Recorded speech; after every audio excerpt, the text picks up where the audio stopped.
spanning the globe to bring you the constant variety of sport. The thrill of victory. Arturi Lehkonen shorthanded, 2-on-2. Lehkonen holding, backdoor, they score! We're up all night to get lucky, and it's a lucky bounce for Arturi Lehkonen. As he played it out the skates of Adrian Kempe, Lehkonen will get credit for the shorthanded goal, and the Avalanche take a 3-1 lead with 12:21 to go in the third. And the agony of defeat. Randall, cross-court pass over to Dosunu. Throws it on the left side, DiVincenzo 3, and that's the ball game. 111-96. Denver down with a minute left to go, and Denver's going to fall to down 2 games to 1 in the best of 7 series. And an alley-oop dunk by DiVincenzo. Game number 4 coming up in a couple of nights from Minnesota. The human drama of athletic competition.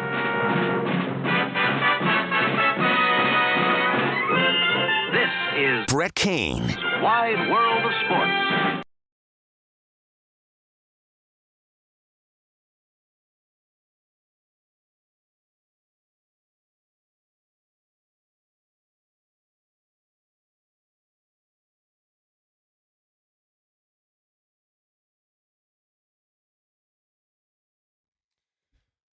All right, a very multi-screen kind of night.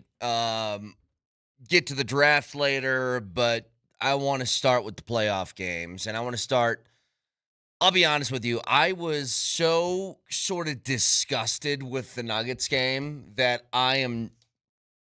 there's no business with the Nuggets being first on this. So let's talk about the Avs. As the Avs continue to fight through this tough series against LA. And when I say tough, you know, it always has this feel that the Avs are going to win and take control and do all that. But the separation, I think, is this is what the Kings have been all year. They've been a team that they keep games close. They push games to overtime. And that's how they've snuck out a ton of points this year. You know, when we talked about facing the Kings and that maybe being the most ideal situation for the first round, it's because the Kings only had 22 wins in regulation the entire year. But when they come away with 20 overtime loss points in 82 games, this isn't unexpected. And so the Avs, they were going to have to win this series in these games by just outgrinding them. Because the LA, once again, was playing the exact kind of game that they wanted to play, which is, I am just going to slow everything down and force the Avs to move at our pace. And look, that works. You can slow a team down, but can you produce enough goals in order to beat them? And the answer is no. I thought the Kings once again played a great game, but Scott Wedgwood was phenomenal again. You get a little bit of puck luck in this game. Your first goal sort of bounces off the end boards, hits the back of the goalie, goes in. I think the Avs are doing a really, really good job of not getting frustrated by the pace, taking what's given to them, and being disciplined on the defensive side. Now, I tell you this. I do think that there was a few more mistakes in this game. There was more times in Game 3, like total time throughout the course of the game, that it felt like LA had the momentum. Now, the Avs still had the majority of it, but this game was, coming back home, backs against the wall. You got to win this game or else you're going to be eliminated. And the Avs are now up 3-0. This is what you want to see. You finally get to a point where you get Brock Nelson on the board. You get Cale Makar on the board. They both scored. I know Brock's was the empty netter at the end of the game, but still, it was a huge play. It's 3-2, and you're thinking, all right, I wanted this just to be a boring finish. Now I got to be at edge of my seat. And Brock makes the great play, poking it out right as Forsberg's heading off to the bench. bury it in the empty net, and then you can kind of exhale, knowing you got a 3-0 lead. They got to win 4 straight against you. Just not going to happen. So I think what's ideal now, Avs get the sweep, and you hope and pray that Dallas and Minnesota just keep beating each other up. I think that's what you want to do. But again, a lot of things happening in the middle of that game. Have the Avs played a perfect series? It hasn't been perfect, but there's not too much to criticize when you're up 3-0. Do you want to see the power play get a little bit better? Sure. I think more than that, you want to see your team take less penalties. I'm almost less concerned about the actual power play than I am.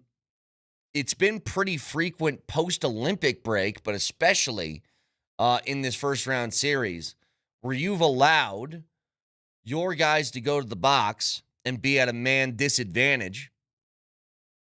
And the LA Kings, I think they have just one even-strength goal this entire series. They haven't scored many goals, period. But the ones that they have is when you've trotted guys off to the bench.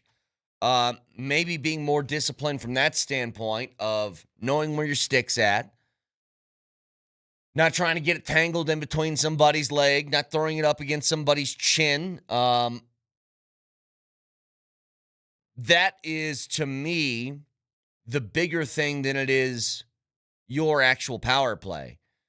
Because if you play against, let's say you get Dallas in the next round, 5-on-5, you're going to be dominant in. And yes, you'd love to chip in a couple power play goals, but at the same time, Dallas's real threat is when they go 5-on-4. So it's staying out of the box. But again, there's not a ton to really criticize here. You're playing against a team that can make this series feel like this. It was going to be really difficult to come out and beat the Kings, 8-1. They're a really good defensive team. And they force you to kind of play at a muddy, sloppy pace where you need to take advantage of every opportunity you're given. And once again, I thought the Avs had prime opportunities that just couldn't quite finish. They had moments. I think it was Lehkonen twice, gets robbed as he's sitting there at the front of the net just looking for a pass. He gets one, tries to poke it in. I mean, you got to credit Forsberg. I think he's been great in this series. But you look at the way that this series has gone, I don't think it's much of a surprise given who LA is. They're just a team that's going to kind of force this style, and it's can you find the right amount of 2-3 plays a game to put a puck in the back of the net and put them away. I mean, Moser said it. You get the 3 goals against this team, you're probably going to win. And you saw the desperation at the end of the game from them, right? Like, you saw how much different they played at, midway through the third period than they did for the entire 2.5 games previously. When they knew we have to go out and score or this series is over, they allowed their D-men to kind of jump into it. That's how they got, their first even strength goal of the series. Is they're like, all right, we have to play an actual hockey game now instead of trying to just play keep away. And if they were forced to do that over the course of these 3 games, I think these scores would look a lot different, but that's just not their specialty. And it would play into the Avs' hands. But credit to the Avs, continuing to go out and just do enough to get through here. It was good to see some puck luck go your way. Like I said, that first goal that went off the end boards, it was nice to not have a game where it's midway through the second period and it's 0-0. I saw during the intermission after the first when the Avs are up 1-0,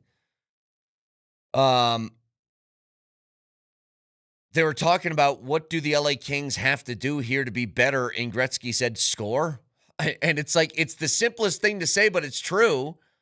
I just feel like the Kings have been so hell-bent on not giving the Avs opportunities that they are completely negating any chance of them scoring. Now, did have a couple, again, I don't want to say that too much because I think it takes away from what Scott Wedgwood's been able to do in this series, which is make huge saves that keep that game either knotted at 0 or keep the score 1-0 or whatever. But Wedgwood has been fantastic. Both goalies have been fantastic in the series. It's funny. It's like Wedgie makes another huge save, and Rycroft on the broadcast goes, he's saving the Avs bacon, and about 10 seconds later is when the Kings finally put one in. And you had Manson take a high stick on the play, which was a double minor, so they scored, so that turned into another power play for them. You're able to stave that one off. The issue became then, Manson goes off into the box, jumps back on the ice for like 10 seconds, goes to the bench, and walks to the tunnel. We never see him again. So we'll see what's going on with Josh Manson. At that same time, Malinsky was out. He wasn't anywhere on the bench. Looks like all he needed to do was get some stitches put into his eyebrow. So he was back on the ice shortly after that. But the encouraging thing, the Kings get it knotted up at 1. You're wondering where a couple of your D-men are. It does feel like LA's starting to take control of the game a little bit. And then that's when Cale had that beautiful goal. Kind of walking, shuffling his feet, stop, start, find a lane, top shelf, through traffic. You get a great screen by Lehkonen and McKinnon in front of Forsberg. And right when it felt like LA was just starting to maybe grab momentum for the first time in this series, Cale is able to rip it right back, and you take a 2-1 lead heading into the third. There's still moments in that game where I feel like the Avs are being a little bit too passive, where they get a good look on goal and they don't throw it on there. Cale had one in the third that he passed up for that felt like a prime opportunity. You know, to me, if you have, in a series like this, no traffic in front of you with an open look at Forsberg, you got to put it on him. And I think at times they've tried to be a little bit too cute. So one thing to maybe just monitor and try and improve on as you head into this second round, because again, there is not a universe I think exists that you would you would have the LA Kings winning 4 straight games. But I think overall, the Avs have done exactly what they've had to do, which is go out against a team that you knew was going to make this game a mess. Nick Wass said it after game 1. He goes, this is the kind of series it's going to be. If we need to win every game 1-0, so be it. That's going to be the flow of this series. And whoever you play in the next round, whether it's Minnesota or Dallas, is going to feel totally different. But making sure you do enough to get past them, that's all that matters. And I think the Avs have done a great job of it. So 303-504-0925. Texture says, is Manson okay? I have no idea. The fact that he didn't return is probably not a great sign. But you're not going to have every single guy healthy throughout the course of this playoff run. So hopefully it's just a short-term thing, if anything. The good news, if you go out and take care of business on Sunday, you got a long time you can rest. So let's just hope for the sweep, and then everybody can kind of chill out, get rested up, heal up, and get to that second round. 303-504-0925, broadcasting from the Backus and Shanker Studios. Serious lawyers for the seriously injured. So There are limited tickets still available for Game 5 Monday night against the T-Wolves. For tickets information on the base camp and everything you need to know about the Mile High Playoffs, visit nuggets.com/playoffs. Speaking of, it's another Ticket Friday, and we're giving away tickets to go to the game on Monday, and hopefully it's a better result as to what we saw last night, and we'll get to the Nuggets when we come back.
This is a playoff series, and there's so many ups and downs.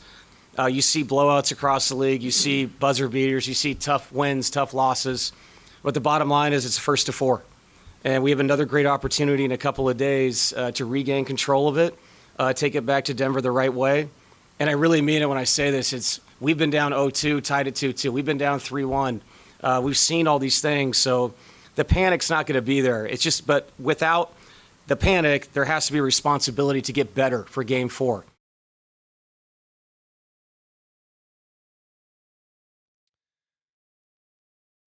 All right, I know we got to do the keyword first, but I got something to say about that clip there. So the Nuggets are in a tough series, obviously, given last night. And we have your tickets to see their return to Ball Arena for Game 5 this Monday. Text the keyword Moser. Right now, 303-504-0925 with your first and last name. There are limited tickets still available for purchase, so visit nuggets.com/playoffs for more information. But again, this hour's keyword is Moser. Every hour on the 20s, keywords for your chance to get into Ball Arena for Game 5 Monday night. Nelly, before you leave, 1 second. Play the very beginning of that Adelman clip again. The very beginning, and I'll tell you when to stop. This is a playoff series, and there's so many ups and downs.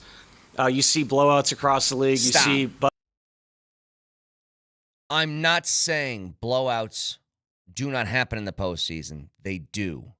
There is one gigantic difference with last night. It's not that you got blown out. It's that you got blown out right after you got called soft. That's the problem. And that's what's so frustrating about last night. Some guy in a 1-1 series called all of you soft. That's the translation. Forget what he said, bad defense. Forget any of that. He went out and he challenged you as a man. And you came out last night and not only allowed him to do it, like it was so the end of the game. Let me jump to the end first. You know the game's over. Everybody knows the game's over. That you knew that game was over after the first quarter. Like, I didn't have any faith that the Nuggets were ever going to go on a run and make that game close. And what's funny is Minnesota didn't play that well offensively either. I don't even know if I would say you played good defense. You played pretty good defense. But I think Minnesota was missing shots just like you. I don't know if you ever played golf with somebody who's having a terrible round. Sometimes that can, like, creep out into your game too. And it felt like that's what the offensive game was early. But at the end of the game, when you know it's over, and in hockey, when guys know the game's over, they're at least going to try and get a little bit chippy with the other team. Jaden McDaniels drives to the rack and dunks on everybody on the Nuggets. And it was the perfect sort of 10-second moment that epitomized the last 48 hours. You got called soft. Daniels goes to the rack in a game that is over. Nobody impedes his progress, and he throws his schwanz right on the forehead of all of you. That's what happened. And that's what's disappointing. I get there are blowouts in the playoffs. The Nuggets have been blown out by the T-Wolves before. They've blown out the T-Wolves in playoff games. It didn't happen after you got called soft. And that's, I tried to explain this yesterday. As an athlete, when somebody criticizes your game and says, yeah, this guy can't shoot very well, or this guy needs to work on, say it's a pitcher. Oh, the guy doesn't throw very hard. Oh, the guy at the plate doesn't got much power. The football player, he doesn't got a lot of speed. That's all talent and athleticism stuff. That does it make you mad? Yeah, it might. But when somebody says you don't play defense and calls you out individually, you guys all suck on defense. What he's telling you is, I think you guys are soft. And last night, you went out and basically dropped your pants. Soft. That's what happened. You can't have a first quarter where you shoot 3 of 21 from the floor.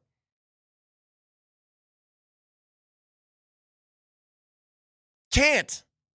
Not in a game like that. Not after that happened. And then had absolutely no response afterwards. And first and foremost, what this starts with, and it's rare that we get into this place, Nikola Jokic was one of the worst players on the floor last night. I don't think I've seen him play a worse game in his career than he played last night.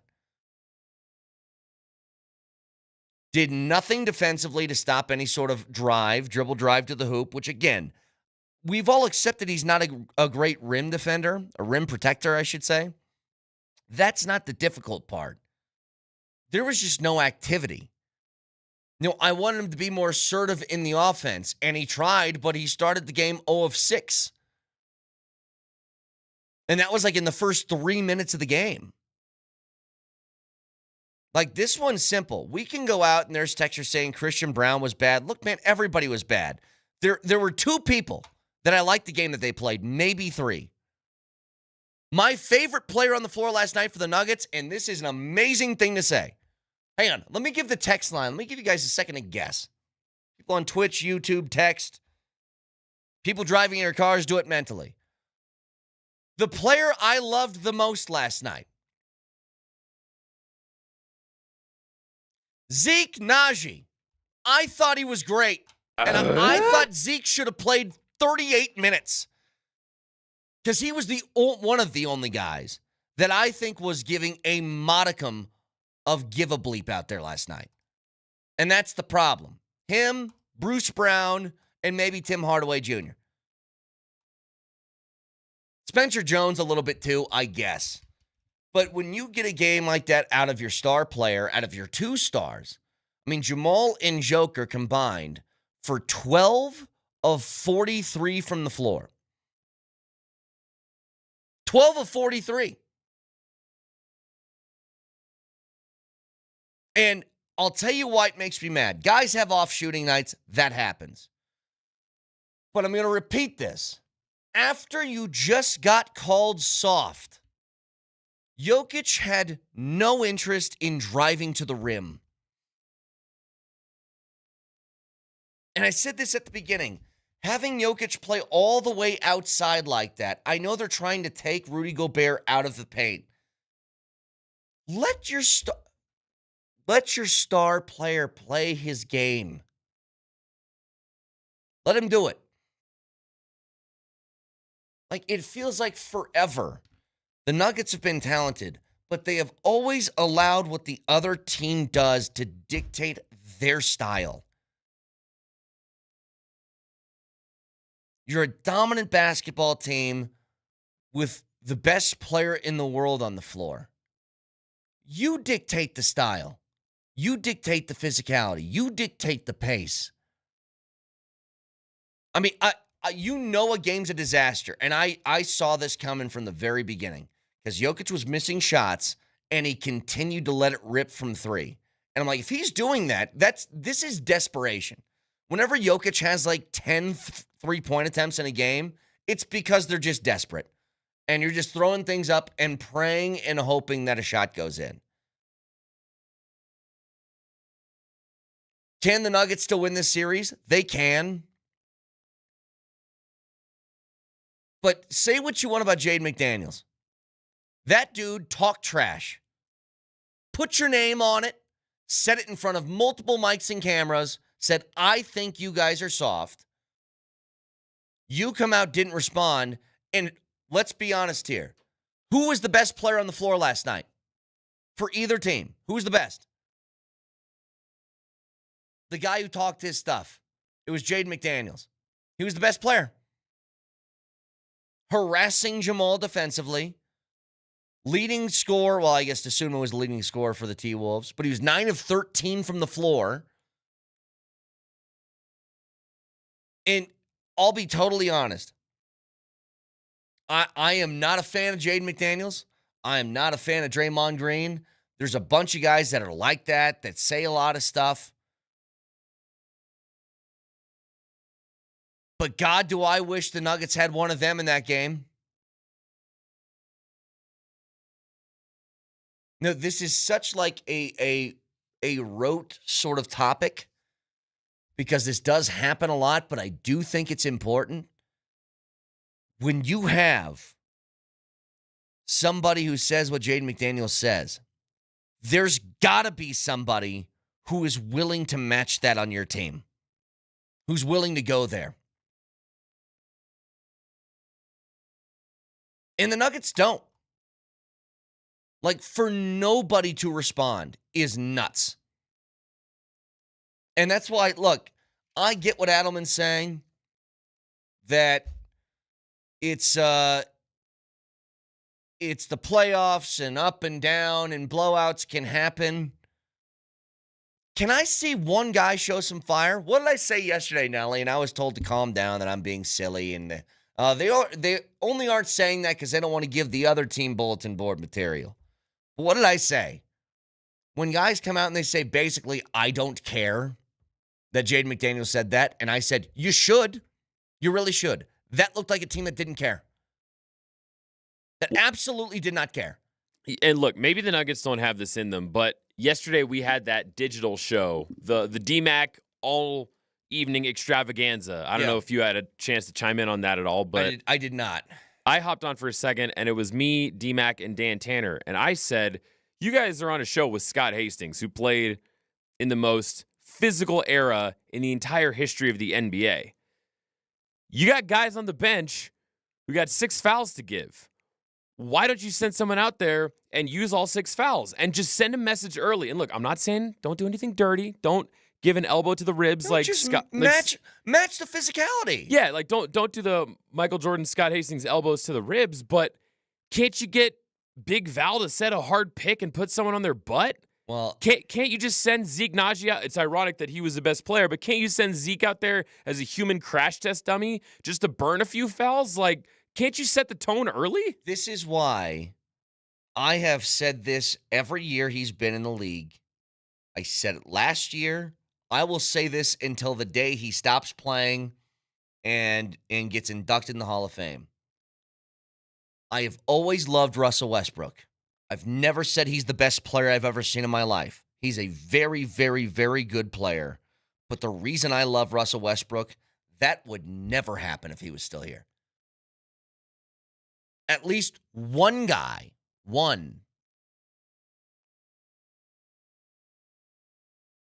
he would go out and he would show a little bit of that fire and emotion. He would play with an edge. That's what I'm talking about. Like, I really, it's one of those things. I was sitting there last night. I was so pissed watching the game. I just wanted to turn it off because I'm like, I can't take this. It's like you're watching. The only thing I can compare it to, because I've always thought about this, I asked my wife this once. I was like, what would you do if I was like an MMA fighter?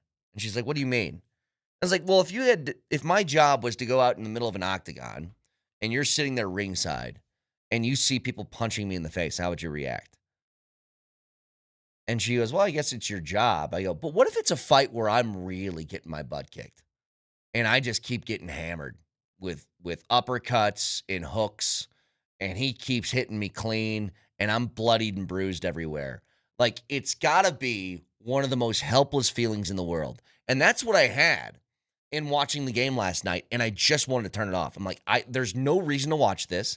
It's not going to bring me joy. I'm not going to learn anything from this thing. So what's the purpose of it? But I didn't. I kept it on. And then when I saw the Avs give up the goal to make it 3-2, I was like, you mothers better not. Because I'm already like on the edge of flipping my lid. I can't take the Avs sending this thing into OT, getting a loss, and doing that show tomorrow. I can't do it. So thank God that the Avs held on and they're up 3-0 in their series. You know what it reminded me of? Sometimes when you're watching a game like that, you ever seen the movie Clockwork Orange? Yes. And there's that scene where they're making him prying watch the eyes open. They have his eyes pried open, and he literally can't close his eyes, and he's got to watch that horrifying footage. That's what Nuggets basketball feels like sometimes. I want to look away. They're down 20. They're down 23. Jaden McDaniels is punking him. Dante DiVincenzo's punking him, and my eyes are just open, stuck at the TV. Let me tell you this too, Nelly. Texture says, in regards to me getting my butt kicked in the octagon, what would my wife think? Texture says she would cheer, Brett. She might. She might. Here's what's crazy. Nelly, I'm watching that game. And at the end, like the start of the fourth, Minnesota's kind of playing like garbage. And your role guys are making a few plays. And the lead's cut to 16. Are you going to come back from that? Probably not. But it's not a 0% chance now. It's about a 2% chance. And then your two best players, Jamal Murray decides he's not going to pass. He's going to play hero ball and throw up the wildest fadeaway contested shots that you're ever going to see that have no chance of going in, and they don't. And they're misses. And so Joker enters the game again. I think it was like 18-point deficit, or maybe it was still 16. And immediately it was Minnesota attacks Joker, gets an easy bucket. Turnover the next possession offensively for the Nuggets, trying to get the ball inside to Joker. And then it's another attack Joker, easy bucket. And it was like the second Joker went in, things got worse. Never seen it before. Never seen it. And look, this was me all day. Like, I'm trying to keep an eye on the draft, and we'll get to it in a second. But I watched earlier in the day the Rockies. I'm like, man, look at this. I just talked about Mickey Moniak today and how fun he was. He's got a couple of bombs. They got a big lead heading into the ninth inning. Let's go. And they blow that game. Vodnik, again, goes out and just, I don't know if it's a confidence issue for Vodnik or what, but there's a problem. He gives up 5 in the ninth inning when you're up 8-5, just trying to close the game out, get another dub, and they blow it. I'm like, well, that's a crappy start to the day. Then the Nuggets first quarter. I just thank you so much, Avalanche, because we all needed just one thing last night. I appreciate it. 303-504-0925. And here's the other thing. Like, I know a lot of what happened to the Nuggets yesterday had to do with AG being out of the lineup, but the reason I didn't harp on that, and I barely even mentioned it in this, is because the last night wasn't about AG being out. That wasn't you were missing Gordon. You were missing fight. That's what's different. You didn't lose last night because Gordon didn't play. It certainly didn't help. You lost because you didn't respond. So a lot more to get to. 303-504-0925. Again, to try and get the building for Game 5 on Monday, text the keyword Moser in your first and last name to 303-504-0925. Back after this.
Bigger, brighter, and designed for comfort with expanded service capacity and a seamless experience at every step. Discover what a modern Mazda dealership should feel like only at Shop Mazda. And remember, we never charge dealer handling fees. What's up, cousin? I want a new phone. Have you seen any good deals? Everyone has free phones, but when I switched to T-Mobile, I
don't know what's wrong with me. I've been described as somebody whose tail is at full wag at all times. I just, I'm happy to be wherever I'm at. For whatever reason, though, I can't shake the Nuggets game. And the feeling of the Nuggets game is superseding my feeling of the Avs game. And I don't want that to be the case. The Avs have done their job. They have won 3 consecutive games to start this postseason. They very well could go for a sweep. I mean, we're talking about on Sunday. Maybe you use that opportunity now to give Blackwood the start. And if you don't get that win in Game 4, then you come back for Game 5, start Wedgwood, close the series out, whatever. But it's just when you lose a game like that, and there have been blowouts before and blowouts that I've been able to accept because it happens sometimes.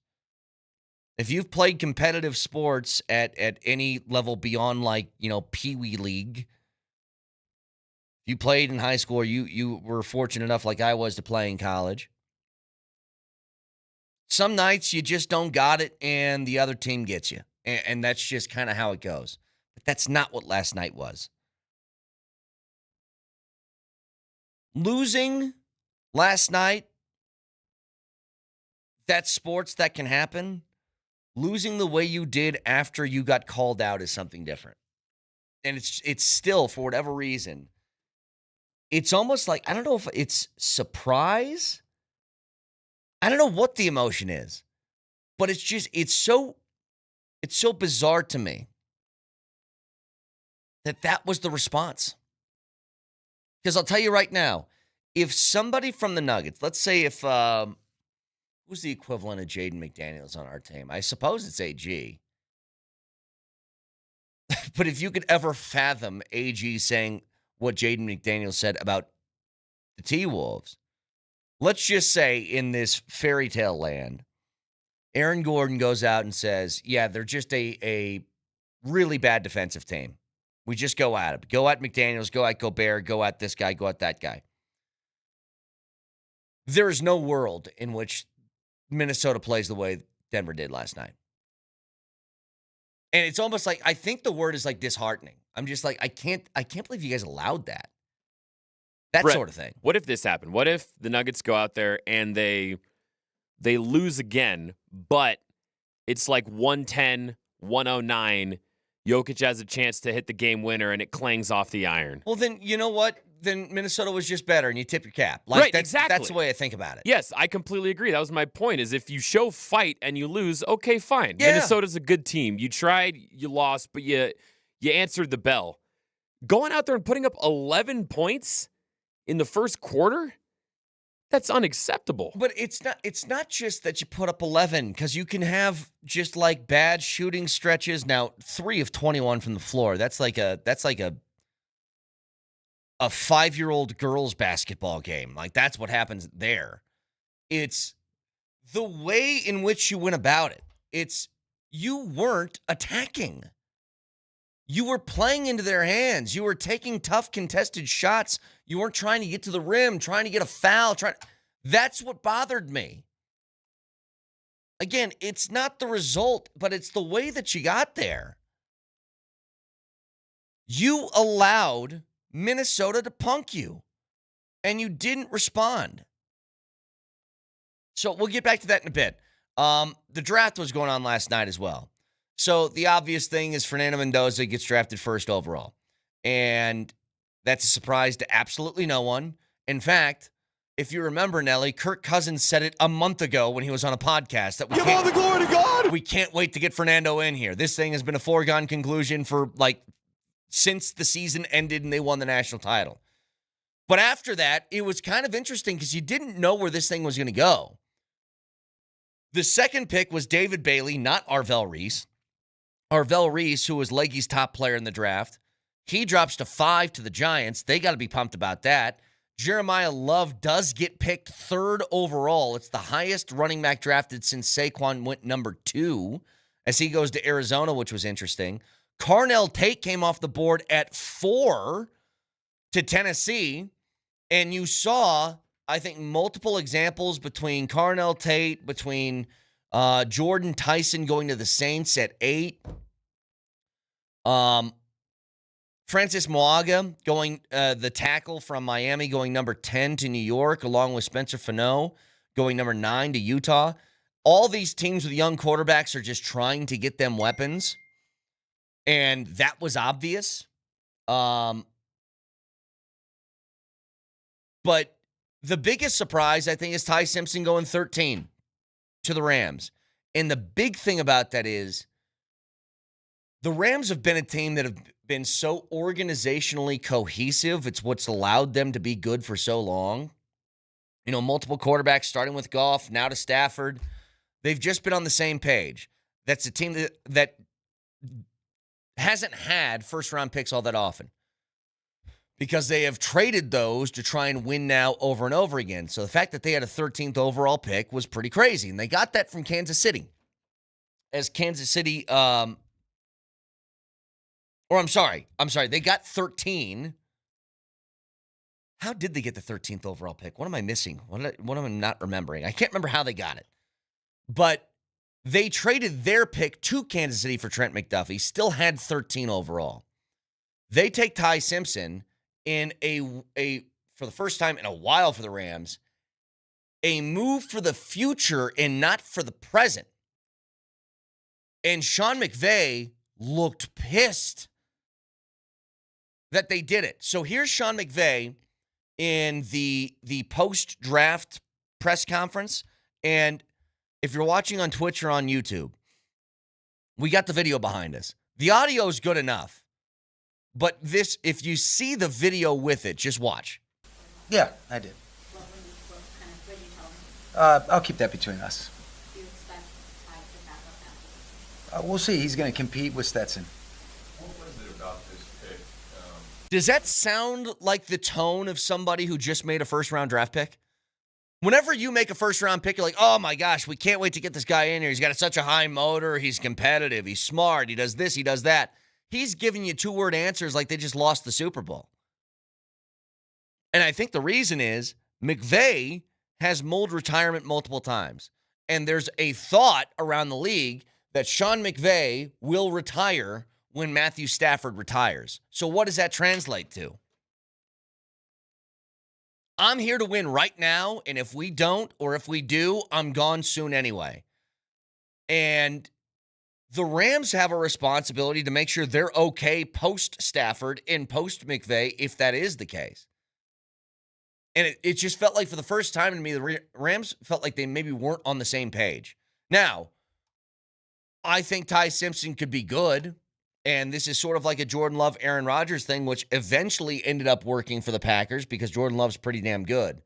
But still, it was just weird. It's the first time I saw Sean McVay maybe not thinking the same way as the rest of his team. So 303-504-0925. Keywords all day on the 20s. Stay tuned for those. Chance to get in for Game 5. Watch the show live on Twitch. Twitch.tv. Search Altitude SR on the search bar. The Altitude TV simulcast. You can also watch on YouTube. But we'll break it all down. Avs, Nuggets, draft, all coming your way. Moser, Lombardi, and Kane next.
spanning the globe to bring you the constant variety of sport. The thrill of victory. Arturi Lehkonen shorthanded, 2-on-2. Lehkonen holding, backdoor, they score!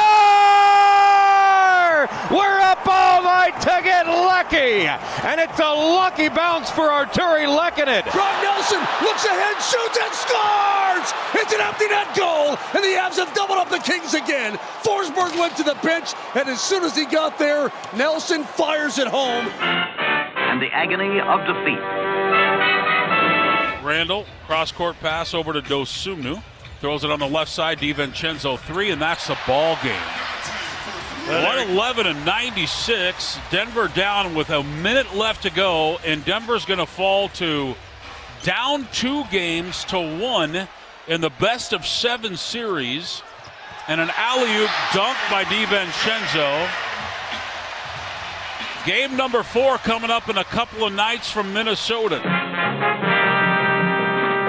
The human drama of athletic competition.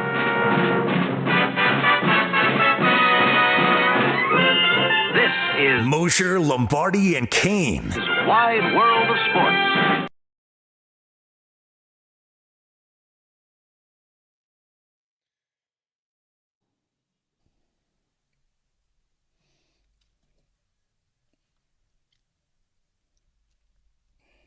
All right, so a whole bunch that went on last night. The Avs, the Nuggets, the NFL draft, and we will talk about all of it today.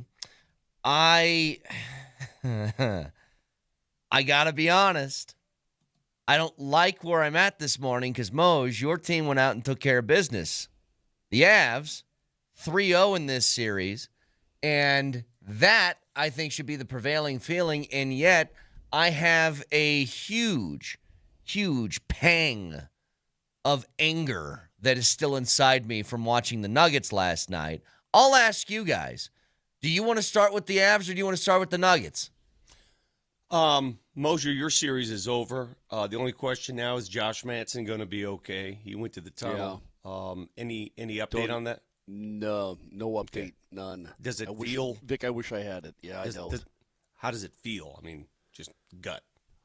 Well, he's one of the toughest guys. Mm-hmm. I mean, all hockey players are tough. Yeah. He's super tough. To watch him get bent over the boards like that, though, that was pretty rough. I don't know what it is. And anytime a guy comes back and gives it a go and then leaves again, you know that it's tough, Well, at that time, I don't know. Malinsky was out, too, and you're like, oh, God, what's going on? He just needed the stitches, but... Correct. That's an upper body, obviously, for Josh Manson. For those who missed the game, it is. I could only watch the game in bits and pieces last night. I watched as much as I could. But you asked the question, Brett. What should we start with? It depends on what you want to do in the morning. Do you want to wake up, look at this bright blue sky, and say what a day, or do you want to wake up, look at the clouds, and turn around and go back to bed? I mean, how about this? Depends what you want. I think let's go off of who deserves it. I think the Avs deserve the lead here. Okay, yeah, we'll get to the Nuggets in a second. We'll do that. You know what? That's a great. The Nuggets don't deserve to be lead dogs on this show. Correct. So with the Avs, Moshe, here's the thing. Every game has felt kind of the same. That it's just been that dirty, muddy style that you just have to battle your way through. The fortunate thing, you get a little puck luck early. You get the first goal that rips off the end boards and bounces in. I think that's a little makeup for maybe all the posts you hit in this series. Sure. But I go back to something Nick Wass said after the first game. He goes, this is the kind of series it's going to be.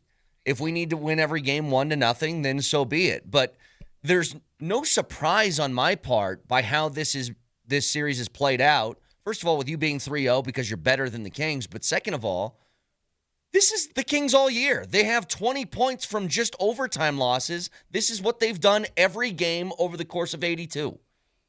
This is their MO. This is how they play the game. This is how they push it. This is how they have to do it, Brett. Could you guys see as that game wore on in the third period how the Kings had to start taking chances, and then what did it look like for the Avs? Yeah. Ooh, I mean, the Avs started to get real good chances, right? I mean, because look, anytime the defenseman, I saw Mikey Anderson. The Kings were exiting their own zone, and it was fired up, and Anderson deflected it in from the Avs blue line. I'm like, what the hell's he doing there? He typically wouldn't be there if you paid him, but it was all the oxen free. Everybody at that time, go. But they had to do that. And when they did that, it opened it up for the Avs. So you saw how it went. And, I was excited on an empty net goal, that's for sure, because it got tight late on that Drury penalty. But it's a big relief. I mean, again, the difference between 3-0 and 2-1, I gave you this stat before, but let me reiterate. The LA Kings have won 4 games against the Avs of the last 28. Yeah. So in the last 28 games between these two teams, the Kings are 4-24. They have to win 4 straight to advance. Good luck. You do the math. Well, and Moj, I know the feeling that you had when that game was 3-2, which once again, it was another 6-4. They're on the power play, and they pull Forsberg, and then it's like a mad dash, and they get another one. But I'm going to be honest, because here's what I did yesterday. I watched the Rockies, saw Mickey Moniak drop a couple of bombs, head into the 9th up 8-5, only to blow that lead. Yeah. Then I watched Victor Vodnik just say, "Here you go." Which, by the way, Schaefer, get him out of the game after the third guy. Get him out. He doesn't have it. So I watched that, and then I watched the first quarter of the Nuggets game, and I legit thought about just turning off the game multiple times, but I didn't. I clockwork oranged myself with the eyeballs. And then when they made it 3-2, Moshe, because there was still, 2.5, 3 minutes left at that time? No, 4:03. 4 minutes, yeah. I said, Avs, don't you dare. Because I'm on edge right now. You better not. And luckily, Nelson makes the great play, pokes the puck out, right as Forsberg's trying to get off the ice, and you ice the game out. Again, just going back to the Avs, I know the power play, again, wasn't great last night. They had one that was okay. They've yet to score on the power play in this series, correct? Here's my beef. Yes. But here's 0 for 9. Here's my beef, though. I almost have less of an issue with the power play. It's a problem, don't get me wrong. But less of an issue with that than I do the amount of penalties you're taking. This hasn't been just in this series most. Post-Olympic break, it feels like they've taken a ton. And now with the series 3-0, here's what's in my head. Let's say you get Dallas next round. You can't give them 4 to 5 power plays like you are with the Kings. They'll kill you. They'll kill you. Yes. Brett, you're entirely correct. I mean, Dallas lives on the power play. If this was about 5-on-5 hockey, let's say there are no such thing as penalties anymore. The Avs would beat everybody. The Kings have one goal. One 5-on-5 goal all series. Exactly. They're by far the superior team, though, in the league in terms of 5-on-5 hockey. They were the best by a mile. But that's not the way the game works, bro. And either you're going to have to stay out of the box or you're going to have to figure out your own dang power play because 0 for 9 in this series ain't going to cut it. It ain't. Well, moving forward, it ain't going to cut it. And you know what? You can't keep hiding the problem like you're Mike Vrabel. You got to do something about it. And you got to be forthright. 0 for 9 against the Kings. Again, you can get away with that. 0 for 9 against Dallas, and you might be losing the series. Yeah. For sure. Now, I still think, here's the great news. Wedgwood is continuing to play phenomenally. Being up 3-0, Moj, I think gives you the ability. Let's throw Blackwood out there in Game 4. Keep him a little bit sharp just in case sort of thing. I think you can do that if you want to. But it's also like, I think the Avs are still like they're playing a very disciplined style outside of a few penalties, but they aren't allowing a lot. Now, LA was a desperate team last night. They knew if they lost that game, it was for sure over. They played like it. Exactly right. Like you could feel the desperation. That was the game that had, I still think the Avs had the majority of it, but it had the most time that I think LA had the momentum of the game in their favor. You know what I mean? I thought they played a very good game. I mean, I thought that they played with desperation. They contested every bit of ice. I mean, they were seemingly everywhere last night, and it still wasn't good enough. I mean, the Avs are a superior team overall, right? Yeah. When you watch Cale Makar, and this is what separates him from the rest of the world, watch him get the puck along the boards that allows him more room to dance. And And I love the fact that they are able to computerize that, his track, which looks like a snake. He's like right? serpentining his way through. Right, until he finally finds the tiniest opening. And Forsberg never sees the puck. I don't blame him for that goal because there's all kind kind of guys in front of the net at that point, man. Yeah, Lehkonen and McKinnon, some really good screens. But when you watch him serpent and you watch him Gumby with his feet the way they are, that he does this and this and this, and then pew, it's incredible, dude. It really is amazing. Yeah, there was that goal from Makar is something that, look, you needed, because even your big dogs, we talked about it going into the game. Makar didn't have a goal. McKinnon didn't have one. Natchez didn't have one. Nelson didn't have one. And Makar and Nelson both get one. I know Nelson's was the empty netter, but it was huge. Like, he made a great play on it. What's bizarre, I don't know, because you were doing your own thing, Vic. I don't know if you know this. Did you know that McKinnon and Natchez didn't have a shot on goal midway through the third period? It's so wild to me in the playoffs how this happens, and we're told this all the time. The third and fourth lines win playoff games, and I look at the top lines for the Avs. How is all that superpower? What happens? Why is that? It's time and space taken away. I'm going to give the Kings a tremendous amount of credit. Again, they know how they have to win. They know what they have to do in order to win. And it's, not always pleasant, but they contest everything because they can contest everything. And by the way, Brett, they combined for one shot on goal last night. It came from Marty Natchez. That's it. Yeah. They'd had 0 shots on goal. And, well, listen, on the power play, they should have shots. Wait, hold on a second. I understand you're going to give credit to the opposition. We're talking about the leading goal scorer in the National Hockey League. Right. How is that possible? Vic, Nathan McKinnon is held to no shots on goal like once every 100 games. Yeah. He's the leading shot taker in the league. And he's been that every year for like the last 4 years. Because their gap control is good. They chase him. They front the net, that don't allow it through, all these kinds of things. It's pretty amazing. I give them a lot of credit. He took shots last night. He missed 3 of them. Yeah.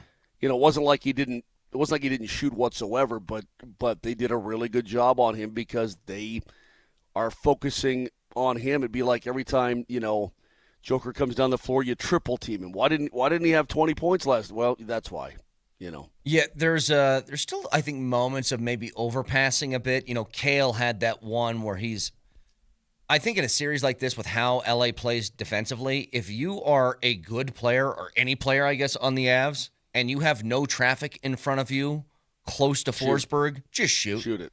Because Kale tried to throw one back across where, that was going to get picked off no matter what. Like, that pass was going nowhere. Kale did it. Lucky did it. Marty Natchez did it. I dig the unselfish nature. I dig, that attitude. Fire that puck. Yeah. Fire it, period. Now, the great news. You're up 3-0. This series is essentially over, and now it's a matter of, can you win on Sunday and get guys like maybe Manson long extended time here, hoping that Minnesota and Dallas continue to beat the crap out of each other? Can you get some rest heading into that second round series if you get the win on Sunday? And again, Moj, I think if I had to guess, we're heading into the weekend, not going to be able to talk about it beforehand. I think that's a Blackwood game. With how they've been talking about, they want to still do the rhythm of the team thing. Perfect opportunity. If you don't win Game 4, you come back home Game 5, throw Wedgie back out there, end it then. Whatever. Man, you all right? Stop saying the rhythm of the team. Stop it. Why? Because every time you say it, it pops in my head. Yeah. Well, you know what? That's what the strong coach enough said. to just speak without speaking in song. Just Vic, be a strong enough human being to have a normal conversation. Okay. I was pumped last night. Would you be pumped after that game if you were me? Totally. Of course. Listen, I pumped the up Avs the have jam done last everything night. they're supposed to do. They're up 3-0 on a lesser team. It may not be the prettiest. You might have warts. It doesn't matter. They're up 3-0. They're taking care of business. You know what they're doing? They're being professional. Yeah, I was pumped. So I didn't sleep a whole lot last night. I'm just awake and buzzing, blah, blah, blah, blah, blah. And then 5:30 comes pretty early. I don't have to tell you guys. You guys know. I'm just saying that it's hard for me to mentally block out, feel the beat and the rhythm of the night. Well, then you know what? Then don't do the show. Vic, forget about the worries on your mind. You can leave them all behind. Okay, all right. If you're going to sing all morning, honest to God. I'm not. Hold on. Do I sound like I'm singing Jackass? I'm not singing. Both of you stop. It's just in my brain. Because I have to let you guys know, as bad as that was last night for the Nuggets, we're all hoping this can turn around. And Game 5 is going to happen at Ball Arena Monday. We have chances for you to win tickets to that with another Keyword Ticket Friday. So we'll get you your first keyword, along with talk about what the hell happened with the Nuggets last night. Do I look like a guy that can tolerate Moser just singing this morning? He wasn't singing. You're being overly sensitive. You're being overly sensitive right now, as I am, by the way. And we're going to get the therapy out in just a couple of minutes. Stick around.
All right, the Nuggets are in a tough series. We have tickets to see their return to Ball Arena for Game 5 this Monday. Text the keyword Bees and your first and last name to 303-504-0925, and you're entered. They're limited tickets still available for purchase, so visit nuggets.com/playoffs for more information. But again, this hour's keyword is Bees. So, to the Nuggets. And Nelly, I need you to play this off of your computer, please, that clip from Adelman post-game, because there's something I want to say about this. And, Vic, I'll open it up to you in a second, but just allow me 1 minute, please. You better hurry. So here's David Adelman post-game and what he said about getting blown out last night. This is a playoff series, and there's so many ups and downs. You see blowouts across the league. You see buzzer beaters. Stop right there. We do see blowouts in the playoffs. It happens. This is why it's different. The Nuggets have been blown out by Minnesota before. It happened a couple years ago. They blew out Minnesota in that series, too. You don't get blown out after being called soft, and that's my issue. Like, that's what makes this different. Like, blowouts do happen in sports. Somebody just pointed at each one of you individually and said, I don't respect you, and I will out-physical you at every step. And guess who the best player on the floor was for either team last night? It was Jaden McDaniels. That guy talked his trash, called out everyone, and then at the very end of the game, what I think epitomized the last 48 hours, he called you soft and then threw a dunk and threw a schwanz on your forehead to close out the game. That's what he did. So go ahead, Vic.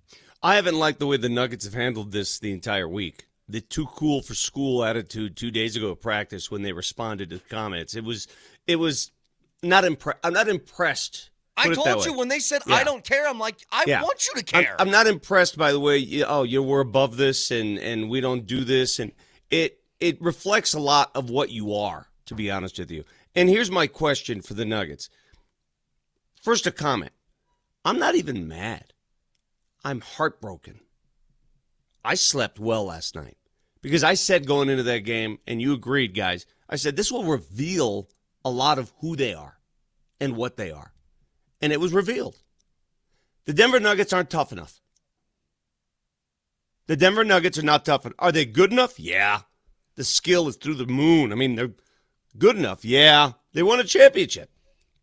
But this rendition of the Nuggets, this iteration of the Nuggets, they're not tough enough. And when I say tough, I'm not talking about throwing people on the ground. Mentally tough enough. Mentally tough enough. You know, Coach Adelman mentioned after the game, his first comments were, the physicality. I don't want to hear that. Because there was a play. I circled this mentally. There was a play 1 minute into the game.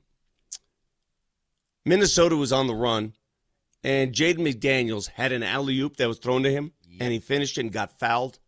He got fouled by Jamal Murray. Oh, I thought it was Cam. No, it was Jamal Murray. Okay. Was it Cam? No, I think it was Cam. Okay. Cam Johnson fouled him. Yep. Cam Johnson. And Cam Johnson was on the record saying he's not going to entertain the antics of Jaden McDaniels. I'm going to ask you guys a question. Moser, I'm going to start with you. This man clowned you, punked you, called you by name, looked in your eyes and said, you don't belong on the same court. You can't play with me. It's early in the game. You foul him for an and one. How do you apply a foul in that situation? How would a competitor apply a foul in that situation? I'm taking my hand, whipping it back like a slingshot, and I'm going for the ball, but I'm smacking with full force to try and get that ball out. Brett, I knew the Nuggets were toast the minute I saw that. Yep. The very second I saw them approach the whole Jaden McDaniels problem with nothing but, are you okay? Listen, man, there's room for sportsmanship, and I'm not saying you have to be cheap. I'm not saying you don't have to. You know what I'm talking about. Everybody knows what I'm talking about here. Their manhood was challenged, and by the end of the night, they got nothing. They had nothing. They said nothing. They did nothing. I'm heartbroken because they revealed themselves last night.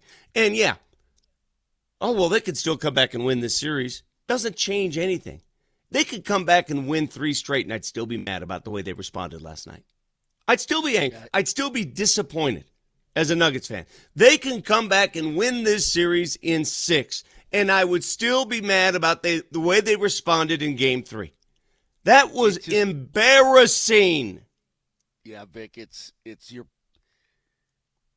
personal, professional pride wasn't there, and I don't know why it's not there. Maybe that's the most concerning part, is that you don't even know why it's absent. There was no. You let a guy just dunk on you and go to the foul line for an and one, the same guy who laughed at you, and all you do is give him one of these? Well, and then what are we doing? Vic, but it was bookended. He did the same thing at the end of the game. He dunked on the entire team, and nobody did anything. And nobody got in his way. Nobody put him on the. What is being taught? Where does this stem from? How does that pervade the entire makeup and attitude of the team? Is there anyone that has that? I'm going to say 3 things here. Number 1, credit Jaden McDaniels. To talk trash like that, and then legitimately, I think the best player on the floor last night. Out of both teams, he was the best player on the floor. He backed it up. I thought Ayo Dosunmu was pretty damn good, too. No, he was great. But what Jaden did he had Jamal in a blender defensively. He did that, too. The second thing, it's the most miserable, worst Jokic game I've ever seen. I couldn't believe what I was watching. Worst playoff game of his career. I don't even know if it's playoff game, Vic. Yeah. And here's the thing. You know immediately if Jokic is going to have one of these games, and I knew it right away. Like, everything was revealed in literally, like, the first 5 minutes of the game. It was so weird. You know what it looked like to me?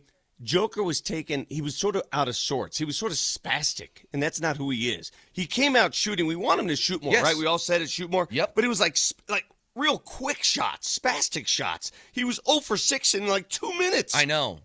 He also just started hucking up threes, and that's just not what he does. And whenever he does that, it reeks of, like, desperation. And I'm like, dude, it's the first quarter.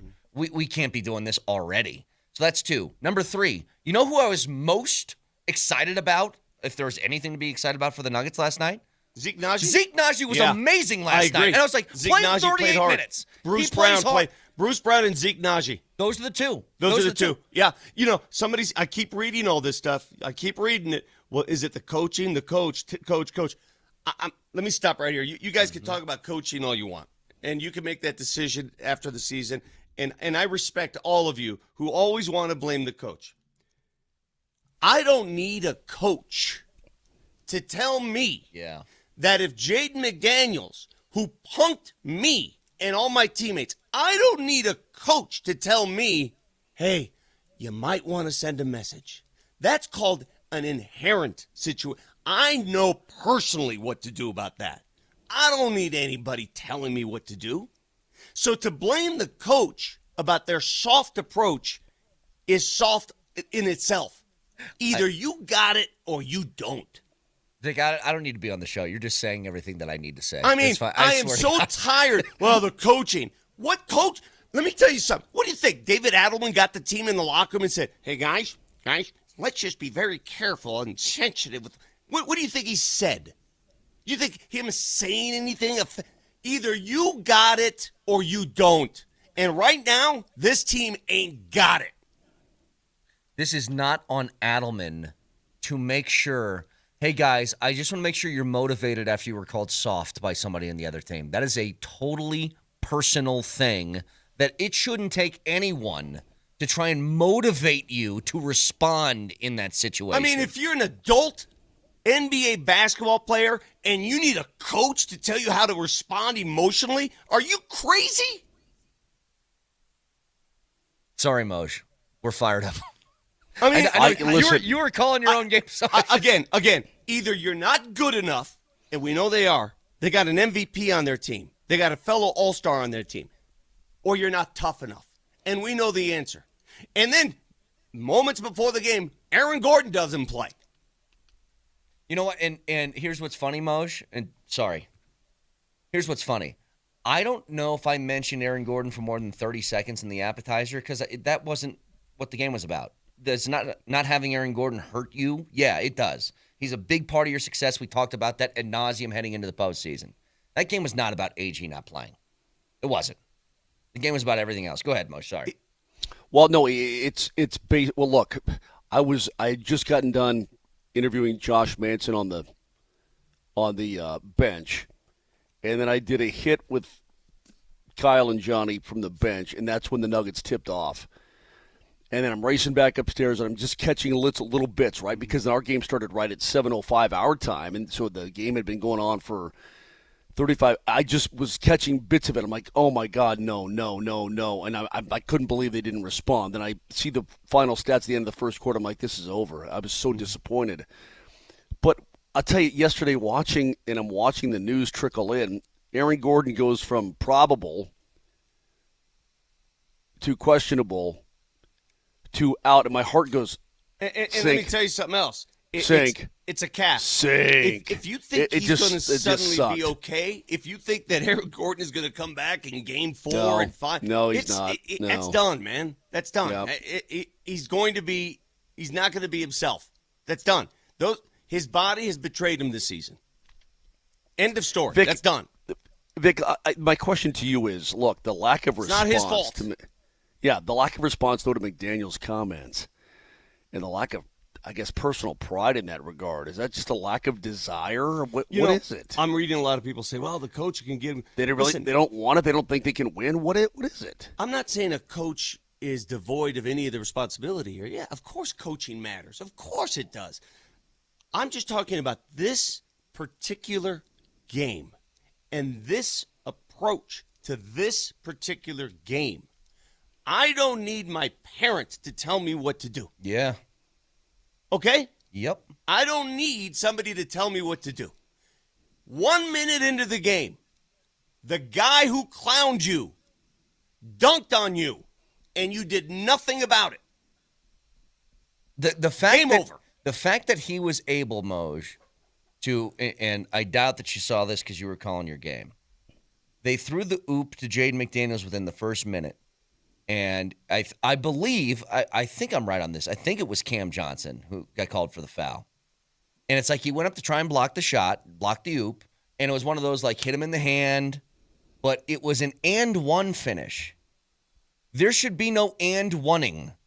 Jaden McDaniels is going to go to the free throw line, but that ball's not going in the hoop. He won't touch the ball. Yeah.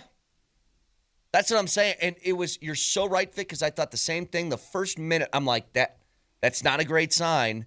And then you go 3 of 21 from the floor in the first period. Yeah. That's a 5-year-old girl's basketball game. You know, I could go down the list. AG, bodies betrayed him. I don't know what you do there. I don't know what you do. It's been a problem all year, and I said going into the postseason, if you don't have a healthy AG, you're done. Well, guess what? They don't have a healthy AG. And he's suddenly not going to get healthy. But Vic, again, the separation here is this isn't about losing the game. I know. It's about the internal. Yeah, I'm going down the list here. Jamal had 0 impact on the game. I don't know where he was. You know what's crazy is that, look, I didn't think they were going to come back, but in that fourth quarter, Minnesota was like bleeping around a little bit. You got a few buckets. You cut it to 16. I'm not saying that you're going to come back and win, but it's not 0% chance if you stay on your game. Jamal, for 3 straight possessions, Vic, as you're trying to like chip away at this, because there was like 9.5, 10 minutes left in the game at that point. Jamal doesn't pass the ball once, tries to play hero ball, wild turn around, throw up a shot at the rim, and I'm like, what are we doing? What is this? Joker had the worst game of his playoff career. He looked spastic at times. Defensively, if I see another guard shoot over Joker, at some point he needs to do something. Yes. Look, it's one thing if Rudy Gobert hits that turnaround hook shot thing that he did early in that game. Like, that's okay, fine. Way to go, Rudy. Great bucket for you. But when you got somebody who's 6'2" throwing a floater at you, Joker, you got to get your hands something. The other 3 starters, Cam, CB, and Spencer Jones, combined for 2 points at halftime. I know. I'm not even kidding, Vic. Like, if AG is going to be out. Don't tell me clock, Nelly. I'm not in the clock mode today. If AG is going to be out for an extended period of time, which he is, from what I saw last night, Vic, I'm playing Zeke 38 minutes because at least you're going to give me some fire. I'm telling you right now, guys, and I mean this with all sincerity, and I don't care. Listen, with my job, people are going to be mad at I don't care. The Nuggets can win 3 straight win this series, and I would still be mad about the way they responded last night. Sorry. It was just, you got to look at how this team ticks. And that's going to be a hard one to shake. Because, Moj, when you get called out the way that they did, in a way that we've never really seen, and the only person that responded to being called out like that was the guy who did the calling out. The guy who goes, yeah, I talk my trash. Now watch this. And nobody else did anything. Yeah. I'm embarrassed. Vic, real quick. You and I yesterday, what about this game and this sort of thing? I said, all I really want is I need the information. I need the data on this team. A lot was going to be revealed on who the Denver Nuggets are as a team right now. I wanted that information. I was waiting for it to be delivered. And then, the carrier pigeon showed up and dropped a message off his leg, and it sucked. The battle is lost, right? It's like, go home. The battle is lost. It's just awful. I mean, I know Vic's upset today. He should be. It's just, the whole thing was awful. Everything. Reminder to you guys, the keyword for this hour is bees. So text that in your first and last name to 303-504-0925. Texter says, look at this texter. Hang on. I think I got you, Vic. Hang on. Let me defend you for a second. It says, shut Vic off, Nelly. He's throwing a temper tantrum. He's quitting. I'm done with Vic. Vic is 1,000% right to feel the way he does today. Hey, texter. 1,000%. Take your pom-poms and stick them. All right, because I ain't playing this game with you today, or you people that do this crap. The Nuggets could very well win this series, and I'd be right there with you. Doesn't change the way I feel this morning. It's in the now. And right now, I'm mad. You should be mad. You should be embarrassed. I'm embarrassed for you for thinking like that. So, softy. Get back to this in just a second. 303-504-0925. Just quickly here. The Altitude Sports Radio Playoffs Viewing Party Tour continues tomorrow for the Nuggets T-Wolves Game 4. Join DMac and Berto and Nuggets Nation to watch the game at number 38 in Rhino, powered by Michelob Ultra. We'll have awesome autographed giveaways throughout the game. See you at number 38 in Rhino tomorrow at 6:30. Back after this.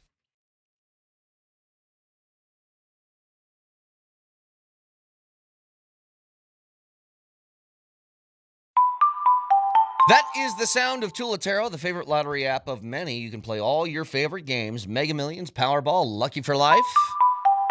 Tonight is Mega Millions, $150 million up for grabs. And here's the good news. If you download the Tulatero app and you use my code, MAGIC, when you do so, you can play and try and get your hands on $150 million for free. Because I got a free credit for you if you download that Tulatero app and use my code MAGIC. Again, $150 million up for grabs. So download the Tulatero app, Tulotero. Use my code MAGIC and try your luck.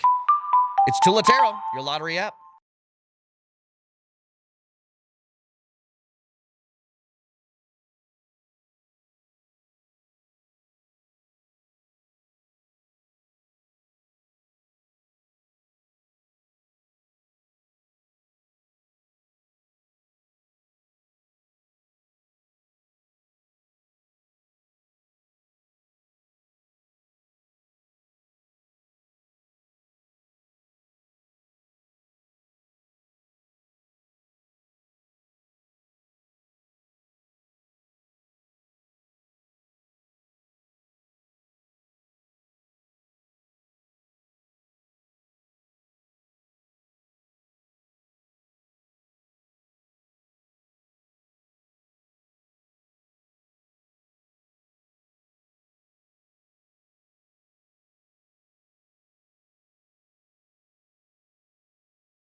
All right, so the good and bad from last night. The good, the Avs take a 3-0 series lead. They have essentially ended that against Los Angeles. Still got to win Sunday night, but I'm not in a position, by the way. I am not in a position to talk about off-season moves yet. I'm not in that position. I'm still trying to digest what the hell happened in Minneapolis last night. Okay, so let me not that we don't contemplate it even on this show on a daily basis, but I'm not ready to engage in a full-on conversation about any of that. I need to see how the rest of this plays out. But the disappointment from last night, the disappointment at the lack of response from your professional basketball team, a team loaded with champions, guys who have been there, done that, it's just so Vic, it's just so disheartening. What do you think about disheartening? What do you think about my description of how the Nuggets reacted to this whole turn of events this week? The too cool for school reaction. I said it yesterday, and people started yelling at me saying, what are you going to do, Brett? Give them bulletin board material right back? And I go, I don't care. What do you mean? They started it. You're already here. Exactly. And when I heard those guys say, I don't care, I'm like, please tell me you do care. Please, if you don't care, do you have a pulse? When I hear people say that, we don't play this, what do you play exactly? What is this? What are we playing? We're playing video games? What are we doing? Here's an example. This is Christian Brown talking about McDaniels the other day. No, I think that's part of the rivalry. I think it's part of the series. Said it a million times. We played them so many times that this is just a part of the rivalry. I think that's kind of, just part of what comes with it. I don't think it caught anybody off guard.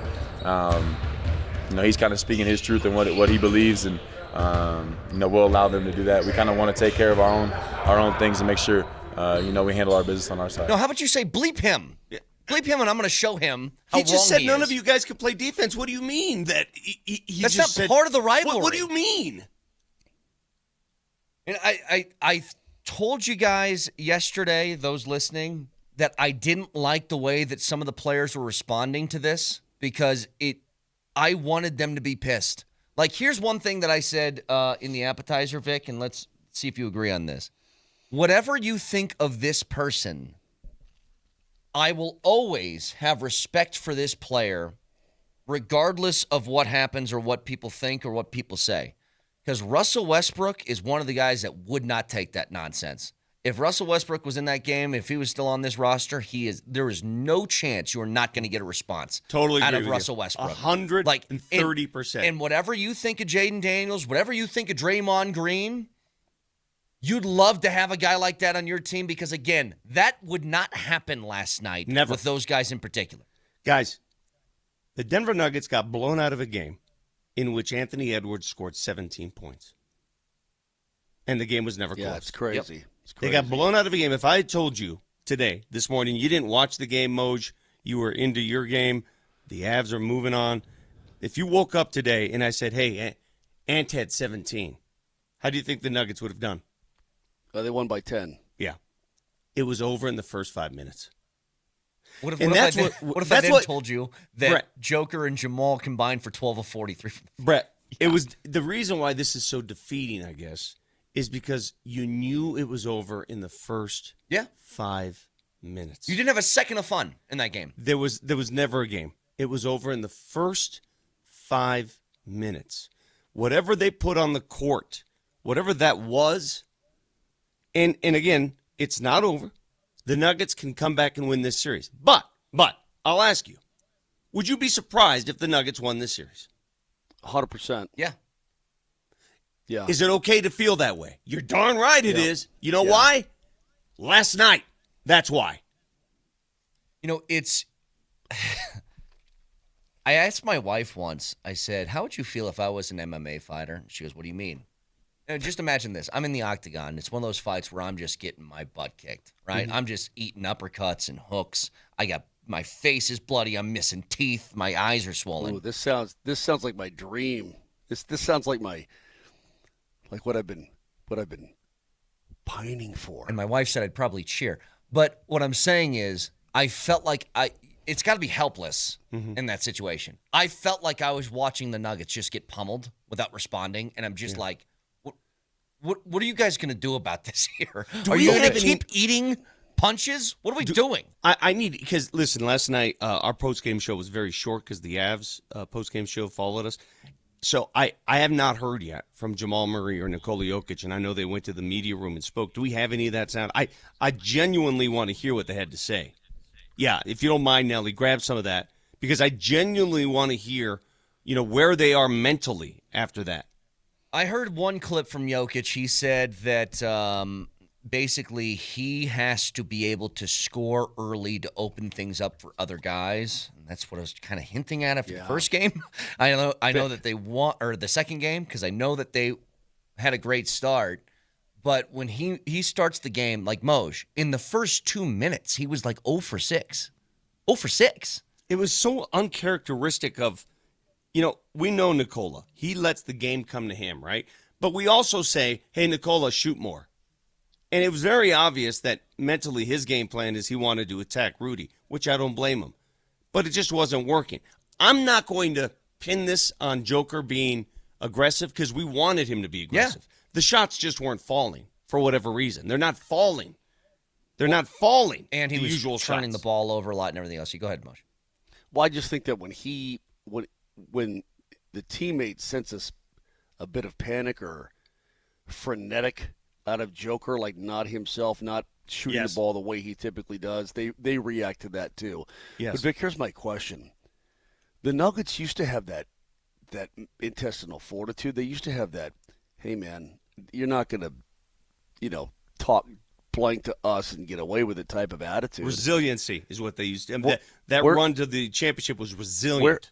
Where did it all go? Where is it? I think human nature, and I hate to bring this up, once you win one, some people are good. It's been good a enough. minute. It's been a minute, good enough. man. We got a couple of calls. Let's take these real quick. 303-504-0925. Is it Savino? Am I saying that right? Go ahead, Savino. You are just exactly right. Appreciate the call, answering my call. I feel very similar to you guys. Man, to see them downplayed and talked about, and then seeing them play the way they did, and then getting punched in the mouth. Mm-hmm. Obviously, I'm ticked just like you guys are this morning, but I'm also excited to see what they do on Game 4. Mm-hmm. Are they going to respond now that they got punched? Yeah. Or are they going to sit down and pack it in? And we have to kind of figure out from there what this team's made of, because I'm personally not excited, or I wasn't thrilled with how Adelman responded. I know a team a lot of times takes on the role of what they're preached about. Malone, he's a fiery guy.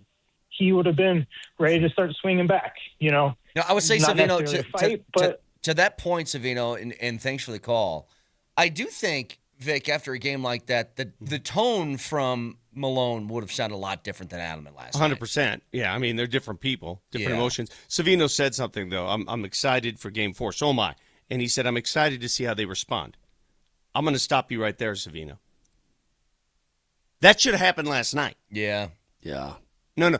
I don't – see, the difference with me and Savino on this, I don't need to see another game in which I wonder how they'll respond. That should have been a response last night.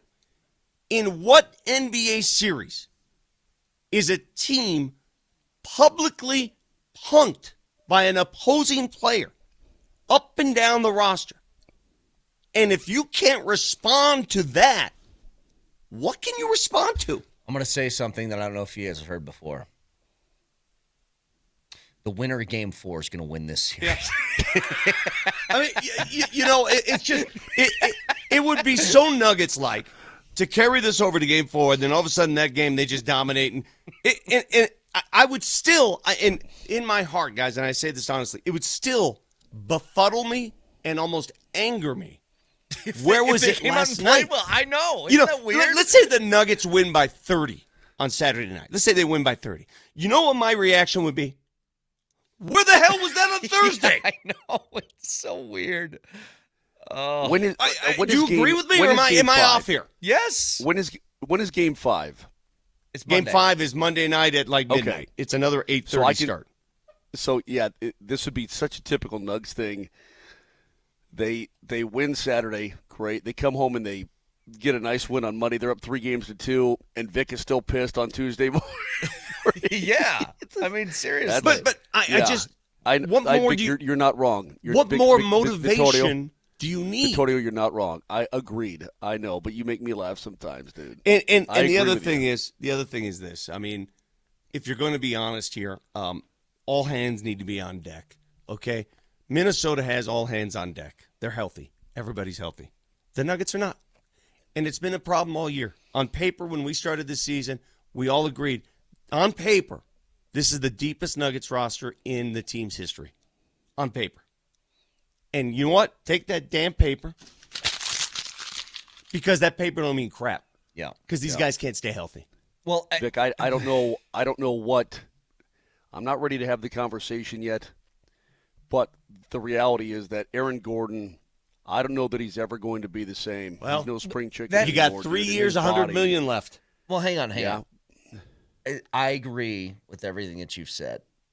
The problem is, they didn't lose last night because AG was hurt and it was a talent problem. That wasn't it. If they lost 110 to 109, if they lost 113 to 112 or something, look, you'd still be disappointed. I could live with it, but it was the lack of any sort of response. I know. I just look at certain moments in the game where I'd say, God, they could use Peyton there. Like, how many times? Let me ask you guys this: how many times did Joker drop a pass off to CB or somebody in the lane, and rather than shooting, they would dribble out? Yeah, like CB Peyton did that a lot. Would shoot it.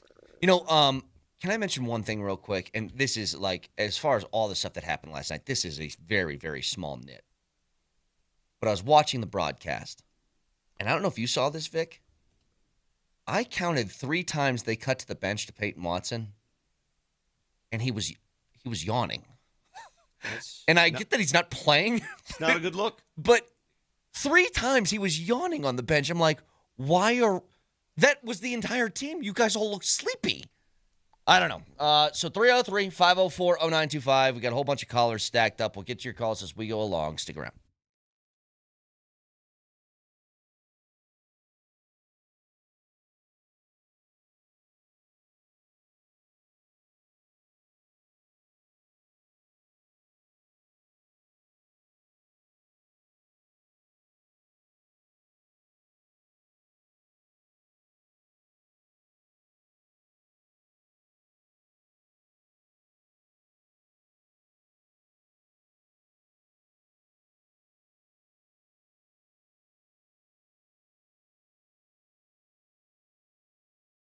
Hey, this is Brett Kane. Fanatics Sportsbook has introduced a new way to parlay, and it's called Squad Bets, and it's available across the NBA, MLB, and NHL, and it's a perfect time with the playoffs going on right now. So here's the deal.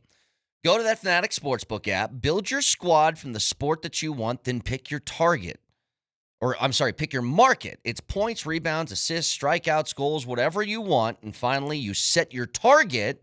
So if you like hoops, you could pick 4 players to combine for 100 points, or in baseball, 3 pitchers to strike out 18 batters. Then you sit back like a GM and watch your squad go to work with live tracking every step of the way. But here's the difference. If one player doesn't perform, the rest of your squad can pick up the slack. So your bet stays alive all the way to the very end, and you can track it live and cash out whenever you want. It's Squad Bets. It's only on the Fanatics Sportsbook. Parlays hit different here.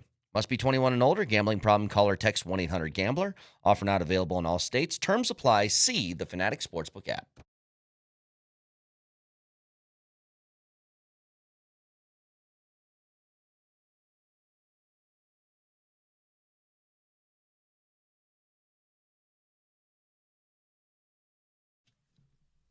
Oh, it happened yesterday, finally.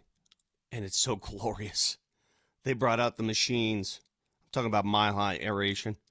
I saw it with my own eyes. Those big, heavy machines aerating my lawn with those deep plugs, getting to the roots so my lawn can drink that good drink and eat that good fertilizer.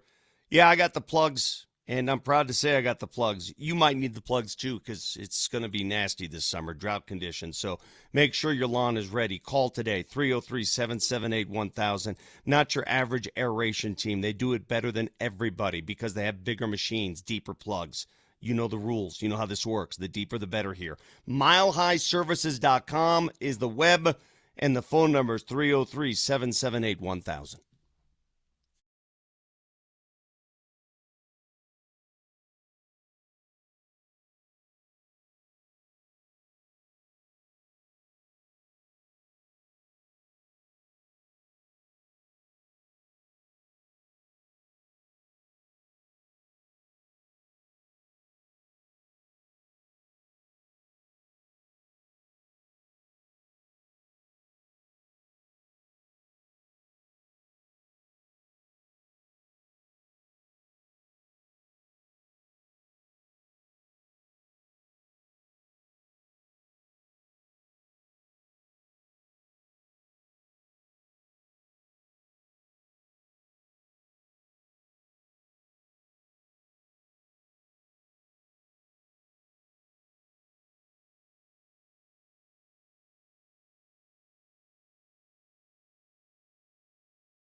All right, there's a lot to get to this morning, obviously. We're spending a lot of time talking about the Nuggets and the Avs winning last night. I do want to get back to that. I do want to talk about the draft last night because it had one at least very interesting aspect to it.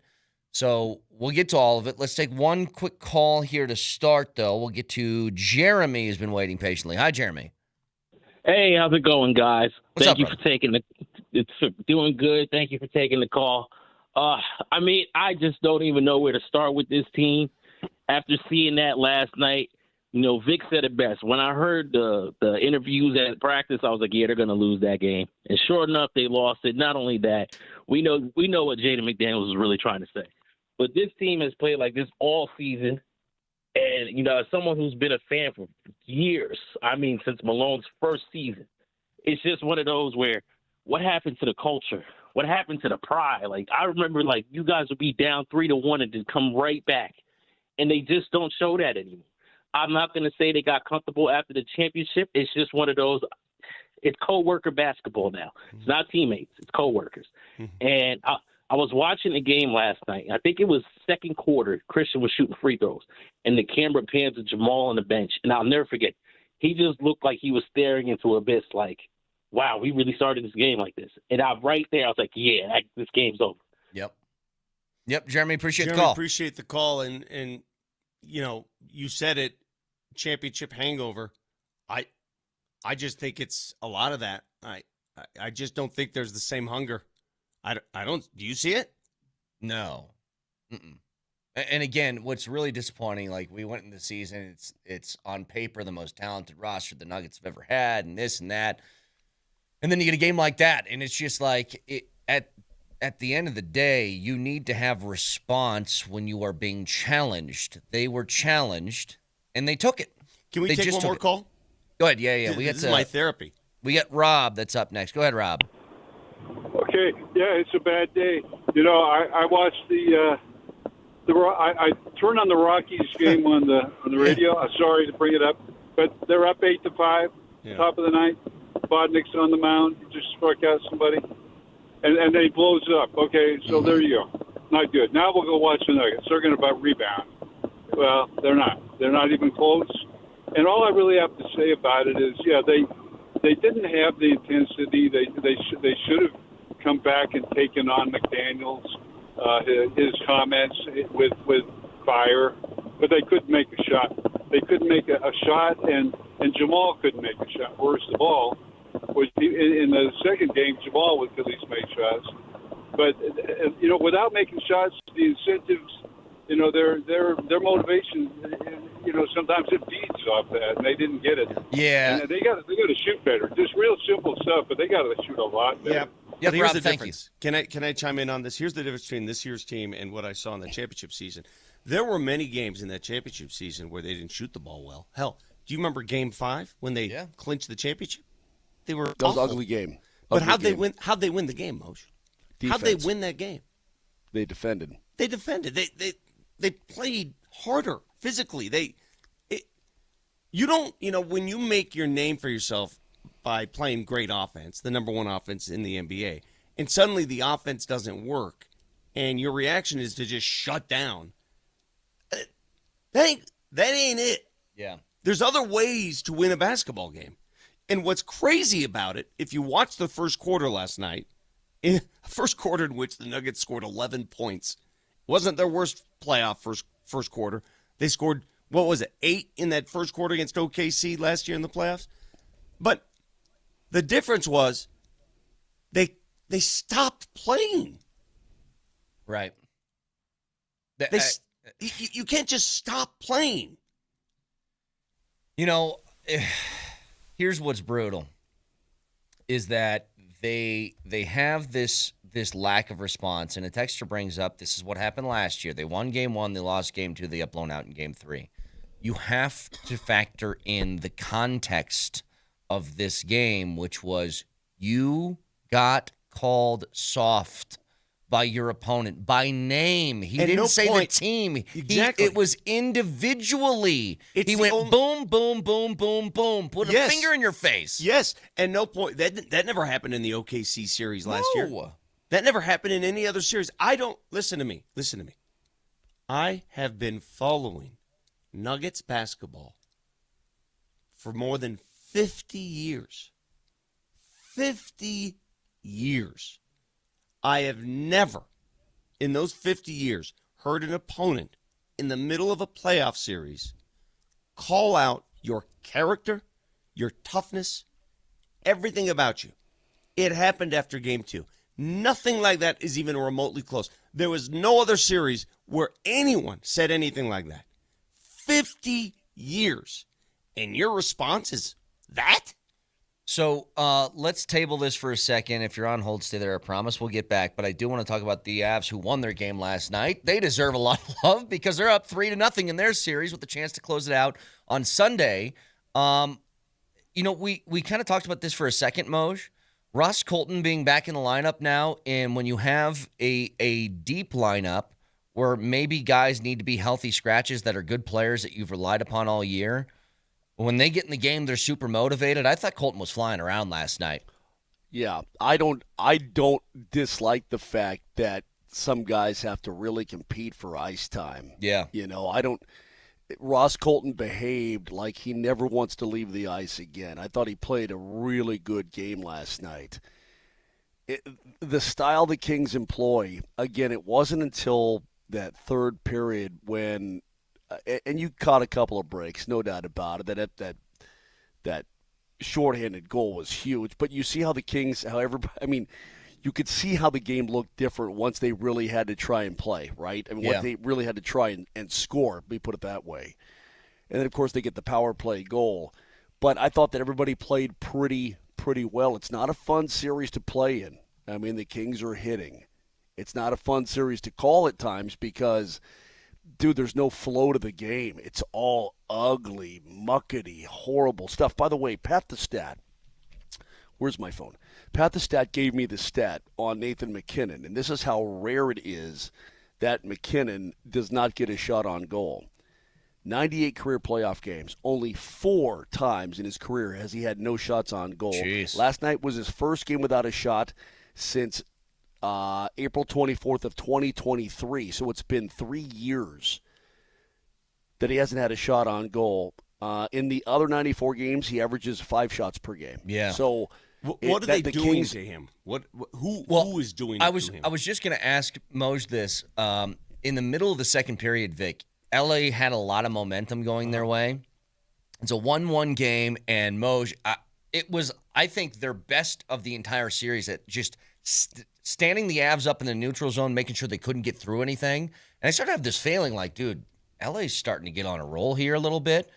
And luckily, that's right when Kale danced his way through, put the goal in, got you a 1-goal lead. But they, at the neutral zone, they were a brick wall. You couldn't get anything. Well, there were times when the Kings were the better team in the game. For sure. We had no problem admitting that on the broadcast, that they're really controlling the play because they're desperate. I mean, when you see that level of desperation, is it recognizable to you, Brett? I mean, sure. When you see a team play like that, you knew it was coming too. Absolutely. And I mean, the Avs were able to withstand. Vic, what are they doing? They're shadowing him like crazy. They're sending help all the time. And then they're denying shots. I mean, they're basically standing up like a wall. He tried to shoot.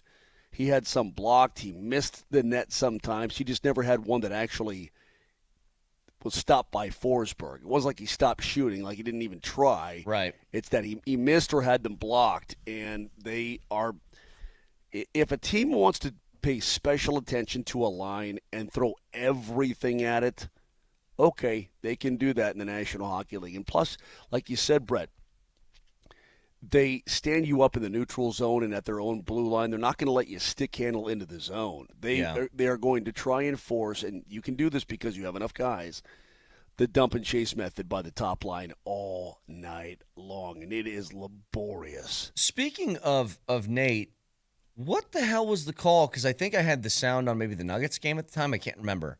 The double call that sent McKinnon to the box, and it was a 4-on-4, and I didn't see McKinnon do anything. Did they call embellishment or something? They did. They called embellishment. Really? On that. Sammy Helenius is 6'6" and 240 pounds, and he cross-checks him not once but twice at the blue line, and Nate falls down and gets right back up, and they called him for embellishment.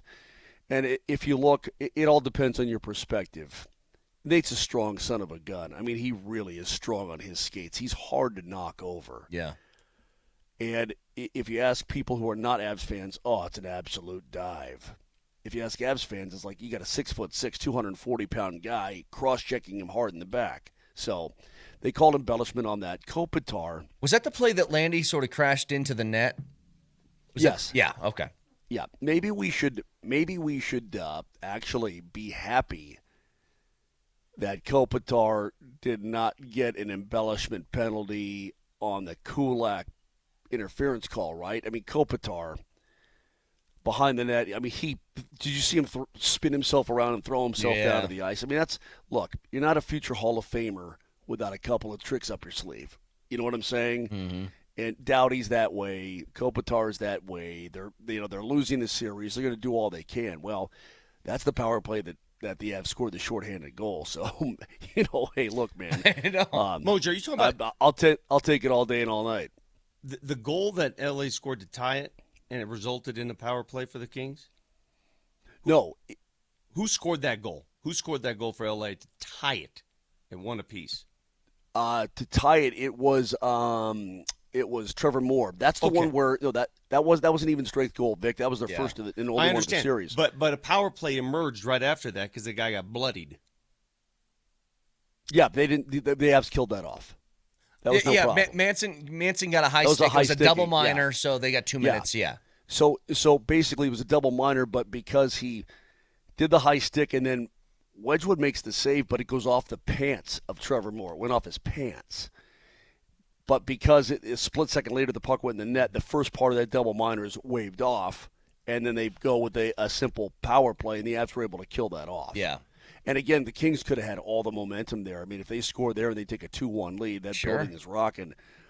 But it was about 6-7 minutes later that Cale Makar does the slippy down the blue line and then fires it. It's just such a huge goal scorer's goal.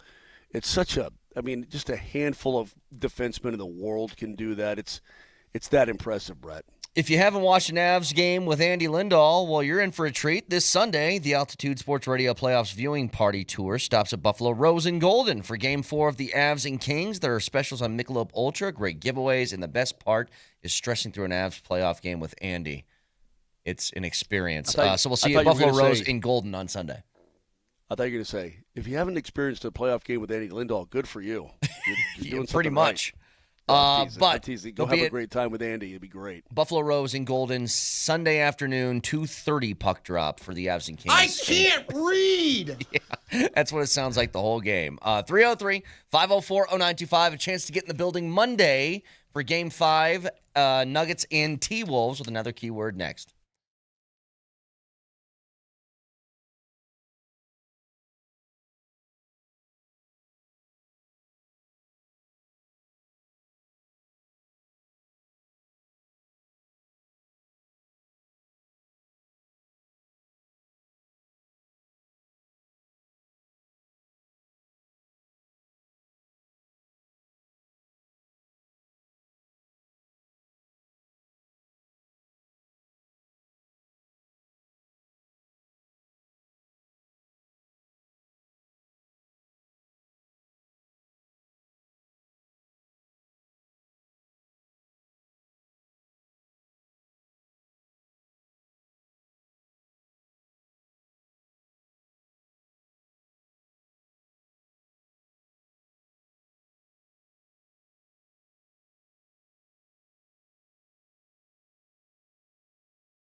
All right, chance to get you in the building for Game 5 Monday at Ball Arena. Text the word Achilles and your first and last name to 303-504-0925.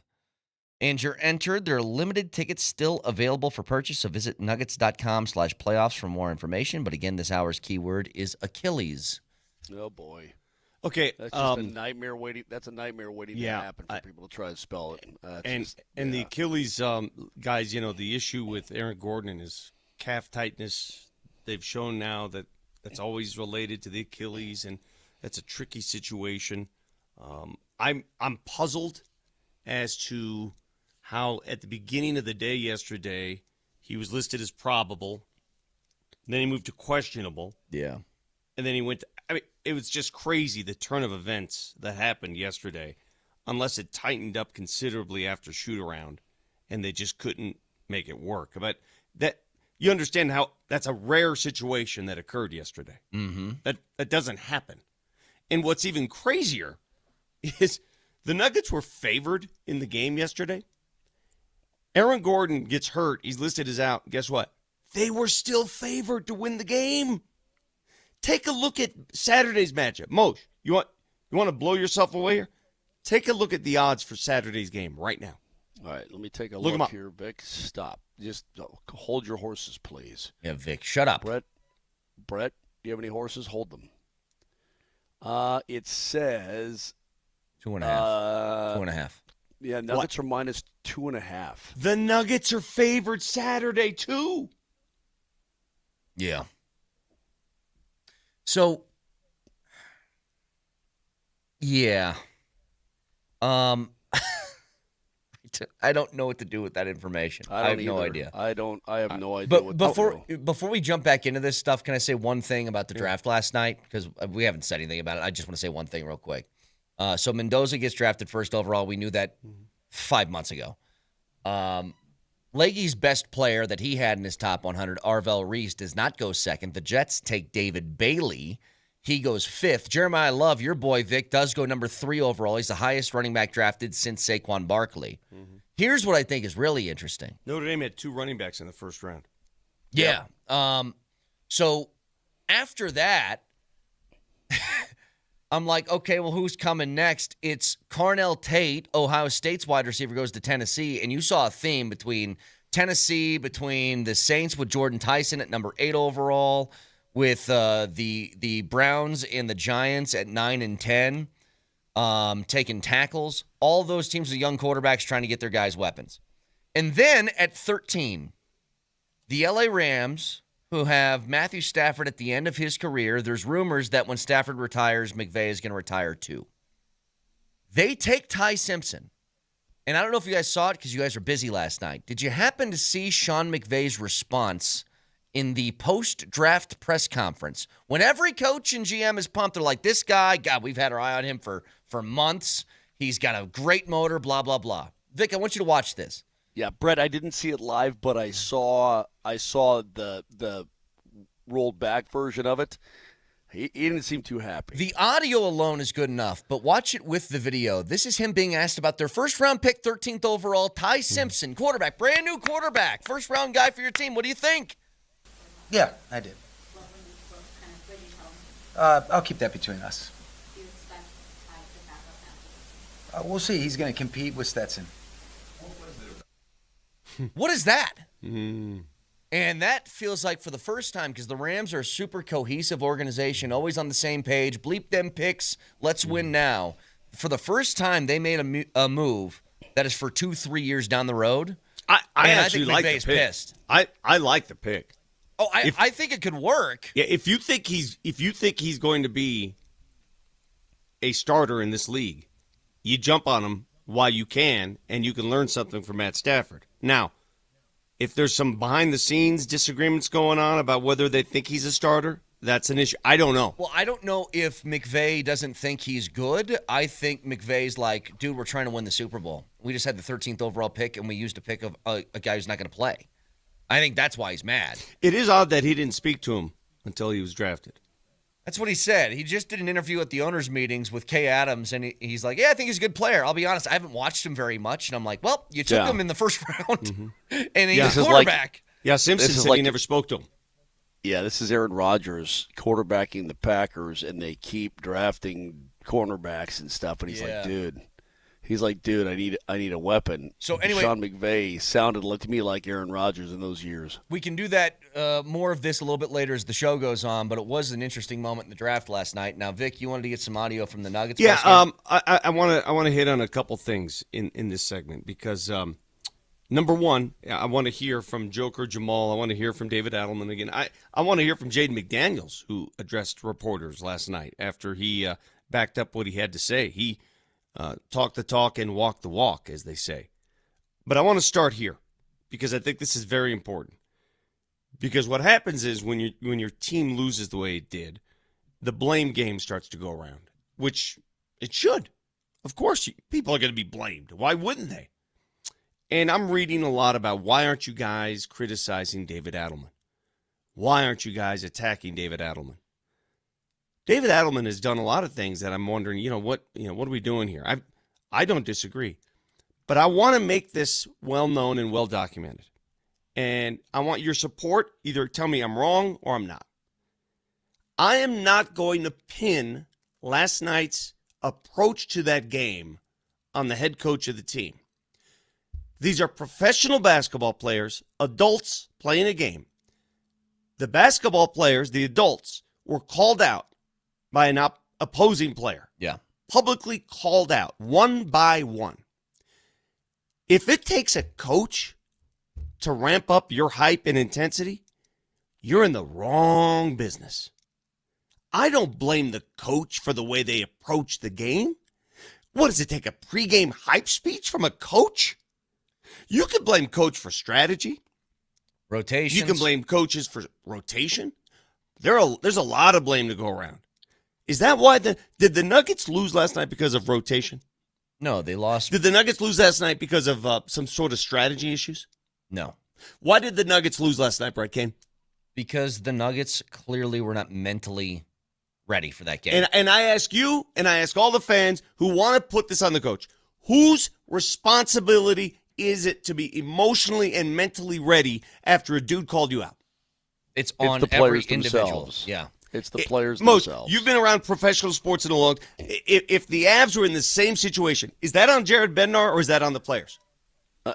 It's on the players, but let me explain. The 5755 says, well, it's the coach's responsibility to set the culture. Look, anybody who's been around pro sports for any amount of time, and the coaches will tell you, there has to be, you can push only so many buttons or rah-rah or whatever. Especially in the NBA, it's a players' league. There's got to it's a players' league. There's got to be a self-motivation factor. You guys just don't see it. You don't see it. Yeah. You think you do. You think this Correct. is high school. You think this is Hoosiers. It's not the way it works in an NBA locker room. Trust me. The players run the show. Correct. The players run the show. And if they don't take personal pride in being called out individually by a guy who's the third best player at best on the opposition, then I don't know what to tell you. It doesn't. David Adelman could be the biggest badass on the planet. He can personally, whatever it is you want him to do in front of that team inside that locker room, it doesn't matter. Or he could say nothing. It doesn't matter one bit. He could say nothing. Everybody disagrees, but you could disagree all you want. I know what an NBA locker room is. You want me to talk to? You want to get Scott Hastings on the? Who can convince you of that? Who could we? You want me to call Charles Barkley? Who could convince you that what I said, the players, it's on the players first and foremost. You could have a motivational speaker come in. I think people got to understand something here, and I don't think this is translating properly, so I'm going to try it. David Adelman does not have 0% responsibility for what happened last night. He has responsibility. He deserves. Correct. The bulk of what went on last night was all about player motivation, response, and emotion towards the game, which there was none. In fact, I'm going to give you this. Remember when we threw microphones in front of the Nuggets to get their reaction on what McDaniel said. Mm-hmm. Of all the people you heard from, Adelman and all the players, who was the most animated about it? I think it was Adelman. Adelman! Yeah, I think he was.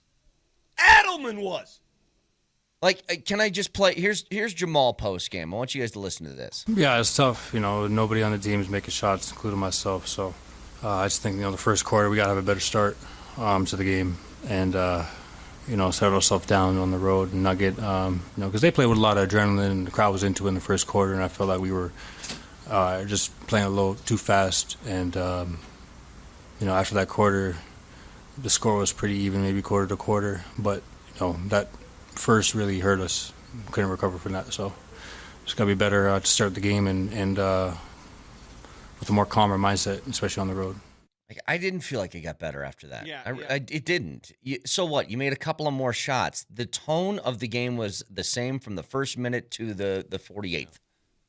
And there's an example of what I'm talking about. Does that sound fiery to you? Does that sound angry to you? No. Sounds just ho-hum, matter of fact. Like, I wanted somebody last night, whether it was Joker, Jamal, whoever, I want somebody to go out and be like, what we did tonight was unacceptable, especially given the narrative going into the game, whatever, however you want to say it. It's just like, it does feel as if it's just a shoulder shrug. Like, oh, we just missed shots. Like, no, that's not the point. That's not the point, is that you miss shots. David Adelman can write up the greatest scheme possible for that game last night. Here's how we're going to scheme it out. Is David Adelman the reason why Jaden McDaniels, in the first minute of the game, finishes an alley-oop dunk, gets fouled in the process, and doesn't even feel the foul? Oh, how about this? Let me put it this way for people who maybe don't get what we're saying here. Let's go shoe on the other foot. Let's live in a fairy tale land where I know this would never happen, but just for example, Aaron Gordon is playing in the game, Moj, and he calls out the T-Wolves, and he goes, they can't play defense. And I'll tell you who. Gobert can't, and Ant can't, and McDaniels can't, and DiVincenzo can't, and he does that. Yeah. There is 0% chance that Minnesota has a game like the Nuggets did. 0%. And it's not because of Chris Finch. It has nothing to do with it. Paul, my buddy who listens to the show every day, just texted me this personally, and he's so right. Fans can't say Malone was too mean, which they did, and now that Adelman is too nice. This isn't Goldilocks. This is on Joker and Jamal. This is on the leaders of the team. 100%. Yeah. 100%. This is on the leaders of the team. You set the tone. You 100%. set the emotional tone of the team. Here's Jokic postgame. We kind of created open looks. We didn't make it. The physicality was there, I think, on both sides. But I think they're making you. They're big, tall, long.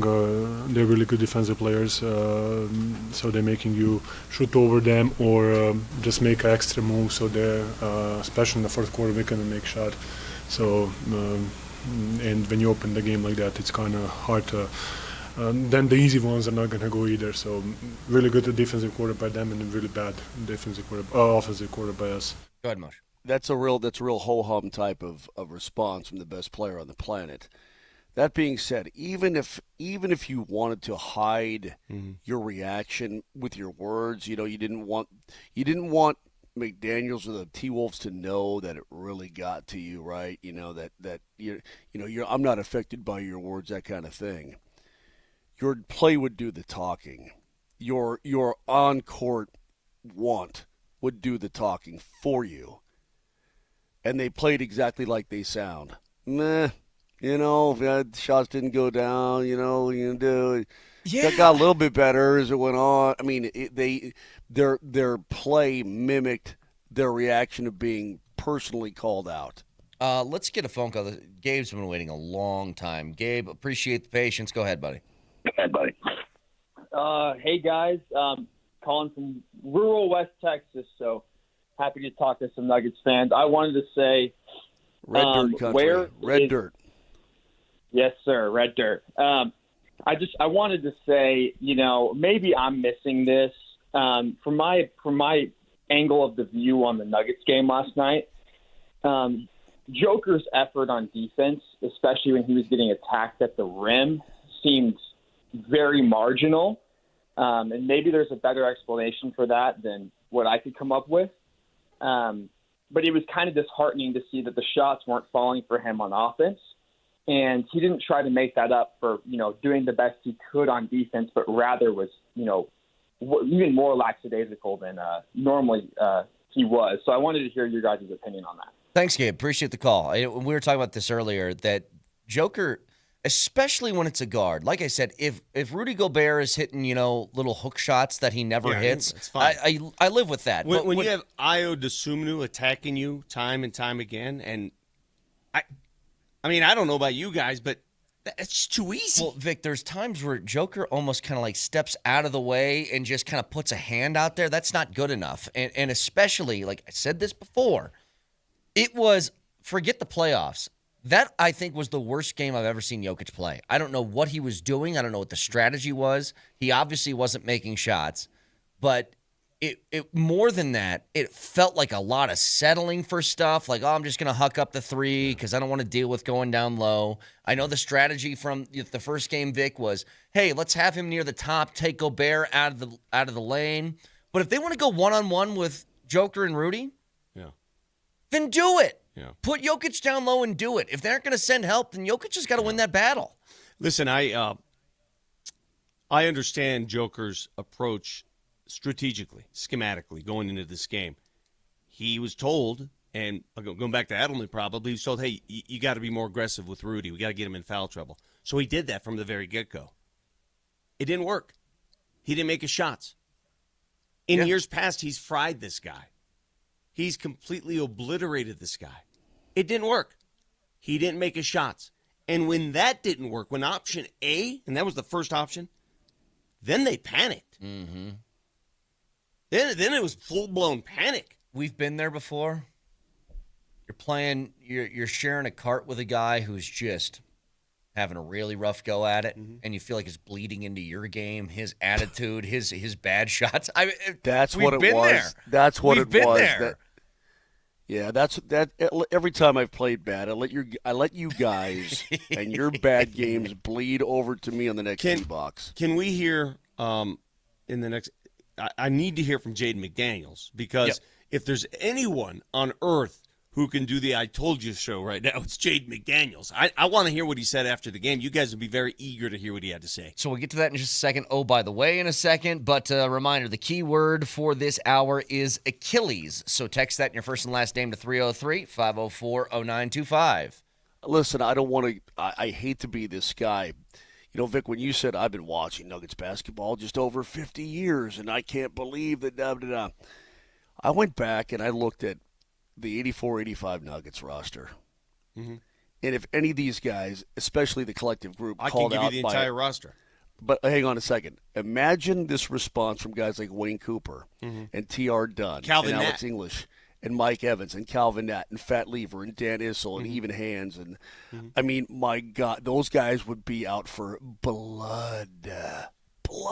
The Altitude Sports Radio Playoffs Viewing Party Tour continues tomorrow for the Nuggets and T-Wolves Game 4. Join DMac and Berto and Nuggets Nation to watch the game at number 38 in Rhino. It's powered by Michelob Ultra. Awesome autographed giveaways throughout the game, so we'll see you at number 38 in Rhino tomorrow at 6:30. BLUD blood. Back after this.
Oh, by the way, stories around sports in the world we feel like you should be aware of. Before we get to other things, Kyle's been waiting for like an hour, so I want to get to his phone call real quick, and then we'll move on. But Kyle, go ahead, buddy. Thank you for being so patient.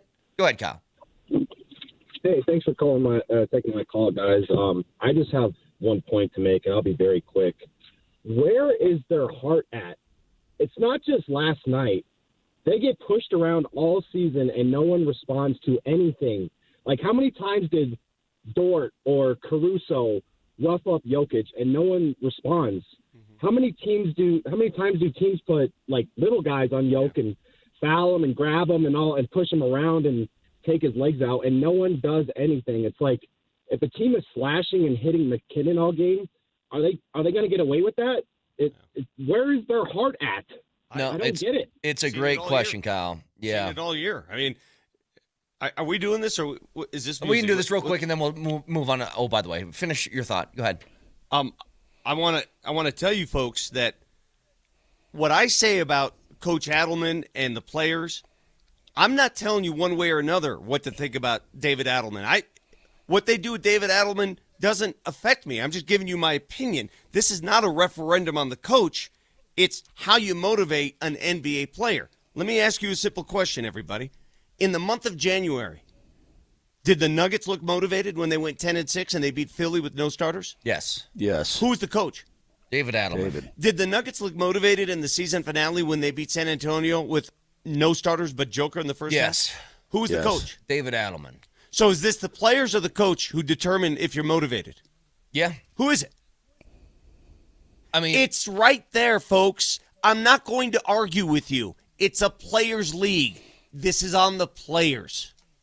So, by the way, stories around sports in the world we feel like you should be aware of. The draft was last night. Interesting thing that happened. Mekhi Lemon, it's around pick 20. The Steelers give him a call. They're at pick 21. I don't know if you guys saw this.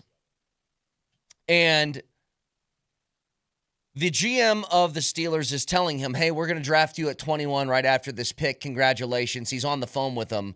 Listen to this. Here is what it looked like from the player's point of view before we discuss. Come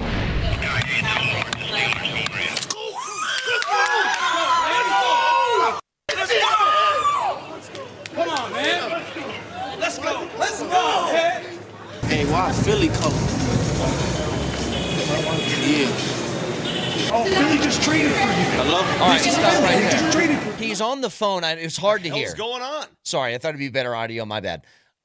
He's on the phone with the GM of the Steelers at 21. Don't say you're bad. You were bad. You were bad. He's on the phone with the Steelers GM who's at pick 21, and Philly trades up to 20 as he's on the phone with him to trade for him there. And I can't imagine what that phone call is like, because the first thing I thought of, Moj, is what does every GM say at their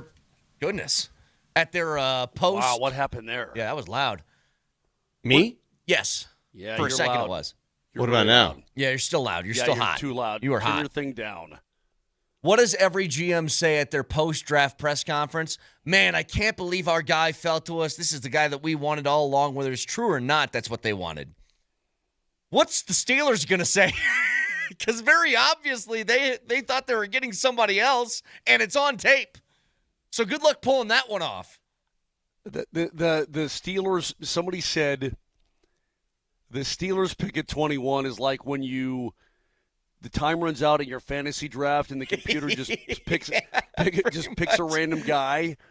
That's what happened to the Steelers. That's kind of funny. I mean, we've all had that happen, right? You're taking a whiz and you're like, oh my, I didn't realize it was my pick or whatever, and they just auto pick for you. It's like the Steelers auto picked at 21. By the way, so the Chiefs, they trade up to number 6. And they take Mansour Delane, the cornerback out of LSU, who's a good player. But it's one of these things I've never quite understood. You traded away a corner to acquire a first-round pick, and then you use the first-round pick on a corner to replace the guy that you just traded away who was really good and worthy of a first-round pick. It reminds me when the Bears traded away, or the Raiders traded away Khalil Mack, and they used their first-round pick on Cleveland Farrell, who was an edge rusher, to replace Khalil Mack. I was like, well, why didn't you just keep him? and he's no Khalil Mack. I mean, he's Right. a much poorer version of it. Yeah. Now, maybe I guess, Delane's going to be. I mean, he could be a really good player, but I'm just saying you had a corner. But the Chiefs say that they had a top 5 grade on this guy, and they got him at 6, which is why they traded up. Right. And it's a little money factor as well in term and age and all that. But yeah, I mean, when you trade a guy and then use the pick to take the same guy, it's kind of weird. It is weird. So, oh, by the way, I don't know if you guys watched the Braves game yesterday, but something funny happened. Yeah, here in SoCal, getting ready for Game 3, I'm watching the Braves game. The Braves called up a rookie. He's making his first career start. Wait, is this the old man who's crying? They got the old man in the crowd. He's wearing his high school jersey. He's in tears. Yeah. He's like, oh, my gosh, my son's dream is realized. Nelly, go ahead. Have made the trek from Washington. Dad wearing his son's Bainbridge Spartans high school uniform in support of J.R. Ritchie today. And his first big league pitch is hammered deep to right. And it is gone. James Wood greets him His rudely. first pitch is ripped 415 feet to right field after this, like, oh, what a heartwarming thing here. I think it should be illegal. That has to be a ground rule double. You can't get a home run off the guy's first pitch of his career. Not allowed. I guess that's so funny. I was thinking it'd be like, his first heavyweight fight, and Dad's here, and he's so proud, and first punch, bam, he's on the canvas. It's kind of funny. So anyway, it's kind of funny. That's just one thing here. I'm just saying, you realize your major league dream, and it just gets ripped immediately. Now, did you guys see how the Knicks game ended last night? Another C.J. McCollum big shot at the end of the fourth quarter, and then the Knicks fumble away the last possession. Yeah. They're down 2-1 now in that series. Did you see how many points Mikal Bridges had in that game? I did not. What was it? 0. Oh, my goodness. Yeah, that's rough. So they are trailing 2-1 against Atlanta in that series. Now, on the NHL side of things, did anything surprise you last night, Moj? I'm surprised that Ottawa hasn't won a game yet. I don't know. They look completely disjointed, the Ottawa Senators, against Carolina. Carolina won 2-1 last night, but I thought Ottawa would come back with a little more oomph. And the Sabres, man, credit Buffalo. They go to Boston after getting beat up at home in Game 2, and they take a 2-1 lead. That's a hell of a series. That's going to be fun to watch all the way to the end. So other than that, not a whole lot. Vic, we talk about injuries, Aaron Gordon being out, how much that affects the Nuggets and what they want to do. Peyton Watson being out, how much that affects the Nuggets. Jalen Williams has been evaluated with a grade 1 hamstring strain. How much do you think that affects the Thunder? I'd like to say that it's going to be impactful in the later rounds. For now, it's not going to impact them one iota. They're that deep. They got through a season winning more games than anybody, and they did it largely without Jalen Williams. Do they need him to win a championship? I don't know. They may do it without him. That's what I think. I think it'll have minimal impact, and that's weird to say for a guy who's a really good player in Jalen Williams, but that's just kind of how the Thunder have operated all year. I mean, he's been out most of the year. Did it look like it affected him all that much? Not really. They just keep winning. Nelly, you got one for the way out? Yeah. Oh, by the way, the 999 challenge is old news. The Philadelphia Flyers have upped the ante. So, at their arena, they have introduced the Hat Trick Challenge, which is 3 Philly cheesesteaks, 3 packs of French fries in 3 periods. And if you want to make it a power play, you can add 2 24-ounce beers. Okay.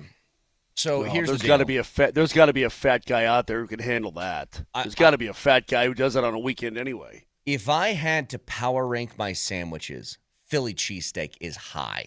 It's really high. Very high. That and a Euro and like a fried chicken sandwich are all battling near the top of that list. Agreed. You want me to have 3 of those? I'm going to die. And 3 servings of French fries. Where's Kiefer? Is Kyle Keefe listening? I hope he is. We were in Philadelphia one time, and we went to one of the cheese. Well, we went to a restaurant. What right are those across two the street cheese from Pat's. places called? Or Jim's. Anyway, he ordered a cheesesteak that was wrapped in a giant piece of pepperoni pizza. Oh, that's ridiculous. And he ate that, Ma. That's ridiculous. And I was incredibly proud of him, and there was enough to go around. But it was awesome. I mean, flat out awesome. And cheesesteaks, dude, with the meat's got to be right, the cheese has got to be right. If it's done right, it's is elite. And if the bun, if the roll is just perfect, dude, it is the very best on planet Earth. Oh, Brett, a good Cuban. That's up there too. By the Cuban. way, is brought to you by Rock Plumbing, Heating, and Air Conditioning, your local home comfort specialists. Visit rockheating.com. Rock, bringing comfort home and simplifying your life. So, a lot more to break down with these games. Moj, which one of these buttons affects my output and input and all that? Okay, you're going to have to FaceTime him during the break because there's a big problem you got going on right now. You just blew yourself up, dude. Yeah. All you got to do is turn the little knob so you're not so hot. Yeah, now you're just silent. So he's going to FaceTime you in the break. So 303-504-0925. Please don't FaceTime Reminder me. to FaceTime you guys, Jesse. if you haven't watched an Av game with Andy Lindahl, well, you're in for a treat because this Sunday, the Altitude Sports Radio Playoff Viewing Party Tour. It's a long way to say that. Speaking of three cheesesteaks. Stops at the Buffalo Rose and Golden for Game 4 of the Avs and Kings. There's specials on Michelob Ultra, great giveaways, and the best part is stressing through an Avs game with Andy. So see you at Buffalo Rose in Golden on Sunday afternoon. The 9020 says, thanks, guys. Now I want a cheesesteak. Me too. You know what? You and me So both. do I. You and me both. Dude, that's one of those things where when it gets in your head, now you got to find a cheesesteak. You gotta find one. All right, more to break down. Avs and Nuggets from last night next.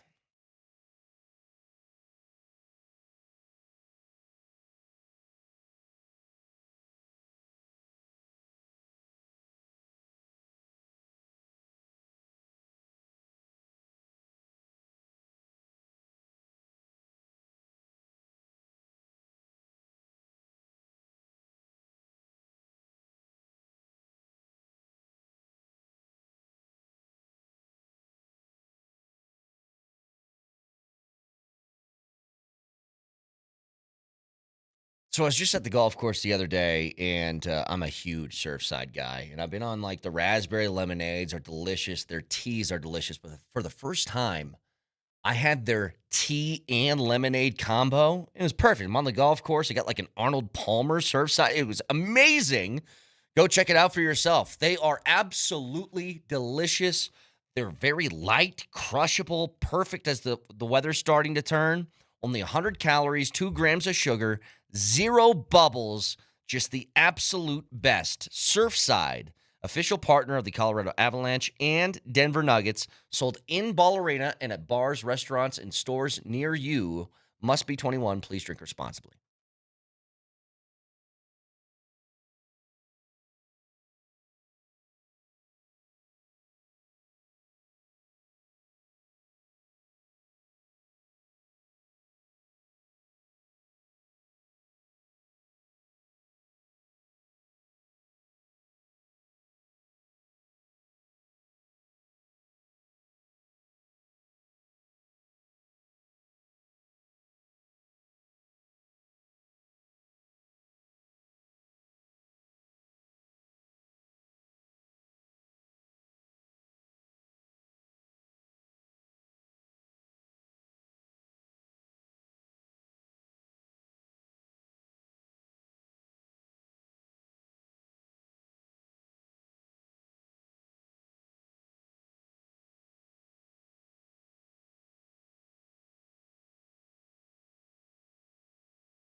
spanning the globe to bring you the constant variety of sport.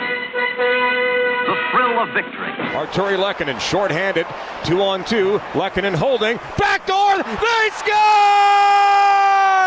We're up all night to get lucky, and it's a lucky bounce for Arturi Lehkonen. Brock Nelson looks ahead, shoots and scores! It's an empty net goal, and the Avs have doubled up the Kings again. Forsberg went to the bench, and as soon as he got there, Nelson fires it home. And the agony of defeat. Randall, cross-court pass over to Dosunu. Throws it on the left side, DiVincenzo 3, and that's the ball game.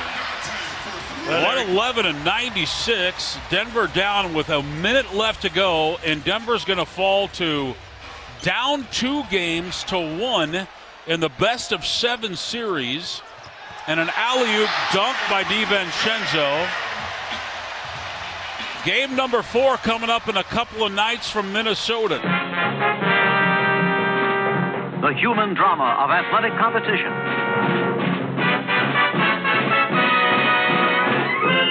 This is Moser, Lombardi, and Kane. Wide World of Sports. The great Jim McKay. Those were the days. Dude, I was a little kid, man. The Saturday afternoons at 3 o'clock. ABC's Wide World of Sports would come on, dude, and I'd watch the dumbest crap on the planet because it's all we had. It was awesome. By the way, Moj, tell the Bear, I just found this out. Our boy Blake over at Six Capital, he's doing a Philly cheesesteak special this weekend. Tell her. Oh, you're kidding. Yeah. Okay, So, I'll send her over there. Yep. What's that? What is that? Is that like a Six Capital? It's a barbecue brewery. No, joint. I'm talking about the Philly cheese. They're just making Philly cheesesteaks? Yeah, he does like a special every week. It's dude, delicious. they do all kinds of killer Yeah. stuff, man. I'll tell you what. If you got a good Philly cheese, count me in. Just send one to me. So let's start here. Talked a lot about the Nuggets, and we will continue to talk about the Nuggets. I do want to get to Jaden McDaniels from after the game, but Moj, to the Avs, who won last night with. See, here's where I'm not sure you guys understand things, Brett. I'm going to try to help you understand. Continue on. Oh, okay. I thought you were stopping me. They win last night. They take a 3-0 series lead, a chance to close things out Sunday for the sweep against the LA Kings. It was a game in which you guys highlighted them on the broadcast, both Will Smith and what's the other guy's name again? Chad? What's his name? Will Smith and the drummer? Will Ferrell and Chad Smith. You're saying Will yes, Smith. Sorry, Will Ferrell You're combining and Chad the two, Smith. you Yes. moron. But you get the win in LA last night, and it feels like the same game that you've played 3 times in a row, where the LA plays a really good game, and it felt like the kind of game that they've wanted to play and the game that they played all year. If you're frustrated that it's like the Avs are having difficulty with them, well, guess what? They got 20 points from just overtime losses throughout the course of the year. This is what they do. And this is where if you're an Avalanche fan, you should feel good because their coach, DJ Smith, said those were the 2 best periods we've played, talking about periods 1 and 2, the 2 best periods we've played this entire series. And what was the score after 2 periods of play? It was 2-1 Yeah. Avalanche. That is correct. Landy got fortunate with that puck ricocheting off the boards, no doubt about it. Kings got fortunate. Wedgwood makes the save, and it goes right into the pants of Trevor Moore and in. But this is where I want to help you guys understand life a little bit better. And if you understand this, then you'll do better in life. Nelly, listen up, please. Vic? No, I don't know. You're ticking anyway. You can write this down. Hell, record this. When Cale Makar, Johnny Lyles broke it down so well, but he backs up to the boards and makes it as wide as possible in the zone, because what that's going to do, it's going to force the Kings player to come at him, right? So he backs up to give himself even more space. And the pass comes across from Taves, right? D to D. Grabs the pass at the boards, then starts moving up the blue line, forcing that defender out of where he wants to be. And the cool part is, too, Taves then starts driving toward the net. As he sees Cale walking that blue line, he starts driving for a back door. So now the Kings have to respect a lot of stuff. And then, of course, you have guys stacked up in front.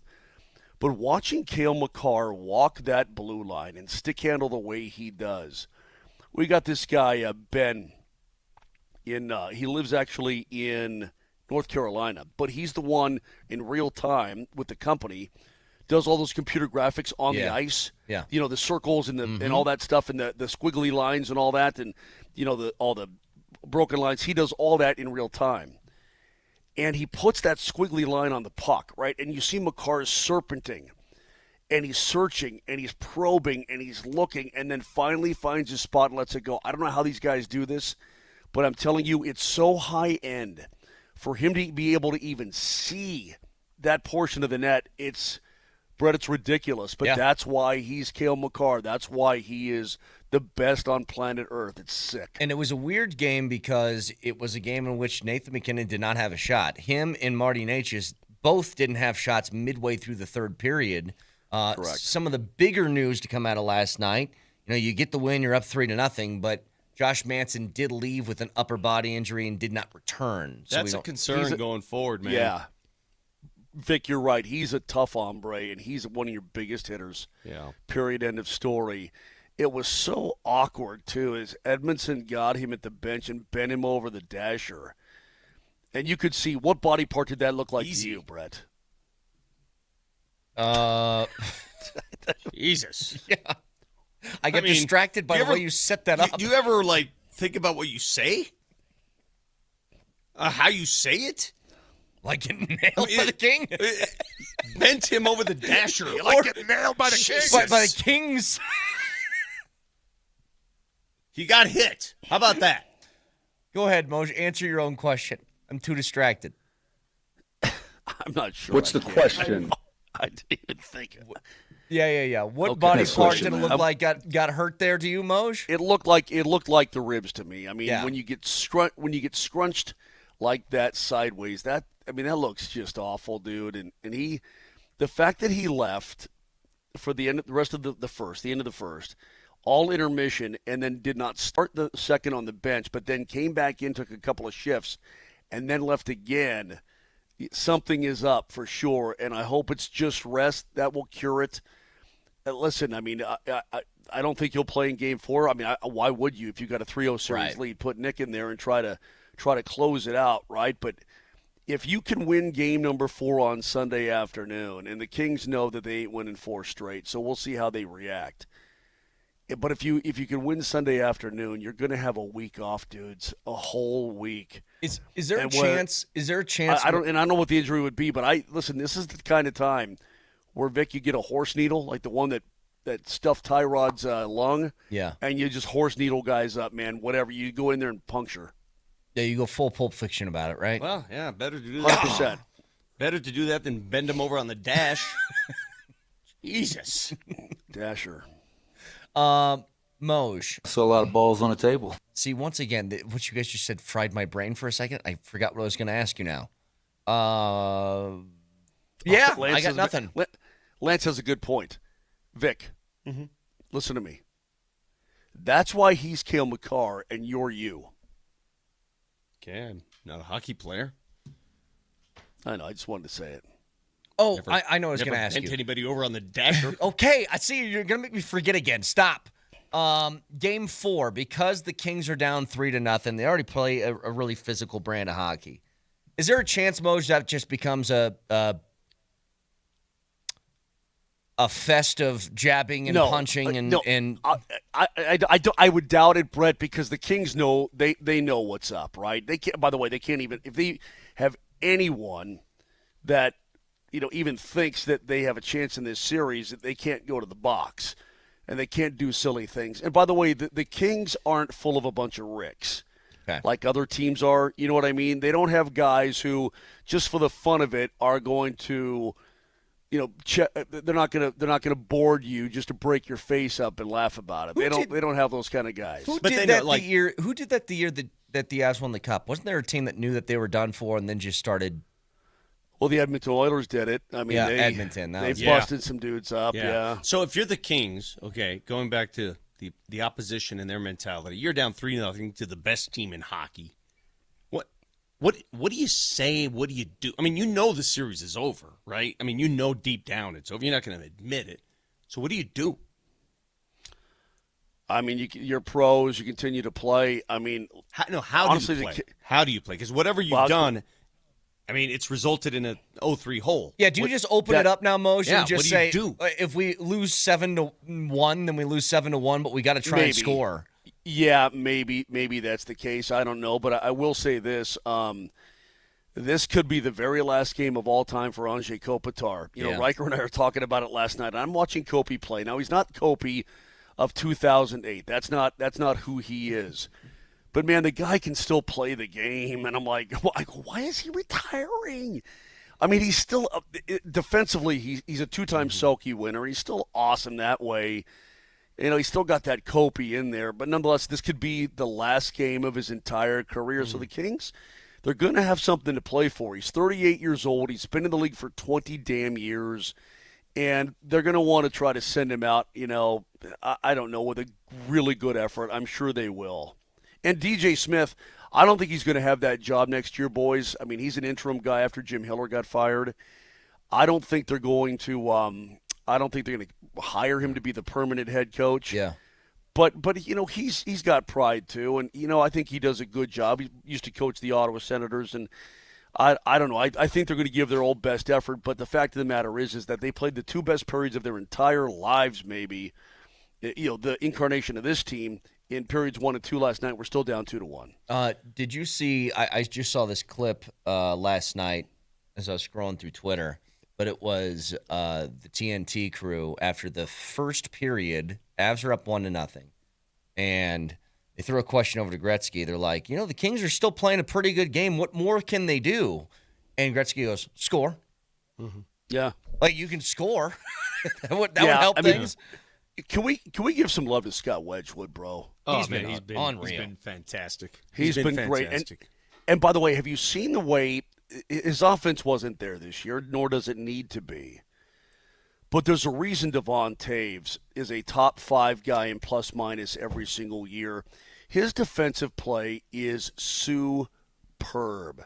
He's got one of the best sticks in the game. His positioning is always great. I mean, this is a guy who thinks the game at an incredibly high level. Devon Taves has been a badass. I don't want to give him the love. All right. When we come back, 2 things. Don't you all right? Did he just all right me? You go on and on. When we come back, I want to hear from Jaden McDaniels. All right? Because we haven't done that yet. Correct. Right. We haven't done that yet. Unless Moser wants to break down another goal for 45 minutes. I knew this was coming, though. You're still pissed, and I don't blame you. No. Here's what happened. Vic has been talking about running miles with somebody on the text line for the last 15 minutes, and then he's like, I'm bored now. That's what happened. All right, so when we come back, I want to hear from Jaden McDaniels, and I want to make this comment. I'm looking at a photo right now from the NFL draft last night, fellas, and we all love football. There's nothing more than going to a football game, right? I don't understand. Help me. Over 320,000 people stood in that crowd to watch 3 hours of people being announced. I don't understand that. Well, we'll get Can you help me understand that? No, I can't, because I would never do it, and I don't understand the point now, either. More power to those who do, and those of you who would. I get going to a game, but what is this? Well, we'll get to all that in just a second, along with your final keyword chance to get in the building. Game 5 Monday night at Ball Arena against the T-Wolves next.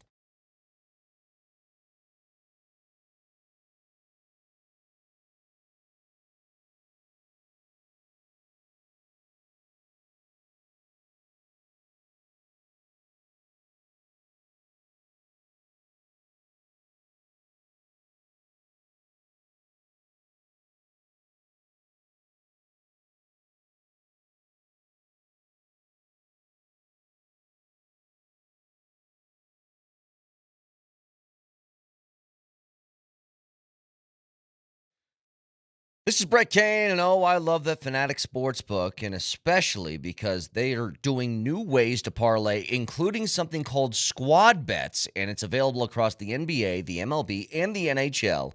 And here's the deal. You got the Fanatic Sportsbook app, you build your squad from the sport that you want, then pick your market, whether it's points, rebounds, assists, strikeouts, goals, and finally, you set the target. So if you like hoops, you can pick 4 players to combine for 100 points.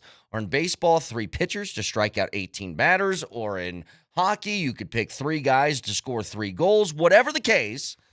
And then you sit back like a GM, watch your squad go to work with live tracking every step of the way. And here's the difference. If one player doesn't perform, the rest of your squad can pick up the slack. So your bet stays alive all the way to the very end, and you can track it live, cash out whenever you want. It's squad bets. It's only on Fanatic Sportsbook. Parlays hit different here. Must be 21 and older. Gambling problem, call or text 1-800-GAMBLER. Not available in all states. Terms apply. See the Fanatic Sportsbook app.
All right, welcome back to Lombardi. Kane and Moser, I don't know where they are, but it's okay. We can talk. I don't need those two. Let them frolic around a little bit. Let's talk about what happened last night in Minneapolis. One of the worst, if not, well, I don't even know where to rank this in terms of bad playoff performances for the Nuggets. I've seen worse. I mean, the worst performance was Game 7, 2024 at home. That was the worst. Last night may have been one of the top 3 disappointing performances in Nuggets playoff history. Brett's back. What'd you say, Nelly? What's the key word? I got it. It's all right. Sorry. I was taking care of something. The Nuggets are in a tough series. We got your tickets to get to Ball Arena in Game 5. The key word is healer.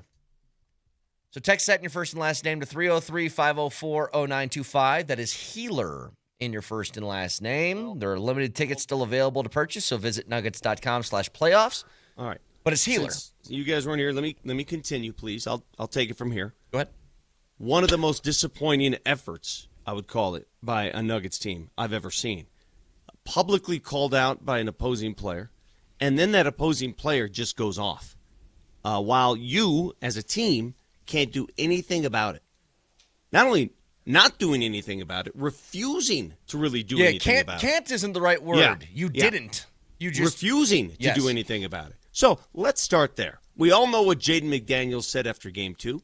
We all know what the Nuggets said back. Not much. Here's what Jaden McDaniels said after the game last night. I don't know. They were like, just playing Denver really motivates us. That's enough for real. Just playing against them, we don't really care what they say. Just the number and the name across their chest make us play like this.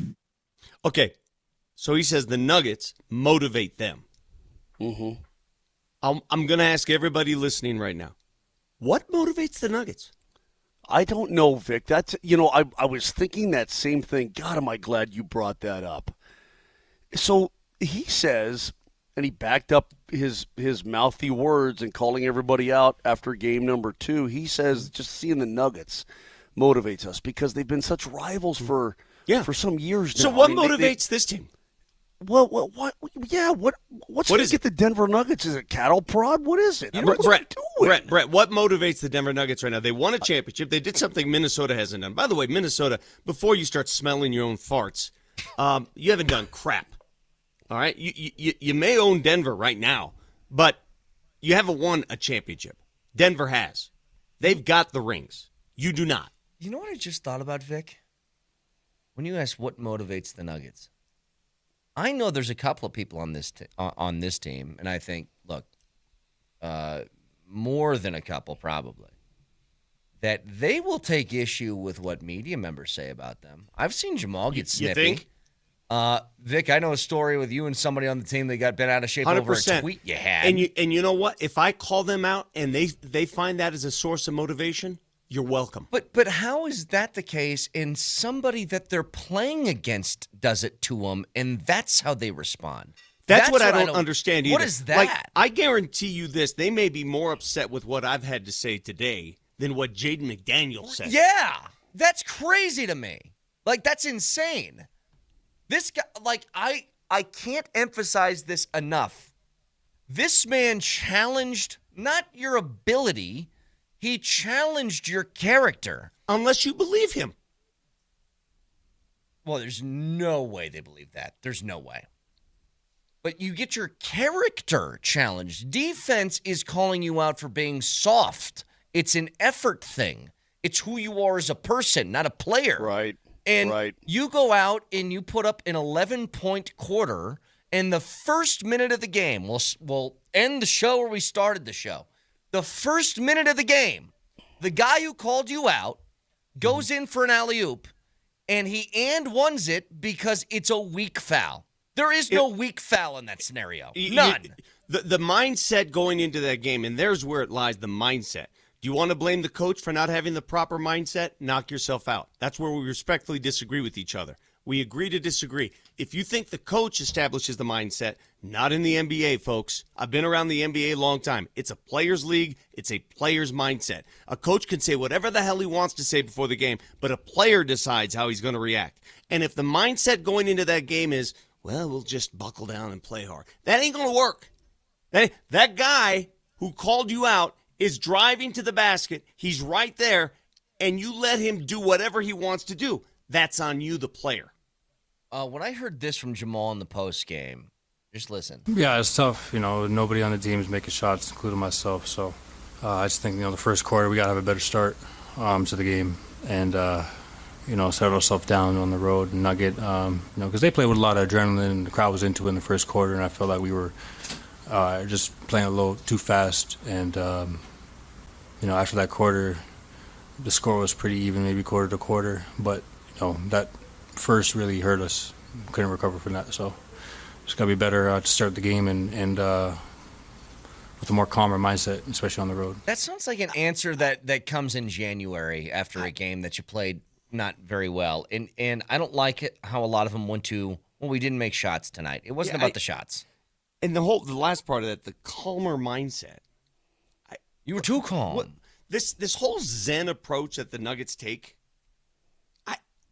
maybe I'm the anti. I don't get it. It's one of the things that drove me nuts. I don't understand it. About Phil Jackson, how he's called the Zen Master or whatever. I'm like, I watched watching Jordan play. He didn't look very zen. He looked pretty intense, actually. I watched pretty Kobe. Pissed off. Kobe didn't play with zen when Phil Jackson was coaching him. He played pissed off. Like he played angrily. His game looked angry. His game had a specific purpose and intent. Kobe's game. And in regards, nobody's got any. I mean, when you don't come out with purpose or intent in a game like that, it's again, Vic. It's more just disheartening than anything else. I'm not mad. I'm just disheartened by it. And if any of the players, and I know they're going to be mad with how we're reacting, right? They're going to say, "Oh, you're overblowing it. We're being." But let me say this: if the players are unwilling to defend their own honor, why do you want me defending your honor? Right. I can't do it. Correct. If you can't do it yourself, and you were what am I supposed to do? What are we supposed to say? Yeah. And I know that it's funny. There's this promo that's been running over and over again for the last couple of weeks, and it's when McKinnon was in studio with Tyson Barrie, and Lindahl was talking about how the Avs are like the one team that really still pulls at his emotional strings, like he freaks out during games. And he was describing it. And Tyson Barrie said, man, you should see somebody for that. And I'm like, I know these guys get confused about why fans take their games so seriously, but it has felt a couple of different times this year that the fan reaction to a Nuggets performance and the Nuggets reaction to a Nuggets performance are so vastly and wildly different. But you know what, Brett? Fans have accused, I've seen it on the text line, saying, why do I feel like I care more about this than they do? Well, who's been, after the McDaniels comments, I'll ask you a simple question. It's rhetorical, actually. Who has been more vocal about McDaniels and what he said? Is it the media, the fans, or the players themselves? It's been the media and the fans. Yeah. What have the players said? What did they say when given the opportunity to crack downplayed back? They downplayed all of it. They downplayed it. And what did they do? Not just say. What were their actions? Zero reaction. How did that work out? How'd that work out? Not good at all. But Vic, let me tell you, maybe it's on us, and this is where I'm getting at. I truly believed that the Denver Nuggets could win not only this series but win a title. I mean, I think they were good enough, or I think they're a good basketball team. But you know what? That's on me. Maybe everybody is overestimating how good they really can be. Maybe deep down inside they know that they can't, and they're just behaving. And that's like just that. the way it is. Yeah, I agree. That's just the way it is. I mean, there's a part of me that yeah. Now that I saw that last night, you're talking about getting information. There's a part of me that believes that they don't believe they can do it. Can I take that a step further? And I want everybody just to sit back and listen, listen closely, because I'm going to be accused of making excuses, and that's not what I'm doing. There is no excuse for that performance last night. None. I want to make that resoundingly clear. No excuse for not cracking back at somebody who called out your manhood. I want to make that clear. But I want you to consider something. Because Nikola Jokic said it. He said he had the feeling that Aaron Gordon wasn't going to play in that game 2 days ago.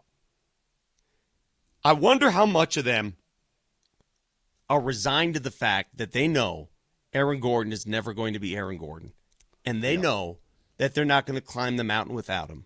And they know that any effort is just temporary because they can't get to where they hope to get without him. But Vic, that being said, even last year in Game 7 against OKC with MPJ's arm falling off and Aaron Gordon limping around because that's all he could do, they still showed. I understand, but deep down, Mose, I think Mose, I'm going to tell you something. The Aaron Gordon situation, and guys, what did I tell you?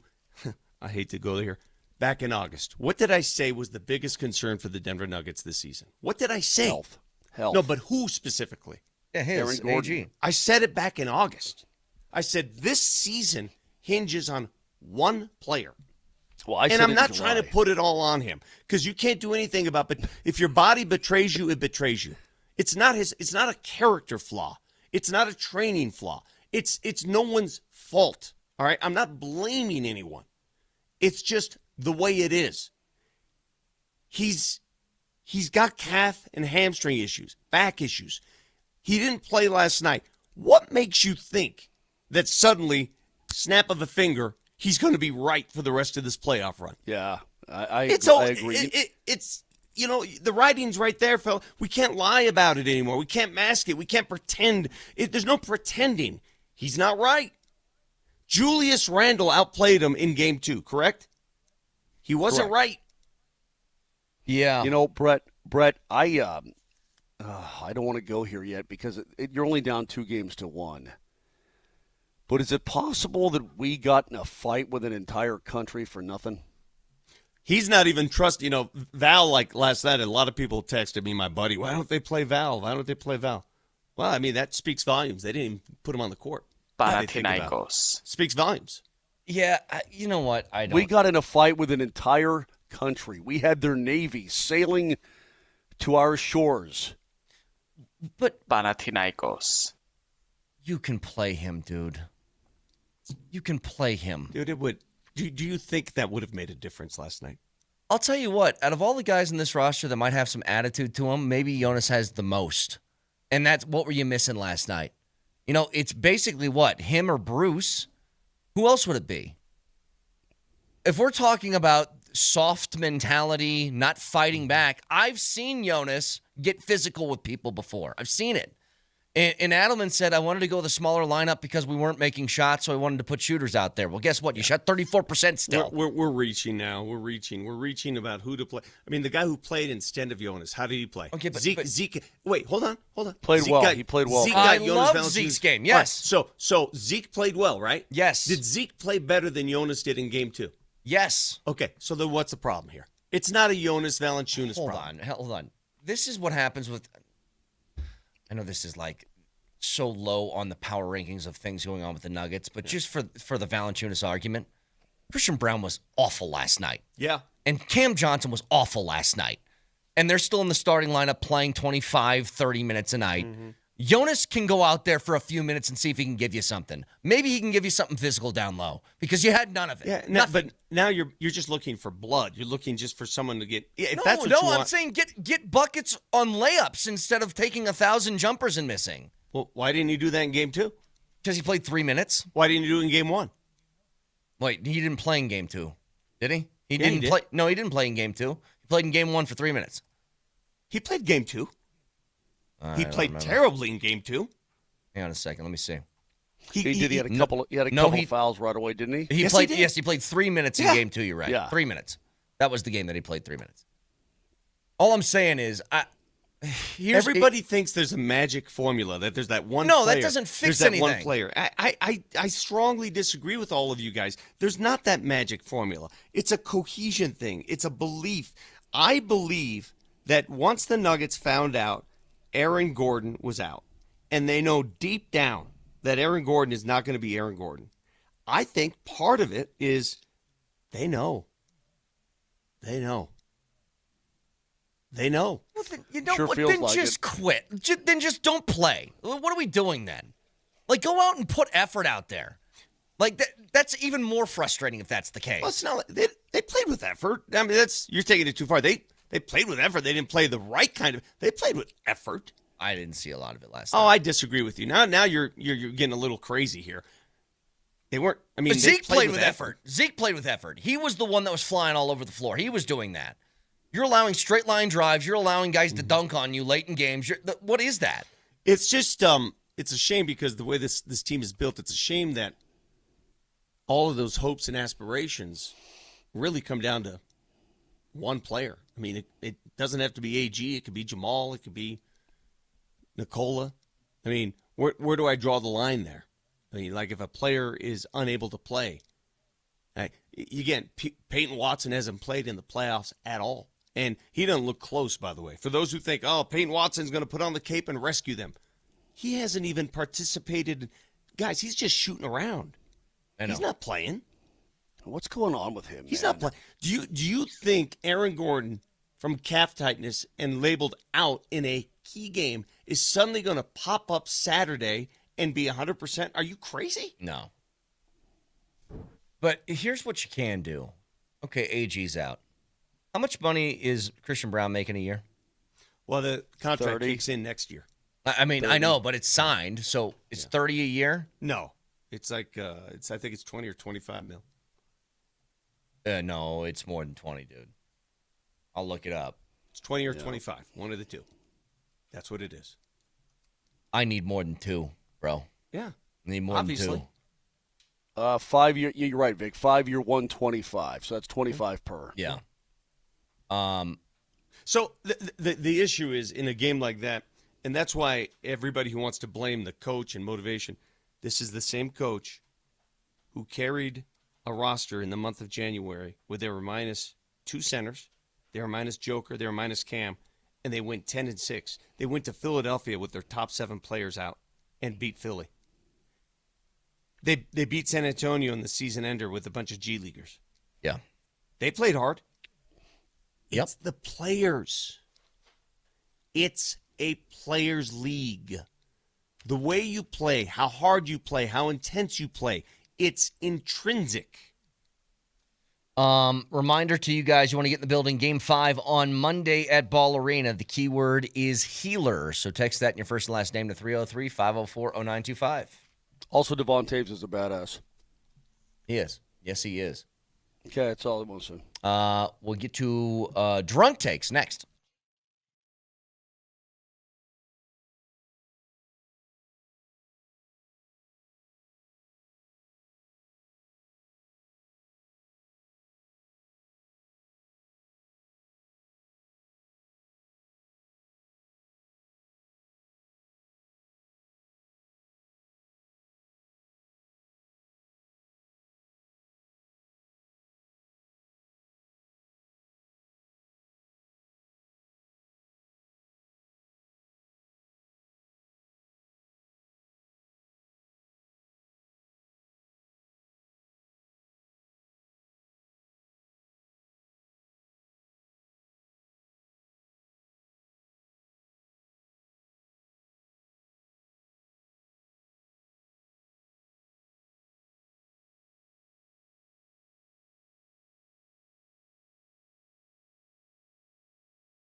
All right, get the drunk takes here in just a few minutes. Announce the winner of the pair of tickets to Game 5 at Ball Arena on Monday as well.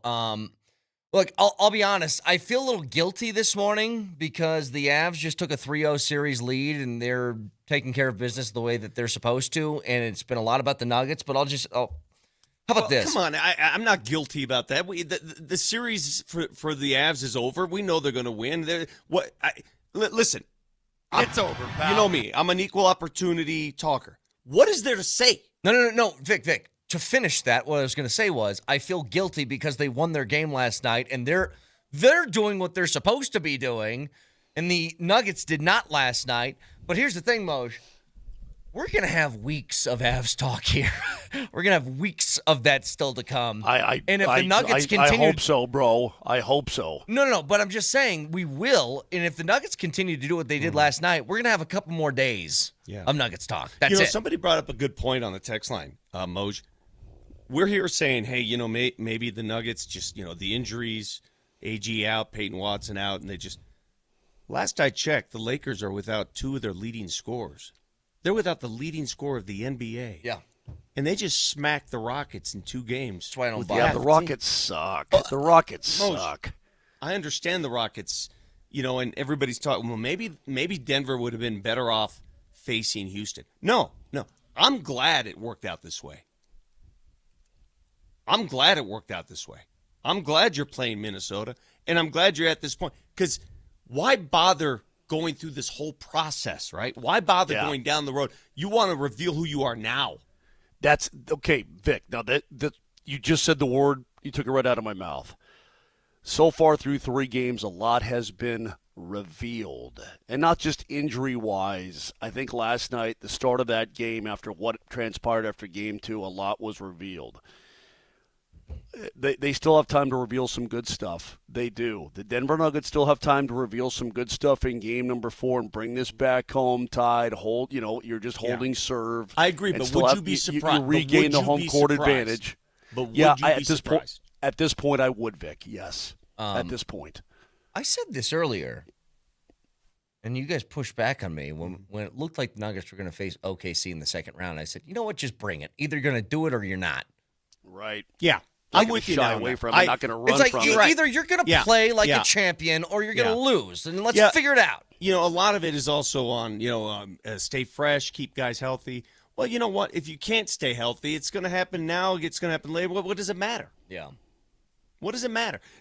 Draymond Green said it best, and maybe why he's the soothsayer. If you're going to lose in the playoffs, just get it out of the way early. Yeah. Just get it out of the way. He talks about it all the time. He's like, I would rather have an extended offseason if I'm not winning a championship than getting to the Western Conference Finals. Well, he's certainly having plenty of extended off seasons now, ain't he? Well, Moshe, he couldn't wait. He was in that last playing game. He had to get ejected in the last minute to make sure. He got himself thrown out. He wanted an early just exit. To start it even earlier, correct. Can I read a text? And I don't know how many times I'm going to answer this question today. I just don't know how many times. I've tried every, and it's my fault. I haven't defined it properly. I haven't given it maybe enough of a proper explanation when it comes to coaching. Do I believe that David Adelman deserves blame for the way they performed last night? You're darn right he does. He deserves a share of the blame. They all do. Do I believe David Adelman is the reason that the Nuggets did not defend their honor? No. He's not the reason. Yeah. That's on the players. Do you understand the difference between the two? Here's a text. Hey, Vic, if this is a players' league and a players' game, what exactly do we need coaches for then? Coaches have to get the most out of the roster. Coaches are responsible for team outcomes at the end of the day. I don't disagree with that one bit. I don't disagree with that one iota. Here's where I do draw the line. If there's a player on the opposite team that called you soft publicly, and he's driving to the lane, and you have a chance to remind that player you're not soft, and you respond with a soft foul, is that on the coach or the player?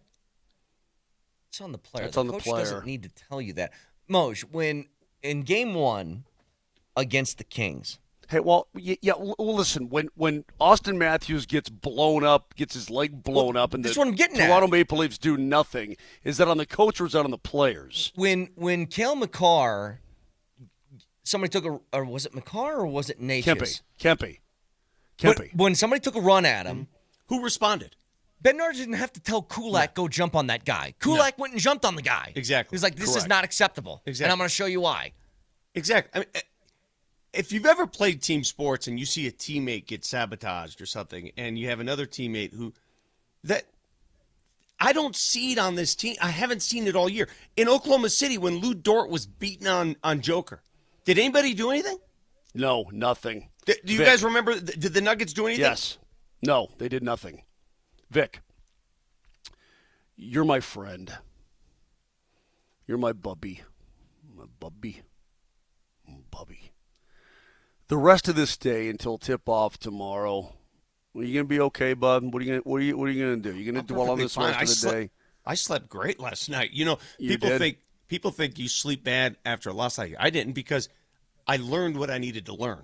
Okay, but how much are you gonna dwell on this? Don't make this occupy your brain. Mose, you're completely misreading. This is not good. I'm spewing truth this morning. If anything, it's therapeutic for me because I'm telling you how I feel. But trust me when I say this. This is not as like I've had different Nuggets games where I've had like the Lakers loss, right? Remember that game and I couldn't sleep? Yep. That one troubled me because I didn't know what I was seeing yet. I know what I'm seeing now. I know what it is. I'm good. And it ain't it. And this ain't it. Tell you what. There's a world that exists that very well could happen tomorrow where the Nuggets win by 20, and it's going to confuse me even more.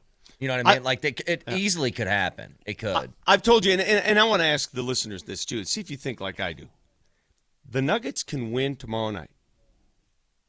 They could win this series. I would still be mad about how they played and responded last night. This will be the most memorable game. Yeah. And I don't know why that is. I don't know why I'm wired that way. I don't know if you are. But I'll ask you, if the Nuggets win and go on to win the series, which at this point, I mean, you got to be honest, it's going to take a lot. I still am concerned with the manner in which they approached last night's game. Mark my words. Mark my words. The winner of Game 4 wins this series. Let's get to the winner of the man who's going, or woman, who's going to Game 5 at Ball Arena, and that is... All right, here's the text I got from Nelly. I swear to God, the guy who won the ticket is Landon Harmon, the goat milker. No way. This is the guy that sent us photos So of you put goats? it in the randomizer, and the goat milker guy is the guy who's going to the game? Yes, just random draw, completely random from our text message system, and it went to my Mr. God. Milker. Landon, just so you know, I sent those photos to HR of you fondling goats because I was not too keen to seeing that stuff. Yeah, you can't just send that to our text line, bro. That's not, can't do it. Congratulations, though, Landon. You're going to Game 5. How about a palate cleanser from the Nuggets talk? Our favorite part of the week, drunk takes. Moser, Lombardi, and Kane present Drunk Takes. For the record, I think this sort of dehumanizes us. And it really cracks at our credibility as a show. Drunk Takes. Drunk takes are clips from throughout the week. We slow them down to half speed. It makes it sound like we're hammered. Nelly? Raise your hand if you got a groin. I got a groin. Okay. Yeah. Okay, good.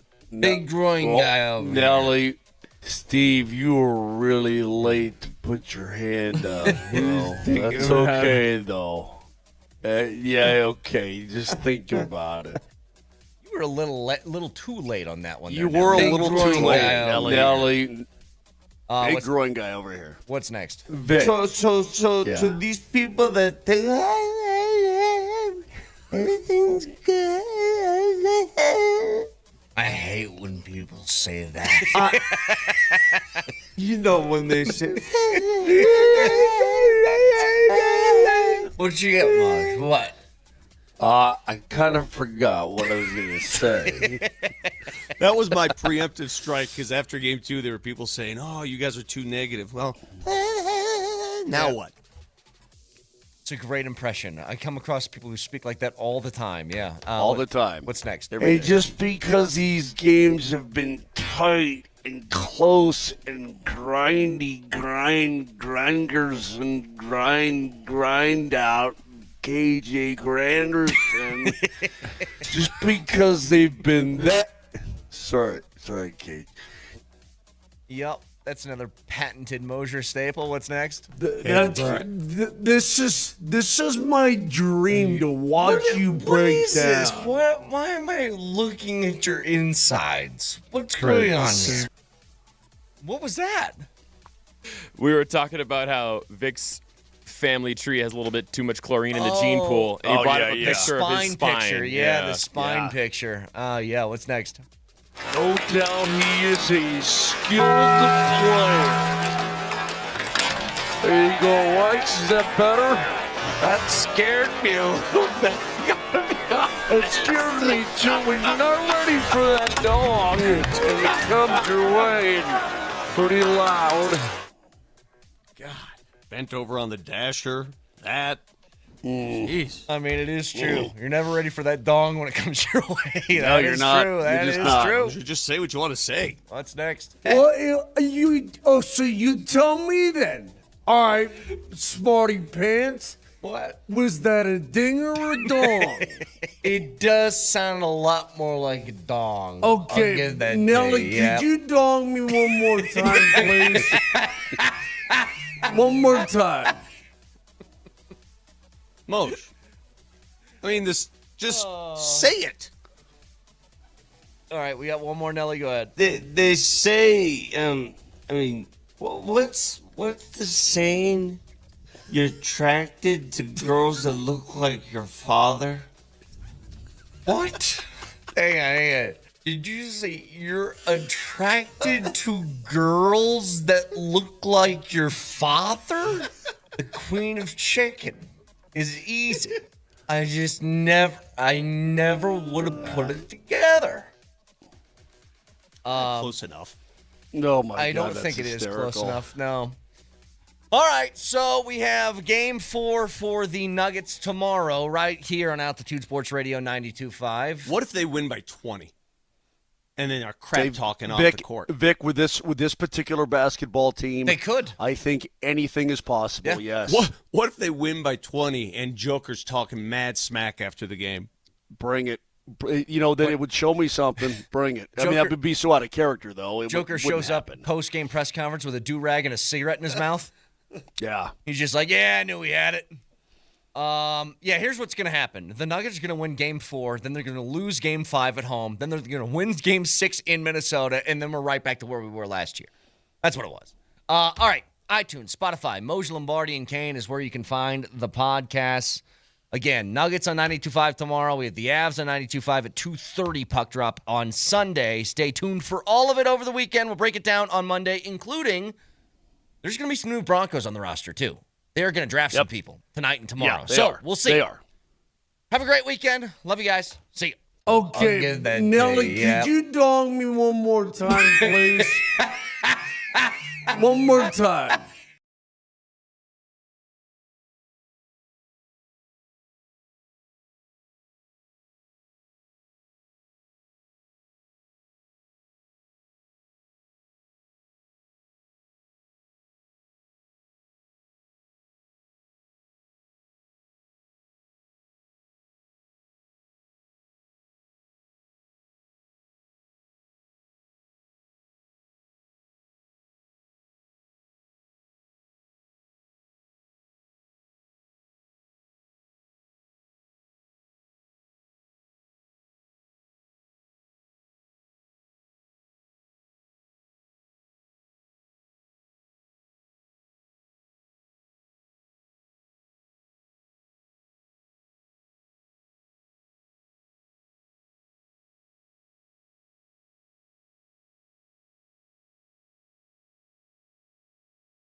5 seconds remaining.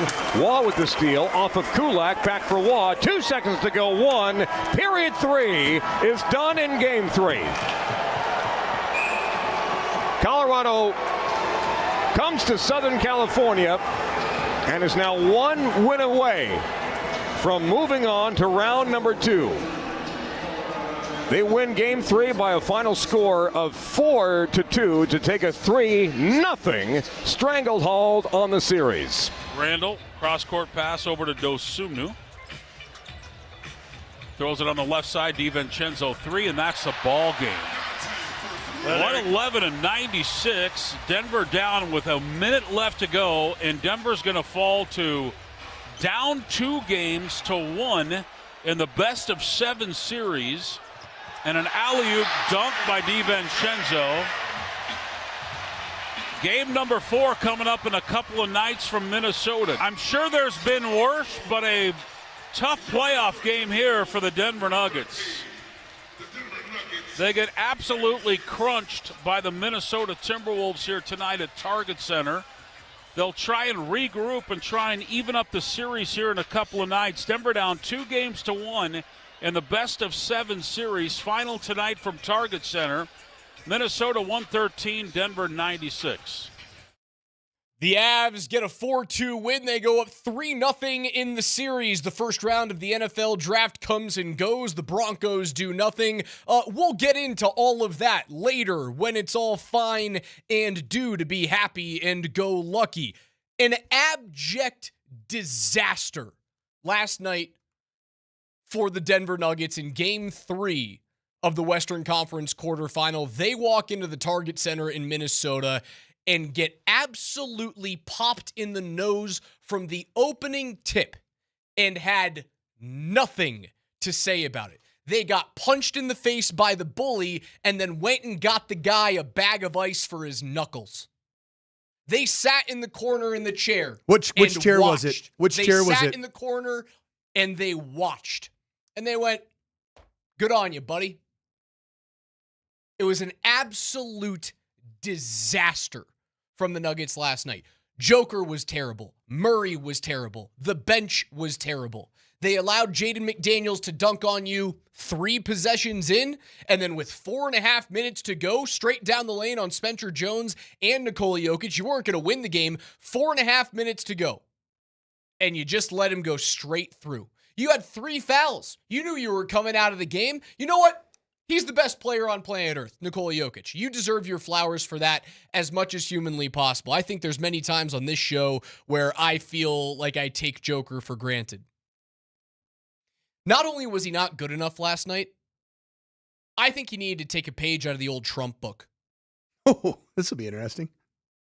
What's Adam Silver going to do? Is he going to suspend you for Game 4 if you were to throw a forearm into Jaden McDaniels' teeth as he tried to dunk on you with 4.5 minutes to go? No. You could walk down Main Street, shoot someone, and they would forgive you. Joker could have stepped up and thrown a punch directly into Jaden McDaniels' chest when he tried to dunk on him with 4 minutes and 15 seconds to go in regulation of that game. Adam Silver's not going to suspend you for Game 4. And you sashayed away and let him do it. A disaster from top to bottom. From Adelman to Jokic to Murray to the bench. Oh, man, are they behind the 8 ball? Mm-hmm.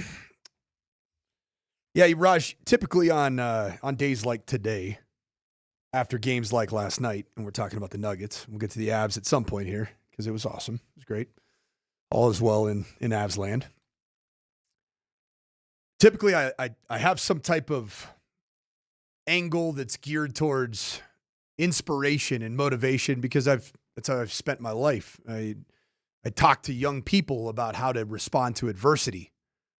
And so I typically think about our listeners, think about the people that pay their hard-earned money to watch these games on television with the 1 million subscriptions that you need to have, that pay their hard-earned money to have season tickets to be at Ball Arena to watch this team. So I usually talk in a sense like, hey, it's going to be okay. Let's just use the old-fashioned R word that I love talking about, and it's respond. I'm not talking about that today because I'm going to talk about in sports something that I've lived. You are exactly what you are when? Now. You're not what you were in 2022 and 2023. You aren't what you are in terms of having 3 MVP trophies in your own personal collection. And you want to know what the Denver Nuggets are right now? And I don't even care about the response of it. You are the laughing stock of the National Basketball Association and sports today. You are the laughing stock. Tell me I'm wrong. Tell me that when you get called out by name, going down the list, and then that individual punches you in the mouth multiple times, and you just sit back there and just take it. Not a Jaden McDaniels fan. Would you take a little of that energy right now? Dude backed it up. Would you take a little of that energy on this basketball team? From somewhere. From anywhere. From the head coach. Like, I love Vic, man. Dude, David Adelman looked like a head coach that has lost his team last night. I'm not saying the entire season. He calls like the rage timeout, and instead of going to talk to somebody, he just goes and walks out to mid-floor, and everybody just walks right by him. There is zero accountability today that is evidenced right now on that team. And we've seen the signs, man. We've been seeing the signs since the 2023 championship. Have we not? Have we been just talking ourselves into this? We keep telling ourselves when they're fully healthy, it's the Demps take. And it's not wrong. When they're fully healthy and everything's right, the way that this roster was built to perform, when they're all whole, they're really good. Well, guess what happens in sports, buddy? Sometimes you don't have everything right. And what I learned last night, and it codified my thinking, solidified my belief that, you know what this Denver Nuggets team is right now? Not only the laughing stock of the NBA, the data that I have from 24, 25, and now 26. They're front runners. When everything's right, when everything's good, when the first shot goes in, we're good. We're gonna play with some juice, just like that first quarter that they had in game 2. That felt pretty good, didn't it? Oh, we're rolling. Our energy is right. Dude, they were up 1-0 in a series and up 19 points in game 2. And then what happened? Adversity. It feels like the sky is falling. No, it's not falling. In my opinion, it's fallen. Fallen. When we knew at 4 o'clock yesterday, it happened during Kreckman and Lindahl, where the news came down that Aaron Gordon would not play in game 3. It did creep into my mind that the organization and the coaching staff kind of realized that they might be punting on game 3 unless Joker and Jamal could have a big time game. I tried to go into game 3 saying if they lose, they planned for this, because the must-win game is game 4, because you absolutely have to have Aaron Gordon healthy for a postseason run to win. That was my mindset going into game 3, where I could go, all right, the big brain move is AG is going to be healthy for game 4. He needs a couple of days. You can afford to lose game 3. The way in which they lost game 3 blew that idea out of my mind. That even if AG was healthy in game 3, I think the same thing would have happened. I agree. It's not just one player. Yeah, they missed the intensity there. I suppose, though, Dude, is it the same conversation that we had over the past 3 years with Gabe Landeskog? Like, is he that important to the way that they approach a game, to the way that they approach physicality and adversity? Is Aaron Gordon to the Nuggets as Gabriel Landeskog was to the Avalanche and now is to the Avalanche? The argument can be made for that to be a yes. Because even last year's postseason, as Aaron Gordon's health was declining before our eyes, the Nuggets' performance was declining on the basketball court as well. Just look at what happened to basically a 50% healthy Aaron Gordon against OKC in Game 7. But is Aaron Gordon, is he the guy on your team that's known as the best player in the world? No, Joker deserves a lot of criticism for being down 2-1 in this series. Is is Aaron Gordon, is he actually the one that's known as the Robin to the Batman that is the best player in the world? The playoff fire starter that Jamal is was bad Jamal? last night. Jamal's been fine for the first 2 games of the series. Fine. Jamal has not been the worst of the 2 players. He's been fine. He's been fine. Joker's been bad. But when you watch Jamal, we'll go game 2 and game 3. The stats are fine.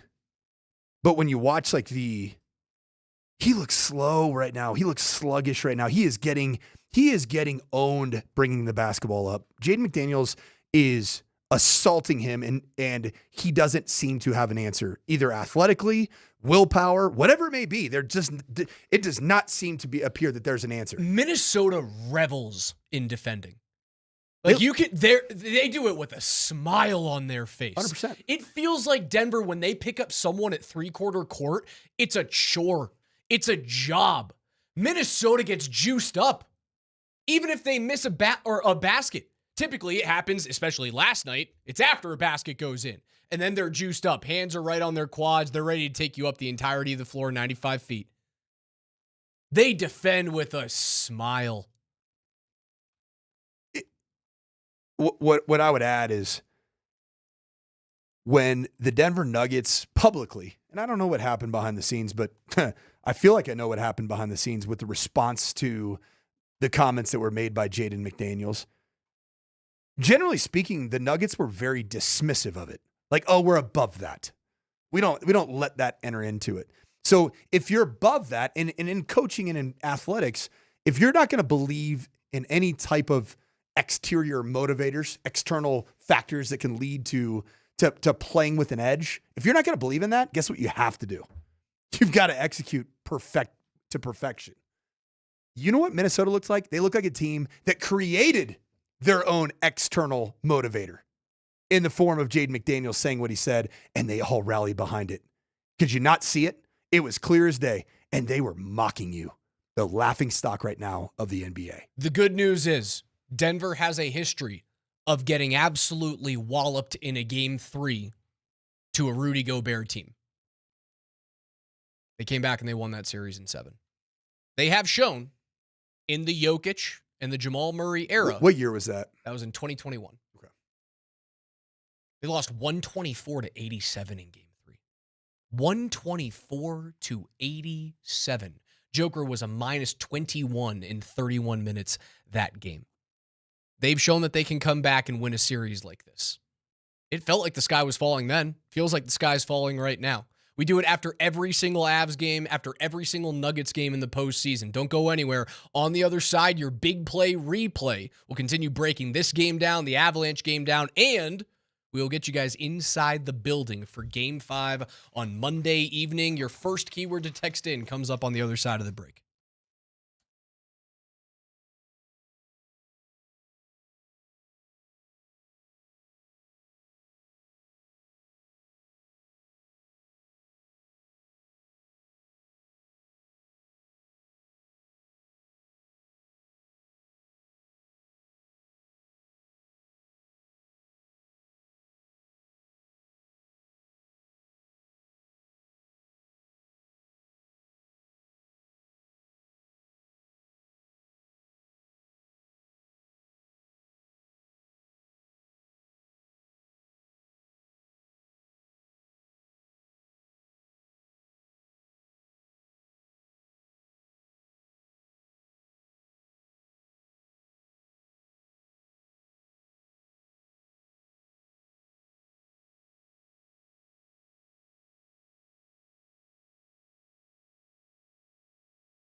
The Nuggets are in a tough series, but don't worry. We've got your tickets to see their return to Ball Arena for Game 5, which we hope will be a pivotal 2-2 matchup going in to Game 5, and that's on Monday evening. All you got to do is text the keyword MILE, M-I-L-E, MILE, right now to 303-504-0925. Put your first and your last name on that text message, and you'll be entered to win. There are still limited tickets available for purchase, so visit nuggets.com/playoffs for more information. Again, this hour's keyword, Coach, is MILE, as in how much distance the Nuggets need to cover in order to climb themselves back into this series. That's right. MILE. We'll announce a winner MILE. coming up at 11:55, and then we'll have a second keyword coming up at 11:20. If you don't win while you're listening all day on air, what I want you to do is go to YouTube, go to your YouTube Shorts, and subscribe to @Altitude Sports Radio and find the short that we just posted. And there's going to be another keyword inside that video. And if you text that keyword into 303-504-0925, you can qualify to win another way. So again, go to YouTube, search @Altitude Sports Radio, and check out our latest short that we posted. And while you're there, just go ahead and subscribe. Yeah, do that. That'd be cool. There's a big red button. You can just click it. Pound it. It costs no money. Pound it like Jaden McDaniels' face should have gotten pounded last night. That didn't get it. It didn't get pounded. Not at all. All right, we do it after every single Broncos game, but the Broncos aren't playing right now. They do pick at number 62 tonight. Oh, we get Broncos action tonight. In round 2 of the NFL draft. My terrible Coach Stradamus day yesterday, where Cam Johnson was going to be it was going to be called the Cam Johnson game yesterday. Cam had 6 points. He was awful. He was non-existent. He was on the whole team was non-existent. Yeah, but he pissed me off in particular. Without AG, he should have freaking scored some points last night. He should have taken some authority and said, I'm going to be that guy. He wasn't. You know what? Cam is Cam. I believe he is exactly who we all think he is, and that's unfortunate, to be really fair. My second pick, one of my other Coach Stradamus predictions, was the Broncos can select Jacob Rodriguez, linebacker. And they will have to move up tonight to do it. Yes, but he's available. The dream did not die at pick 31. And then I said there was the floodgates were going to open with the Avs, right? So relatively speaking, we didn't have another 2-1 game. Correct? It was not 2-1. And what did I say? I'll get you there. What did I say was the spread on the goal line was 5.5. They covered the puck line. Let's go. Little puck line Jesus with the empty net goal. That's what we Not call it in hockey. Not bad. Puck line Jesus.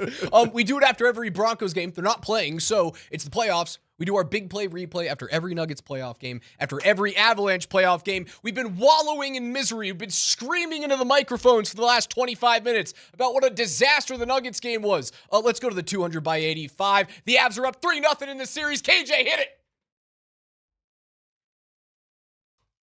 A 3-0 series lead, something that the Avalanche have never squandered in their history. In fact, the last time they've had it, the last 3 times they've had that 3-0 series lead, they have gone on to sweep each one of those. It happened in 2021 and twice in 2022 en route to a Stanley Cup championship. We start in the first period. Arturi Lehkonen right on the doorstep. The story of the series so far has been Anton Forsberg and his ability to keep LA scoreless with the Avalanche, and he does it early on in Game 3. Landeskog will take the draw. Left side wins it. McKinnon lifts the stick and guides it back for Cale Makar. High pressure from the Kings. Kadri now at the bumper. Landeskog lets it go. Rebound is there. Oh, and Nate just misses on the wide open cage as Forsberg was down to make the initial save on the Gabe Landeskog shot. A set play that worked until it didn't. Necas, Lehkonen, Landeskog, all on the doorstep, stopped by Forsberg. That was early on in the first, and it was 0-0. It felt like it was just going to be another one of those games where Colorado couldn't score. They were going to hit post. Forsberg was going to be there when he shouldn't have been. But Gabe Landeskog just throws pucks at the net. It doesn't have to be pretty. You can play some Plinko sometimes. To the point, Landeskog keeps it alive. Shot toward the net. Off of Forsberg, they score! It's the live end boards. Landeskog let it rip. It caromed off the back edge. It goes off the right skate of Anton Forsberg, and I think this is going to be a goal for Nazem Kadri. The Kadri man can. Landeskog shot it on purpose off the end wall. Kadri was at the post. Landeskog let it go. And I'm not sure Kadri got a push to that. I think this might be a goal for Gabe Landeskog. And in fact, it was. Yeah, I had a hard time figuring that one out because it was like Kadri scored it. No, Landeskog scored it. No, did they screw up that 91 is not 92? Who cares? You know what happened there is that the Avalanche and this series finally saw an early goal. Was that not glorious to not be 0-0 after period one for the first time, I think, in this series? Was it not 0-0 in both games?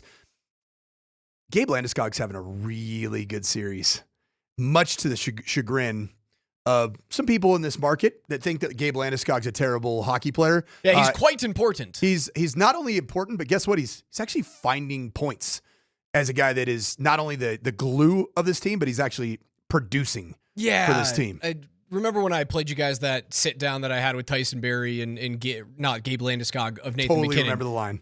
Nate goes, people forget he's a really good hockey player. Yeah, it's like he's just He was the number 2 overall pick. He's not just some E60 story about overcoming the odds. Like, the dude can skate. The guy can shoot. He can get into hard spots because he's physical. And he doesn't have to be pretty to win. He doesn't have to be pretty to score. And that's playoff freaking hockey, Raj, is it not? He can just be a pretty face. That's fine. Like playoff hockey ain't pretty, is it? No, certainly Especially is not. against the Kings and freaking Anton Forsberg. Moving on, Landeskog puts the Avs up 1-0. Wedgwood stands tall, but a high stick catches Trevor Moore. It still doesn't matter. Puck goes into the back of the net off a bounce. And he tips it for Trevor Moore around Brett Kulak. Moore backhander in front. Save made by Wedgwood. And the rebound rattles to the near corner. Nate's just the other way. 2-on-3. Throws on the brakes, looking for help. Plays it along the red line for Josh Manson. That pass denied. Kulak gave it right to LaFerriere. Avs have to be careful here. Byfield back in front, and they score.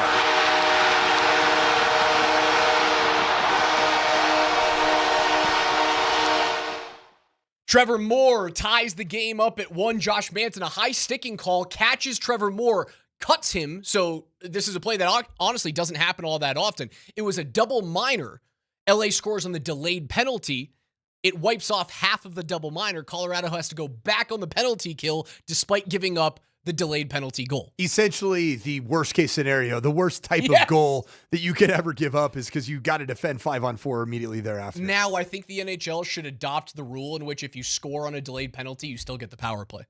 At least do that in the regular season. I think that'd be a great option. Moving on, it's 1-1. Cale Makar finally finds the score sheet. Lehkonen off the wall for Taves. Sends it near side for the right-handed Cale Makar. Making his way to the deep slot. Makar is shot. He scores! Oh, hail Cale! His 82nd career playoff game. It's his first point of the series. And with 7:48 to go in the second period, Cale Douglas Makar gives the Avalanche a 2-1 lead. Makar's 23rd career playoff goal ties him with Victor Hedman and Chris Letang for the second most among active defensemen. He trails only whom, Coach? Help me. His teammate Brent Burns with 24 career playoff goals. Did you also see that Brent Burns was the leading scorer during the regular season for all D-men entering the playoffs? Active scorer. Yes. Yeah. That's pretty awesome. Pretty cool. Yeah, he's a future Hall of Famer. Makar, little dance on the blue line, walks to the middle of the ice, shoots through a double screen. Why does Makar look that shot off on the power play?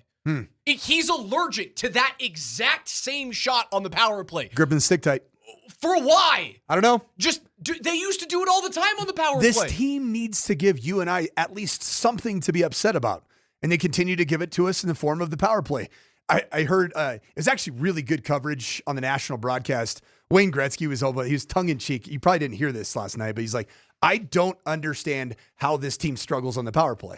Because you watch it, and they look great. And they truly are the most. He's like, it's just one of those things that doesn't fully compute. The puck's just not finding the back of the net. Liam McHugh asked the panel at TNT last night, what else do the Kings have to do? And the great one, Wayno goes, score? Yeah, you're right, 99. He's really good. Like, he's so good. He's good at being sometimes like Dr. Obvious, but it's just when it comes from him, you're like, oh man, that's the greatest point ever. He just said that the Kings need to score in order to win the hockey game. What a freaking genius. Makar buries it. Colorado takes the lead, and then good stick Leckie on the shorthanded opportunity. Kopitar now, far side hash marks. Kings have it set up again. Deep slot, Panarin. Take the one-timer. Panarin. Back for Kempe, lost it. Fanned on it. Arturi Lehkonen, shorthanded. 2-on-2. Lehkonen holding. Backdoor. They score! We're up all night to get lucky. And it's a lucky bounce for Arturi Lehkonen. As he played it off the skates of Adrian Kempe, Lehkonen will get credit for the shorthanded goal, and the Avalanche take a 3-1 lead with 12:21 to go in the third. Did you hear that right there from our very own Connor McGahey? By the way, Connor, you were the MVP last night across all channels. You're the best broadcaster. I'm trying to extend an olive branch to get back in good graces with my guy because I love you. I love you, Connor. You're the best, I promise. However, you know what we've been saying about this series, that the dam is going to eventually break loose with Anton Forsberg. He said he got a lucky bounce. Leckie got a lucky bounce, but why did he get a lucky bounce? Because you're putting the puck in front of the net and you're just throwing volume in the general direction of Anton Forsberg, and eventually you get those puck bounces. Avs a 4-2 victory over the LA Kings. They'll take a 3-0 series lead into Sunday afternoon's Game 4, looking to sweep through the LA Kings into round number 2, where they will await the winner of the Dallas Stars and the Minnesota Wild. From one Minnesota team to another. KJ, hit that round bell rock. I wish this was more positive than it's going to be. Basketball. I watched it. Is it not a fantastic SNL It is skit? unbelievable. What is this? Is it John Tesh's brother? Was it David Tesh? It's as if John Tesh and his brother came in to as a pitch band. round ball. Yeah. It's a band, but they're like, no, we just want John. But what about my brother? He's the lyricist. Your lyrics suck. I told you it was but your gonna be jingle great, is brother. elite. I told you. It was so good. Do we have to do this? Yeah. Okay, let's do it. You know what, though? Before you do this, before you get really, really depressed right here and there's a dark cloud hanging over your car or your computer, go ahead and text the word mile. So you can be a part of the change here by getting into the building for Game 5. MILE. Text it to 303-504-0925. Get them in now and get in the building. The only way to do this is to go through it, right? The only way to get out on the other side is to go through it. It started early. Julius Randle dunks on Spencer Jones. Halfway home in the first quarter, and Denver only has 4 points in the basketball game. Edwards has it at the midcourt circle. Throws it through the window to Gobert.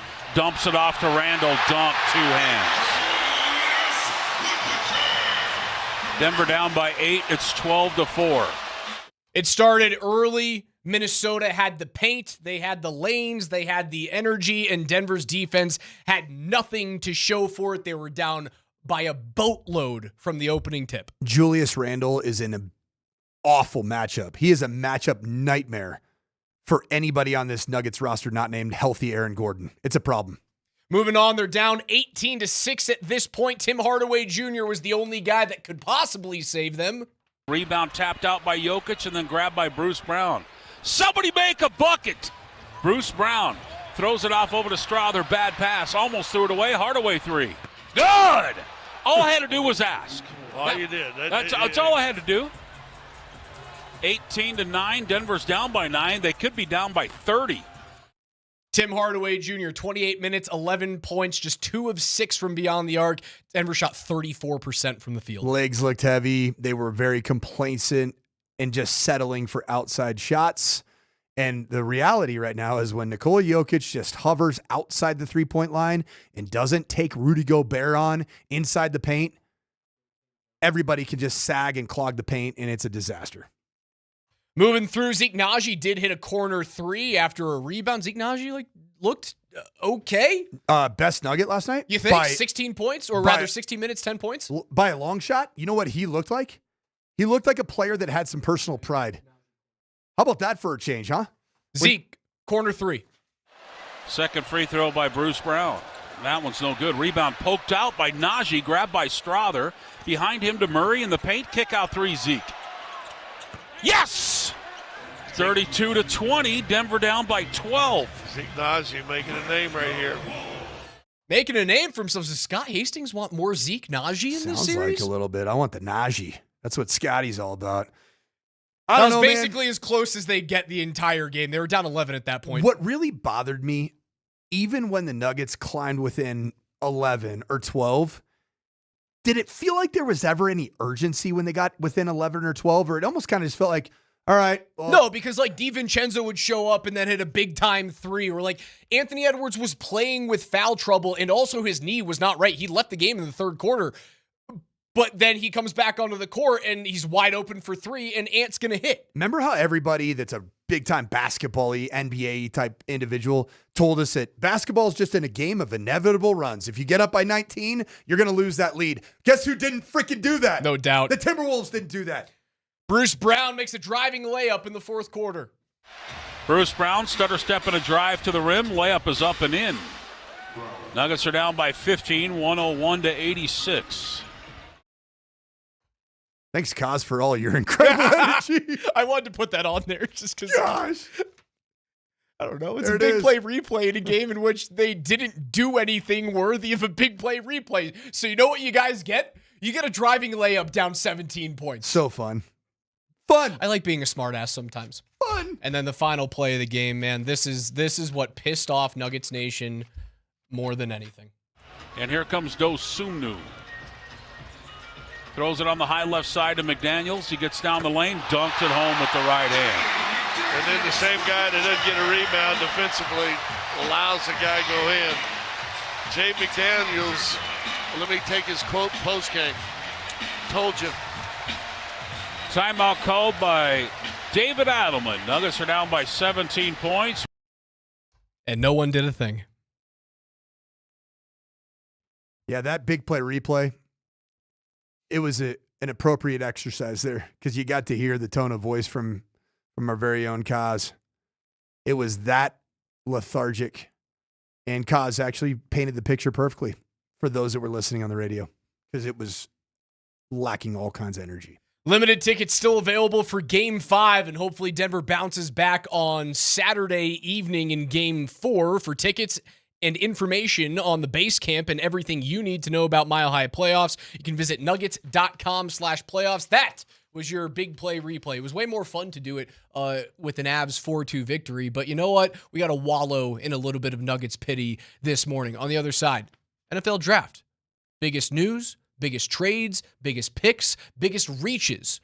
I want to know what you saw last night around the NFL, Coach.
How you doing?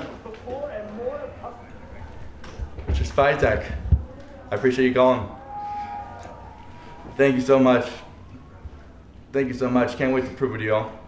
With the first pick in the 2026 NFL Draft, the Las Vegas Raiders select Fernando Mendoza, quarterback, Indiana. Shout out to Raider Nation. Let's go. Raiders! Silver and black, excited to get to work. Let's go. Raj, did you hear the ringtone that Fernando Mendoza has on his cell phone? What is it? Tell me that is not the most Fernando Mendoza ringtone of all time. A guy that plays with Legos and always eats the head off his dino nuggets when he starts his day. Go ahead and play that ringtone there, KJ. Is it the Flintstones? That's his ringtone. The first pick Fred of the Flintstone NFL going draft. to work? That's freaking Fernando Mendoza's ringtone. That's and you wonder why I begrudgingly love this guy so much? Because he is so uniquely Fernando Mendoza. And by the way, there was some great eye candy there in Coral Gables. Not only mom was there, it was great scenes, but his aunt too, who looks like mom. It's it. Fernando's got good genes. Good genetic pool. Mendoza goes #1 overall out of Indiana. Carnell Tate, the first wide receiver off of the board. Arvell Reese goes to the Giants. Big slide, but like the Giants already have Burns and Thibodeau. They drafted Abdul Carter. They just have all of the edge rushers. Now, they did trade, or via trade, they got Mayagua, however you pronounce his. Maui Noah? I don't know, whatever it is. The big Samoan from Miami to go and protect Jackson Dart. Francis Maui Noah. Okay, thank you. No problem. I care about you. You care about Francis as well. Big winner. Okay, who do you think was the big winner and who do you think was the big loser? My opinion. Okay, big winner, and I think this is a weird team to say that's ever a big winner. I actually really liked what the Cleveland Browns did. For once, the Cleveland Browns actually had a really good draft. There's a lot of people think Casey Concepcion could be the best wide receiver in the draft. I loved their pick of Spencer Fano. I think the guy's an absolute dog in Utah, as we know here with Garrett Bowles. As it is an offensive line factory. Now, is Spencer there to protect a guy who's not currently on the team? Oh, it's they got the massage guy. Massage guy's going to be playing quarterback, I think. He has a year left on his deal. I know, but he's there at least. He's practicing. He looks pretty good. We're going to get some Deshaun Watson. It's the Deshaun Watson revenge tour. Oh, yeah. Yeah, baby. You imagine him. I can't wait till Deshaun Watson is starting a football contest, hopefully against the New England Patriots, and he just daps up Robert Kraft. He's like, hey, man, game recognized game. Coach? You had a player drafted at #8 overall, I Jordan did. Tyson. One thing I learned last night is there was actually, believe it or not, some Louis Vuitton that existed inside of Folsom Field in the CU Buffs Champions Center when Coach Prime arrived. And unfortunately, Coach Prime didn't hold on to that Louis because that Louis was freshman wide receiver Jordan Tyson, who didn't play and was not maybe considered Louis, although Coach Prime made sure that he pointed out that he was all in on Jordan Tyson. He was a buddy of mine. He came into the locker room and told me how much he loves me and all that stuff. He didn't play for you. Played for us in 2022. That was actually, and I'm going to self-glaze here a little bit, if that's okay. I was the offensive coordinator, not the head coach. We had multiple NFL wide receiver coaches on our staff, including head coach Carl Durrell, who I personally love. Phil McGagan, our wide receiver coach, had just come from the Chargers and the Bills. And I'll never forget this. I'm the play caller, but I'm not in charge per se of all of the personnel, especially at a position where there's 2 NFL veterans. When I take over as interim head coach, one of my first things that I said is I went into the offensive staff room and I said, hey, our wide receiver 1, it's that kid right there that is a true freshman. His name's Jordan Tyson. I know he's not very smart at this point in his career. He doesn't have all the veteran built-up reps and all that, but that sucker can run, and he can blow the top off, and he did it for us. And he was very impactful in some explosive plays against Cal. And then he actually went off against Oregon, so much so that now Dallas Cowboy wide receiver coach, then Oregon wide receiver coach, one of my best friends, Junior Adams, comes up to me after the game knowing basically we're going to get fired. And he goes, tell me about Jordan Tyson, man. Can I holler? Can I holler at your boy? I'm like, dude, have at it, man. Is Vulture picking you? Yeah, just add insult to injury. The corpse of Mike Sanford I as know he's we're walking getting around. fired, but offer my guy Jordan Tyson a big NIL deal. And unfortunately, they didn't offer him enough. And Arizona State was the team that offered him a ton of money.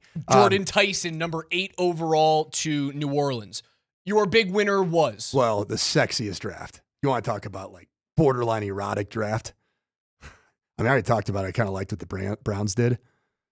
Who's the worst, in your opinion, Raj, who's the absolute worst franchise in pro football? Not named the Cleveland Browns. The Jets. Listen to their draft. Can you play some, I want to hear some bomb chicka bow wow music back there if you could. The New York Jets selected David Bailey. Unbelievable levels of production. Pass rushing Jesse. Led everybody in TF. He was the TFL and sack king of college football. Stanford guy. And then who did they pick for their tight end?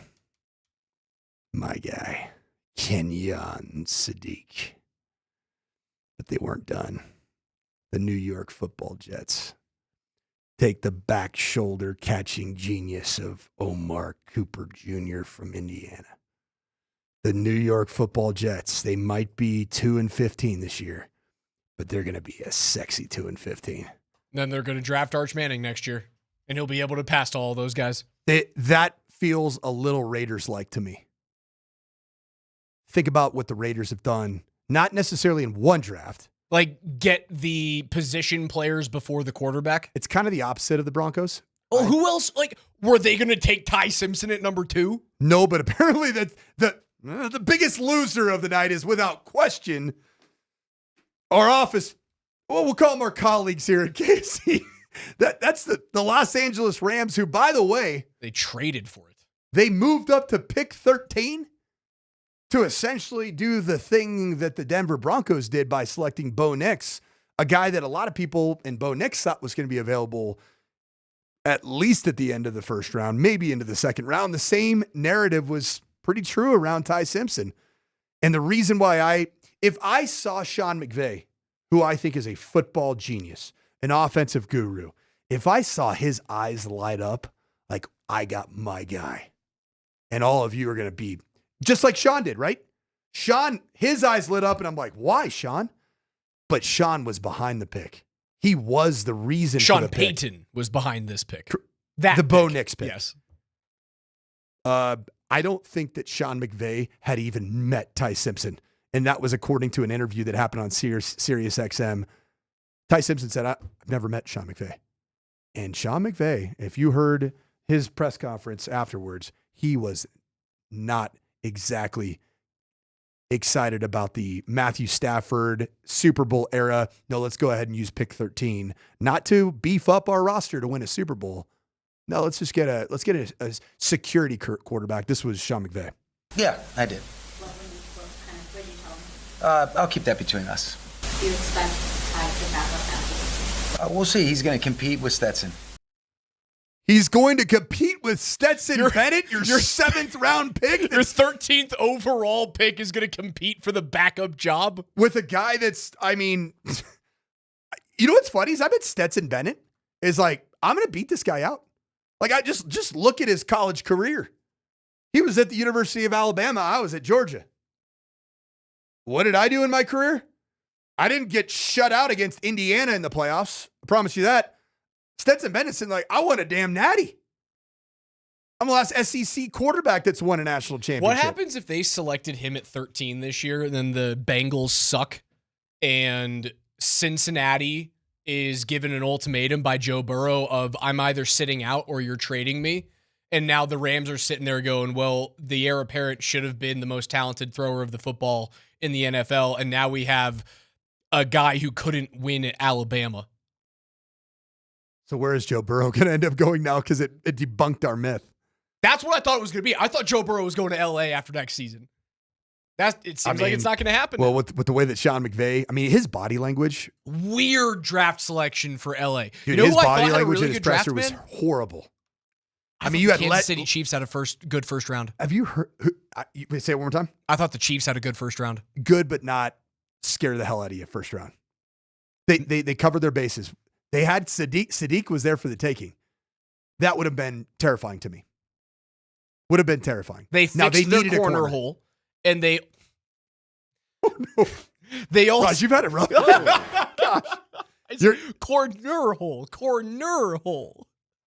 And then they took we a all need to defensive fix our tackle. cornhole at times. And then they took a defensive tackle to help with the aging Chris Jones. I thought KC had a really good first round. Had they drafted Kenyon Sadiq, would we be sitting here with a little bit? We'd be talking about a little Speaking more. of corner holes. How about the Jets though, man? Isn't that cool? The New York Jets. Yeah, they had a good draft. 303-504-0925 is where you guys can watch us. And by the way, if you weren't there at Jackson's Lodo, it was packed for our watch party last night. We gave away a signed Gabriel Landeskog jersey, signed photos of Aaron Gordon, who didn't play, and Nathan McKinnon last night.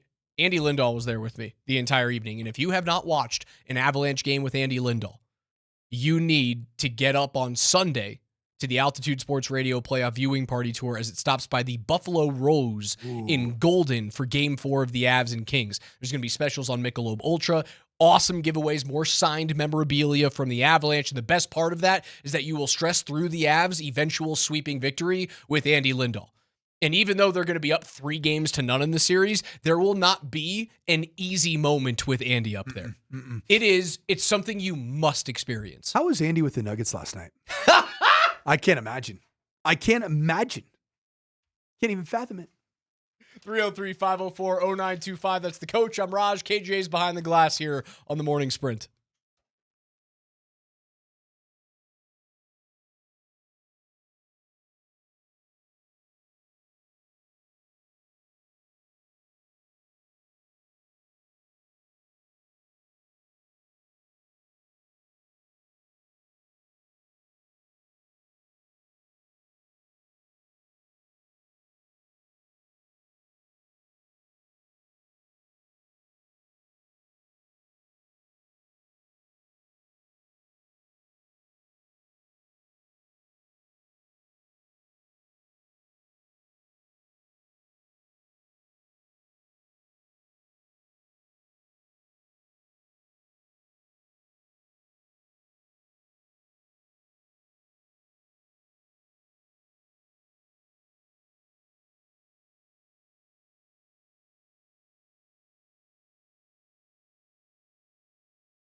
Happy Friday, people.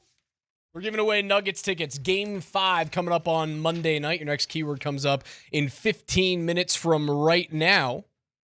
The Altitude Sports Radio Playoff Viewing Party Tour does continue tomorrow for Nuggets and Timberwolves Game 4. You can join DMac and Birdo, as well as the rest of Nuggets Nation, to watch the game at number 38 in Rhino. It's all powered by Michelob Ultra. We're going to have awesome autographed giveaways for the Nuggets throughout the game. Again, that's number 38 in Rhino tomorrow at 6:30 p.m. with DMac and Mark Bertinoli. Last night's watch party was awesome for the Avalanche because they went out and just controlled the game. Like, I was just talking to Dan Tanner as he came in between the breaks. And I call him Dontavian Tanner, if it's okay.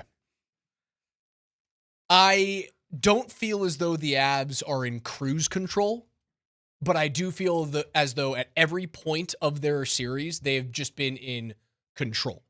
Like, cruise control feels like they're a malaise and they're snoozing through the whole thing. They're not doing that. No, they're steering the boat. They are, dad's got the kids behind him and the wife, and they're all having a great time, and the dog might be on the front of it, and dad's got one hand on the wheel, one hand down on what was it, a clutch on a boat, and he's just making sure he's going through the waves and through the buoys, right through those navigational beacons. What I feel the Avs are doing is they're playing the appropriate series against. I've never owned a boat. Yeah. Colorado's, there's just not a lot of water here, man. I moved here from Minnesota. Everybody had a boat. Like, even if you didn't have a boat, like somebody was trying to give you an old boat. I feel like the Avs are playing the appropriate series and playing appropriate games against a pretty plucky team that has played 2 damn near perfect games against the team that is far more talented and far more in control. They have played 9.5 flawless periods, have the LA Kings. I mean, you heard DJ Smith after the game. He said, like, our first 2 periods were really good periods. And it's like, what can I do? I honestly felt I've gone through the first 2 games feeling like I hate DJ Smith because he's had this like blustery air about him. What I like about DJ Smith is that he enjoys 1 beers. You can tell. Of course he does. Yeah. So I kind of hated him for the first 2 rounds because it felt as though he was like throwing shade at the Avs, like, oh, they're not that good. We've played awesome. They've been the lucky team to get out with a couple of 2-1 victories. And then last night I felt bad for him because you could just tell he's like, we've played exactly how we wanted to, exactly how we planned to play against the Avalanche. And he's just come to the realization, I think the team has, we're just not good enough to beat them. And I listened to his post-game presser. We carried it live on the Altitude Sports Radio Network, and he just went, I just hope we can get these fans a win. Like, he's so sober to the fact that they're not winning the series. Yeah. He just wants 1 win, just a win. They're not going to get it on Sunday. The Avs are just going to wipe their hands and go off and rest for Dallas and Minnesota. How critical is it to get the sweep? Not critical. In terms of rest, like, do you worry at all about the rust? I worry about the injuries. I worry about what happened to Josh Manson last night. Yeah. His ribs. I worry about the actual status of Nazem Kadri's finger. I'd like both of those guys to sit out. It's not crucial they need to win game 4. No, not at all. Let's call it like it is. Josh Manson could have ribs that are completely severed and poking his lungs, and that son of a gun's playing the rest of this Stanley Cup playoff I run. don't want him playing game 4. I'll be very clear about that. I want them to send Josh Manson home this morning. Right. Nick Blankenberg, here's your game. You want to be on the cup for the Avs? Here's your game. If you send Josh Manson home as the Avs this morning, does he fly on JetBlue? Or do they give him a PJ? I don't think he's getting a PJ. So Josh Manson, you could just he's probably on a Delta flight sitting in first class. So somebody just walks by like, hey, good game last night, man. He's not traveling. So wild. I don't think he's getting the PJ. I think the PJ is parked in Pittsburgh right now for the LA Rams. Oh yeah. There might be multiple PJs for all I know. That's a tax bracket that I will never sniff. Yeah. You rub elbows with some of those people in that tax bracket, but you're just not that guy that's controlling the flights. You know, if you look at what's happened in the series, it's exactly what you and I said that we felt that the doctor was ordering at the right time, which was feel playoff hockey, feel physicality, feel that like you've got to get your piss hot in order to win NHL playoff games, and you're going to play against a team in either Dallas or Minnesota that is going to be ready. And so I love that this series is, I think it's served the Avalanche brilliantly. They have looked comfortable winning games that they have not been historically comfortable playing in. Now, again, the Kings aren't skilled enough to beat them in this series, but that's a style of hockey that the Avs don't like. Again, historically. But what did they do in the offseason? What did they do at the trade deadline? They went out and they got a bunch of players who are okay playing that type of hockey. Nick Waugh, Nazem Kadri, Kulak. Brent Burns, Brett Kulak. Comfortable playing that type of hockey. On the TNT, I believe it was like after the second, it could have been after the game, but it was the TNT studio crew was talking about Brett Kulak. Like, think about who he's played with in his last 3 stints. He played with Sid the Kid, and he played with freaking Connor McDavid, and now he's playing with Nathan McKinnon. I think there was an article he's played with in this year alone, because he was traded from Edmonton to Pittsburgh to Colorado. That's insane. 9 future Hall of Famers. Chris Letang, Evgeny Malkin, Sidney Crosby, Leon Draisaitl, Connor McDavid, Nathan McKinnon, Cale Makar, Brent Burns, and I think I'm missing one somewhere. But at least 8 future Hall of Famers. And he's comfortable. And he just defends well. Dude, like, I liked me some Sam Girard. It is night and day how Kulak defends compared to Girard. Like, the Avs went out and they fixed their problems. We thought the Nuggets went out and fixed their problems. Right? That was what the whole offseason was supposed to be, was fix what ailed you in the postseason. And it was depth. But what we didn't realize, it wasn't just depth. It wasn't just bodies. What we are realizing right now, or at least through the first 3 games of this series, it was depth and it was intensity. Mentality. And mentality. So while the Nuggets tried to address that in the offseason, it felt like they did, because what have we said the entire year? It's the most talented, the deepest roster that we've seen in the Jokic era, and that includes the 23 championship run. And what has been exposed through the first 3 games of the series here against Minnesota is that, yeah, they had the depth, but they don't have the dogs. I said at the opening of this show, after what Jaden McDaniels had said, the entire basketball community, nationally, internationally, they had their eyes on the response of the Denver Nuggets. What are you going to do? And there was a lot of buildup, because sports is entertainment.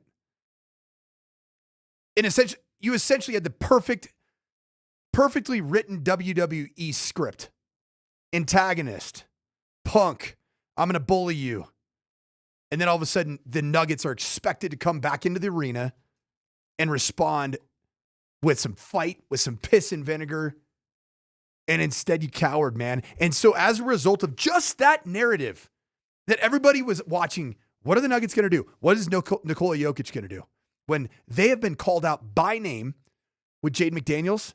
And I said it earlier, man, as of today, not big picture, today, you are the laughingstock of the National Basketball Association. You were expecting the Eastern Bloc KGB mess with me. I take you to, you go to the gulag and no one hears from you ever again. You were expecting that, and it didn't happen. You know what I need? I need Nikola to channel some of his brother's energy. Heck, get him a 10-day contract. Like, do you remember? I mean, there's been some controversy around some of the things that have happened with his brother, but he's a big, nasty son of a gun that's not going to take crap from anybody. At least Nemanja would have RKO'd Jaden McDaniels at the 4.5-minute mark last night. 100%. But nothing. And I love your point. You like how I did the WWE Very full good. circle thing? I'm very proud of myself for that. David Silver is not going to suspend Nikola Jokic for an act of retribution against Jaden McDaniels. And there wasn't even anything remotely close to it. And as a result of it, man, like, I'm not even to the point of like, hey, let's just see how the Nuggets respond. To be fair, like, I think I learned how they respond. They get one more chance. They do. They can, right? but Because Game 3 was not a must-win game. Game 4 is a must-win game. And as I said, I'm not trying to be the eternal optimist today. This feels bad. I want to sit in this anger and this disappointment from what happened last night. However, you guys who listen to the show know the reason why I do this, the reason why I watch sports is because I want to be entertained, and I do feel as though every year is our year. Every year, every game is another opportunity for that. It's the reason why I'm a Mets fan, right? They just lost 12 games. I still think they can win the World Series this year. I might be an idiot. I might be naive and clueless, but it's why we believed in Steady City. Right. The next Ja Morant incident was going to occur at Steady City, at the big Steady committee. They have shown you, now it feels like it's ancient history, 5 years ago, they can come back from a 3-1 series deficit. Now it was Michael Malone. It was a different defensive mentality. They've done it against a Rudy Gobert team, right? They got walloped by 40 points in game 3 of that series. They lost the next game by 1. I believe it was an overtime loss. And they came back and they won 3 straight. Game 4 is must win. They have another opportunity to respond, and for me to feel as though that they have dog and response in them. If they don't do it game 4, I'm out. How far did we feel removed as a Denver Nuggets basketball team from the team in 2023 that just felt incredibly resilient, incredibly gritty, and massive chip on their shoulder? I haven't felt that in 3 years. I haven't. I've felt a bit of complacency. I've felt a little bit like we'll just out-execute people, but I never feel real emotion. I haven't. And you know what? Michael Malone, he was almost to the point where he went down almost like, I'm going to die trying to get this team to respond. Did it not feel that?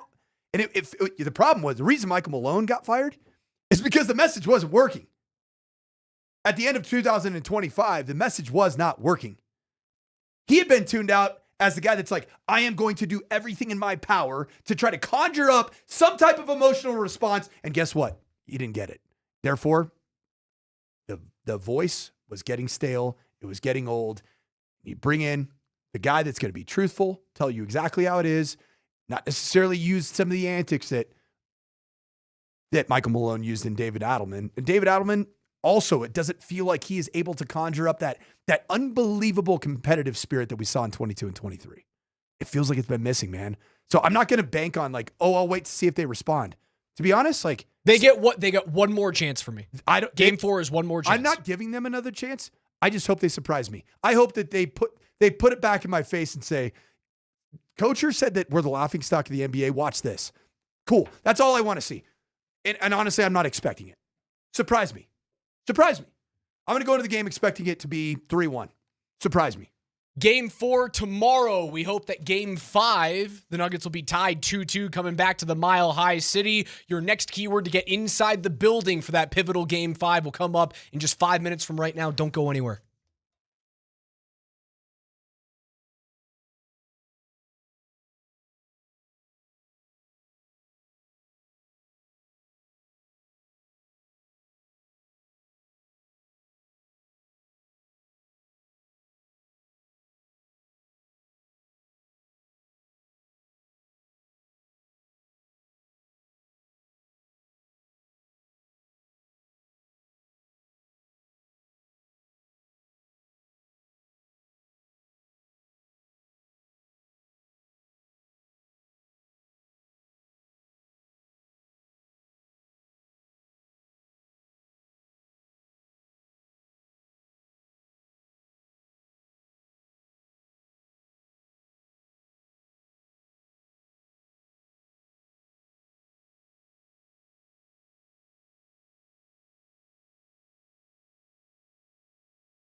Bring me back to my college days, KJ. Nuggets are in a very tough series as we've been going through all morning.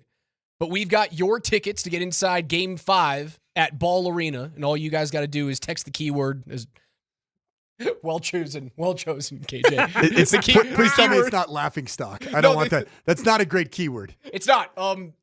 The music dictates that the keyword is high, H-I-G-H, high, right now to 303-504-0925 with your first and your last name, and you'll be entered to win. Limited tickets still available for purchase at nuggets.com/playoffs. Visit that for more information. Again, this hour's keyword is high, H-I-G-H. We're going to announce our winner coming up at 11:55. Also, we're giving away tickets for Game 5. All you got to do is go onto our YouTube page at Altitude Sports Radio, hit the little subscribe button, then go over to our newest short that we posted. There's another keyword inside that short if you watch the video, and then you can text that one to 303-504-0925. That'll be a separate drawing for another set of tickets, so you can win with us, or you can win on YouTube.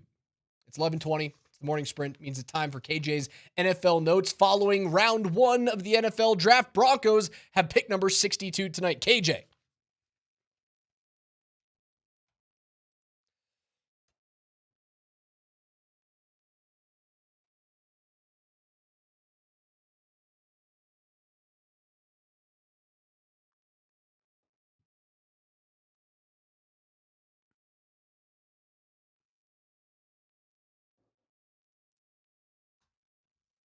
Biggest stories from around the gridiron every day here on the Morning Sprint with Coach Mike Sanford and Alex Ryan-Emmy. KJ Granderson goes through the biggest stories. It's finally here. It's Denver Broncos get to pick a player day. Finally! That is correct. I would have chosen a shorter title, but you know what? Let's go with it. It's their first round.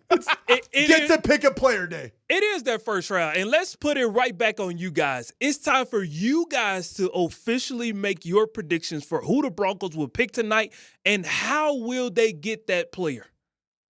Raj, you're up first. I'm formulating my hypothesis. You already know what's going to happen. You told me yesterday. I need more details. I need to get very detailed here. All right, here we go. I'm ready. I think so. All right, so the Denver Broncos currently, they sit at pick 62, the 30th pick of the second round. And they're going to trade with the Tampa Bay Buccaneers to get to pick 46.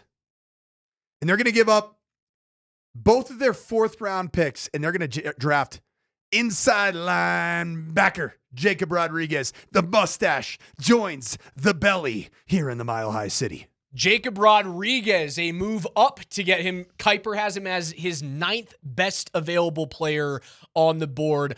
I don't think it's Rodriguez. I do believe that they're going to have to move up in this draft process to get a player that they desperately need, a difference maker. We've been talking about him forever. He is number 11 on not Kuiper's, but McShay's board of best players available. That is Eli Stowers, the tight end out of Vanderbilt. I think they need to get into the early 40s.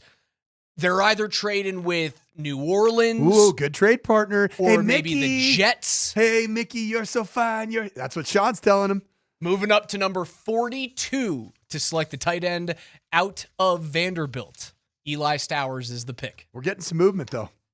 20 picks is a lot to jump up, so I think you're going to have to package the fourth-round picks. Remember our conversation yesterday about how many trades there were going to be? What did it end up? Did you crush it? I think it ended up being way higher than 6.5. But the hard part is a lot of those were trades that had already been in place, right? Like prior to the draft, they were set trades, like the Broncos trading out of pick 30. I didn't actually see the final tally of how much movement there actually was on draft day. There were already 7 of the 32 first-round picks that had swapped hands in earlier deals. How many were actually made? The Bills traded down twice. Did the Niners traded? Was that an earlier trade? Or is that last night?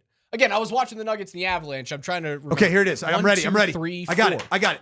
Active trading from the 2026 draft in the first round was 7. So 7 of the 32 first round spots changed hand. Oh, fudge. prior to Thursday. You're just reading the same exact thing that I was reading. I thought I had it, man. Thanks, Vic. KJ, what's next? That wasn't full Vic. That was part Vic. So you guys talked about who you guys will get. In order to get a player of Eli Stowers' caliber, I think you're going to have to move on from somebody. I think tonight is the night we say goodbye to Marvin Mims Jr. No. Okay, hold on. Don't do that to me. I'm not moving on from Marvin Mims to get Eli Stowers. Really? I know that Marvin Really? Mims is an impact player in the NFL right now. I don't know that Eli Stowers will 100% be that. I'm not moving on from Marvin Mims. I didn't know that KJ Granderson and DMac were in cahoots with one another. Absolutely not. I'm not doing that. That guy rocks. No. They just don't use him enough. I agree, but the way George Payton sounded last week, I don't know if he necessarily wants to tap into his 27 capital just yet. And I think he'd be more willing to move on from a player this year to get a player that could help them get over the hump. If we're saying Eli Stowers is of that caliber, I mean, sometimes you got to give up something big to get something big. So, Little update, there were 8 draft trades yesterday, and they were graded on ESPN.com. So you can take a look at each one of those draft trades. And the biggest winner of all the trades that happened yesterday, Cowboys, they did well. And the Cowboys had a couple, they were involved in several trades. The Browns got an A-, the one that where they were able to get picks 974, 74, and 148 for the Chiefs. They did well. And I do like this. The Chiefs grade on that trade, they got a D+ for the pick that ended up yielding them Mansour Delane, cornerback out of LSU. Oh, I got some good news. As known SEC hater over here, right? I've been telling you that, KJ, back there. I know you're from the SIP. Mm-hmm. You're from SEC country. I've been telling you, man. Now that everybody can pay players, not just the SEC, do you know how many top 10 draft picks came from the Southeast Conference in the first round yesterday? Off the top of my head, I'm going to say 0. Just one. That's it. Tons of Big Ten, ACC, Big 12. So it was just Delane? Mansour Delane was the only first top 10 pick in the SEC. So 1 was Mendoza. Big 10. 2 was Bailey. Big 12. Big 12, but by way of ACC because he was a Stanford guy originally. We won't go there. We'll go with the most recent team. Jeremiah Love went number 3. Notre Dame, independent. Number 4 was Tennessee, Carnell Tate, Big 10. Yep. Ohio State had 3. Number 5 was Arvell Reese, Ohio State, Yep. Big 10. Delane went number 6. Sonny, Who went number 7? Sonny Styles, linebacker, Ohio State. Gun to my head, couldn't have told you that it was Sonny Styles went going to Washington. Manders. Jordan Tyson, Big 12 meets Big 12. Okay. CU, with really Pac-12 meets Big 12. Arizona State. Utah. Number 9, Big 12. And number 10, ACC. Miami.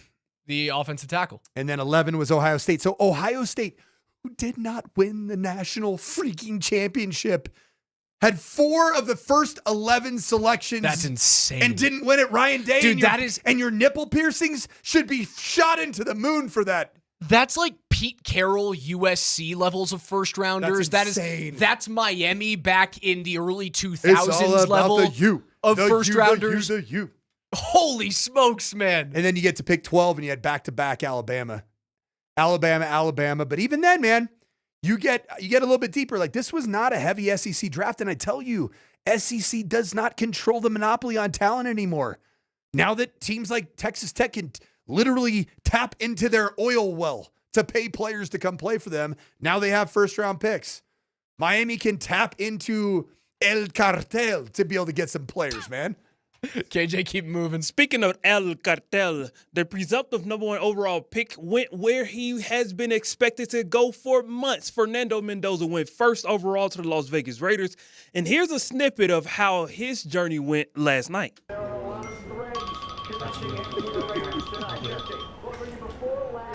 How you doing? Just Vitek. I appreciate you calling. Thank you so much. Thank you so much. Can't wait to prove it to y'all. With the first pick in the 2026 NFL Draft, the Las Vegas Raiders select Fernando Mendoza, quarterback, Indiana. Shout out to Raider Nation. Let's go. Raiders! Silver and black, excited to get to work. Let's go. What are our expectations for Fernando Mendoza? Yours are sky high. For the first 3 years. Year one, it's going to be uneven. Year one, the Raiders are going to be the worst team in the AFC West again. There's a reason they had pick one. Yes. But there's some fun pieces that are around that team. Brock Bowers, Ashton Genty. Like, I'm excited to watch that team grow, but I'm going to tell you this. Hearing my guy that I love, that I think is a generational talent and an intellect that is not common at the position in 2026, by hearing Fernando Mendoza do one of the most obnoxious cheers in pro sports, Raiders, like I hate it. How cringy is Raiders? It's awful. It's so dumb. And when you go to a Raiders game in Vegas and they like try to manufacture it for a bunch of people that aren't really Raiders fans, they're just hammered on the strip in Vegas and decided to go to a game. He's now a punchable face for me. He's a member of the Raiders. But what I stand by is that the Raiders need to get better to improve the quality of the National Football League. In my lifetime, I'm 44, I like when there is a competitive Raiders team. I think it's them being the evil empire, the dark, whatever you want to call them. I like when they're a good football team. I like it for the Broncos and their NFC or AFC West battles. They need it. Will he be starting week one? No. Or is it Kirk Cousins? When does Fernando Mendoza make his first start? God, I hate to say. Is it bad of me to say that Kirk Cousins was signed for an Achilles tendon to pop and then bring in, like, for him to go 4 to 7 games and then get injured? And get injured? No, not at all. I mean, it sounds gross, but that's what I envision happening. And it's not going to be particularly good with Kirk. Dude, when I watched Kirk Cousins 2 seasons ago in person at Empower Field with the Falcons, I'm like, oh yeah, that guy's lost a massive step now. He's lost his fastball. Fernando he's like the perfect type of guy to come in. And they're both like have that nerdy, kind of Cole shopper energy. I kind of love that LA selected Ty Simpson because we now have a direct quarterback competition with this year's NFL draft. Yeah. If Simpson had fallen into the second round, yep. You don't have that same type of our careers are always linked to each other. Right. Now you do. Now it is Ty Simpson versus Fernando Mendoza as long as they're in the NFL. So we are now 2 full seasons of data into the Bo Nix versus Jaden Daniels versus Michael Penix Jr. Versus J.J. McCarthy versus Caleb Williams. And is there one other that I missed there? Drake May, who played in the Super Bowl. Who's the winner right now of that? I don't know if there's a winner yet. Just 2 years. You have to name a winner. I mean, Drake May got to the Super Bowl. It's Drake May.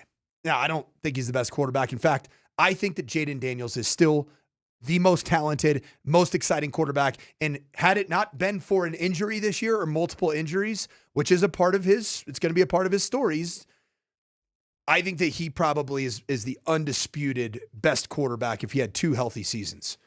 But instead, Bo Nix has been healthy except for 1 game. Pretty big one. Like the biggest that you could possibly have in your second year as a player. 4 guys have been stellar. 2 have been not. Yeah, and the guy that I loved, actually 2 that I really liked. You really loved both of those dudes. So I'm an idiot. I don't know ball. I liked Michael Penix Jr.'s arm talent and his ability to throw the football everywhere on the field. And I thought J.J. McCarthy's an absolute winner. I'm not going to retire those 2 takes. Give me 2 more years, Raj, and we'll keep talking. KJ, give me one more quick. That's a great sound. Dude, I'm sorry. I got to keep that sound. But you guys just talked about Ty Simpson and Fernando Mendoza being compared for the rest of their careers, where I think a lot of people are shocked that Ty Simpson went 13th overall to the Los Angeles Rams. And there's a chance that even a coach was shocked. Here is Ty Simpson's call with the Rams and just a snippet of McVay after that call? Los Angeles Rams. How you doing? I'm good, man. We're sitting here at the 13th pick, so we're going to draft you with that pick. So I'm going to pass you to your new head coach, Sean McVay. Yes, sir. Hi. What's up, Coach? How you doing, buddy? I'm great. How are you? Good, man. Well, congratulations, man. Excited to get to work with you. It's going to be a lot of fun, buddy. Let's go make history, Coach. Yeah, no, and hey, enjoy this night, man. You earned it. Have fun. Tell your family we're excited to meet them, and can't wait to get going with you, buddy. Yes, sir, Coach. Appreciate you. Okay. Appreciate you. All right. Yeah. Oh my God. He's straight up. Here's the presser. He's the meme of that kid on the couch going, "Oh, me? They're talking about me?" Dude, he's crying. He was like, weird, dude. Let's go make history, Coach. Sean McVay was so uncomfortable right there. Did you hear his response? It was like, yeah. Like he gave him like the, hey, yeah. You know what I felt? Hi. Here it is right here. I want to hear this real quick. Hi. What's up, Coach? How you doing, buddy? I'm great. How are you? Good, man. Well, congratulations, man. Excited to get to work with you. It's going to be a lot of fun, buddy. Let's go make history, Coach. Yeah. No. Woo! Sean McVay didn't sign off on this pick. Bottom line. There's no way that he did, unless he's the greatest actor on planet Earth to show his boy Matthew Stafford, bro, I got your back. That's the only explanation for why Sean McVay acted the way he did, which was like, the GM picked this, not me.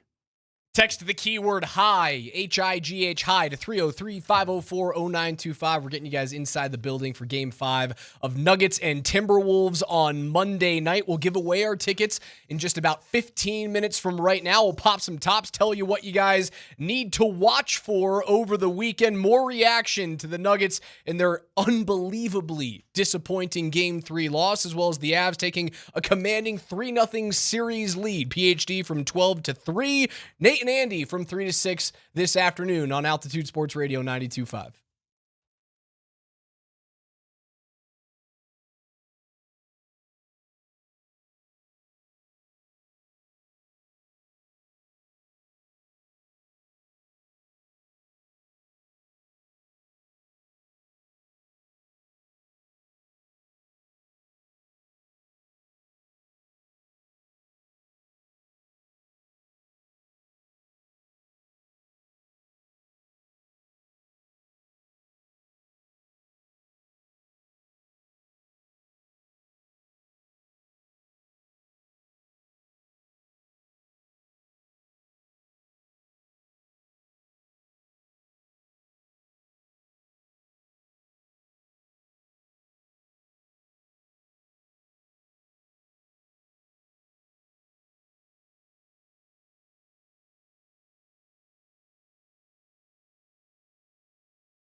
Our playoff viewing party tour continues tomorrow for Nuggets and Timberwolves Game 4. You can join DMac and Birdo, as well as the rest of Nuggets Nation, to watch the game at number 38 in Rhino. It'll be powered by Michelob Ultra. There's going to be awesome autographed giveaways, including some signed Nuggets memorabilia throughout the game. We'll see you guys at number 38 in Rhino tomorrow, starting at 6:30 p.m., and then coming up on Sunday. If you missed this at Jackson's Lodo last night, I was there doing a live broadcast of the Avs on the Altitude Sports Radio Network, and that was way more fun than the Nuggets getting walloped by Minnesota and Jaden McDaniels backing up his trash talk as good as anybody has backed up trash talk from day to day. If you guys missed out on our watch party with Andy Lindahl, you have another opportunity to do it on Sunday. Do I get to go to Golden? It is a fantastic experience to be alongside the frenetic energy of Andy Lindahl. And we're doing it again on Sunday. So Berto's going to be up there. It's a 2:30 p.m. puck drop and a 2 p.m. pregame show. So Andy's going to be up there at 2 p.m. on Sunday afternoon for a watch party for Game 4 of the Avs and the Kings. Again, more signed memorabilia. We gave away a signed Gabriel Landeskog jersey yesterday, signed photos of Aaron Gordon and Nathan McKinnon. And even though the Avs were up 4-2, it was nervous energy the entire time. And we got that paired with not only the NFL draft, but the Nuggets they got dunked on the entire night. Let's be very clear about that. You have to go watch a game with Andy Lindahl. I've done it a few times. Avs is next level. Nuggets, I think, after last night, that might have almost led to a cranial fracture for Andy's head exploding. And it's going to be in Golden, right? It'll be in Golden at the Buffalo Rose. A great venue, by the way. The Buffalo Rose. Sunday Funday in Golden, honestly can't be beat. So I'd love to see you out there. If my daughter's softball tournament doesn't get extended like into the afternoon hours of Sunday, I'll see you there at Buffalo Rose. Coach, it's been doom and gloom for the Nuggets this morning, as it should be, right? They got punched in the mouth in Game 2. Then they got trash talked after Game 2. And they took the high road of, we're worried about what's happening inside this room. We're worried about how we play basketball. The word yesterday from David Adelman when he spoke with PhD was confident. His team's mindset going into Game 3, they played with nothing resembling confidence in game number 3. Is there anything going into tomorrow evening's Game 4 that makes you feel, well, for lack of a better term, confident? No. Surprised me. I was really upset after Game 2. At home, had a 19-point lead.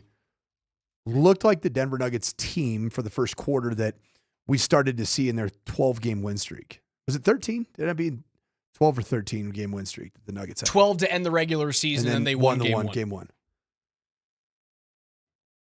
I was so unbelievably upset for just like almost a dismissive nature from David Adelman, from others that we are here in the NBA community, the media community, saying like, runs happen in basketball. It's going to happen. Like, so you should be okay with a 19-point lead evaporating. I'm not. The Timberwolves, they were not. They wanted to put foot on throat and keep it there. That's a mentality. That's a mindset. I was upset after Game 2. Game 3, yesterday, it's a realization for me. This is who they are. Today, they are being laughed at nationally. That you got punked like that after you got called out name after name after name by Jaden McDaniels. And he dunked on you, dunked on your head. He literally put his man parts on your ear as he went to the rim. It's embarrassing. So to me, I'm going to watch these games. People are like mad at me because I'm usually Johnny Optimist. Yeah, this is something that I'm not at all used to, is seeing you brood like this. What it is for me is I just think this is who they are. And when I say this is who they are, everything has to be right. They're like the sports car that if extremely expensive, if there's a little something off, you got to shut her down. I felt that way about the 2020 version of the Avalanche that took a 2-0 series lead against the Vegas Golden Knights, right? They hammered Vegas in game 1. I think they won by like 5 or 6 goals. And then they got away with an overtime victory in game 2, where Vegas just felt like they had figured something out in the third period. Colorado eked away a 3-2 overtime victory. And then after that, because Vegas had clicked into something at the end of game 2, Colorado never responded. They punched him in the face, and that Mark Stone-led team with Jonathan Marchessault and Max Pacioretty and Alex Pietrangelo. That team is the one that Andy Lindahl has a lot of his Avs scars from. Oh, yeah. Like about, you're not physical enough, you're not big enough, you're not hitting with the team. They got out-hit. And that's what Vegas did. It was they that got third, punked. I'm telling you, it was that third period of game 2 that Vegas just found a different level of physicality. And that version of the Avalanche had no idea how to respond to it. And they ended up losing 4 straight. 4 straight. And 2 of those games they had no chance in. Game 4, no chance. Game 6, no chance. And that's what I'm really nervous. That is where we are at with the Nuggets. Is that they got punched in the face for 2 games and they have no response. After game 2, you and I off the air, we described the Nuggets in a particular way that we cannot say on the air. Mm-hmm. After game 3, do you feel any different? No, it's validated. It's almost more solidified. Of them being, a team that is too soft to respond. And we use different words. And that's for a guy that has allowed myself as a fan of sports that has moved into this area in the last 5 years, has completely adopted the Denver Nuggets as my NBA team. Probably they're the first team that I felt really connected to in this market in being in Colorado. Big reason why I'm on the airwaves here is that I actually met Andy Lindahl during the championship run. I met him at a pregame party at Brooklyn's before I think it was the Western Conference Finals against the Lakers. It was, wasn't it, in 2023? It was before a Western Conference Finals. Yes, that game. was it. Correct. And Andy's like, "Hey, Coach, I haven't seen you since CU. What's up, bud? Oh yeah, you were my sideline guy when I was the interim head coach." And I fell in love with the Nuggets. I loved that team. I still love Nikola Jokic. I still love Jamal Murray. But I'm just telling you, man, there's data points that have started to accumulate in the 24 season, the 25 season, and now into the 26 postseason that I think I feel like I know that this is not a championship team. If they respond in game 4, Monday, I will be right back here saying it is a 3-game series and you have home court advantage. You have the best player on planet Earth and you can do it. They get one more chance for me. Because if they don't respond in game 4, Monday will be a funeral procession on this show. If you have anything, they get one more chance. You have anything that resembles game 2 or 3, say game 2 from second quarter on and game 3, a lot of big questions are going to have to be asked about this. I mean, if they lose in game 5, you have to wonder, do you give Billy Donovan a call? Do you give Steve Kerr a call? I would love to call the freaking madman Dan Hurley come in here and start freaking headbutting humans. I felt last night like I wanted Dan Hurley to headbutt something on the sideline. Yeah, at least there's an energy behind that. Something. It's a disappointing loss for the Nuggets. All right, it's Friday. You got to turn this thing around. Let's pop some tops, Coach.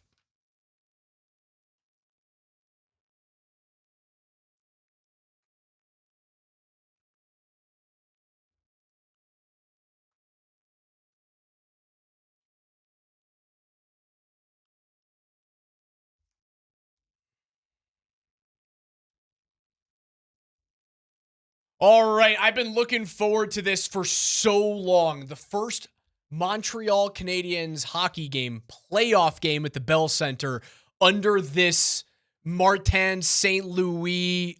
They just feel ready. They got boat raced in 5 games last year by Washington, and it just felt like they were too early on the scene. They're tied 1-1 with the Tampa Bay Lightning. I cannot wait tonight at 5 p.m. to watch the Montreal Canadiens and Tampa Bay Lightning. It's going to be a bloodbath, the most exciting and loud venue in the National Hockey League, the Bell Center, tonight at 5. That's going to be a blast. I'm going to go with the game that I'm going to get my debut as a studio host, and that's the Colorado Rapids. Up the friggin' Pids, Raj. I'll be listening to you. How's they get that? to play the 7-0-1 Vancouver Whitecaps, leading the Western Conference. And the Pids coming off a nice 0-0 draw against LAFC. Good Pids squads in Matty Wells. That's going to do it for us this week. For Coach Mike Sanford and KJ Granderson behind the glass, I'm Alex Ryan-Emmy. More Nuggets reaction, more Avalanche reaction on the other side of the break with PhD. You won't want to miss it. Congratulations to Troy Blackford. You are going to Game 5 on Monday night. Glorilla, take us into the weekend.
Edwards has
Up and down, baby.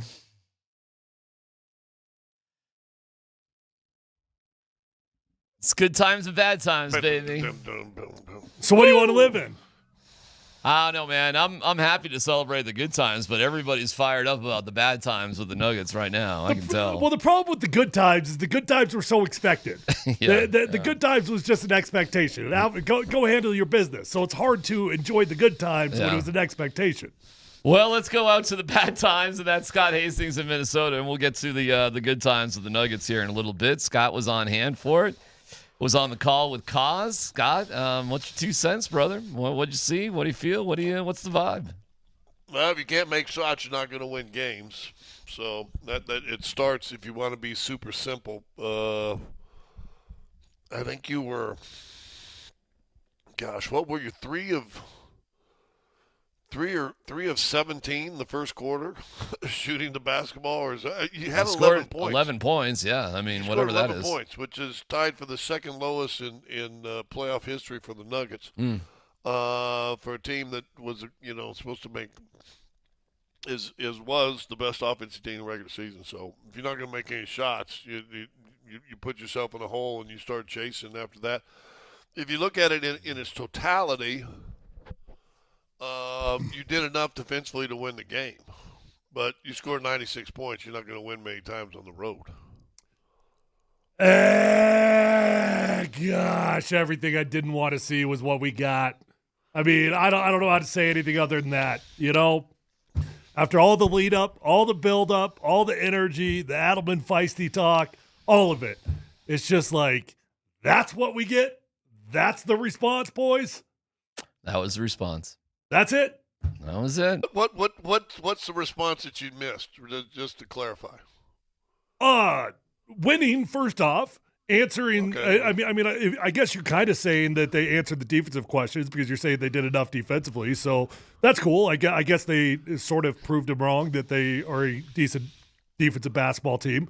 But pride, all those things, man. I mean, you just didn't see the I did not see any visual evidence of a team that looked inspired or different from the comments that they should have felt inspired and different from. It's funny and perhaps ironic that Jaden McDaniels were about the softness of their defense. The defense was fine. It was their lack of physicality, Scott, in the paint and at the rim. It just wasn't there. And proof in point, you got outscored in the paint, points in the paint, 68-34. You just got out-desired, out-physicaled, frankly. And you got the box right there. What was their percentage in the paint? Oh, I don't have that. I just have points in the paint. I don't have the percentage. It should be on the bottom of the regular the box score. I just have the ESPN. Dan will check. Dan will check. Yeah, they give you nothing. I know. But that's just what I got. Dan can go into the bigger nerd. The point being, before Dan finds it, I think teams average 56 or 57% in the paint on the year. Well, what do you think the Nuggets were last night? Well, I mean, they could have a high percentage. 40s at best. Yeah. You listen, man. I'll tell you this. It didn't make a difference because the game was over. But you let, late in the game, Tim Hardaway Jr. let Jaden McDaniels blow by him, and he lightly tapped his arm. And then Nikola Jokic and Spencer Jones, and I'm really looking at you, Spencer Jones. I'm really looking hard at you. You allowed Jaden McDaniels to do that to you? Are you kidding me? Or if you ever needed a moment to clear his ass from the neck down off the floor when he's going for a dunk, that was the moment in your life, Spencer Jones. And I don't know what they taught you at Stanford, or I don't know how you're going to link update Cotillion. They taught him Cotillion at Stanford. I don't know how you're going to update your LinkedIn profile with Big Wuss, but that was a moment. And you didn't take it. I don't know where that goes under job experience. But Big Wuss right at the top? Whatever, bro. I mean, I don't know what soft-ass place you were staying out in Palo Alto, but we didn't need a guy from Stanford. We needed somebody from Ogallala Community College in that moment, and we didn't get it, and we needed it. And Hardaway Jr., shame on you, too, for just letting him blow by. And guess what, Nicola?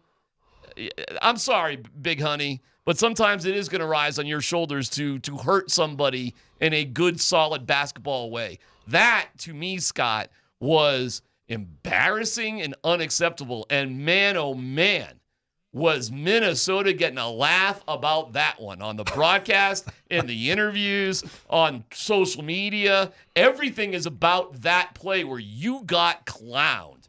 And you don't have anybody but yourselves to look in the mirror and ask yourselves, why did we allow that? I understand missing shots and things happen, okay? It's basketball. But that?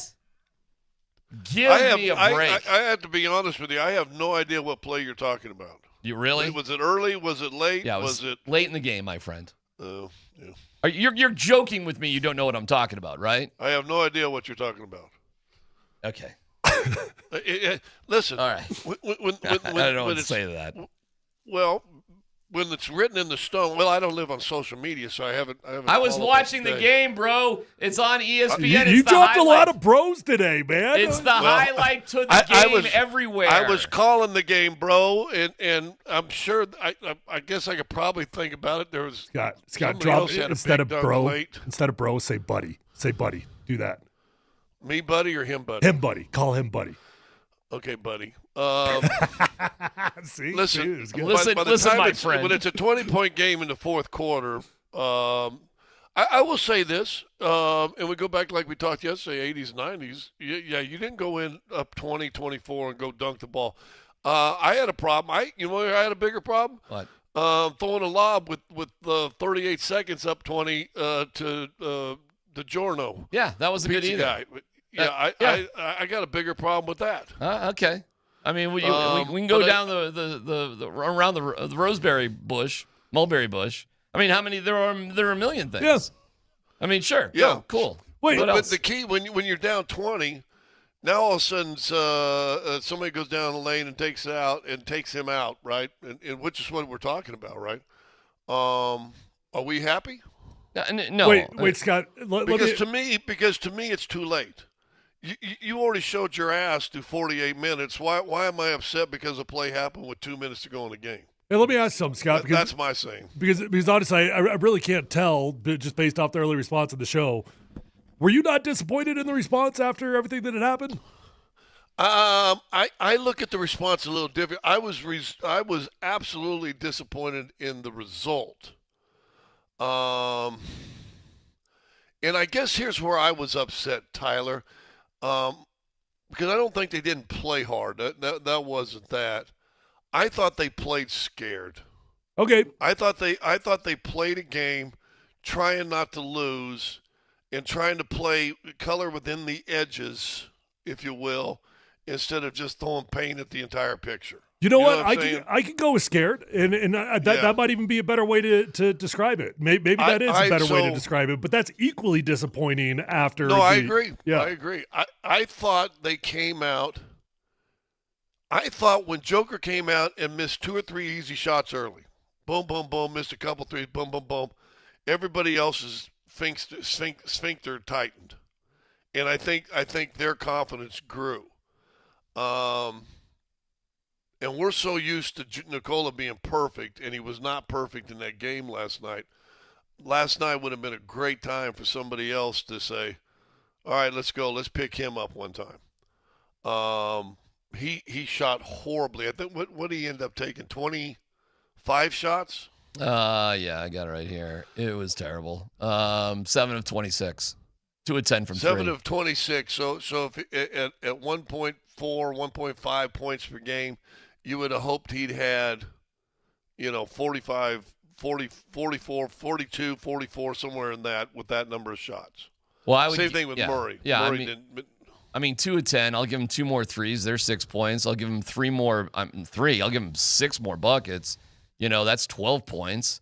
Okay. So 12, that's 18 points right there. So now you're at 43. Right. Yeah. So if he is on, that's exactly what that number of shots should have entailed, to be honest with you. Right. My college coach told me great players average 1.5 points per shot on average, and that number, guys, may have gone up because the 3-point line now is so explosive. So from that analytic, really bad. But I don't know why. I thought they played not to lose a game instead of just. It was almost like we can't. I don't want to say try hard, but it can't look like this matters so much that if we lose, we look bad. And so because of that, they went out. I just thought they played scared, and they did not shoot the ball well. And I thought when all of a sudden Murray and Joker, listen, they beat the hell out of Murray. I would tell you this, Chris Finch did a wonderful job after game 1 because Murray probably should have shot 7 or 8 more free throws last night. They've allowed to mug him. He got mugged, and he's not big enough to go against a 6'7" guy that's allowed to climb all over him. And he's not quick enough to go by the guy, to be honest with you. But I thought everybody else. You know who played the best? I thought for him, Zeke Naji. Zeke was, he didn't play. He didn't look scared, did he? No. That's what I was saying yesterday. I don't know what it is about that guy. Like, as frustrated as he could be, it seems like when he has been thrust into action and when you were the most nervous about it, he seems to show up. Yep. Mm-hmm. I tell you what, he could. I said this on the broadcast last night. I think he's got another year on his deal. I would hope he cares enough because he's with his body type and his build. And even his skill set, he has another kind of big contract in there, another 3 or 4 year guaranteed deal if he wants. But he's got to get more physical. He's still, when you go to the basket, you see him always avoid contact, and he does this, and he's too big to do that. You're not going to get another big contract being a finesse player unless you're just pure outside Durant, Kevin Durant type guy. But I thought he played really good last night. I'd still like him to be tougher, and if he can work on something this summer, I think he's got another big contract in him, to be honest with you, and that's hardly even playing this year. Now, as critical as I was, go ahead, Scott. I'm sorry. Go ahead. No, I'm with Tyler. I think I look at it in a different way. I mean, I think we all would have loved them coming out and just punch him in the mouth. But when you're 4 of 17 and what was it, 1 for 11 on threes in the first quarter, or whatever the shooting went. 0 for 9, I think they started. They put themselves in a hole, and then it played like they played safe, and they played scared. And I've always under the thing, hey, if you're going to get beat by 20, get beat by 30. Who gives a flying you know what? Go out there and go balls to the wall. And now we can go back into, Tyler, what you two are talking about. Now we can't pop people. Now we can't take a flagrant foul. Now we can't because you know what? We're not trying to color in between the lines. I thought they played scared, and I thought they tried to color inside the lines. That's a simple take. And they got clowned. And here comes Dosunu. Throws it on the high left side to McDaniels. He gets down the lane, dunked it home with the right hand. And then the same guy that doesn't get a rebound defensively allows the guy go in. Jay McDaniels, let me take his quote post-game. Told you. Timeout called by David Adelman. That's a great call, Scott. Told you. You forgot that? That was a great call by you. Dude, it was so late in the game, but that guy was Tim Hardaway, by the way. I got you.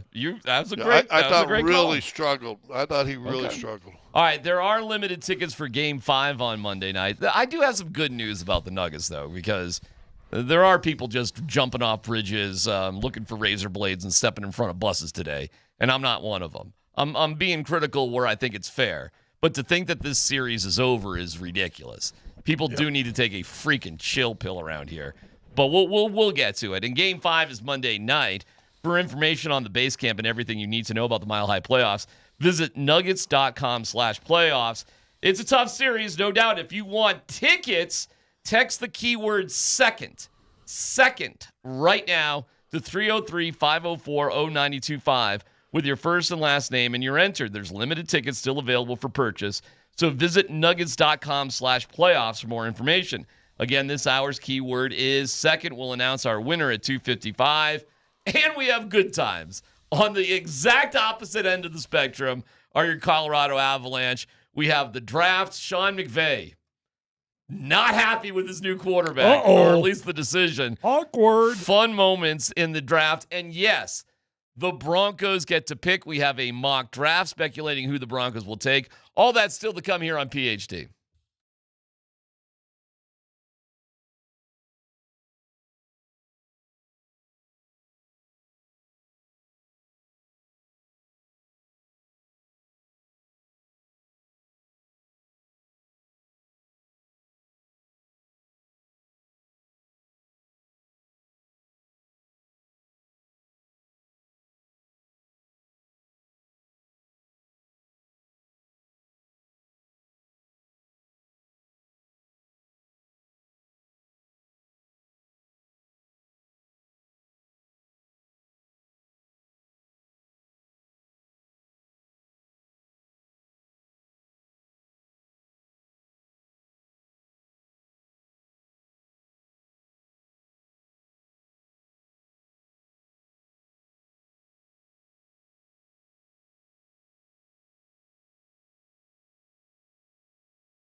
It's DMac for Fanatic Sportsbook, turning up the heat, and they've introduced a new way to parlay.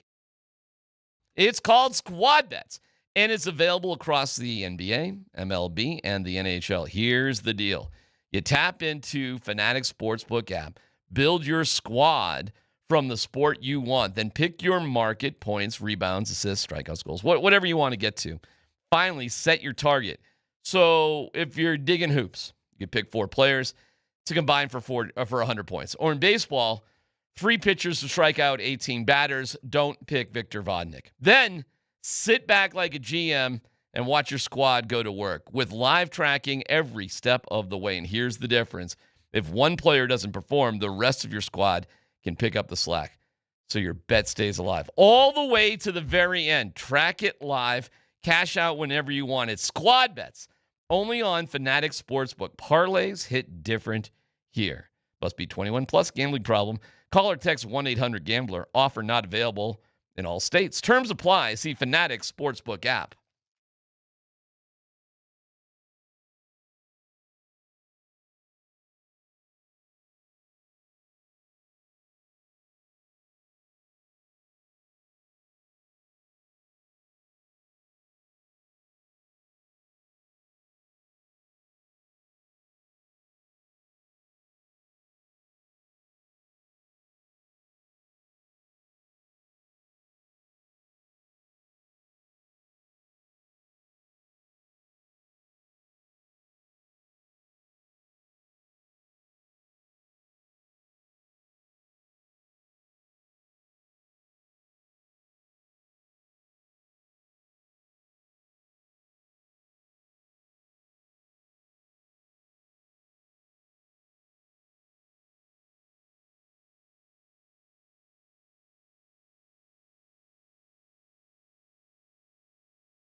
Lehkonen off the wall for Taves. Sends it near side for the right-handed Cale Makar. Making his way to the deep slot. Makar is shot. He scores!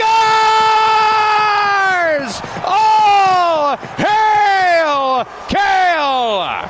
His 82nd career playoff game. It's his first point of the series. And with 7:48 to go in the second period, Cale Douglas Makar gives the Avalanche a 2-1 lead.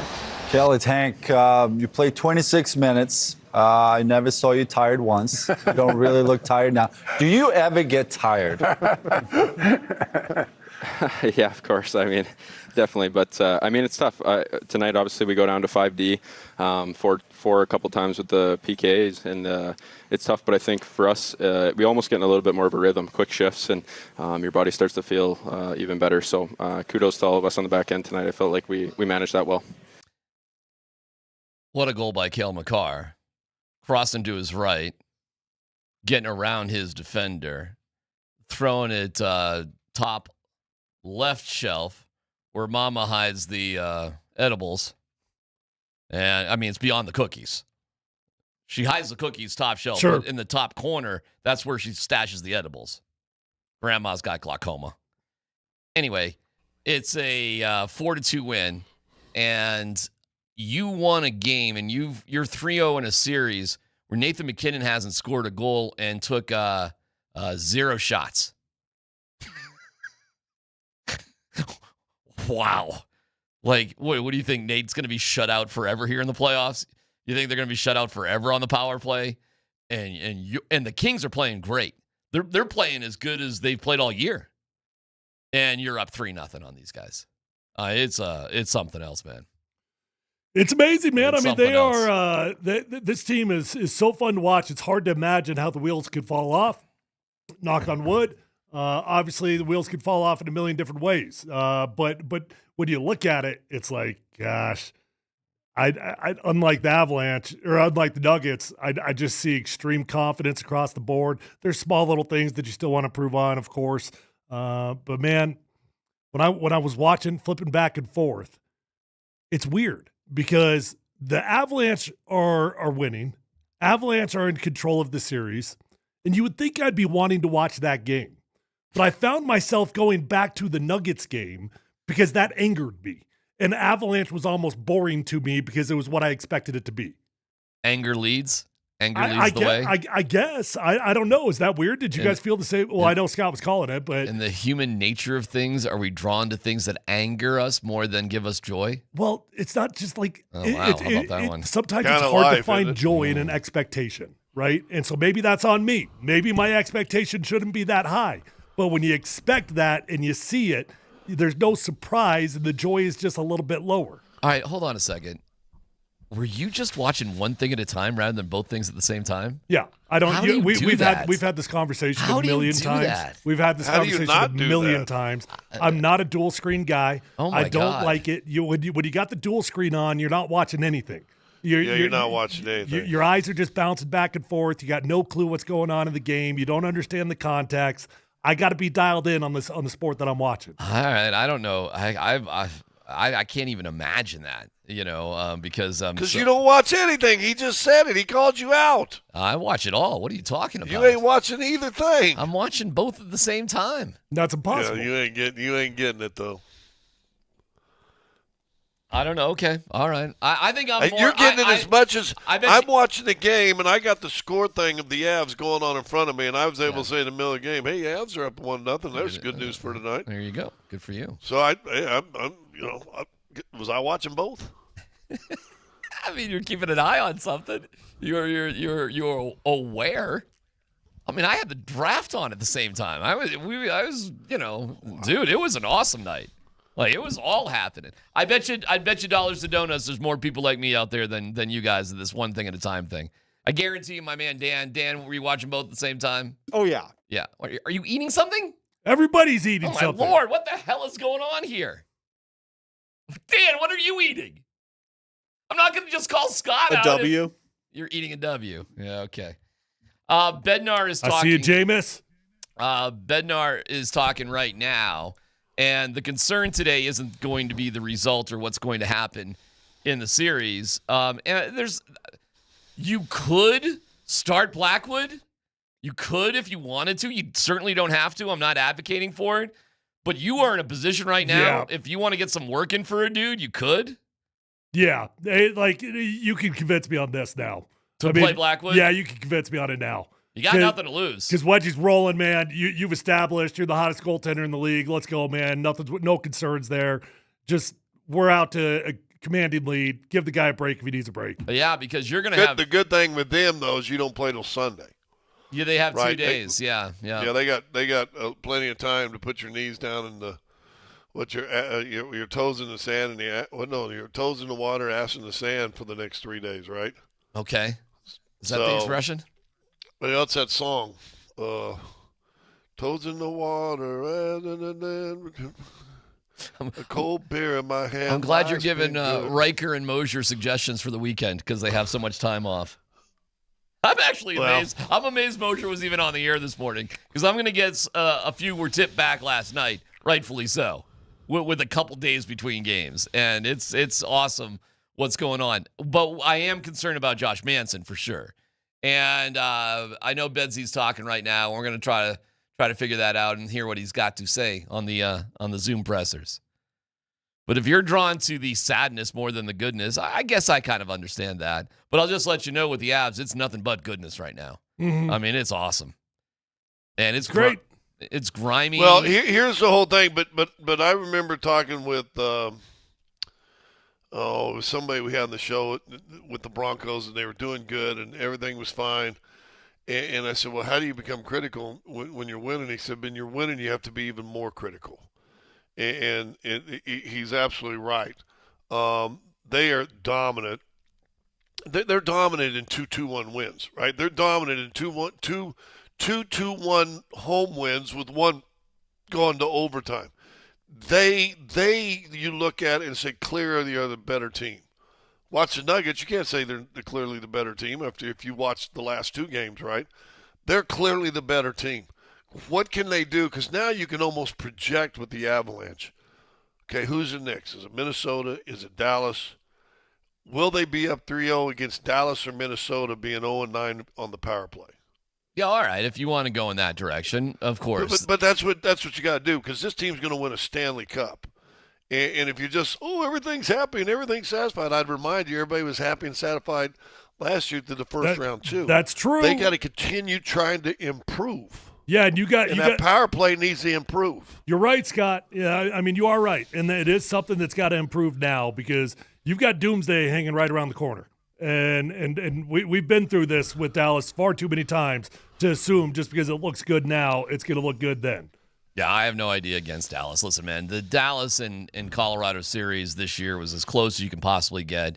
There was 1 goal differential in all the games they played. There were overtime wins by both teams. It was as close as you can get. It's impossible. There's one on the other's eyes too, yeah, right? Man. Like you cannot with certainty predict anything in terms of certain victory against the Dallas Stars. I'd feel way better playing Minnesota. Way better in hockey. You know what? This basketball thing.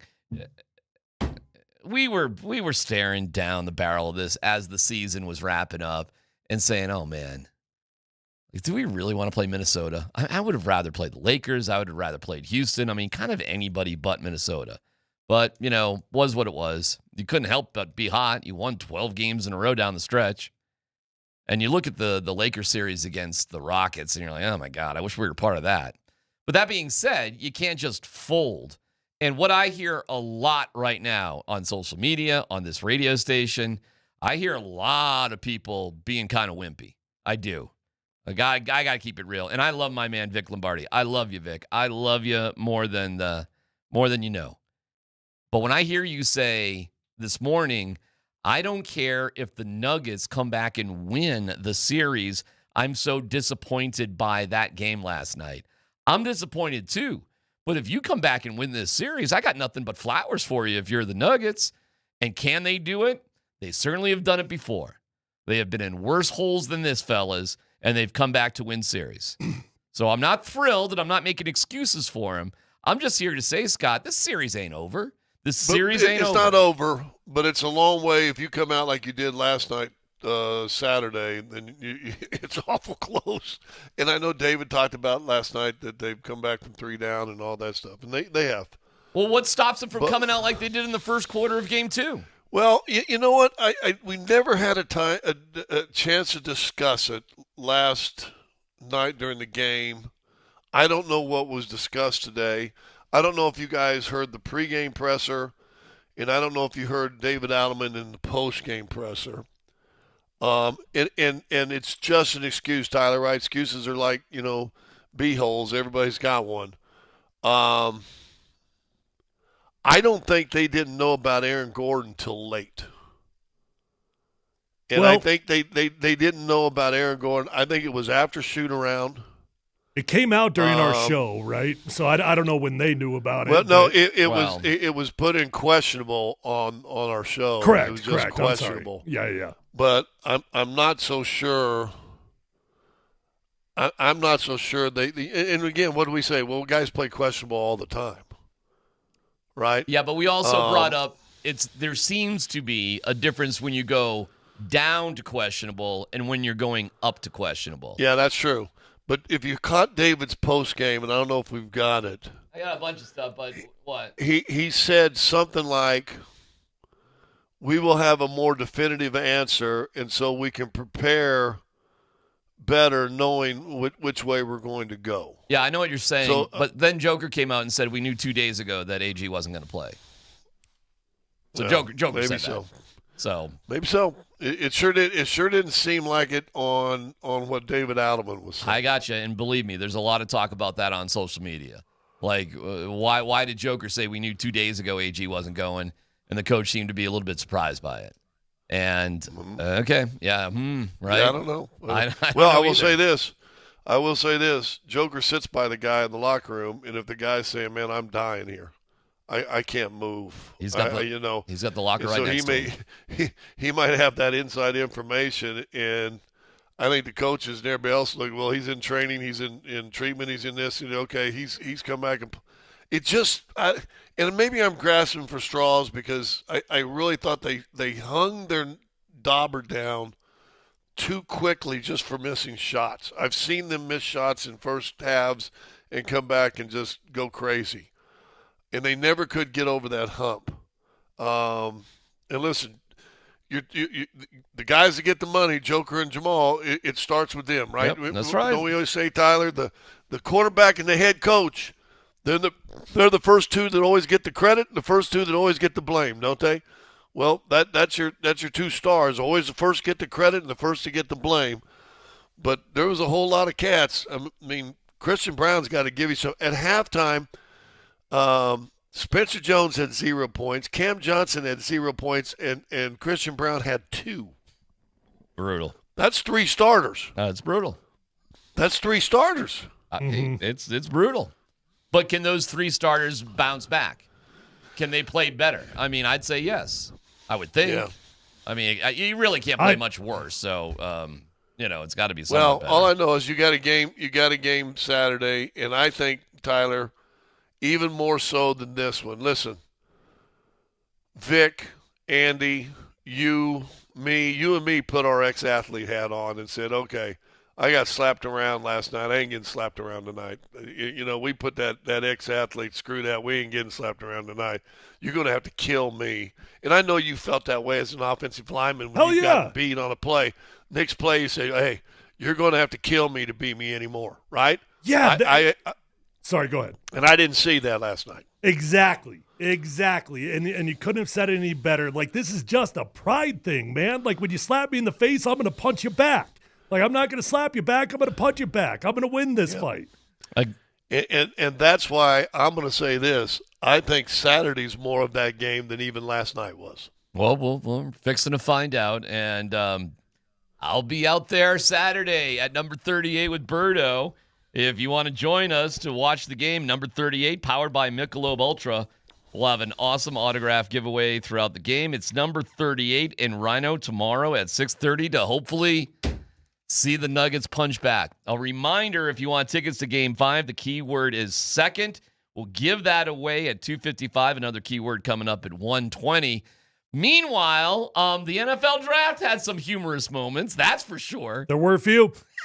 We'll dig into it next.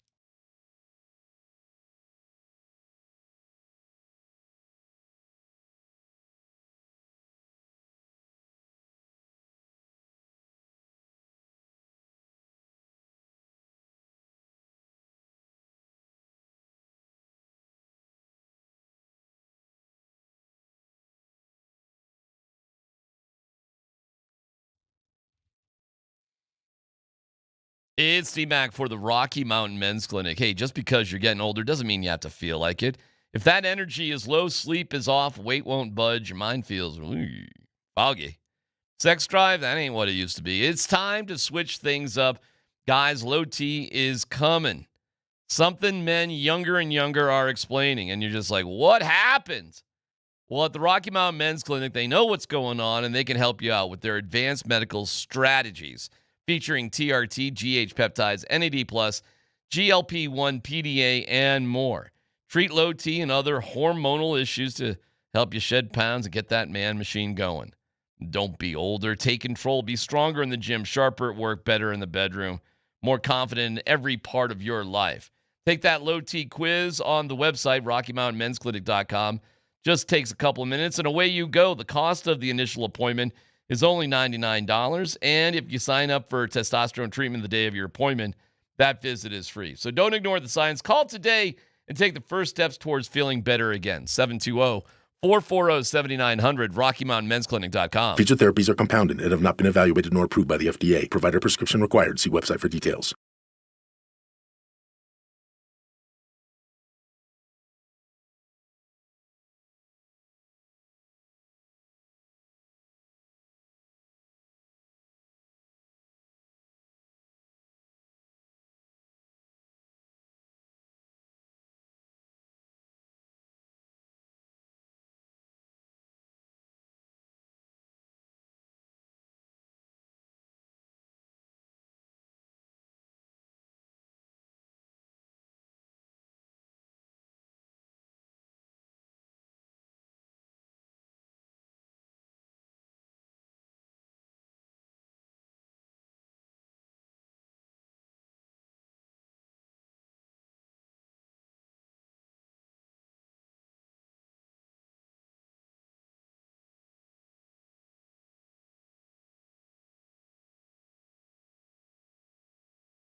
Josh Manson, any update on him?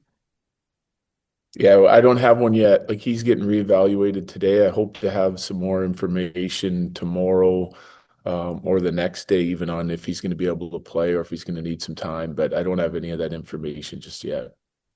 That is Jared Bednar just a couple of minutes ago on a Zoom call. They don't want the Muggles to actually see him in person, I guess, on the road. That's a bummer. Well, good for us, I suppose, yeah.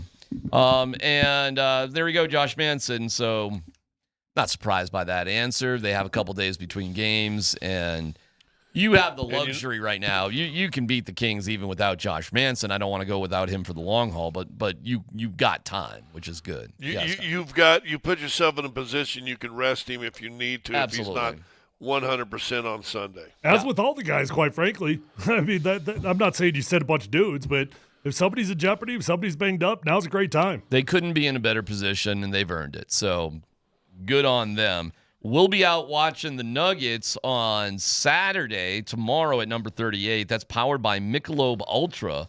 So join us, myself and Berto, at number 38 for that, and we'll dig back into the Nuggets here in a heartbeat.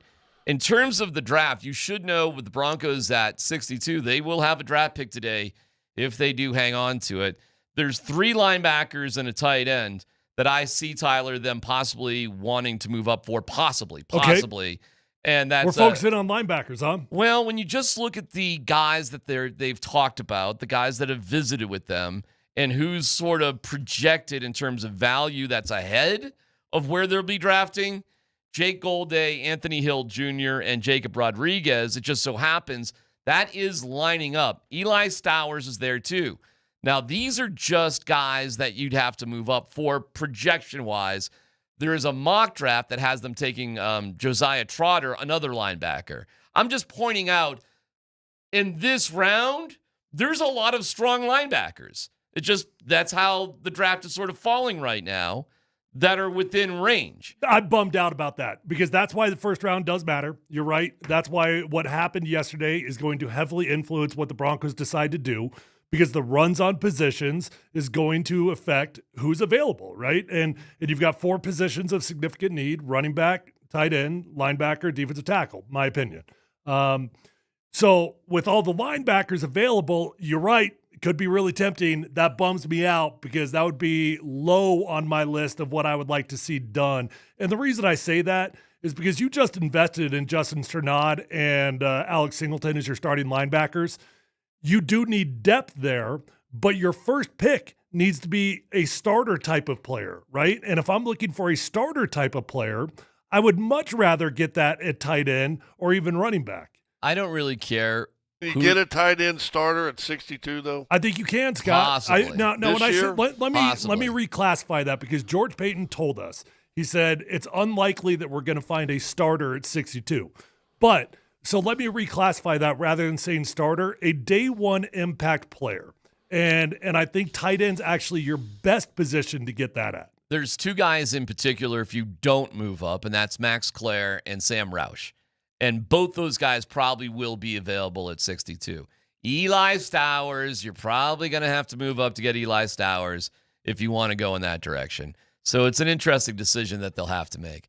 But listen, there was no more interesting moment in the draft yesterday than our new coworker, Ty Simpson, getting drafted by the Los Angeles Rams. And it was definitely like whoa, well, okay. We're going number 13 for Ty Simpson, huh? Rams? Interesting. But then you heard the phone call between Ty Simpson and Sean McVay, and you're like, oh boy. Los Angeles Rams. How you doing? I'm good, man. We're sitting here at the 13th pick, so we're going to draft you with that pick. So I'm going to pass you to your new head coach, Sean McVay. Yes, sir. Hi. What's up, Coach? How you doing, buddy? I'm great. How are you?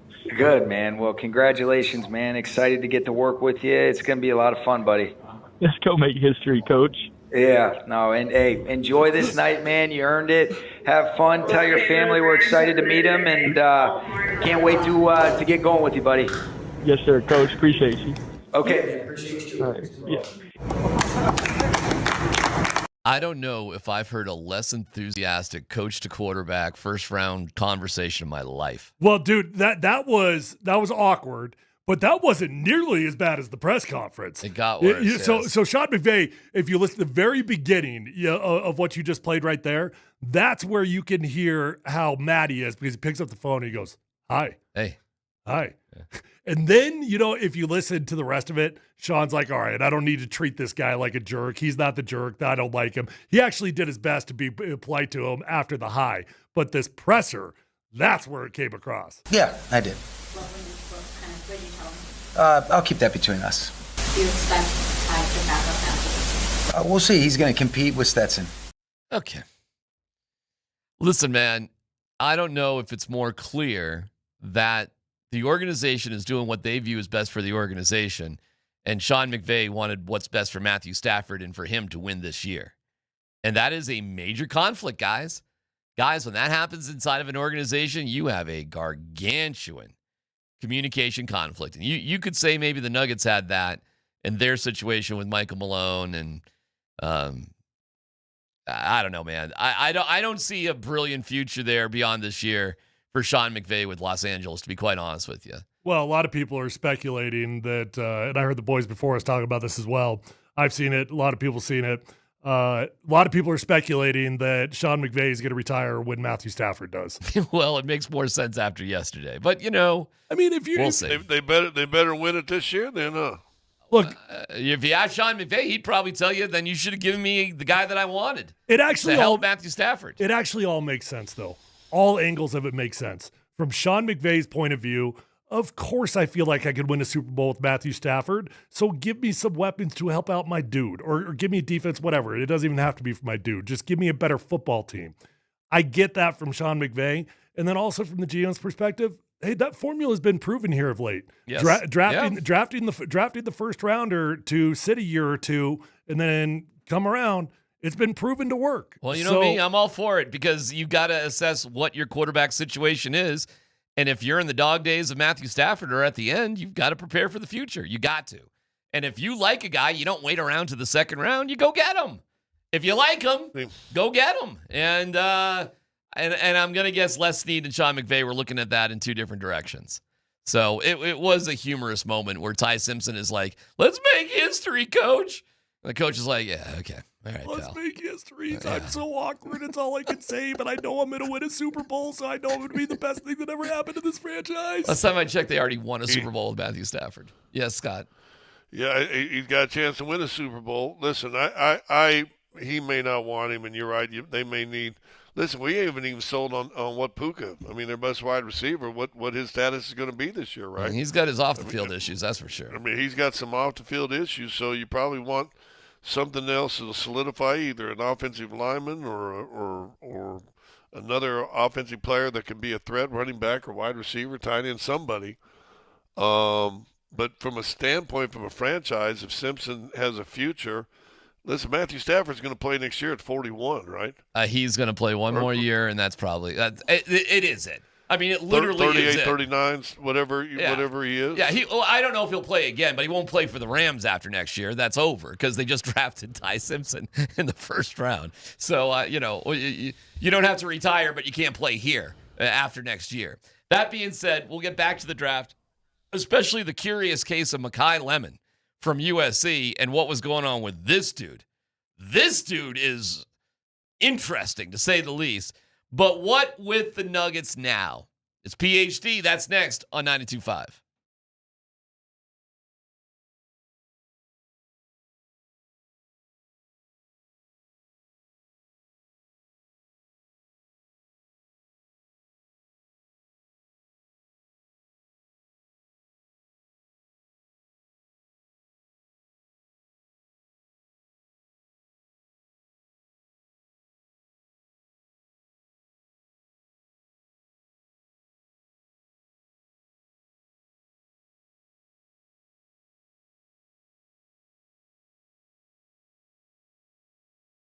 Hey, if you're out there struggling with hair loss, whether that's a bald spot, receding hairline, or thinning hair, they can all be disheartening. Do yourself a favor. Call my friends at Advanced Hair Restoration and do it today. 720-459-HAIR. I couldn't recommend Advanced Hair Restoration anymore. Guys, when you go to Advanced Hair Restoration, actually, when you call Advanced Hair Restoration, ask about their Advanced FUE because nobody can offer anything like the Advanced FUE found at Advanced Hair Restoration. And when you go there, you're going to be in a calm and relaxed environment with the best of the best working on you. Dr. Tanya Pauls is legendary. The entire staff at Advanced Hair, fantastic at what they do, and they believe in what they do to the degree that they're going to guarantee your hair is going to grow for life. Lifetime guarantee with your own natural hair starting to regrow the very next day. So don't waste time. Pick up the phone. Call my friends at Advanced Hair Restoration today at 720-459-HAIR or check out those before and after photos at advancedhair.com.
I mean, it's defense. They're the really good defensive team, and we couldn't make shots. And then, I think to be distributor to whatever, I need to be a little bit, not to be, but if I make a little bit of shots, then the defense is gonna react. So I think that's why I couldn't get anybody involved because they didn't help with them. It was just a one-on-one coverage. So I think I needed to do a little bit better job scoring, and then I think it's going to open up for everybody else.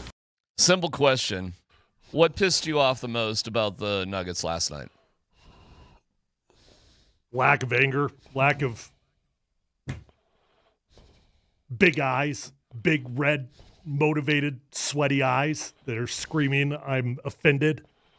I'm internally burning with fire and passion right now. What did they look like to you then, if they didn't have big, fiery red eyes? And Scott, I'll see if you agree or not. I'm not saying they don't care. That's not what I'm saying at all. I'm not saying they don't have pride, but they looked the same as they looked previously. So I didn't see anything that looked different. That doesn't mean that they didn't previously care, they didn't previously have pride, but I certainly didn't see that notch dialed up and seeing any extra aggression or motivation or whatever it is, whatever word you want to apply there. Yeah, I don't know, because the implication if you say I didn't see anything extra, that means, well, was it because they weren't trying harder the first time, or was it the exact same effort that they hung their heads lower? I don't know, Tyler. I mean, I'm like you, and like I said, I almost look at this game coming up as a bigger moment for them than they were even for last game. But we shall see. Listen, we shall see. We'll see if they got the right guys. I'll say this: if it's similar to what we saw in Game 3, and it's just kind of a get through the game, easier game for Minnesota, I think there's got to be a lot more questions. Was there a difference last night with losing a playoff game and how they lost that playoff game? Does it sting more with how they lost it rather than they just lost it? That's a good question. I don't know. I think we get into moral victories. Oh, you played them hard, and there it goes. You still lose a game either way, and then you're still sitting down 2-1.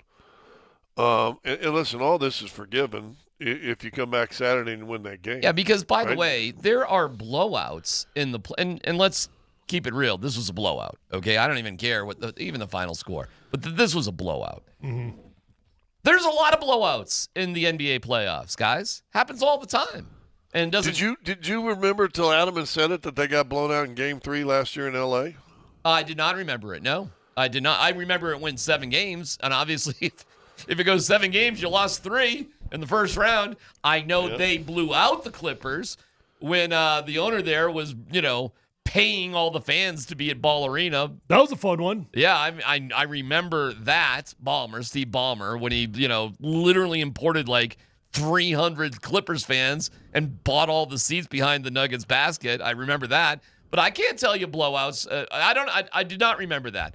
Do you remember the blowout against Utah? And then they came back and won that series? I mean, do we remember that? I mean, I'm not trying to make excuses for them because I'm pissed off about how they played, okay? But I do want to frame the conversation that this is not the first time a team has been embarrassed in a playoff and you still can win a series. That's the beauty of best 4 out of 7. So I'm with you. Like, if you really want to define who you are, it probably comes more in Game 4 than it did yesterday. It wasn't good yesterday, but there's a reason why these games are best 4 out of 7. You're not in the corner yet, but they've showed you what the corner looks like. Well, and then the concern is this really because you lost Hart because you lost Aaron Gordon? And your replacement is Peyton Watson, and he's not available. So for the first time in the series, you played Zeke Naji and Strother, and I'm not even saying that was a bad thing because so many other guys played terribly. And I'll tell you this.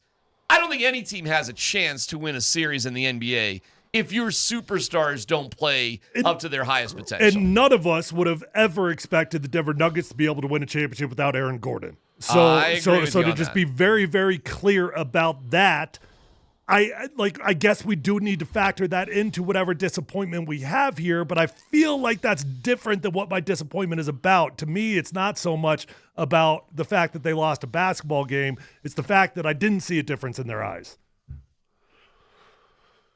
Yeah. In the years I've covered basketball, and the problem is it happens in a playoff game. You're like, we don't have 75 other games after this game, right? We're not in the December 3rd, and come on, guys, there's 75 more games to go. Let's go. There's a possibility of 4 more games. That's all that's the possibility. So I saw a team that all of a sudden couldn't make a shot early, and I thought they let their head go down quick, and their confidence leave. And listen, I've seen them win games there down 17 in Minnesota early, and they come out in the third quarter, and all of a sudden it's a different team. Sure. And that's what I was kind of expecting. But they just did not have that, and that was disheartening. You just can't let your productivity on one end affect the entire game, and you can't let it permeate through the bench and through everybody else that came in. Zeke Nazi didn't bother him at all. He came in and played hard.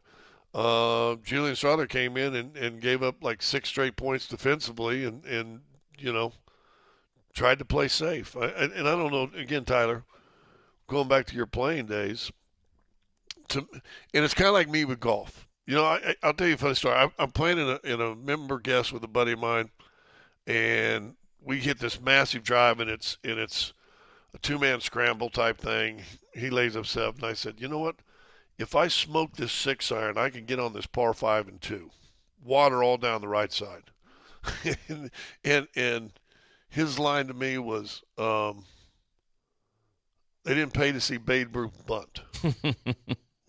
Right? Yeah. And so I smoked this 6-iron, all of a sudden had a little left-right tail on it, bounce, dribble up by the sand trap by the greens, shoot, right down the water. But you know what? He said, and I got there and I said, God dang it, why didn't I just hit a little 8-iron, 7-iron, put it down in front, chip up, probably 2-putt and at least get a par.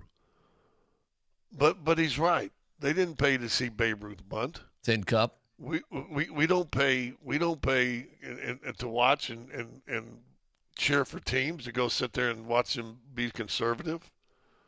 We don't see them go in there and play, not to lose the game as opposed to win the game. Is that what the Nuggets did last night? They played not to lose? It almost felt like there was guys out there playing not to make a mistake, and you can't play like that. Tyler, could you play playing safe, not to make a mistake football? I spent 2.5 years doing that, maybe even three years doing that, and I've never been more timid. I've never been a worse football player than when I'm sitting there scared. Do I know what I'm supposed to do? And if I make a mistake, am I going to get yanked off this field this very play? And after about 2.5 years, I figured out how to get rid of that. And all of a sudden, I started going out there and just playing without fear of consequence.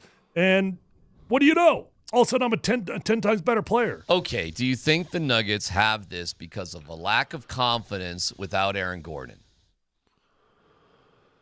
That's a good excuse. Well, you're bringing it up. You're more or less saying they're playing scared for a reason.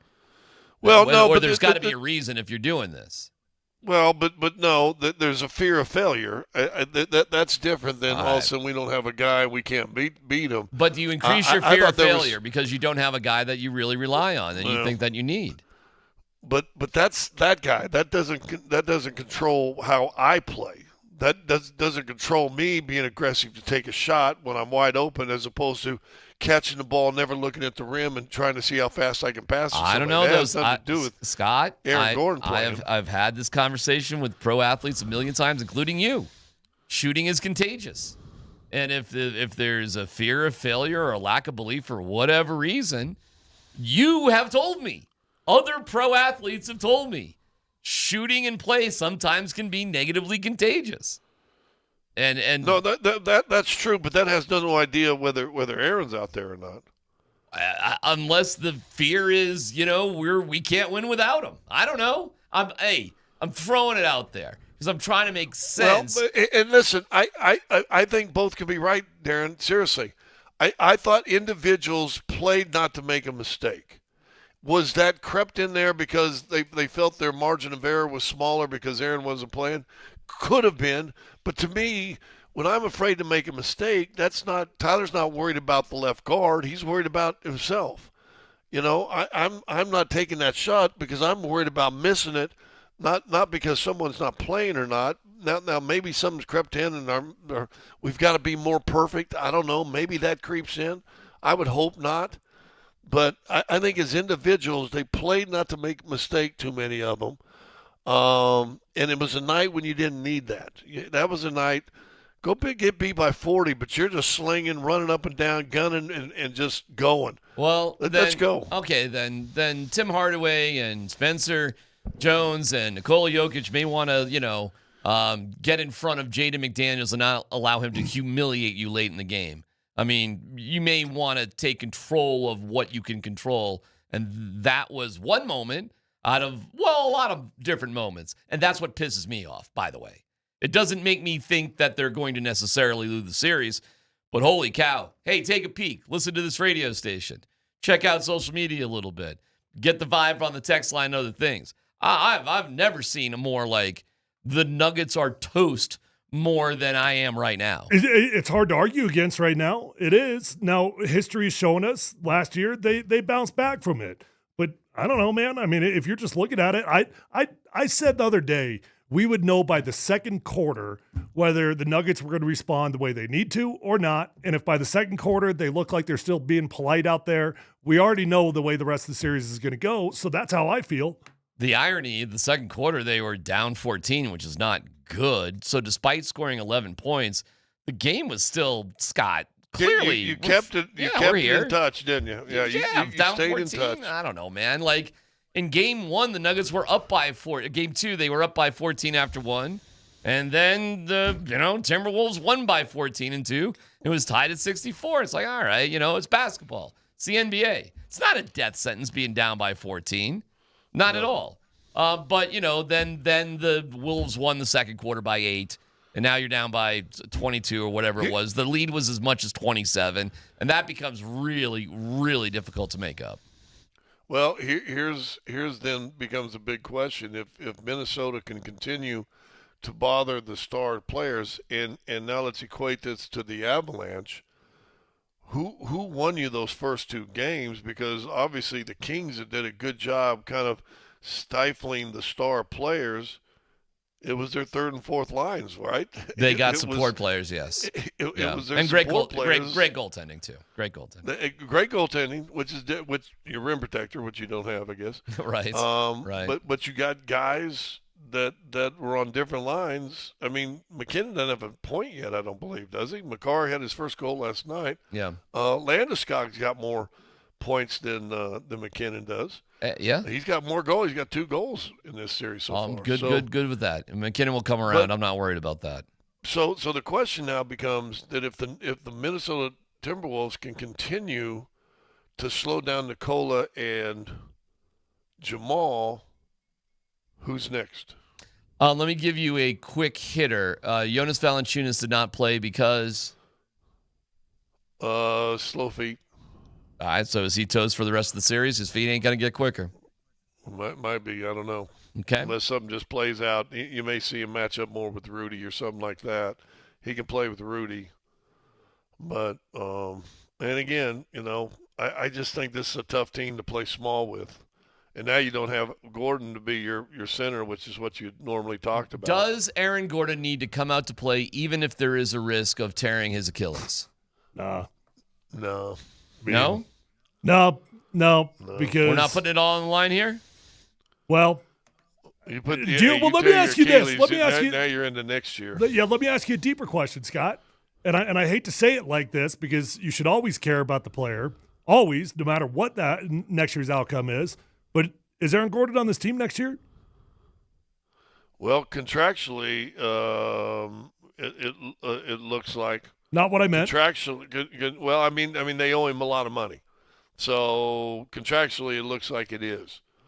Listen, I don't. Did you guys read the Athletic / Yes. New York Times article on? Yes. Yeah, phenomenal. I mean, Yes. do you not feel this guy has been carrying a serious burden for the last couple of years? Of course. And now, and talk about mental health there, Tyler.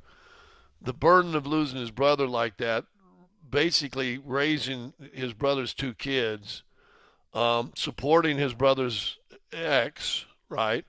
And now you throw injuries on top of that. It's heavy. Knick-knack, paddywhack, hamstring, calf injuries. Where do you think his mind is? Okay. Yeah. Well, he's trying to find solace through other things like painting and other meditation and other sort of things. But I know what you're saying. He's got a lot on his plate. He's got a lot on his plate, man. All right. By the way, can I give you a little bad radio? Sure. Remember our conversation I had the other day? In the bad, you said. Hey, we're so good at bad radio. It helps us. Yeah, why don't you'll tell us during the break. I got it confirmed. Okay, great.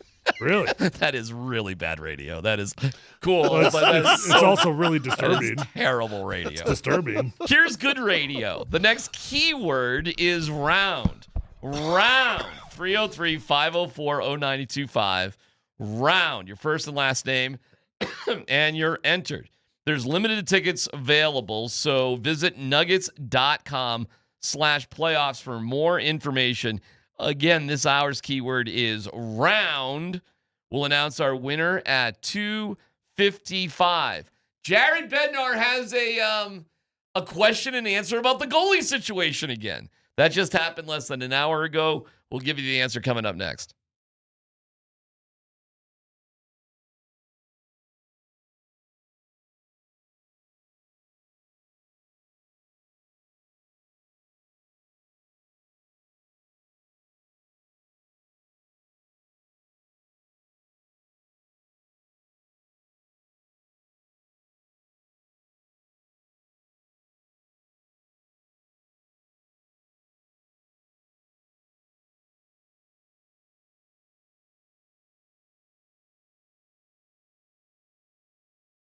All right, guys, if you're out there in need of a new or pre-owned vehicle, check out the best dealership in Colorado. It's Phil Long Ford. This is Tyler here, and I've been a customer over at Phil Long Ford for such a long time now. And I bought many, many vehicles over there because I think relationships matter. If you're anything like me, you're going to become a long-term customer at Phil Long Ford because I know him, love him, trust him. They're going to respect me, respect my time, get me in, get me out. And the same thing's going to be true to you as well.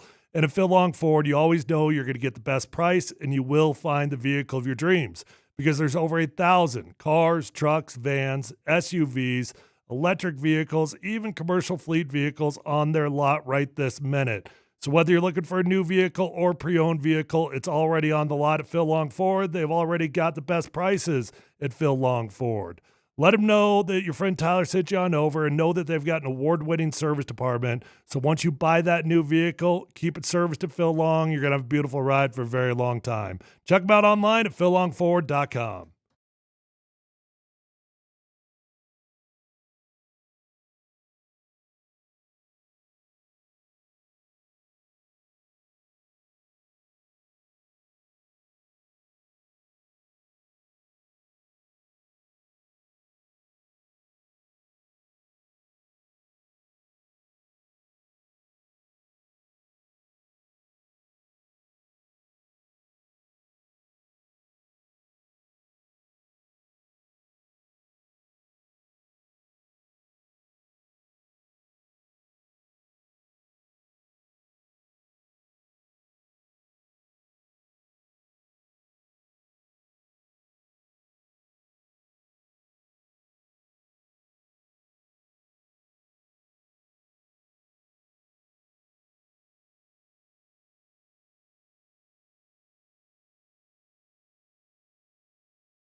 If you haven't watched an Avs game with Andy Lindahl, you're in for a treat. I love how this is written. Like, this is just such a mind-blowing experience. Yeah! Is that your Andy Lindahl impression?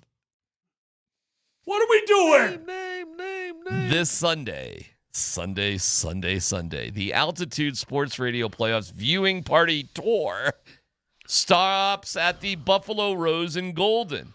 And the way they have that set up is, we were all out there. It's pretty cool the way they've got it set up with the big screen and the theater sort of setting and the speakers and the this and the that.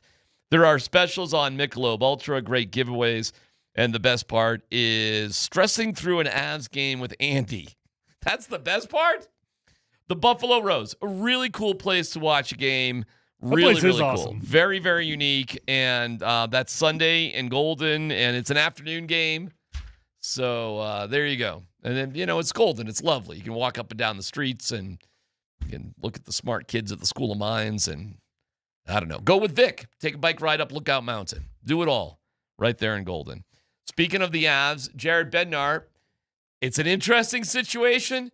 I'm not pressing for it. It's fine by me if they start Scott Wedgwood because he's been great. But it is weird, like if you were ever going to play Mackenzie Blackwood, and I'm not even saying that's a bad thing, but boy, oh boy, are you set up to get him some action if you wanted to. And Bedsy was asked about it earlier today. Yeah, I think it's we're not like locked into any one goalie, Scott or Mackenzie. We feel confident in both of these guys. It's but when you have to be able to be flexible, like Scott's playing really well. He's doing a great job in all three of these games. We have a 2-day break now. So like, I think we just have to take it day by day and see how our goalies are playing, and then, choose our starter for the next game and move on from there. I think we've run a certain way all year. Like we've had, one goalie play a handful of games in a row and do a good job and go to the next guy, and he's followed suit. And so it'll have a lot to do with rest, health, how they're playing, like those three things. Keeping the guy that's not playing ready and giving him the work he needs, like you see, and some of the guys that aren't playing are doing a good job with that with Blackwood. And I think we have our options, and then we'll just try and make decisions going game by game. All right. From the peanut gallery, what would you guys do? What would you do? Would you play Blackwood or Wedgwood under the circumstances that exist right now? Go ahead, bud. I think if you were ever going to give Blackwood a shot, I think I would give him a shot in this game. That being said, a lot of pressure on him to perform the way the team has played with Wedgwood. A little more pressure, but you got a 3-0 lead, and you're going to get that much more rest for Wedgwood coming back, so that's not necessarily bad. I would seriously complain it, but then again, you know what? It goes back to Bull Durham, right? You don't mess with the streak. I'm asking for a decision. I mean, under the current circumstances. If you truly think you're going to need Blackwood, I would play him. Tyler? I think regardless of whether I feel like I need the guy, I might play him. It just, how many opportunities are you going to have throughout the remainder of the playoffs to give your guys a logical rest? You're up 3-0, man. Like this is the time. Do we know we'll ever be in this position again where you can willingly sit your guy and you don't feel like the consequences are devastating if Blackwood doesn't play well? This conversation is so funny to me because it's as if Mackenzie Blackwood is terrible. He's not. He is definitely not terrible. He's really, really good, as it turns out. But that being said, I understand what's going on with Wedgwood. It's that special, and he's on a roll. Dude's rolling. However, the dude's absolutely rolling. However, this is such a unique circumstance. This is the top of the mountain in terms of first world problems. This is it. It's like, I don't like the million thread sheet count. I need the 2 million thread sheet counter or whatever. Whatever the silliest of issues you could imagine, we're here. Yeah. So under that, I would play Blackwood because it's so damn unique. And I think it keeps him engaged. I think the guys really like him, which they do. I think the relationship with Blackwood and Wedgwood is really special, which it is. Take a peek at Scott Wedgwood's helmet. If you haven't noticed, he's got him and Blackwood as Dumb and Dumber, like the guys from Dumb and Dumber. It's painted on his helmet. Love it. That's how close they are. So I just think it would help engage everybody. And I think they would battle hard in front of Blackwood. It would not be a negative thing. It's unique. It is beyond unique. But I would go with Blackwood. I would go with Blackwood on Sunday. And that's a kind way of saying it. It is absolutely unique, and it's a luxury not many teams would have. Yes, and yes. So, and you can't replicate. You guys know better than anybody. You can't replicate playoff action except to play in the playoffs. Correct? Yeah, I mean, I wouldn't be doing it for that reason, if I'm being totally honest. Like, I wouldn't be doing it to be giving Blackwood playoff action. I wouldn't be doing it even to help his mentality or to tell him that I believe in him. The only reason I would do it is simply because I don't know if I'll ever have this opportunity the rest of the playoffs to give my guy a rest. It checks a lot of boxes. It checks a ton of boxes. And we all know, and you felt it a little bit last night. And the Avs couldn't. I mean, they got to 2-0. It got to 2-0, and then it got to 3-1. I'm like, oh my God! It just felt weird that the Kings actually scored a goal late in the game to make it somewhat interesting, and then they got caught with their pants down trying to get Forsberg out of the net, and the puck fell right to like Forsberg is skating off the ice as the puck's coming to Brock Nelson, and and there you go. They're gonna score on the power play. McKinnon is going to get his time. They're not doing anything all that special. They're a good team, though. I'm gonna say the Kings are a good team. Yeah, they're just clearly not as good as the Avalanche, but they're not an embarrassment. They're not a bad team, and they're walking on broken glass, literally. Make sure everything stays right. That's come around. That's a come around. You like that? Okay. Full circle. So there's the Avs. Anything else on the Avs? Any other information, Dan, from Bedsies? Manson, we don't know. We'll see. But again, the same thing with playing Blackwood. You've now given yourself an opportunity, haven't you, to rest him if you need to. Yes, and we really gotta root for a 7-game series with Minnesota and Dallas. Just tucker each other out. Just have at it. They're playing. Actually, I think they have a break too. So I think it conflicts tomorrow. So you can't go to see the hockey game there, Scott. I know you're dying to go watch a hockey game while you're in Minnesota. Oh, no. Would that not be cool if it was? I could go here. It would be actually. Have you guys ever been to a game that one of the teams you don't root for is playing in? Of significance? I told you, my first game I ever saw, I got to go see Edmonton and the LA Kings in LA one year. That's kind of cool, right? Yeah, no, it was awesome. Can I give you guys something weird about Dan Tanner? Ever? Yeah, go ahead. Dan Tanner, this is weird, has never seen a sporting event outside of the state of Colorado. Wow. Well, has he ever been outside of Colorado? Dan, would you like to answer this? Yes, I have. How many times? A bunch. On one hand, just for his draft. The only time he goes anywhere is for his boys' draft that goes out of country or out of state. How many different states have you been to, Dan? I've probably been to like half of the 50, 25. And you've never been to I've never been to a sporting event outside of Colorado. You've been to 24 other states. Yeah. 24 other states, and not one time in 24 other states there's been an interesting sporting event. Not that I've gone to. But hold on. I mean, when I go on vacation, I'm not looking for sporting events. I don't go to sporting events when I go on vacation. I always look for sporting events when I'm on a vacation. Really? Always. Why? Because I like sports. It's 2 hours away from the family. Are you kidding me? Well, no. I mean, hold on. When I go on vacation, I'm doing the sights and the sounds. I'm doing the local things. I've been to sporting events. I've been to games, lots of them. So Yankee Stadium isn't a sight or an interesting thing to see? Yeah, I'll drive by it and I'll look at it. San Francisco, you wouldn't want to. I go on tours of stadiums because I'm just curious. You know what I do when I go to college towns though, is I always go find the stadium and I always go look at it. Okay. When I lived in Detroit for a week, I drove down to Ann Arbor just so I could go see the big house. Wouldn't you be curious to see Michigan actually play a game there? Yes, I mean if it was yes, of course I would. Oh, okay. I mean if it's one like that, yes. Well, the world is filled with things like that. In No, every state when in I the go to country, there's- Cleveland, I don't need to go to a Guardians game. Oh, When I go to Cleveland, I don't need to go to a Browns game.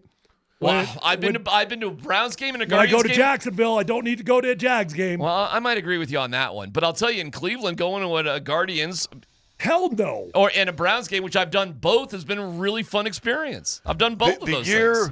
The year that I was with the Pistons and we won the NBA championship, I got to go to a Red Sox game in Boston when we were playing there, and I got to go to a Cubs game in Chicago when we were playing there. Wrigley Field. Dan, I actually find this astonishing. Because give me a state that you've been to. Any state that you've been to. Arizona. So you had no desire? I didn't say I had no desire. Then why Don't didn't you put words go? in my mouth. Well, why didn't you go? You got the I don't know. Suns. I was you got golfing. You got baseball. You got everything there in Arizona. Well, I was golfing. Okay, How much golf could you play? You play golf at night? You know what? I did go to a spring training game. Does that count? Sort of, but not really. So I went to a spring training game. Only if you've done spring training in multiple cities. Yeah, I haven't done that. I don't even know if I don't Tucson, Scottsdale, and Mesa for me. Just Scottsdale for me. For spring training. I've seen through basketball. Yeah. Through basketball, I've seen Wrigley. I've seen Fenway. Yes. Went to San Francisco, saw their new park. Right. I actually I'm gonna give you two old school games. Right. I saw a game, a Mariners game in the Kingdome. Oh my God! Yeah, there you go. And I saw an A's game at their old stadium in Oakland. Listen, I've never been to Seattle for whatever weird reason. I actually am surprised I've never been there. It's a cool place to visit. You should do it. I absolutely agree. I can't even believe I haven't been there because it is such a cool place. I guarantee you if I went to Seattle, I would go see a sporting event in Seattle. I would make it a priority. You know who else got a cool park? But it would have to be a big game. It would have to Oh, be. God, it would have to be a big not for me. experience. Not for I baseball. don't need to go sit in any stadium just to watch a game. I can see the stadium. If there's a big game, like the big house is always going to be a big game. The Yankee Stadium, you could probably make an argument that's probably worth it no matter what, right? But other cities, Fenway, no. Wrigley. Okay, yes, yes, hey, and I've done yes. The Minute Maid Park in Houston, I've been there. That's cool too. Hey, by the way, as long as we're talking about baseball, real quick. Oh, here we go.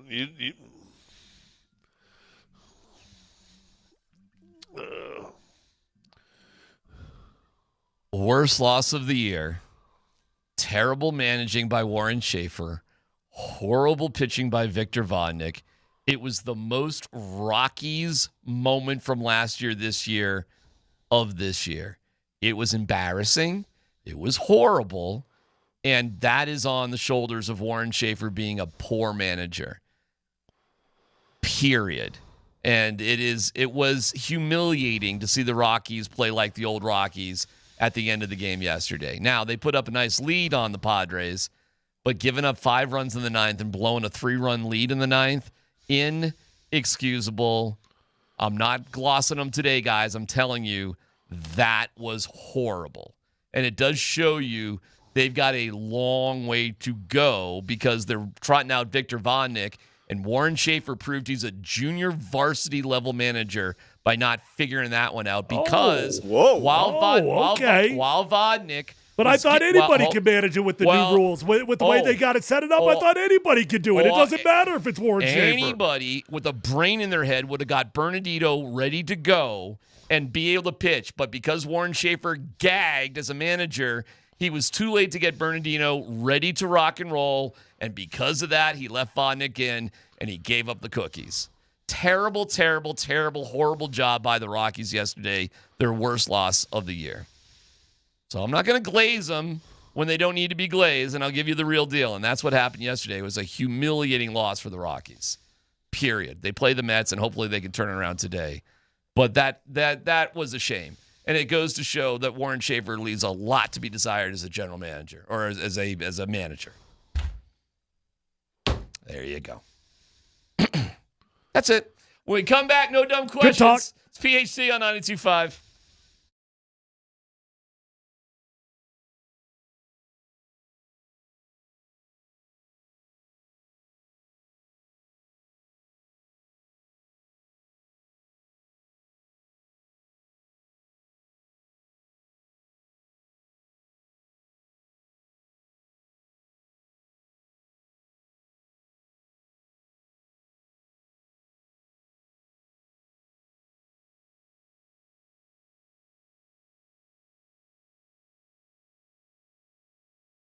Hey, Trajan Wealth offers tailored wealth management plans for your family, for your needs. They're unique to only you. They take the time to determine your risk tolerance, along with learning about your goals and timeline. They're going to work with you. They're going to work for you. They're going to develop a wealth management plan that reflects your values. So call the fiduciary advisors at Trajan Wealth today, 303-900-1189, and schedule your free consultation. Choosing the right financial advisor is one of the best investments that you can make for your financial future. So let the Trajan Wealth Fiduciary Advisors help you craft an income plan that's going to meet your goals so that you can focus on what matters the most, your family, your time, your needs. Call Trajan Wealth today to learn more, 303-900-1189. I'm a customer at Trajan Wealth. They take care of me. They help me feel calm and confident in my future. And I advise you check them out today. 303-900-1189 or TrajanWealth.com. Advisory services through Trajan Wealth LLC, SEC registered investment advisor, client paid advertisement, additional disclosures at TrajanWealth.com. Woo!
Polumbus, Hastings, and DMac present No Dumb Questions. This is your safe space. Safe place. I'm leaning into the segment. You're a smart guy. Send us your not dumb question now. Tweet it, text it, or Twitch it. It's No Dumb Questions on Altitude Sports Radio 92.5. All right, we're a little tight here because I got no dumb questions. Just real fine. Doesn't matter. Well, that is perfect. And I want to tell you, when it comes to your retirement, there are no dumb questions. Call Trajan Wealth today at 303-900-1189. Scott, go. So I told you the area of town my window overlooks yesterday, right? You did. Sound enticing.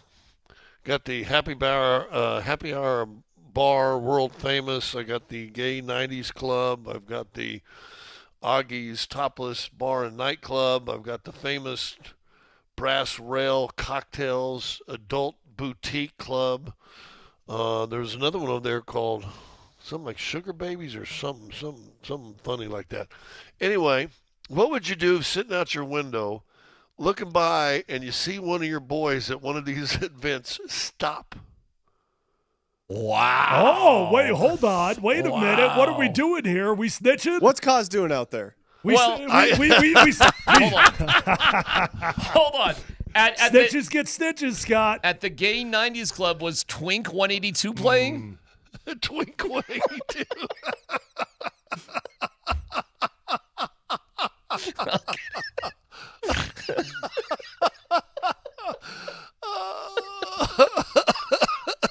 I don't know. It's a good question. Now, all he did was stop. I mean, literally right in front of me, right out the window here, and somebody, when you guys were talking, and he stopped and took a picture of one of the clubs. Okay. I texted him right away. I said, "Dog, I'm looking." Did you really? Right away. Wow. I said, "Dog, I'm looking at you, looking at the club right there." And he laughed. He wrote me, Ella. He said, "Yeah, I was taking a picture from my brother and sent it to him." And then he goes, "What would you have done if I'd have walked in?" I said, well, and that was the question. Table for two. Yep. Sounds like that's what would have happened. I said I would have either stood right here with my camera phone or I'd have walked in and tried to find you. Oh, my God. Awesome. Twink 182. Hey, it is Friday night. It might be Twink 182. You never know. All right. Well, that's a fun one. And now that will just leave me, Tyler, and Dan off the air to just randomly speculate who that person is. I think we know. Or maybe we got it. He laughed really hard at Dan. He did. He laughed really loud. Actually, he did. Yeah, did. No names, but two of the three of you know this person well. Okay. And on that note, that was confirmation as well, and I know what the third is. I know. Okay. Fun question, Scott. I would say two of you three have communication with him multiple times a week. Or at least once a week. Well, that might change things. It's not Cause. Yeah, that's what I'm saying. That changes things. Yeah. I think I know who it is. Yeah. All right. Anyways, whatever. That's a funny moment. Right all he did was take a photo. He did take a photo. Can name names. All he did was take a photo. No, we ain't naming names. Yeah, we're not naming names. Yeah. Okay. We'll come back. Need something from this individual. Well, that's right. The big question of the day comes up next.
Oh, thank you, Drew. Hey, it's DMac for Fanatic Sportsbook. They're turning up the heat.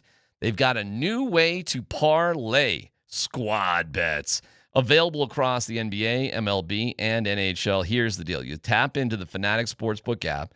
You build your squad from the sport you want. Then you pick your market points, rebounds, assists, strikeouts, whatever you need, and set your target. So if you love hoops, you could pick 4 players to combine for 100 points. Baseball, say it's 3 pitchers strike out 18 batters, whatever you want to put together. Then you sit back like a GM. Look at what I've done. Watch my squad go to work. Live tracking every step of the way. This is awesome. Here's the difference. Say one of your guys doesn't perform very well. Well, the rest of the squad can pick up the slack. So your bet stays alive all the way to the very end. Track it live. Cash out whenever you want. It's squad bets. Only on Fanatic Sportsbook. Parlays hit different here. Must be 21 plus. Gambling problem. Call or text 1-800-GAMBLER. Offer not available in all states. Terms apply. See Fanatic Sportsbook app.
dude.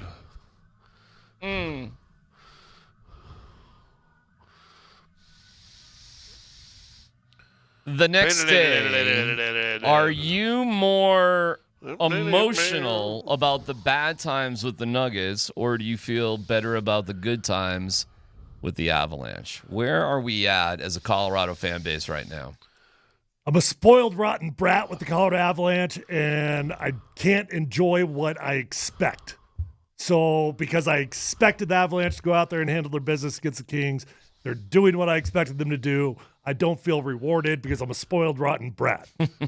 And I absolutely am sitting in complete anger about the Denver Nuggets today. Scott.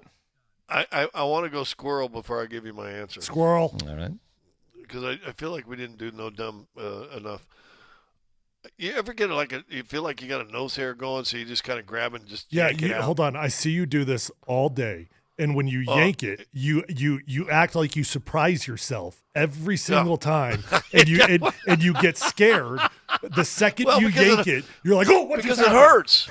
Yeah, well, it hurts, right? Well, I call that because then you look at it and you're like, "That's a strong nose hair," and it's good pain. But it's like it's disappointing when you don't get a clump. If you only get one, then that's disappointing. But I got two. Yeah, I got two just now. One was gray, but I got a black brownish hair, which I don't know if you can see in my head at all. I don't really have any. I'm not going to look at that.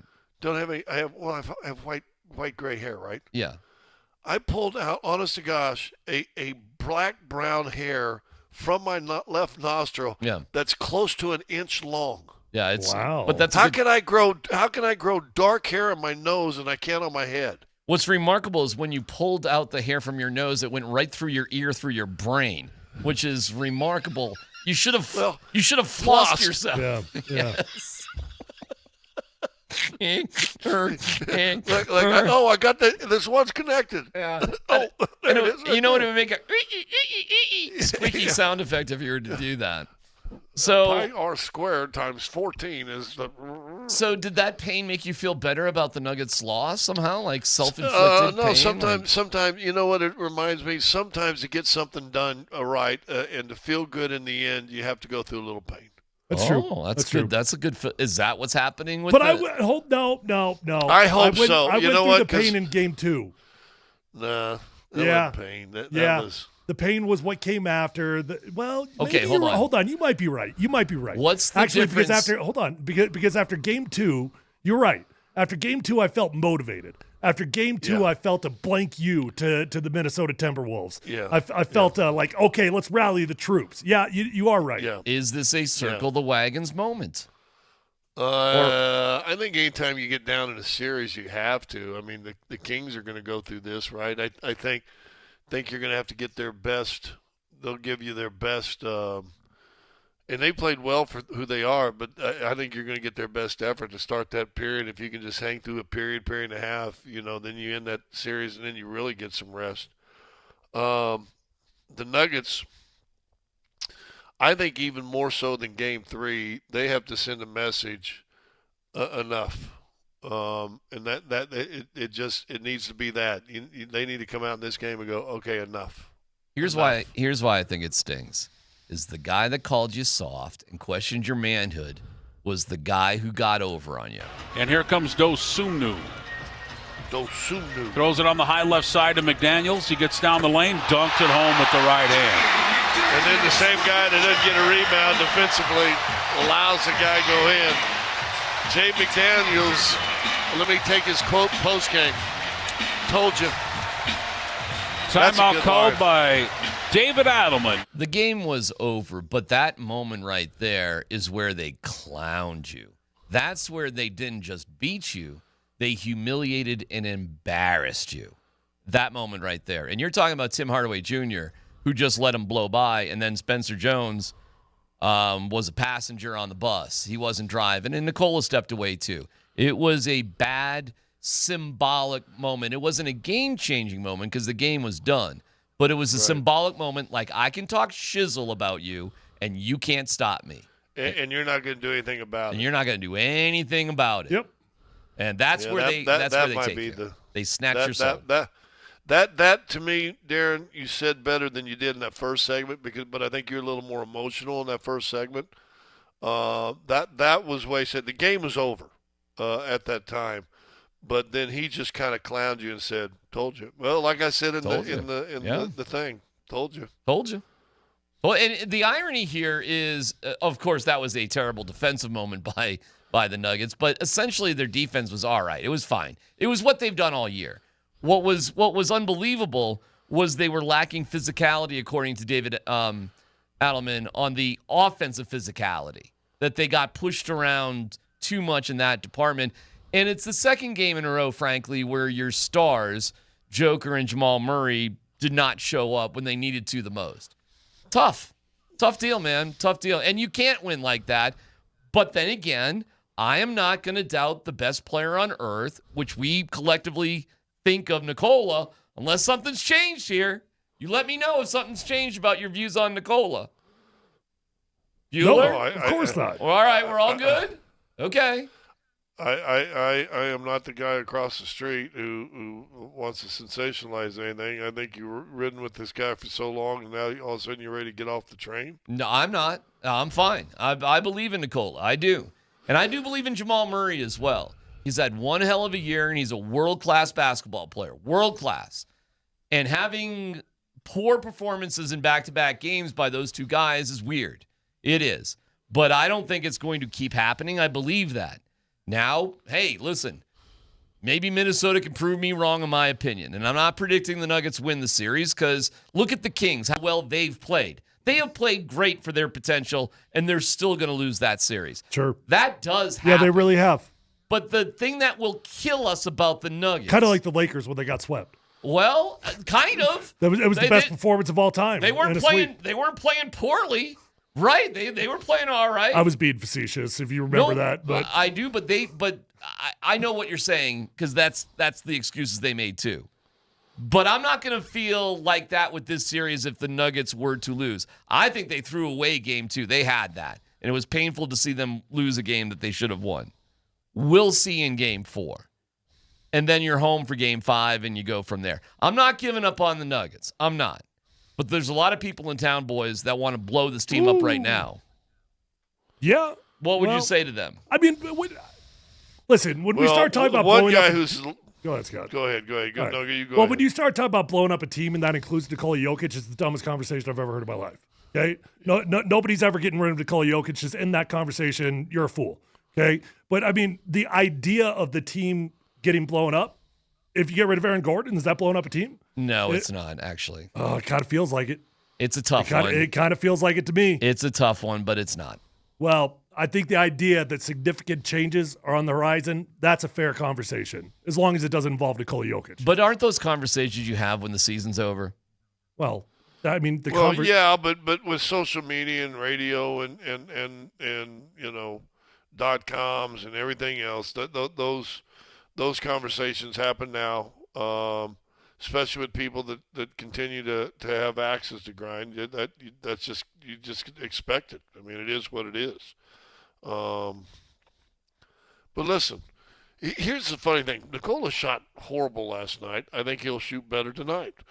And then at the end of the night, he still finishes with 25 and 15, which you know, it's kind of, you know what last night's performance was, I guess, was Super Bowl 48, and Demaryius Thomas comes out with, what do you have, 20 catches? Something like that, yeah. You know, this unbelievable number. You go, boy, that team stunk. Right. Well, DT had 20 catches in that game or something like that, right? Because there's not many people who are ever going to have 25. Yeah, but I'll 15. tell you, but Scott, with the way Nikola shot and the shots that he took, he should have had 43 points, not 27. I do not disagree with that. I do not disagree with that. I do not disagree with that, and he didn't disagree with it, did he? No. My assists are going to be better if I make shots. I believe that was the quote you played earlier. I've got to make shots, be more aggressive on the offensive end, so it opens up for other people. Yeah, I could play it for you. That's awareness, isn't it? Here's Nikola. I mean, it's defense. They're the really good defensive team, you know, and we couldn't make shots. And then Yeah, I think to be distributor to whatever, I need to be a little bit, not with to be, but if I make a little bit of shots, then the defense is gonna react. So I think that's why I couldn't get anybody involved, because they didn't help with them. It was just a one-on-one coverage. So I think I needed to do a little bit better job scoring, and then I think it's gonna open up for everybody else. Well, he's not wrong. Seems pretty self-aware to me. All right, boys. I mean, they're not doubling. I've got to be better, and they did double like on the second dribble, but I got to be better and make a few shots to put pressure on them to force them to come to me. I think that's pretty self-aware, and it's pretty simple, to be honest with you. He does. If he makes 6 more shots, does he have 5 more assists? And if he makes 6 more shots and has 5 more assists, is it a 17-point game? I don't think so, no. Yeah. But then again, hold on. Then again, why didn't somebody at some all right, here's what's painful. You let Jaden McDaniels get over on you in such a major way. And, boy, you talk about giving a confidence boost to Minnesota. Because you know what they did? They defended him. Finch said he's the orniest. Am I saying that right? Did you say horniest? The horniest? Ornery. The most ornery? He said, and then a reporter said, hey, your coach thought you were ornery. And Jaden McDaniels is very confused by that, by the way. Yes, I am. Hello. Going home right now. The alligator's got all them teeth and no toothbrush. So, anyways. All right, we'll dig back into it. That is a good line. Oh, boy. There. There's more to go with the playoffs as well. The Broncos have a draft pick to get to. Yeah. That is today. Tonight. Right? Let's not lose that fact. And by the way, Jared Bednar did speak on Manson. No update. We'll see, which doesn't surprise anybody. And believe it or not, it's not out of the realm of possibility that Mackenzie Blackwood starts in Game 4. It's not a guarantee he will, but it's not out of the conversation that he won't. But these, again, are first world problems with the Avalanche that lead the series 3-0. Let's playoffs go in a new keyword for you to win tickets to go see the Nuggets for Game 5 coming up next.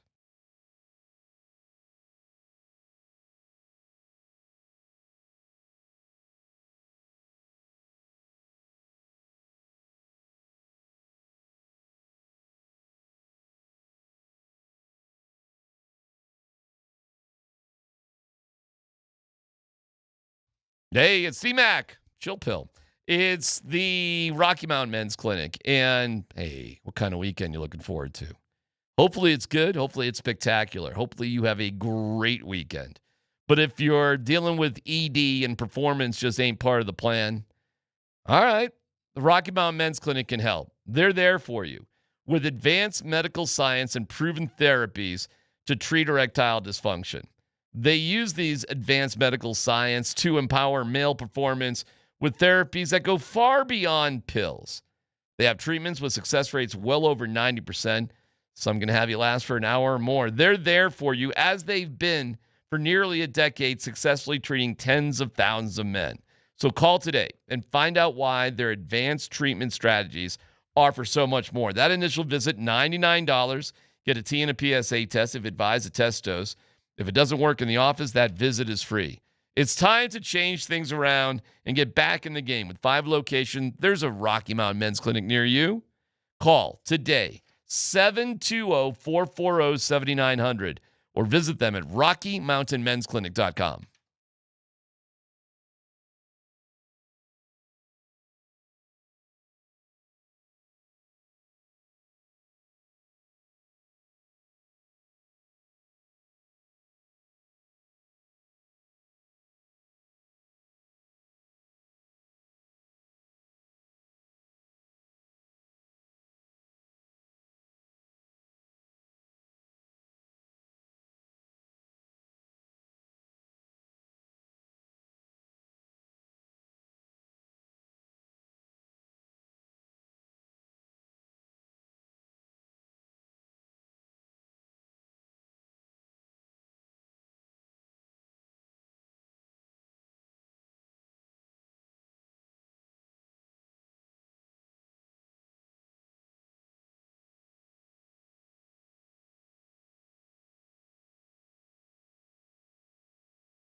All right, here we go with the Nuggets. Ready to rock and roll. We got your tickets to see their return to Ball Arena Monday for Game 5.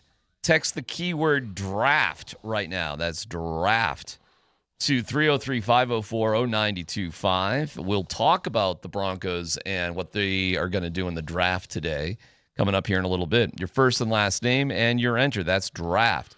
There are a limited amount of tickets still available for purchase. Go to nuggets.com/playoffs for more information. Again, the keyword is draft. We'll announce our winner at 2:55. Best of luck.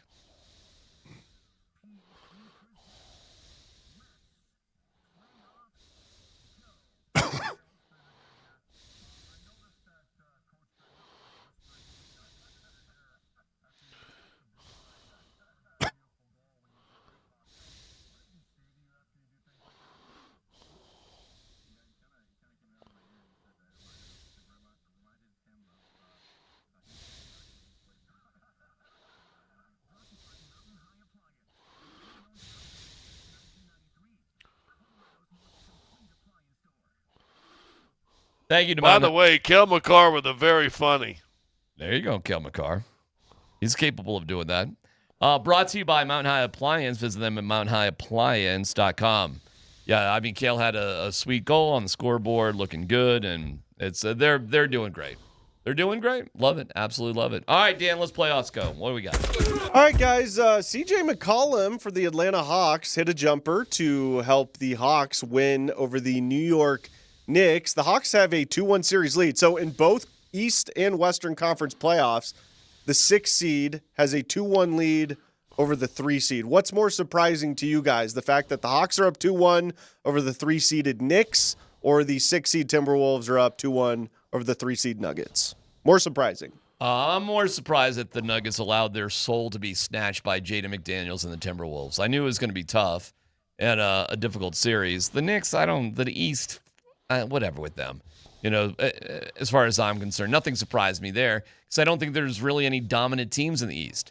I did not expect the Nuggets to be down 2-1 like this. I agree. I'm more surprised with the Knicks because Atlanta, they got hot late in the season, but the Knicks at one time was a favorite out of the East, or one of the 2 or 3 teams. I think people who followed Denver, Minnesota knew this was going to be. In fact, I think it was called the toughest series of all the playoffs. And I think that's what you've seen. Atlanta wasn't supposed to be tough for the Knicks. Hey, if you told me that the Nuggets just got one on the road, I'd be like, cool. So the Nuggets can still change the narrative, and we can feel radically different about this thing coming home. But the reason why I'm going to say the Nuggets, and it's not even close, it's not because it's 2-1. It's the way it feels in a 2-1. It's like 2-1. That's not it. It's how does it feel? It feels horrible. It feels like I just got bloodied and beaten. It feels like I'm DMac, but he face planted on the cement. I know. That's what my soul feels like after watching that game. You know what I did though after I face planted on the cement? You know what I did? What'd you do? Cried? I got back on the bike and rode home. Oh, that's literally what I did. So that was inspiring. I'm just telling you, that was inspiring. I ain't bragging. I'm just describing. So you know what? With the with the smashed up face, I got back on the bike. There you go. So guess what, Nuggets? You got smashed in the face with wet cement and pavement. You're back on your damn bike. Bike was a little broken. Bike wasn't in good shape. You know, it was damaged. The ego didn't feel good. Because it happened on Halloween, and my face looked so bad. My wife said, "You cannot answer the door. It's too scary looking for kids." and now we know what your you couldn't just say that it was face paint. She said, "You look too scary. It's too real." Now we know your annual ritual for Halloween every year. Well, that's what it was. Yes. By the way, another funny story behind that. I've only been asked to be on the Altitude TV post-game show one time. And it was after I smashed my face on the pavement. Initially, they said no because I sent them a picture. And I said, I just got to give you a heads up. This is what I look like. And they said, well, maybe not. And then a day later, they were like, well, no, this is good TV. Why don't you come on? And that's the only time I've ever appeared on the post-game show. Now, Brett Kane, I think has a cot there and is on the show all the time. I've been on one time. Are we thinking it's not a coincidence that they knew you were going to decline it? I don't decline any TV appearances, Tyler. I mean, look at me. I'm pathetic. Or they thought that you would decline it, maybe. If It there was was ever mercy. a time It was that a he might mercy, decline it. mercy invite. Next story, Dan.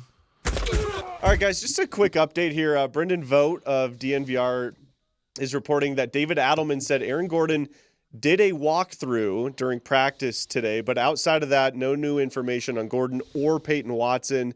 They were receiving treatment off to the side as they entered. So confidence level. Let's just start with Aaron Gordon. What's your feeling on AG's status for the rest of this series?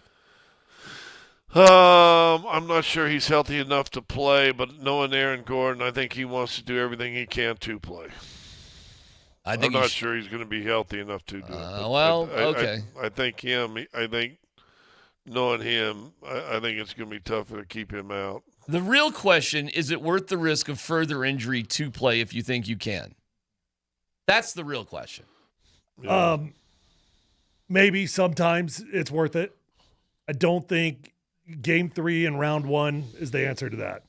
And my bigger concern, Scott, you've been around this. You've been hurt many, many times. I've been hurt many, many times. How often do you feel radically better 2 days later, 3 days later? We want to go 4 days later. I mean, how much later do we want to go? Yeah, I mean, sometimes it's the next day, but it's the next day after 3 weeks. You know, Right. I don't know, man. Listen, I had a pulled calf, tore my gastroc muscle. I guess there's 3 gastroc muscles in your calf, and I pulled one time. And I was a bench guy, and I finally was getting some playing time. It was in the playoffs, and I played with it. I had wires on it and electric shooting on it, trying to numb the pain and do all the stuff you do. But that thing bothered me for the next 10 years. Even after I retired, I was trying to play handball, and I'd have to wear a sleeve on it because it never completely healed. So, and I'm trying to, and you know what? It was on the Achilles I eventually tore too. Now that I think about it, Is it worth it or not? Probably not now. Okay, because I can give you 1,000 stories of athletes putting their health at risk because this was the time to do it. Game 4 would be worth it. If you lost this one, Game 4 would be worth it. Game 5. Okay. I mean, he tried to do that for Game 7 last year in Oklahoma City, didn't he? He sure did. I got you. Where are we at? What are we doing here? What is truly on the line? We'll see. Well, your rest of the season's on the line, because even if you win, if you lose and you win Game 5, I mean, you still got to come back here for Game 6. Hey, now, if listen. you win Game 6, all the pressure's on Minnesota. But man, listen. If you're hurt, if you're hurt, you're hurt. My question is, are you not going to go for it because you're afraid it could lead to something worse? So if you're injured, you can't play, you can't play. I'm with you. No problem. But if we're just being careful because we're concerned about other things that might happen, I got a problem with that. And I'm not saying that's the case with AG, but I'd say that's the case for anybody who is milking some sort of injury when they could go out there and give their best. Because what? You're afraid of something personal in the future? And I'm not saying that's the case with AG. But if I found out that was the case with anybody, I would really question that athlete's heart and desire. And frankly, I would wonder if I'd even want that person on the team. But that's just me. Next story, Dan. All right, let's switch over to the NHL. Here is Jared Bednar, guys, from this morning. An update on Avs defenseman Josh Manson. Josh Manson, any update on him? Yeah, I don't have one yet. Like, he's getting reevaluated today. I hope to have some more information tomorrow or the next day, even on if he's going to be able to play or if he's going to need some time. But I don't have any of that information just yet. Okay, if Josh Manson is out for an extended period of time, Does this do anything to your guys' confidence level that the Avs can win the Stanley Cup this year? Do we know what Josh Manson's dealing with? No. You know hockey, Scott. They're not going to tell us. Yeah. So you're saying basically this did happen to the Avalanche. It almost at the same time with Sam Girard back in 22. That's right. They lost him during the playoffs, and they won the Stanley Cup. Can they do it without Josh Manson? I think they can. I'd rather not. But the reason why they could possibly get away with it is the unbelievable improved play of Sam Alinsky and what he's been able to do. And, hey, man, that helps. The steady hand of Brett Burns, who has surprised me. I thought there would be some significant drop-off at some point. Prove me wrong. Way to go. And you really can play with 5D if you have to. You can. You don't really need 6D in sort of those moments.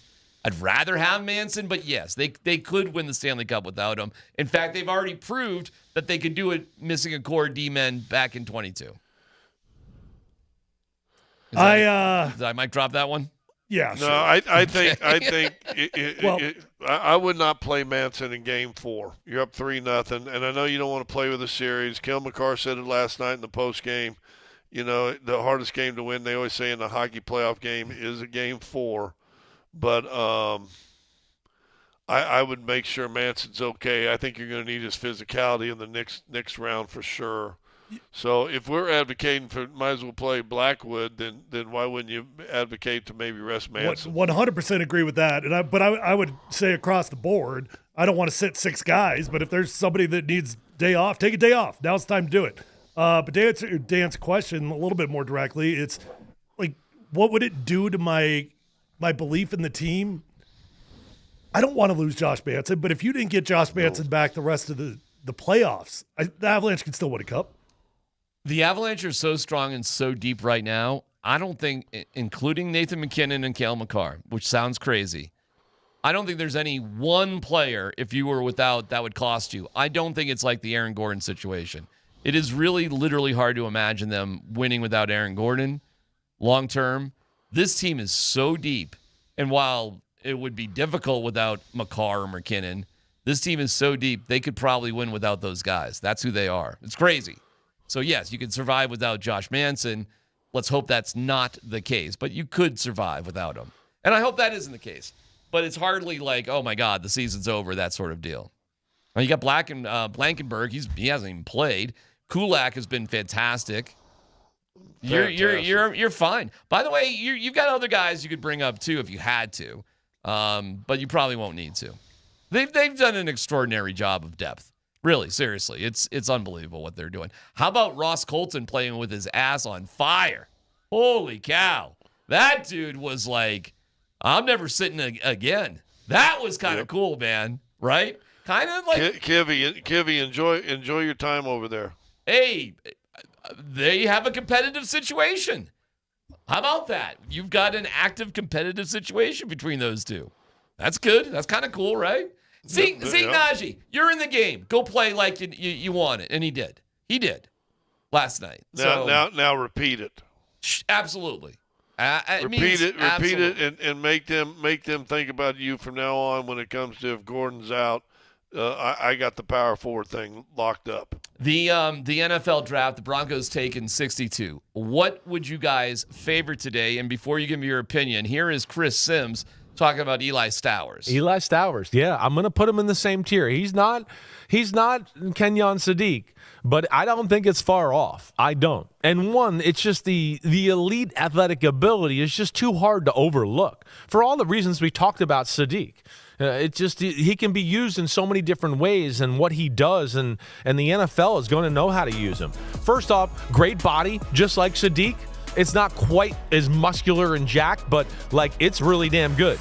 And like when you turn on the film, and the first few plays I saw were run plays, I wrote, man, you can see he's explosive, even on run plays, because he gets off the ball quicker than everybody on the team when it was run plays, where it was like, and then I see the first pass play and I go, oh my gosh, he can really accelerate out of a 3-step stance and like get downfield in a hurry. Like he's down the field faster than all the receivers, and he was in the 3-point stance and they weren't. So like right away I wrote, this is a special athlete. Stowers is by far the sexiest acquisition, and likely the Broncos would have to move up for him. Are you guys into a sexy pick that you'd have to move up for? Or are you in for a rock solid, we'll just take BPA, best player available, and we'll just roll like we normally roll? No, I'm absolutely into a home run hit with your first pick. You just don't have enough premium picks this year to feel like I've got options to hit. You don't have options. So I would much rather give up an extra draft pick to guarantee that I get a day one impact player rather than count on having extra ammunition to go get developmental players. Hit on the first one, develop the rest of the players, and it'll be a good-looking draft. But if you miss on the first one, now we got problems, and honestly, it'll impact the entire offseason plan because you chose to prioritize your own roster. So it will impact everything if you don't hit on that first guy. Scott? I remember us having a draft guy, and we used to have all the time, and he was in a front office, and he always said, your first round pick's got to be a starter, and your second round pick has got to be close to and ready to start in a pinch when you need him, and at the very least, a future future starter. So that's how you got to look at that position, whether it's which a lot of experts are saying it's going to be a linebacker. Stowers could be available, whatever. It's got to be a guy that you're looking down the line is going to be a starter. And where is that possibility to happen faster at? Is it at linebacker or tight end? I kind of am rolling with you on that. Listen, I like Stowers because I think he brings you something you just don't have. But I understand not wanting to give up picks, and trading is hard. It is, even though there were quite a few trades yesterday. Especially the further up you want to trade, the more difficult it becomes. I do understand that. Here's what I want, and this is why you screwed up last year with Jahdae Barron. And I hope he becomes a good player in the NFL. He certainly has time to develop, but that's not what you needed with your first-round pick. You needed somebody to contribute right away. And yeah. I think the second-round pick actually is the same thing. That's why you can't do just simple best player available this year. It doesn't work that way. You have to treat your second-round pick like it's your first-round pick. And in the first round, it's always going to be best player available at a position of need. You have to address position of need. There's only 4 that you could do. It's running back, it's tight end, it's linebacker, it's defensive tackle. And I would take it down to 2 on the offensive side. I would say it's got to be best player available between running back and tight end if they're on the board. Now, if you don't have anything on the board, now we can move to the other positions. This is like being critical of like the power play with the Avs. You did go to the AFC Championship game, and if it wasn't for brittle ankles, you'd probably go to the Super Bowl. That was a bummer. That being said, like being critical of the Avs with the power play, you still could have done better. And as good of a season you had, you did miss out on something. You did. You blew it. So you need to learn from that mistake. And of course, the Broncos would never admit that, but it was a mistake. And you need to get solid production about whoever you pick. So the specific person, I'm not overly concerned about that, to be honest with you. I just want to see whoever you get is a solid, very solid contributor. Other than that, 4th round and deeper guys, I don't know, man. Savion Jones and Q Robinson and the rest, 4th, 5th, 6th, 7th round guys. I hope you get somebody that you can use. I won't be very critical about anything because in my opinion, anything after the 4th round anyways is a developmental dude, especially on such a veteran team like the Broncos. It really is about more than anything, unless they move up into the 3rd round, which they could, but more than anything, the whole draft comes down to success with this pick at 62. Yeah, bottom line, here's the bottom line. You just do not have enough premium picks to play it safe. When your guy is there, if he's there within 10 spots, you got fire, you got to go take him. Yeah. Trading back this year would be accumulating more average players. We've got a whole bunch of good to average to good players on this team right now. We need impact. I kind of want a Tyler Polumbus, Mike Vrabel update because there was like Braves had a lot of things going on, and the bizarre story of Makai Lemon all still to come.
I think the quirkiest guy in this entire draft is Makai Lemon of USC. And if you guys aren't familiar with him, there is a way he talks. Like he sort of like peers down and his head kind of like a snake kind of moves back and forth. And like in almost every single interview, he kind of does this sort of move. It is really kind of creepy, like a guy who's about to, kick your ass or something. Just, he's kind of moving back and forth with the way he talks. Makai Lemon, look for it. If you're not familiar with this guy, it's interesting.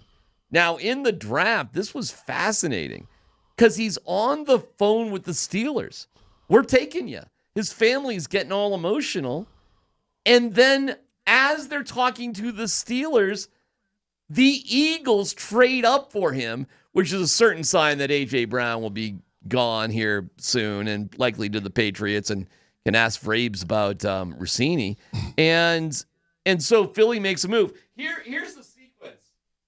Sorry about that. Moving over here. Here's the sequence and what it sounded like. Here's what it looked like from the player's point of view before we discuss.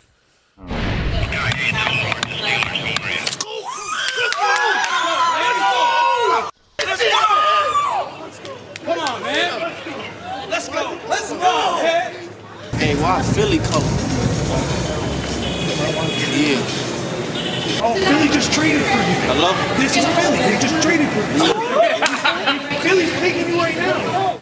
How wild is that moment, Tyler? Yeah, that's bizarre. That's bizarre. I mean, listen, there's worse problems to have, I suppose, than teams really liking you and you getting confused on draft.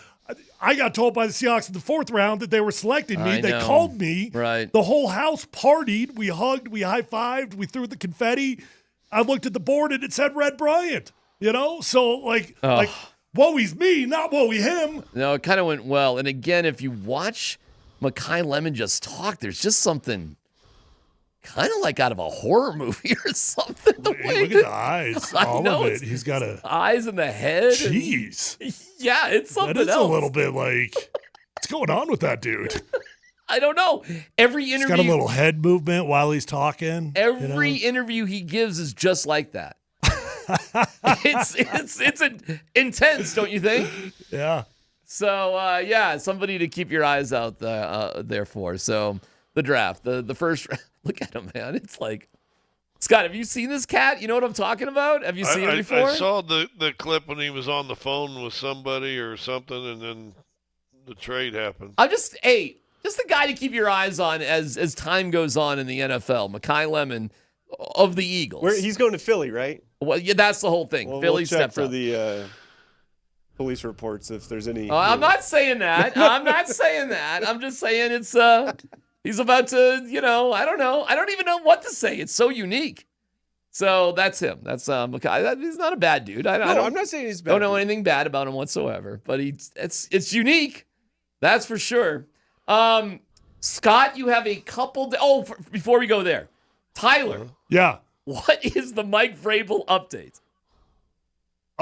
Since we talked last night, I don't know. Well, but we did talk last night, but for the radio purposes. God, to be honest, I can't even remember what we said on air versus what happened after. Did anything else happen? Well, he did a press conference before the draft. Oh, that's right. That was the big update. Yeah. So we were originally told that Mike Vrabel would speak to the media after the first round only if the Patriots made their selection. Right. If they traded out, he'd be made unavailable, and he would not be available to meet the press until May 27th. Then all the photos broke. Then there was photos from him from 6 years ago making out with Diane at a bar. Then there was whatever the deal was with the kid. The kid's named Michael. Creepy. Then there was a Weird. tweet from Diana Rossini that said, 4 days after my son is born, his name is Michael. I'm wondering who are the greatest coaches of all time named Michael. All this is just popping out yesterday, and I don't know, man. It was weird. It was ugly. I mean, it was really deep. It was really ugly. And then the Patriots reversed course, and they're like, "Yeah, we got emergency presser before the draft. We're making Mike Vrabel available before the draft." He went up there for 7 minutes. You watched it. Didn't say a whole lot of anything.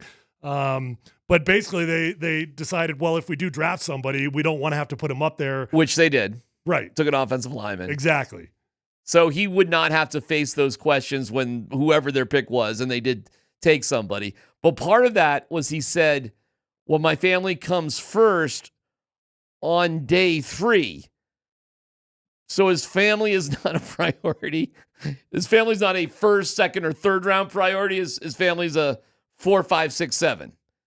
And the latest and greatest with Mike Vrabel in that situation. Do you still think he's going to be dismissed, resign, somehow not be with the Patriots? First off, it would be pretty hard for Robert Kraft to tell him to go away. You know, like, I got my own transgressions over here, Sure. and now I'm gonna fire you. So that would be tough for Robert Kraft to do that to Mike Vrabel. And he was just in a Super Bowl, so there's a lot of reasons why they would not tell him to go away. But I do think the pressure is getting a lot for him personally, and I do think that he might make a last-ditch effort to try to save his marriage. Even. Do you think this story will cool down with time? Well, so what I started to say is that I do think it's a possibility that he'll resign. For time. Right? Doesn't all stories cool down with time? They tend to. Some don't. Some are heated, and you just got to make a change. I think the Patriots are going to give this some time. We'll see. I think it will cool down with time, by the way. Why? Because he did get the team to a Super Bowl. Everybody really likes him as the coach. I see how the media in New England's handling him. They're cutting him all sorts of slack. I kind of think he's got to ride the wave here a little bit. And for the record, I think Diana Rossini's probably going to be okay too. I think at the end of the day, the general public doesn't care how the media does their job. So media ethics do not matter to NFL fans. They don't care. And at the end of the day, I think most people will look at this like it's an affair. Well, like a lot of people, have affairs, and that's just the way it goes. Not great. We're not advocating for it. But listen, at the end of the day, is there any difference between this affair and the thousands and thousands of other affairs that happen? Yeah, there is. What? What's Did you guys the difference? see that the meme I sent you? I guess I missed it. When did you send it? Oh, yes, Scott. I saw that. I saw that earlier today too. That is unbelievable. AI is out of control. How good that is. It's scary. AI is scary. Yeah, it was the Maury. You are the father. Oh, that. Oh, I did see that. Okay. All right. Yes, I did see that too. Like they're on the Maury Povich show. And you are the father. Yes, I did. Yeah, I did see that. I mean, it looked exactly like Diana Rossini and Mike Vrabel in that video. Congratulations to Brandon Smith of Aurora, who won our tickets. Nate and Andy and Springer actually today will have more keywords and your chance to win more tickets. A reminder, Andy's out there for Game 4 of the Avs Kings at the Buffalo Rose. Specials on Michelob Ultra, great giveaways. Myself, I'll be at number 38 with Birdo tomorrow for the Nuggets. So there you go. Scott, how are you occupying yourself for a couple of, you got some off time? Oh, no, you don't. I'm sorry. No. What am I talking about? It's the Avalanche that have some spare days. You guys don't. So you guys are right back at it. I'm just looking, hop, skip, and a jump away. I've got options. You do have options, my friend. What are you leaning towards? Well, probably none of them right there. It's probably a good choice, Scott. Yeah, probably not one of them right there. I didn't tell you yesterday on the show. So there's a big van. And around the corner. I found out today because I walked down to Starbucks. There's another one of those. Like I said, I can't remember. It's like Sugar Babies or something like that. But it's some name like that you can imagine. That's right down around the corner, a block away. Well, they got a van that keeps going around. They come in the parking lot and bim. It was out in front of the store this morning when I was walking to get coffee. Yesterday, it was trying to pull in this alley back over here. I can see, and there was a cop in the alley with his car and his lights flashing. That thing went around the corner, saw that policeman, backed right up and got out of there. And I went, "Oh, that's interesting, isn't it?" Well, we want you to be safe there in Minneapolis. There, well, I'm safe. I'll probably stay out of the dens of ill reputes. Okay, all right, that's good. Tonight, I am let me ask you this. Blinders. Okay. Oh, you know what? I started rewatching that also. What is that line? There's no safe place for me in this world, my friend. Something like that. Yes, I forget the exact line, but I know what you're talking about. Yeah. In playoffs in this mode, it is a rare time. Actually, you guys did do it in the regular season, which is so odd. Staying in a town and having a day separation between games, which is unique that the NBA has started to do that a little bit in the regular season. But in general, Scott, what's the best thing in your opinion for the Nuggets to go through as they've got time in Minneapolis, like today? What's the best thing to do? Well, one, I got a report they actually practiced today. And then we heard what his name said, that somebody was warming up late. They let the regular media guys, the Muggles, in the last 15 minutes, I think, right?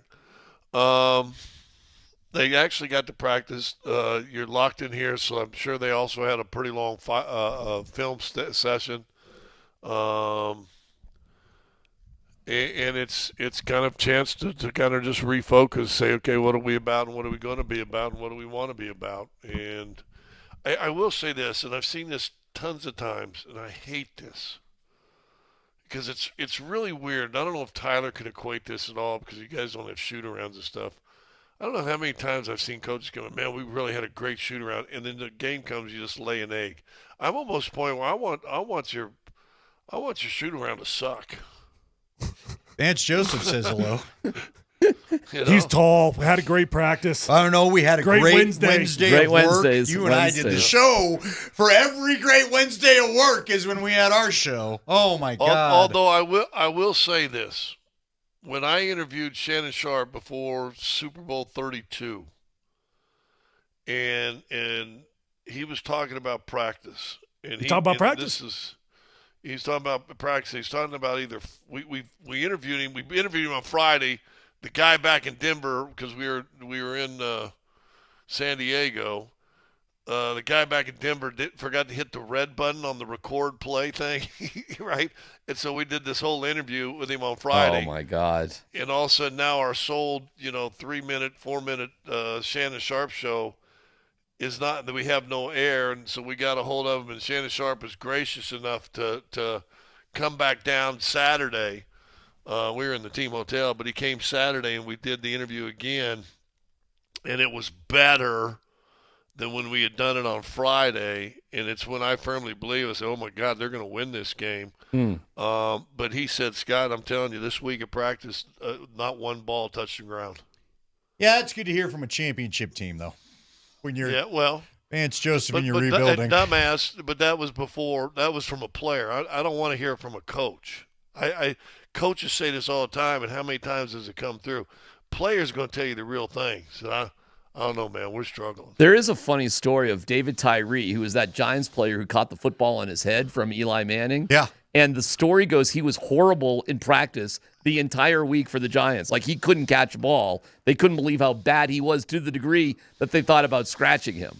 And then he makes one of the most historic plays in Super Bowl history. Dude, I talked to Chad Bettis after he had a perfect game going in Philly, and then it got broke up. And I believe he either finished with a no-hitter or a one-hitter. And I talked to him on my little post-game show after, and I go, did you know when you went out there? And he's like, no, I was actually horrible. I was having a horrible warm-up. Nothing felt right. I couldn't locate anything. And so then I went out there, and all this happened. David Wells was hungover and throws a perfect game. I mean, we've heard stories like that. Well, what was the guy with the Mets in the 70s to no game perfect hitter on LSD? Was that Jenkins or something? He's right. I've had a few teammates high on mushrooms during the games. Didn't he have a pretty good nickname?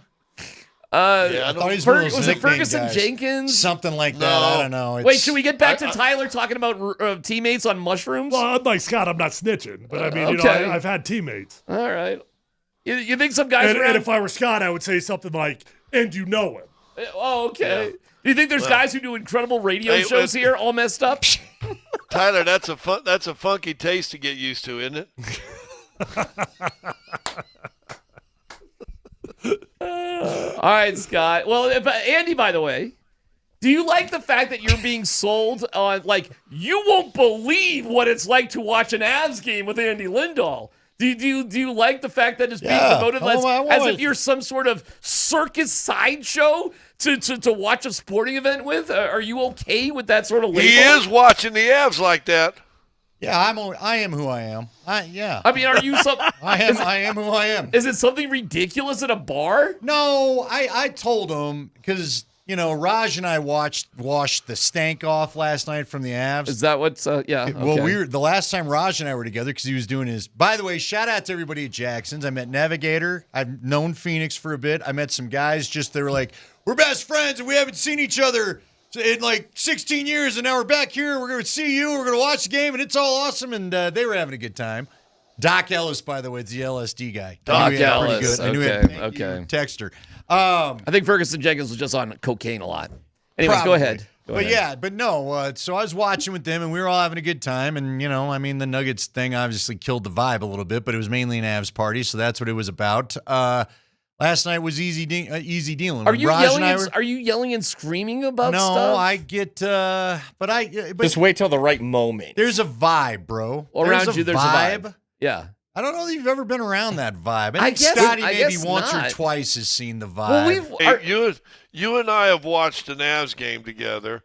Andy and I did a podcast a year ago during the playoffs on an Avs game, or maybe it was in this regular season this year. He and I are doing his podcast, and we're both going. Now Andy's 10 times more than me. God! And then my TV was what, Andy, 2-3 seconds behind yours. So Andy would go, God, come on, you got to make that. And I would go, what? And then we'll, God, come on, you got to make that. And so it was like dual synchronicity trying to scream at the TV and do a podcast. Everybody, I think, expects the Chris Farley experience. How about I put it out there when I watch a game? The pressure's on you? But the pressure's on? now, again, so Raj and I were together for Game 7 of Dallas last year. And so the quieter I get, the bigger a problem there is. How about that? Okay. Because all right. I'm now listen, I've got experience. Remember, I couldn't root for crap during the Bronco games, right? Sideline of Super Bowl 50. One of the cheerleaders, Ashley, who I think now is the coach of the team, she literally said, "Don't come down here anymore. You are making me so nervous. Just you're stomping around." She's like, "Just go stand somewhere else, Andy. I can't take you." And I wasn't even talking to her, dude. I was watching the game. I got a shot of me standing next to Greg Olson as he got walking off the sideline. I was trying to get Brett Favre to talk to our broadcast because he had freaking gone into the Hall of Fame that year. But whatever vibe I was getting off, she's like, "I can't, just leave. Just go down there. Don't come back down here." And I looked at her and I go, "I do not want to go into another losing locker room." Because I had done that in 48. 48 was the worst. 48 was terrible. 48, I'm just like. It was terrible. But at least the good news about 48. It was over early? Oh, yeah. The whole time I'm like, what questions am I going to ask about this absolute pile? That is true because I was doing postgame there. They had mentally come to terms with them. Getting their ass kicked. Remember, it was all the way until it must have been the TJ Ward forced fumble and they went in and CJ ran the touchdown and where I could finally take a real breath. Oh, in 50? In 50. And I'm like, oh my gosh, I'm going to be on the sideline for my childhood's team super, but this is pretty cool because the other one was not cool. Very cool. Scotty, how about you? You've been in that situation. Like you were on the field when Mobley knocked down the pass to Chimura.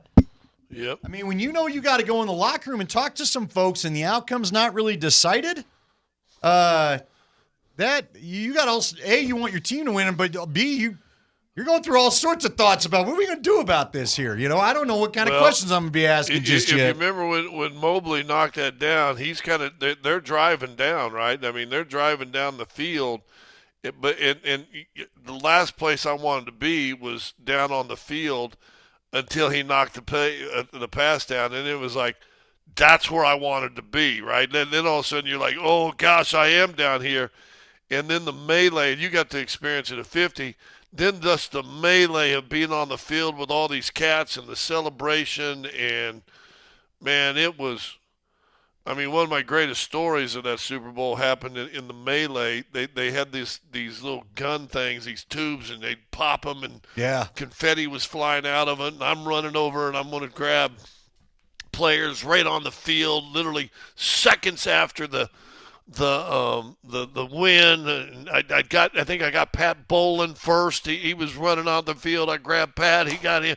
Boom, boom. Now I'm running to players, and all of a sudden it felt like Big John Studd in his big hand punched me in the back of the head. I had headphones on, and they had me a red NFL hat, so it said I could be on the field. The hat went skewed. I had my microphone in front of my face, and the ears thing. Everything was screwed up. And this lady didn't know how to shoot one of them tubes off. Shot it off right in the back of my head. And I wanted to turn around because I'm ready to fight. I think we're going to have to fight because I thought someone punched me. I turned around to swing, and this probably 17-year-old girl looks at me and shrugs her shoulder and goes, You couldn't even get a sorry? Meanwhile, I got probably concussed in my head. Being down the sideline for a championship is as good as it gets, though, on the Super Bowl on the winning side. Well, it's awesome to talk about it. I hope our friends from Minnesota are tuning in because you got none. So we'll hit on a little bit of that. You hear that? But congratulations Minnesota. Congratulations on 2-1. Good afternoon, Minnesota. Yeah. Good afternoon, good Minnesota. Hey, we've been pretty popular. See that, Scotty? Look, you're a part of a couple of these. These are all the rings I've had a chance to help with during my little career here as a broadcaster. We got the first 2 Super Bowls when I was over at the Fan, and then there's Super Bowl 50 when I was on the field with them. Eric Law, my buddy, sent the Outlaws 3 rings. I was the voice of the Mammoth, and of course our Nuggets and Avs. And I believe this Nuggets one came from when you Minnesota folks lost the first series to them. So please keep blowing up my Twitter. We're happy you found the show. I'm happy that the guy with the bootlicking podcast is. I hope you get close to some of these.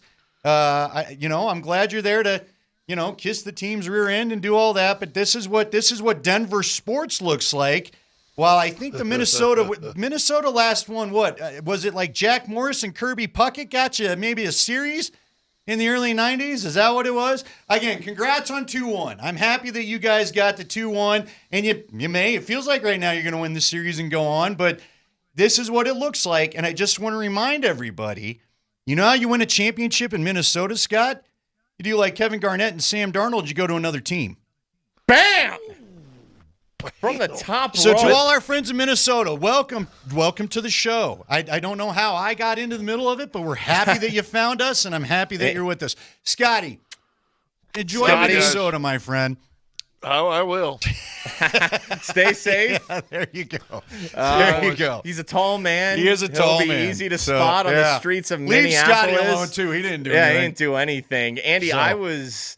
I was shocked when I woke up to. Yeah, we're really. I was not expecting the response that tweet. I'm like, what are all these got? Twitter mentions? Because I really thought it'd be Avs people going, "Are you happy now? Are you done being a baby about this now? Are you done?" All right. What am I? Have you ever gone viral outside the bubble? It's weird, dude. Yeah. It's so weird. The only time that I'd say we've been as popular as far as the trolls coming at us. And by the way, again, to the Minnesota folks, we know their defense sucks. We do. Okay. And now I guess David Adelman tried to educate me that their defense doesn't actually suck. All right, we'll go look at the points in the paint. Andy, the defense sucks. We know the defense sucks. Okay. The point of the clip that's gone viral, what I think is funny is we weren't bagging on the Minnesota players at all. We were just simply asking for some of these guys to say, what is it about their defense that is so bad? See what answer he would give. That was all Nate wanted. Yeah, no, look, we do 3 hours a day, 5 days a week. There's a lot that we can say. There's a lot that we can react to. There's a lot of different ways we can go. And yesterday when Jaden McDaniels, talked to the media at shoot-around ahead of Game 3, and I did think it was interesting that he was the only player that they sent out there on game day. And nobody in the NBA really talks on game day. Now in the NHL, like the Avs had Bednar and I think it was like Landeskog and Kadri and Natchez, they talked. But in the NBA, usually on game days, nobody's talking, but they put Jaden McDaniels out there. He responds to his original comments that the Nuggets are bad defenders. And of course, we're going to play it. And we play the whole full minute chunk in full. And there's questions in there. And we're going to react to everything. We got 3 hours, baby. We're going to react to everything. And one thing that Nate noticed was, hey, nobody really specifically asked Jaden McDaniels, like, why are the Nuggets bad defenders? And I understand a lot of Timberwolves fans and media today are saying, well, why would you even need to ask Jaden McDaniels that? Is it not obvious? You yourselves know they're bad defenders. No, they're saying we're dumb, and we and hey, look, we got a whole Southern Steer's going to get their beef tweets money today because we got plenty we're of doing beef beef tweets tweets with today. us. There's no doubt about that. Look, dude, you're right. We all know. You got to, I mean, again, what people, and this is what happens when we put a clip out there. And what I love is Mark Springer's like, well, this is part of my routine. Let me put this out there. We were all shocked that he caught the scheme that it did. Bro, so I pick the tweet, I pick the video every day that goes out. You deserve a raise today because no clip has gone more viral than that one, apparently. Andy, I put two videos out yesterday because I'm a great employee. All right? Yes.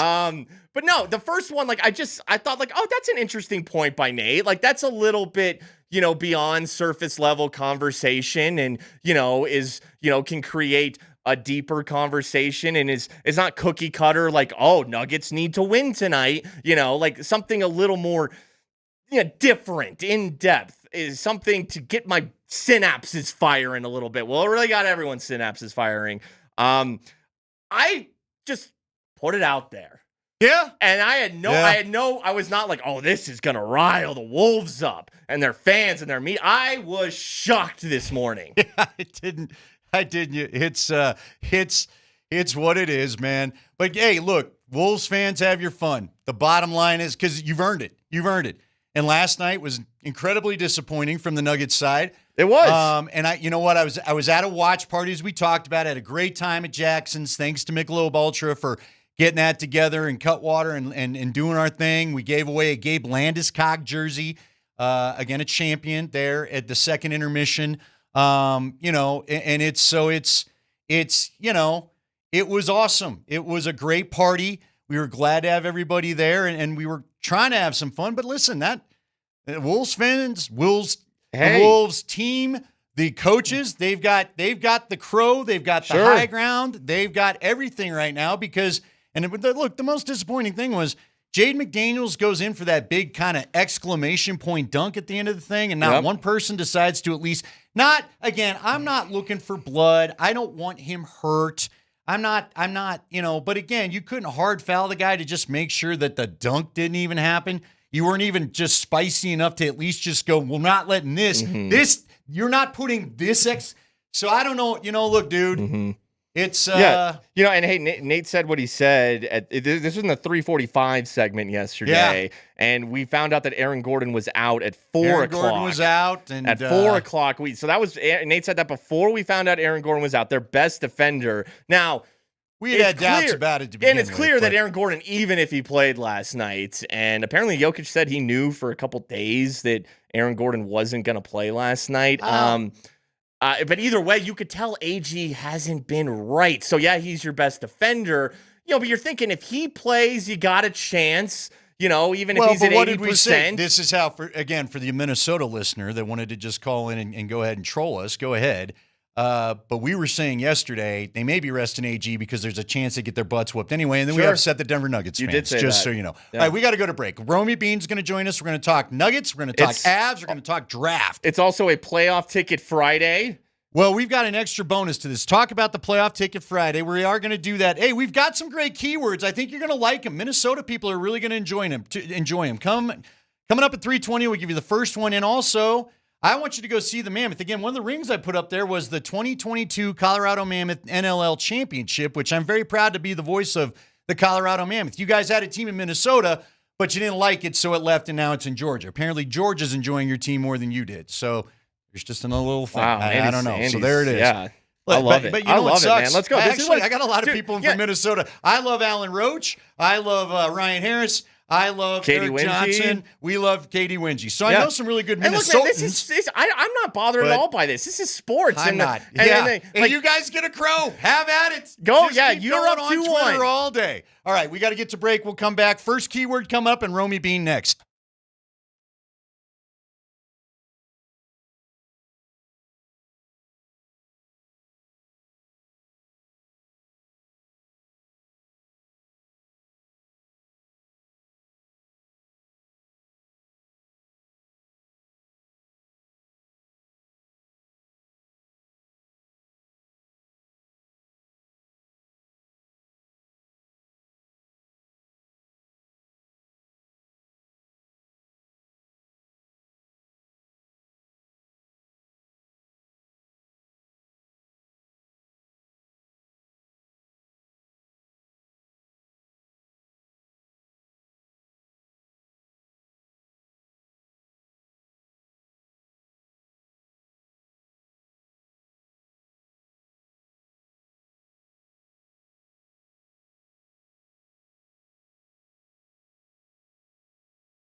Yes. Oh, it's a Scott Friday. I forgot about that because everybody hates us today, so I haven't really felt like that. Today's Friday. Today is Friday. Today is Friday. Jeez, yeah. When everyone hates you, you forget what day it is. Time flies. All right, so let's do our keyword today. We are giving away Nuggets tickets for Game 5, and Mammoth fans, Nuggets fans, you're going to be there too. The Nuggets are in a tough series. We got your tickets. See the return to Ball Arena for Game 5 this Monday. Text the keyword Anderson. The first keyword is Anderson. Mr. Anderson. Text the keyword Anderson right now to 303-5040925 with your first and last name and you're entered. There are limited tickets still available to purchase, so visit nuggets.com/playoffs for more information. Again, our keyword is Anderson. We'll announce our winner at 5:55. Stick around to see how this one ends up. Anderson. Let's go off to our friend, Romy Bean. Romy Bean and I did some broadcasting work. As a matter of fact, the last time the Broncos won a Super Bowl again. Vikings, I don't think I've had Hey, one. Romy, how does it feel to live and cover sports in the greatest sports city in America? Yeah, how are you enjoying it? You know what?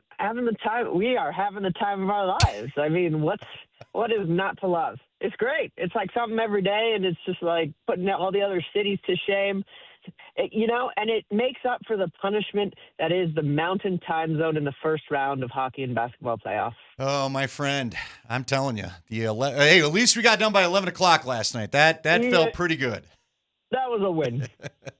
All right, let's get that out of the way because we'll talk to you about everything.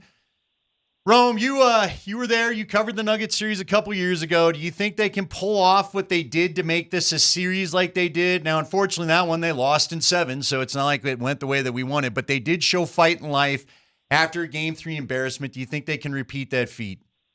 Yeah, you know what's funny? Actually in the middle of yesterday's game, I went back and looked at the scores of that series because I just remembered there were so many blowouts, right? There was a 26-point, a 27-point, and then that crazy 45-point blowout. But it was such an unreal, weird series of blowouts.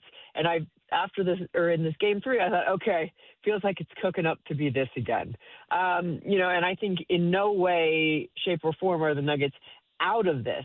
However, I think that there's some concern lies just a little bit in the mentality. Like, I think, gamesmanship is an interesting thing, and sometimes it works and sometimes it doesn't. And Minnesota's, they're here to talk crap and to talk the talk, but they're walking the walk. And sometimes you talk all that crap and it doesn't pay off. And I respect that the Nuggets are the team that are just kind of saying, no, we're going to let our play do the talking. But honestly, yesterday, I really like that first time Jaden McDaniels flying through the lane.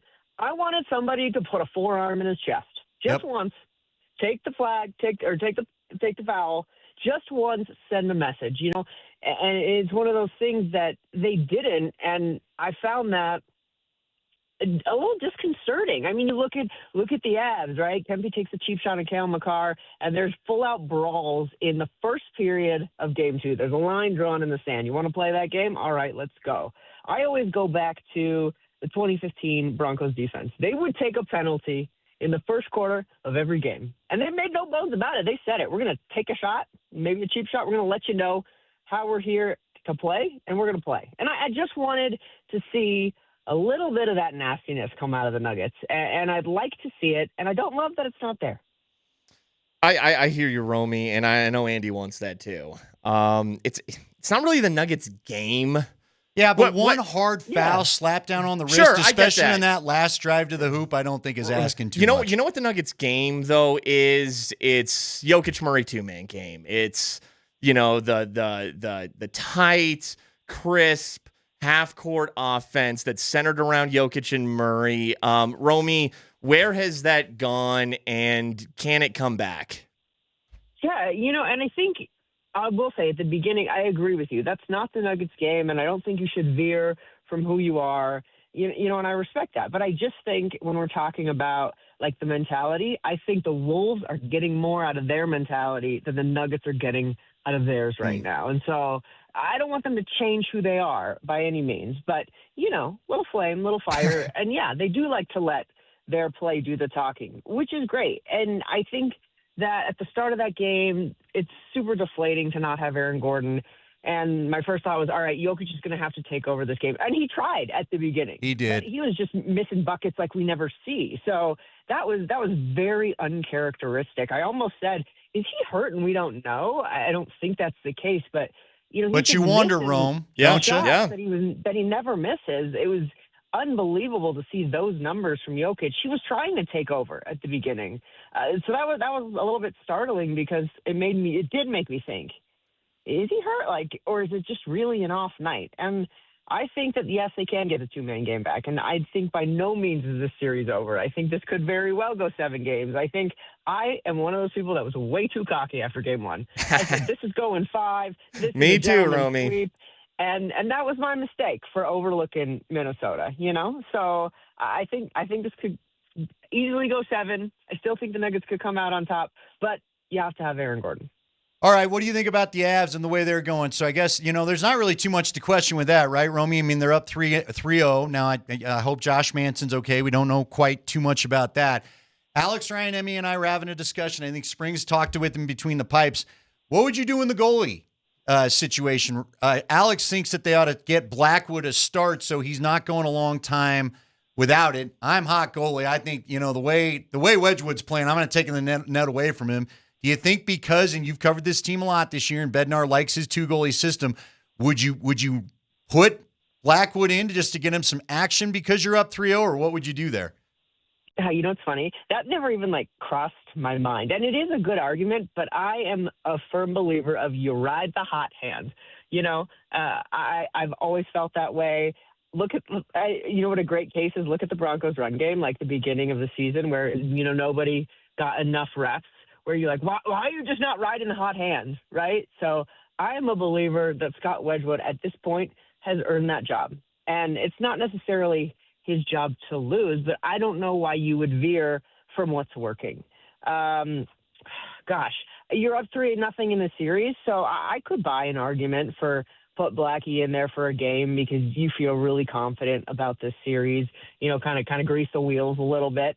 I wouldn't hate that, but I just think that Scott Wedgwood he's playing so solid right now, and I don't know why you'd kind of, you know, upset the apple cart.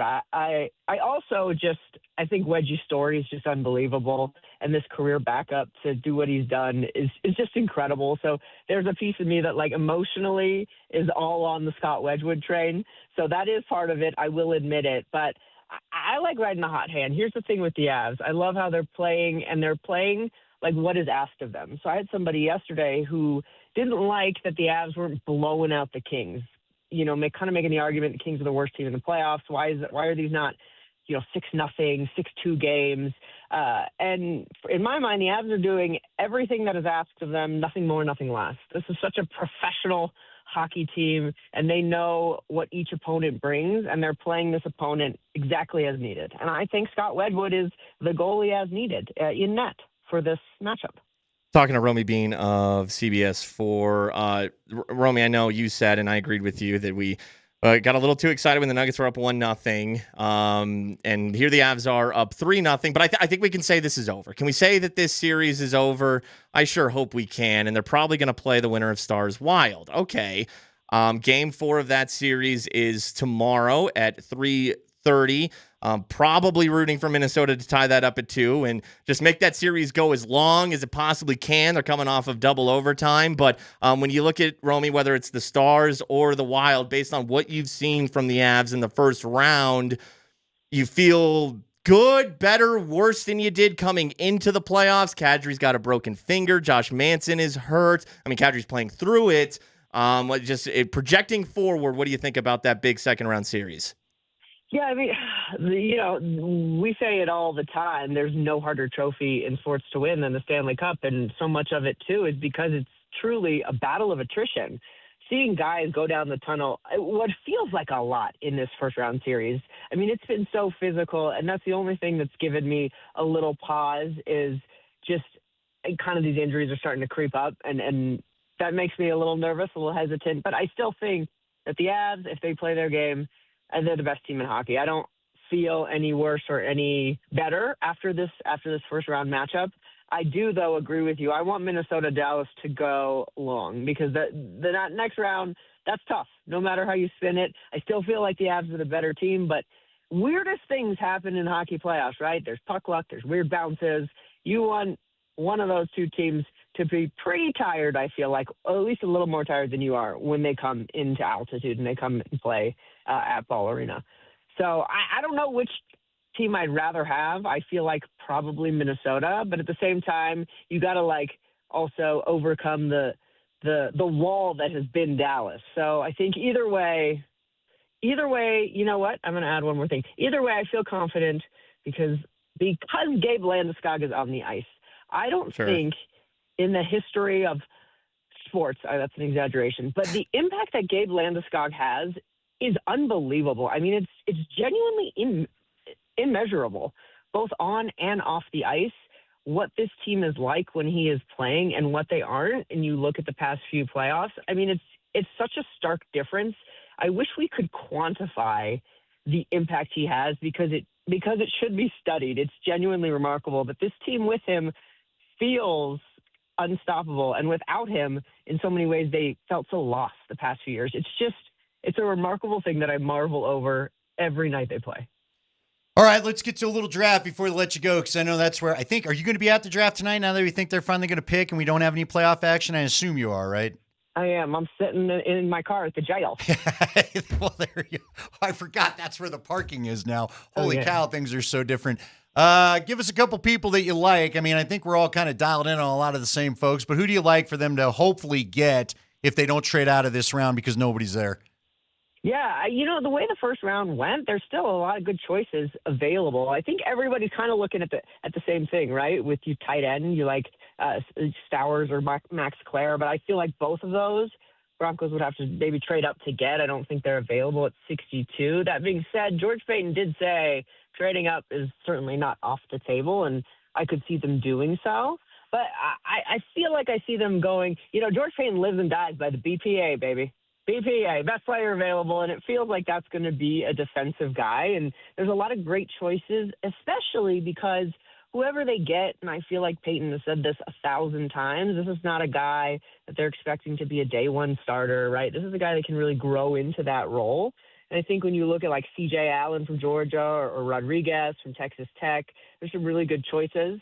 Kristen Miller is a DT that I like a lot as well because I think any of these guys can grow into a really good starter. And I think at the end of the day, guys, I got a lot of faith that they're going to get it right because they've had experience picking in this area before. George Payton said it as much. They picked Marvin Mims around this area. They picked Nick Manito around these areas, in this 60-ish area. And neither of those guys arguably were day one impact starters. But look at Nick Manito. I mean, he's one of the best in the league now. Marvin Mims, if they gave him the ball more, would be one of the best in the league. So I think that they have a really good sense of what kind of player at 62 could be really high impact for them.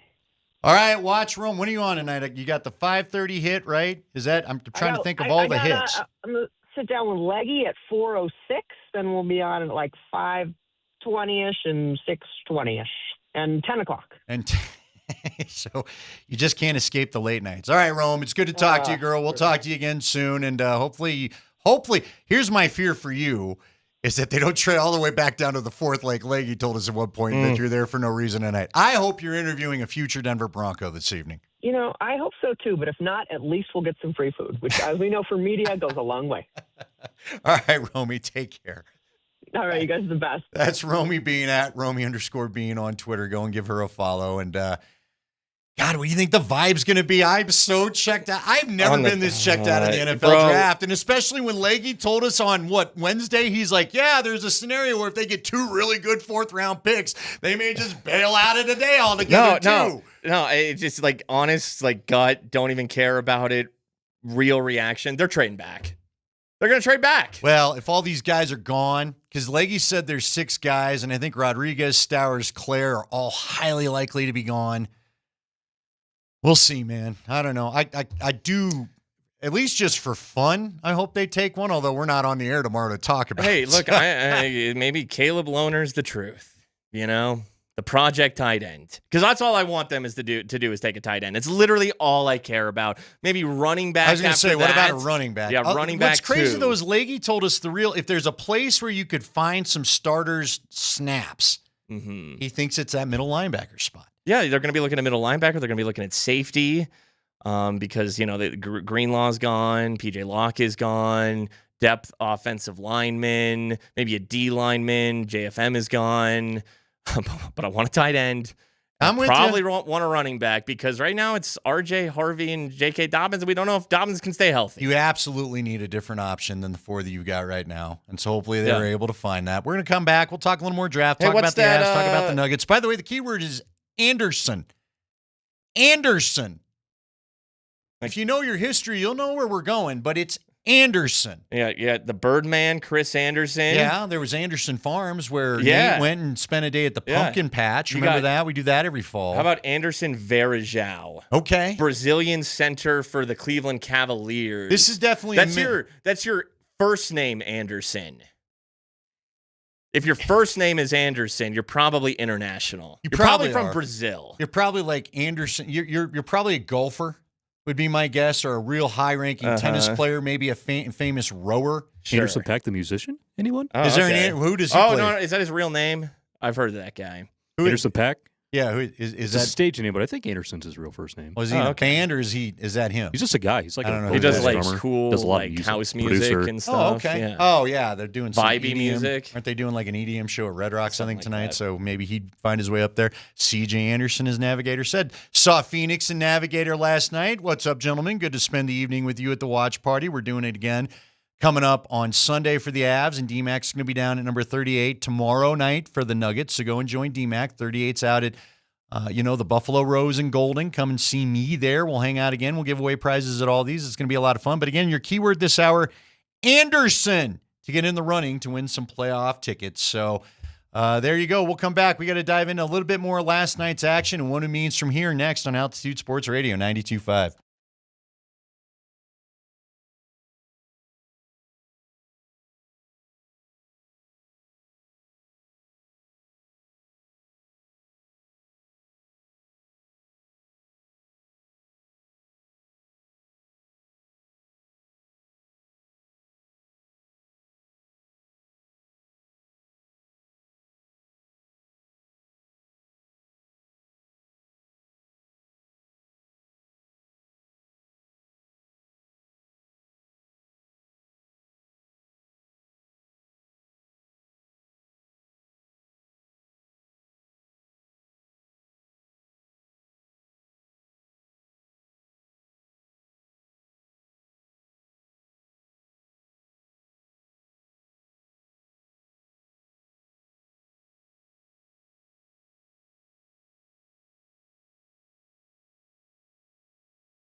Little Scott for you on a Friday. By the way, Streetlight Manifesto's coming up a little bit later on. I think that's the next ska show we have on the calendar, so we'll keep you updated on details about that. By the end of the segment, we're going to give you a chance. We're going to give a couple people a chance to go and take a 4-pack. We're going to do 4-packs, but I'm going to divide it into 2 hours to make sure we hit a couple different groups of people because not everybody listens the whole time, although some of you do, and we're amazed by it, and we love you for it. But you want to go watch the Mammoth tomorrow. It's tomorrow, 7 o'clock, Ball Arena. They're taking on the San Diego Seals as they once again tried to climb the mountaintop and win the championship. They're the 2nd seed overall. They had one of their star players out last week. A little bit of they almost got it done, but they didn't. And almost is only good. And what is it? Close is only good. And horseshoes and hand grenades. So, correct. You know what? They're the 2nd seed. They got a good chance of hosting a lot of playoff action. But it kicks off tomorrow night, 7 o'clock. And if you want to get there and have a guys' night out, a gals' night out, whatever you want to do, maybe mix company.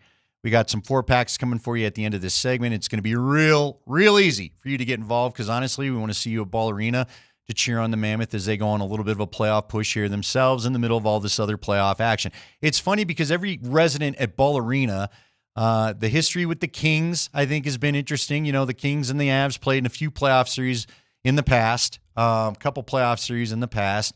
The Nuggets facing the T-Wolves, and believe it or not, the Mammoth and the Seals actually have an extensive playoff history as well. So it's kind of a meeting of old friends. Hey, as Nate would say, you throw the records out. Yeah, throw the records out. That's when right. The Mammoth and the Seals get together. Well, you know what? I hate to say it. I maybe I'll drop that on the broadcast tomorrow. We're on ESPN. ESPNU. Hey, there if you have any interest. So yeah, I had to get my hair cut for the occasion.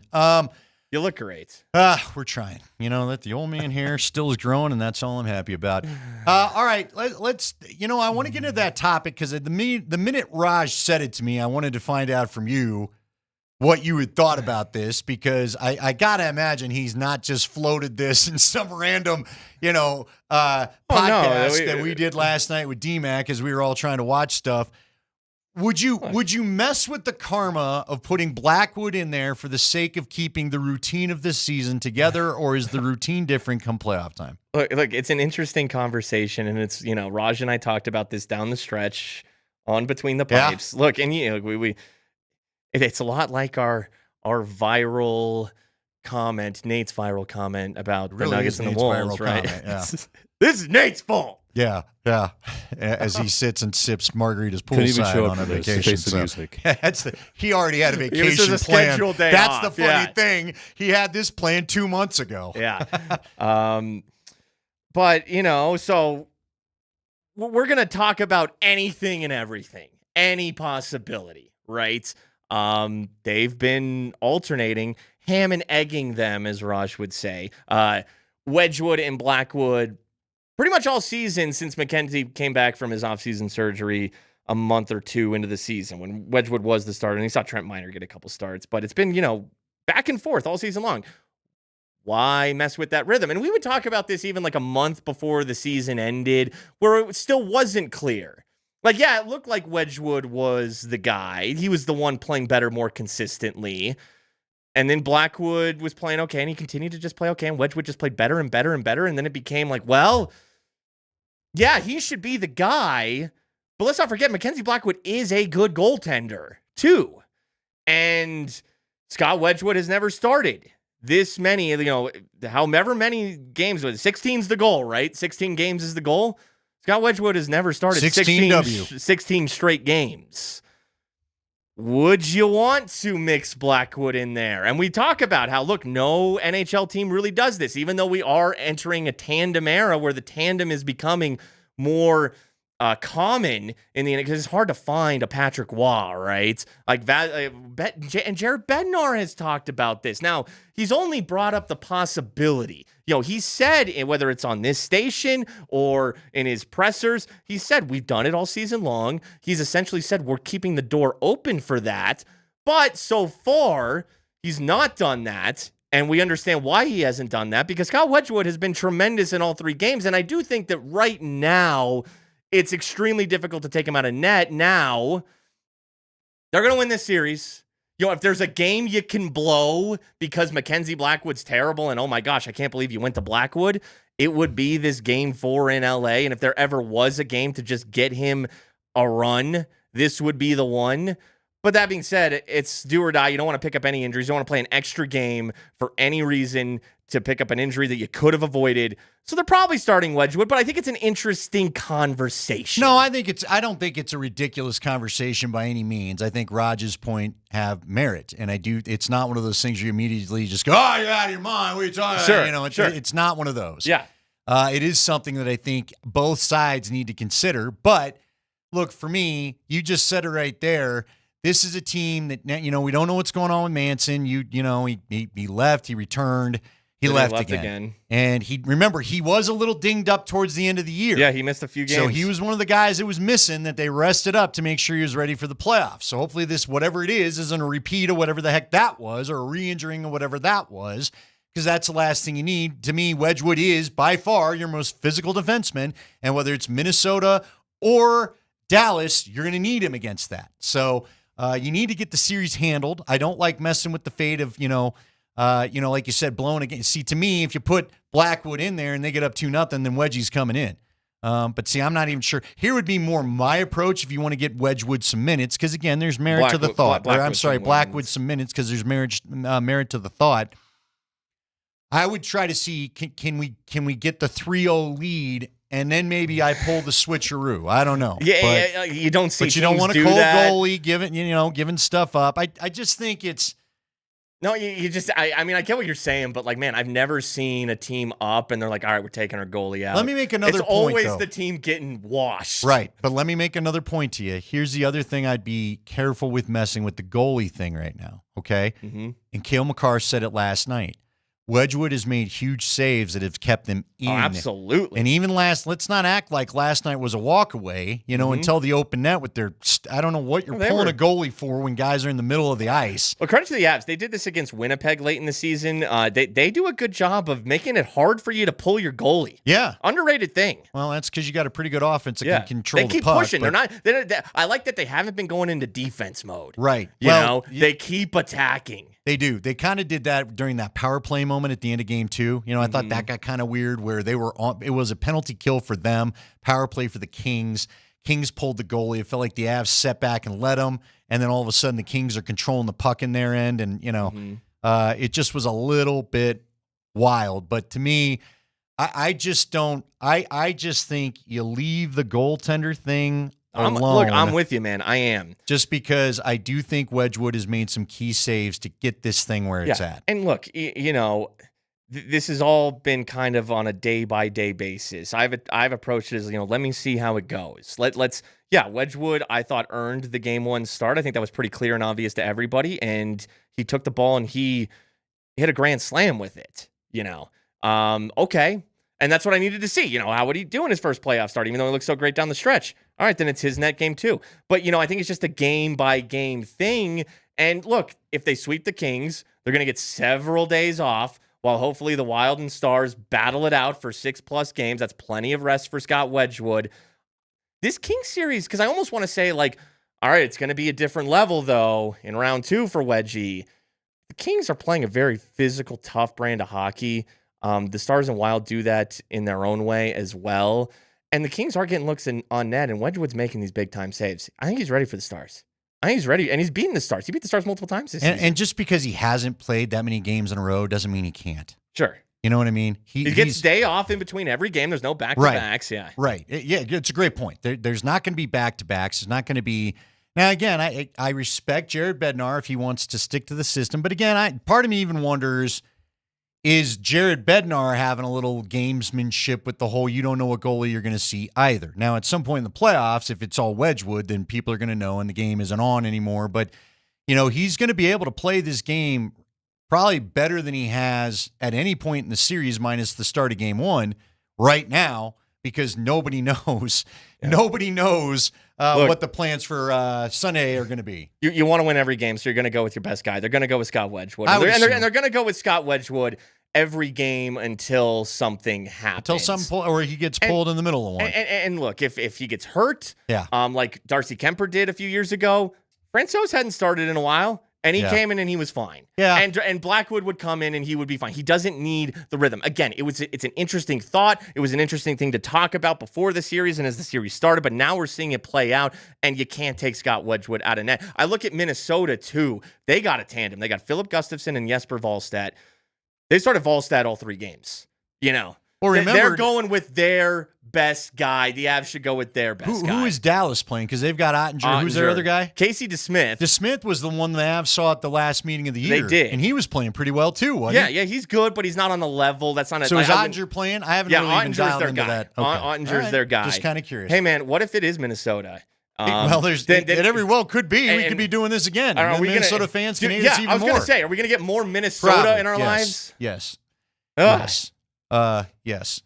When we tweet the guy that called us stupid bleeps, we're going to talk about that. And I show him the. We got beef tweets coming. We did, yeah. In fact, I think we should do that next. Andy. We can do a little beef tweets. We can have a little more fun. Right now, no beef. We just want to send you. Maybe you can have an all beef hot dog at the arena tomorrow night. But if you'd like to go and see the Mammoth and the Seals play at 7:00 at Ball Arena, I'm just making this super easy. First couple people to tell us they want 4-packs because you can go. We want you in the arena because we want noise generated for the Mammoth. There's a lot of tickets already sold, but I want to hook up the people that I do get a lot of Mammoth people texting me, so I'm trying to do this to get you guys out there as well. So just the first 2 right now, go ahead and text 303-504-0925, 303-504-0925. Share your thoughts on the goalie while you're doing it, but just let us know you can go and you want to go, and the first couple people, we're going to hook this up. We're going to do this again next hour. We're going to give away a couple 4-packs before this is all said and done. You're listening to Kreckman and Lindahl. Beef tweets ahead.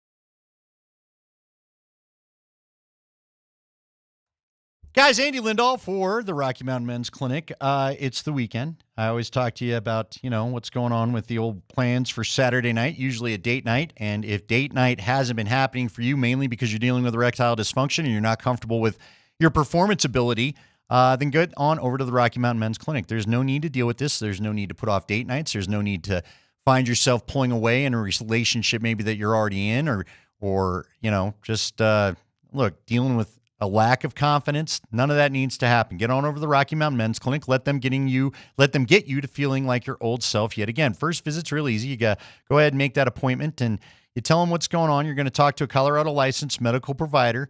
Cost of that visit's $99. They take a PT and a PSA test. And if you're medically advised, because everything checks out, you get a test dose in the office. And if the office visit doesn't have things feeling different, if the test dose isn't working in the office, that visit is free, so nothing to risk there. If you're like a lot of men, they could have you back to being ready for action the day after your appointment, and they do have options for you. Options at work when the pills and the herbals fail, and treatments with success rates well over 90%. So if they can't help you, then you know what? You probably are not in good shape. I don't know what to tell you. But these guys, they'll have options for you. 5 locations to serve you in Colorado. Fort Collins and the Springs included. Also, great new revamped location in Castle Rock. Call them today, 720-440-7900, or visit RockyMountainMen'sClinic.com.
Yeah, it is a Ska Friday. Ooh, and we come in with a little real big fish.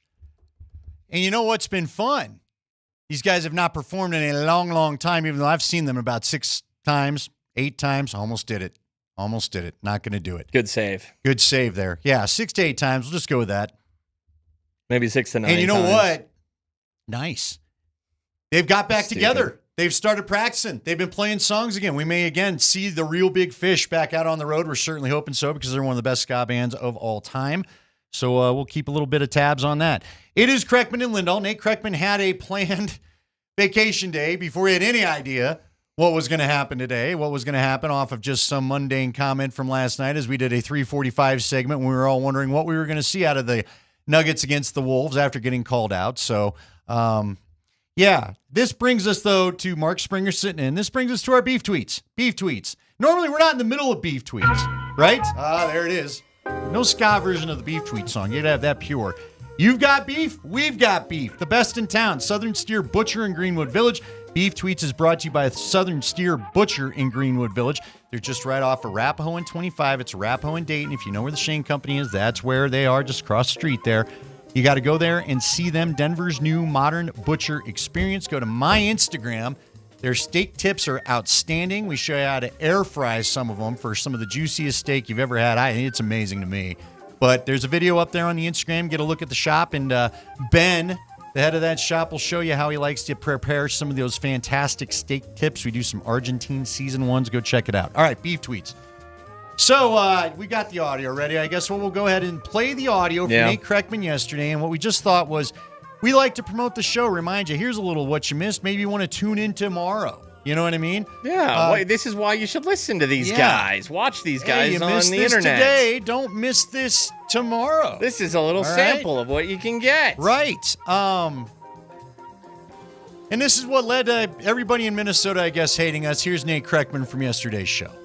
Can I also just make a point? I good on those reporters for going out there and doing that whole thing. You know, I'm not in Minnesota standing in front of Jaden McDaniels. The hell were those questions?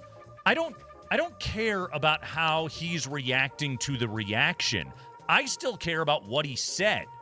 Hey, specifically, why is Cam Johnson a bad defender? Specifically, why is Aaron Gordon a bad defender? What is it in your game plan that you're trying to specifically target these guys? Maybe that's just the basketball dork in me, and I'd rather just talk about the game. But, like, I glad that he said that, and I'm glad that I have a window into his actual opinions of the Denver Nuggets.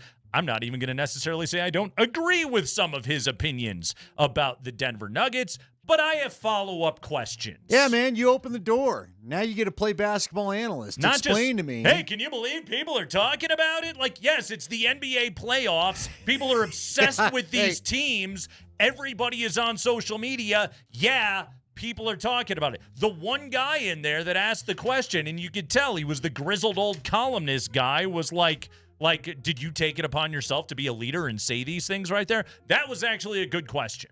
Okay. Yeah. Okay. Because how do your that leads to a broader discussion of how do your teammates feel about you having said all of that? Okay. Is everybody on board? Is Chris Finch on board, etc.? Like how does everybody else feel about this? What have the internal discussions been like? Because what you said is, again, outside of the typical athlete pablum. I'm not annoyed that you said it. I love that you said it.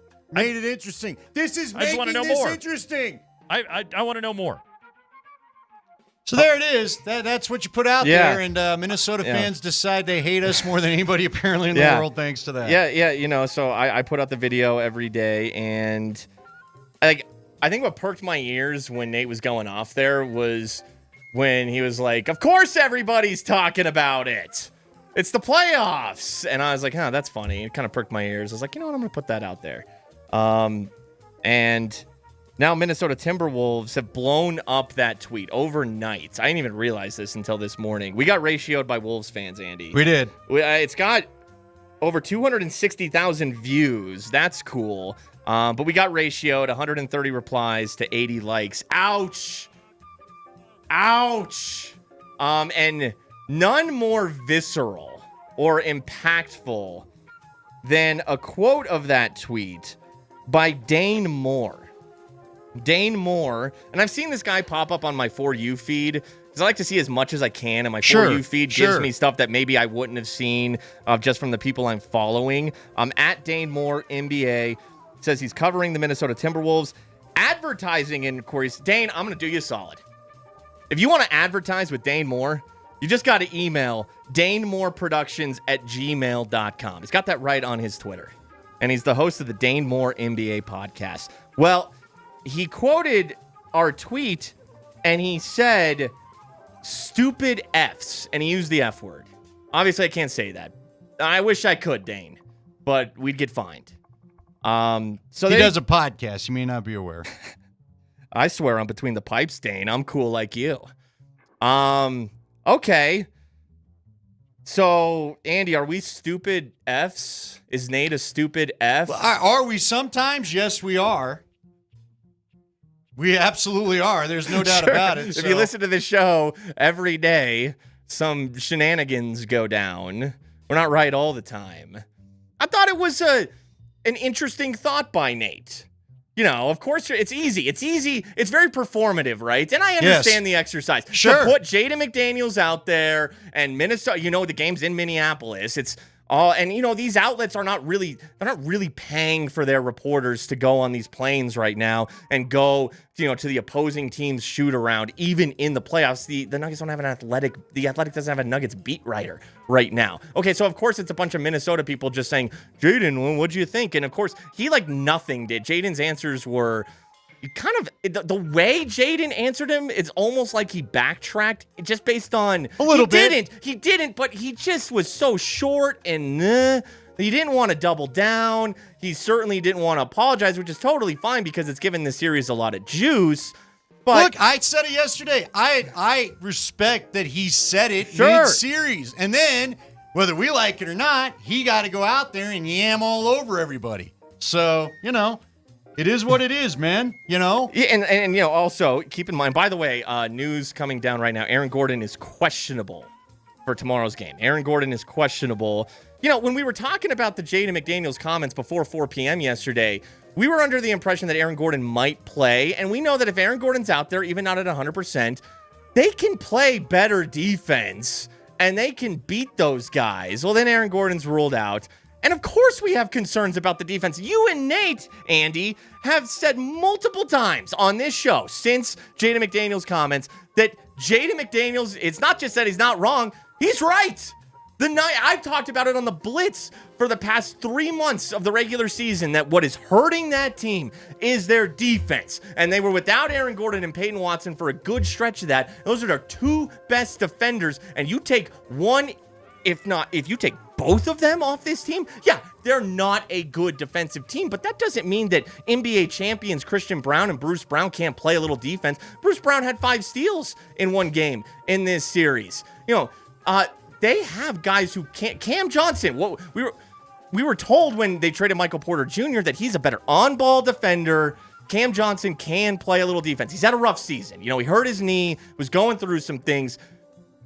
Cam can play some defense. So I don't think it's unfair for Nate to say, hey, Jaden, can you explain a little further? Of course, Minnesota media is not going to ask him that, though. I get that. But it would have been an interesting, and again, we were just looking for the more interesting answer of instead of have you heard, and have you heard's fine, but then just give me some up. But look, at the end of the day, they're serving the Minnesota population, just like we're serving the Denver population, frankly.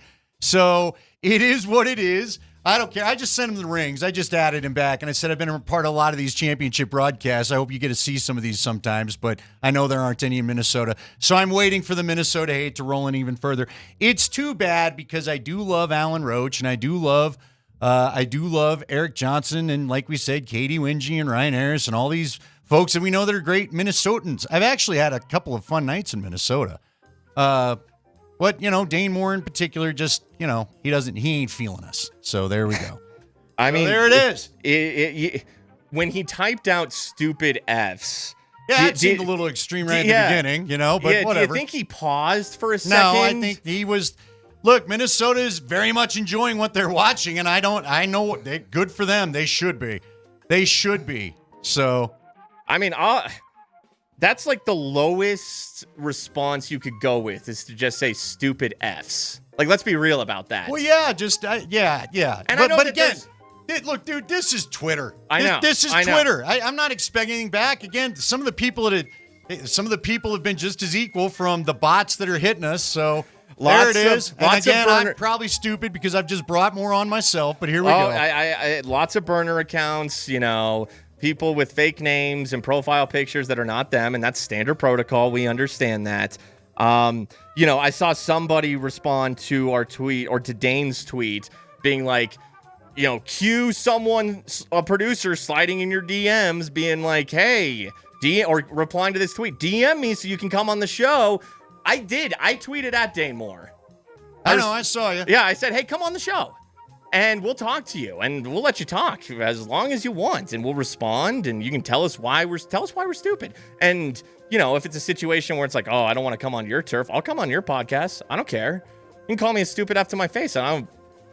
If I am stupid, that'll be the case. Yeah. Look, it's out there. We're gonna have more going on. If somebody asks what's he mad about, I don't understand. Honestly, we kind of don't either. Other than look, I think what he's ultimately mad about is the fact that Nate said, why aren't you guys asking better questions? And so this is more a media beef than it's really. No one from Denver's really talking too much trash about how they're going to beat Minnesota just yet, so we'll see. Now listen, one win tomorrow changes everything, and we're back to 2-2. So we're going to find out about it. But this just is what it is.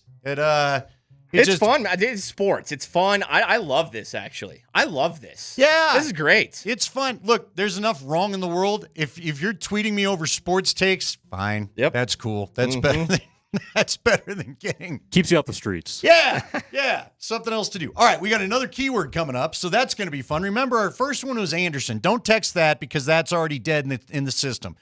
So we're going to follow that up. That's coming your way next. And we got to talk some NFL draft with Jeff Legwold because guess what? We think the Broncos are going to make a pick tonight. We'll see. Leggy next.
Oh, Goldfinger, Superman. Mark Springer just saw these guys a couple weeks ago. They had to play this song.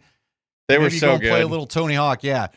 You love the bands, and I don't care what genre of music it is. When you show up and the just shows, perform, and it just sounds like the record. The show, they sound great live, but the shows are just a great time. Just an explosion party, of energy, you know? So, yeah. We need a good ska show if this keeps going the way that it is. But anyway, so there we go. All right. How many Minnesota people do you think have tuned into the show today and they're like, oh, damn, Andy likes ska? All right. Yeah. That guy's kind of Let's cool. build some bridges. That guy's kind of cool. Yeah, I don't think so. You don't know us. You don't know me, bro. So, anyway, whatever. You know, hey, listen, again, if all the Nuggets need to do is win tomorrow night and everything completely changes. By the way, it's time to give you another keyword, special for our Minnesota friends that are tuning in today, that I know you're all. I mean, I know there's good sports talk in Minnesota. I've been on some great shows, frankly. So there are a lot of Minnesotans that I do like. Matter of fact, got a lot of buddies in Wisconsin as well. There's good people everywhere. And you know what's funny is but they don't tend to always be on Twitter. Like, with these Timberwolves folks, I'm sure if we met in real life, we'd have a couple beers and it'd be all good. Dude, we had that Bills watch party. There were plenty of Bills fans that were cool to hang out with. You know what I mean? We're not going to anchorman this thing with the news station crews rolling up. No. Yeah. All right, 303-504-0925. Go ahead and text in. By the way, we're going to give you another chance. A lot of you responded for the Mammoth tickets. We're going to get out as many as we can. You'll be hearing very soon. Let's see. 420 keyword. Nuggets are in a tough series, and we have your tickets to see the return to Ball Arena for Game 5 this Monday. Text the keyword wide. Wide. Wide. What was the first keyword? Anderson. So now it's wide. Wide. First Anderson. This hour is the keyword you text right now is wide. 303-504-0925 with your first and last name, and you're entered. Again, text wide. There are limited tickets available for Monday night's Game 5 to purchase, so visit nuggets.com/playoffs for more information. Again, the keyword this hour is wide. We'll announce our winner at 5:55. Good luck. Wide. As in a double wide. Wide. Not wide. Oh my gosh. Wide. W-I-D-E. Wide. And look, a lot of you that know what's going on. Yeah. You know where we're going at the end of this thing. So, why, guys? Not why. Not why. Don't text to. Don't talk to text. Wide. Not as in why. Why? Not why? Not Nancy Kerrigan. Yes.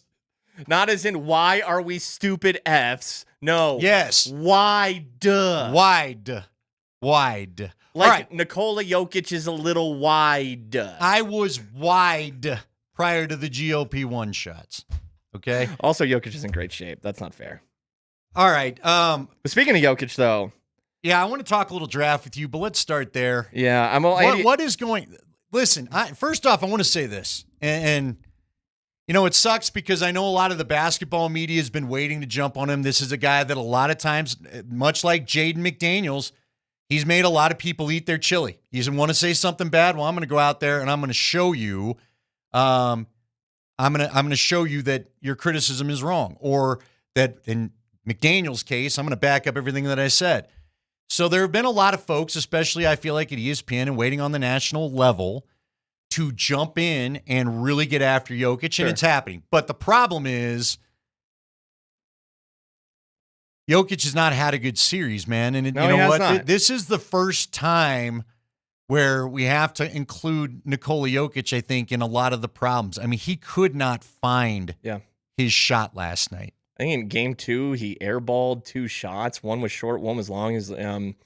He is 5 of 24 from 3, 20.8%. And look, the 3-ball is not his only thing by far, but that does open his game up when he is able to hit threes, and he's done it consistently over the course. He's a great 3-point shooter. So the 3-point shot's not there. You know, the passing off to CB at the end of game 2, is that, is that a lack of trust in his shot right now? Even if it wasn't in the front of his mind, just kind of a fight or flight moment, and he kind of Ben Simmons that thing. And I don't want to put those two in the same breath by any means, you know what I'm saying? But, He was kind of like, CB, you take it because my shot's not here right now. Well, look, he is the best player in the world. And a lot nationally and outside of this market don't understand why. And when they do watch him play, they're either not educated enough with their eye or they are so stubborn that they refuse to see it. The way he plays is on a different level, a different playing field from everybody else. He alone is the reason that the Nuggets have a chance in this series. Yeah, and I'm seeing some frustration directed his way from Nuggets fans. Nuggets fans, please don't do that. This guy has been the most special thing in a Nuggets uniform ever. Now, again, I'm not saying that you have to. If this guy went Ben Simmons, which he's not going to, he has done everything for this city. He's still the greatest player in franchise history. He's still on the Mount Rushmore of Denver sports, no matter what happens from here forward. He has I get the frustration. Carried this team for years. He has done everything that has been asked of him that he has asked of himself. And he's going through a little struggle right now, but if there's anybody who deserves grace, who one deserves grace, but also can flip a switch, it's Nikola Jokic. Well, I think last night, and really his post-game comments gave insight because, again, he went 0 for 5 to start the game, and 3 of them were three-pointers. I was on my way down to the watch party and was listening to Kaz describe the action, and it was clear to me he was trying to find his outside shot because he said, if I hit some of those outside shots and then continue to hit inside, then that causes the double team. Then that gets people moving. Then I can distribute the ball. But when everybody's cold and everyone's bricking it and nobody's hitting anything, then he can't distribute anything because there's no defensive assignments to worry about. And they just weren't good last night. And again, it was incredibly – look, man, it was extremely disappointing to see that response yesterday if you're a Denver Nuggets fan, because I wanted to see some fire. Frankly, I wanted to see a little anger, but not every athlete plays that way. That's fine. You don't need to be like me. That's probably how you got there, and I didn't, right? You are more cerebral. You're more in the moment. You're more controlled emotionally, and that's what you need to be. But at the end of the day, to show no fight at all, to what felt like you just laid down, and you know, I'm sure they'd have contention with us saying this. Yeah. But, man, you got steamrolled right from the beginning. You got steamrolled right from the start. You did. One more thing on Jokic, too, with the perception of him nationally. Is, there's a lot of people who, they dug their heels in that, Embiid's better or SGA's better. So they are always going to look for any little deficiency with Nikola Jokic, and the second it happens, they're going to be like, I told you so, because I'm a genius, and this is why you should follow me on Twitter, because I know who the best player in the NBA is, and it's not Nikola Jokic. Well, you should know right then and there that those people actually have no idea what they're talking about. Well, because there's so many people that have said this guy's not as good as he thinks. A lot of people want to believe that. Look, he's entered. I want everybody to be clear. Seriously, he's entered his villain phase. And we in Denver have to accept that. He was the guy everybody loved because he was Mahomes at once upon a time. Because believe it or not, now maybe not for us here because he was a Chief, Brady when he was a Patriot for a while, everybody has this phase where they're the new thing. They're fun to watch. Mm-hmm. They're the greatest in the game at that point, and they haven't beat your team in the playoffs or a championship. So everybody kind of loves you. But then the more that goes on, the more you're consistent with that, you're what the old Batman, you'll live long enough to be hated. Yeah, Harvey Dent. That's what he is now. Yeah. He's lived long enough to be hated, especially the ESPN analysts like our guy Kendrick Perkins, who can't understand how this guy is 15 times the player he ever was, so he can't wait to flop back. I mean, again, you were just kissing his rear end middle of the season after he made the shot over Wemby, or a couple weeks ago when he made the shot over Wemby, and now all of a sudden, you want to come back and go, see, I told you he's right. This guy sucks. We don't need to talk about him. Okay, then, bro, take your break from him. It's the only way to truly show it and prove it is to win, right? You can know what you're watching.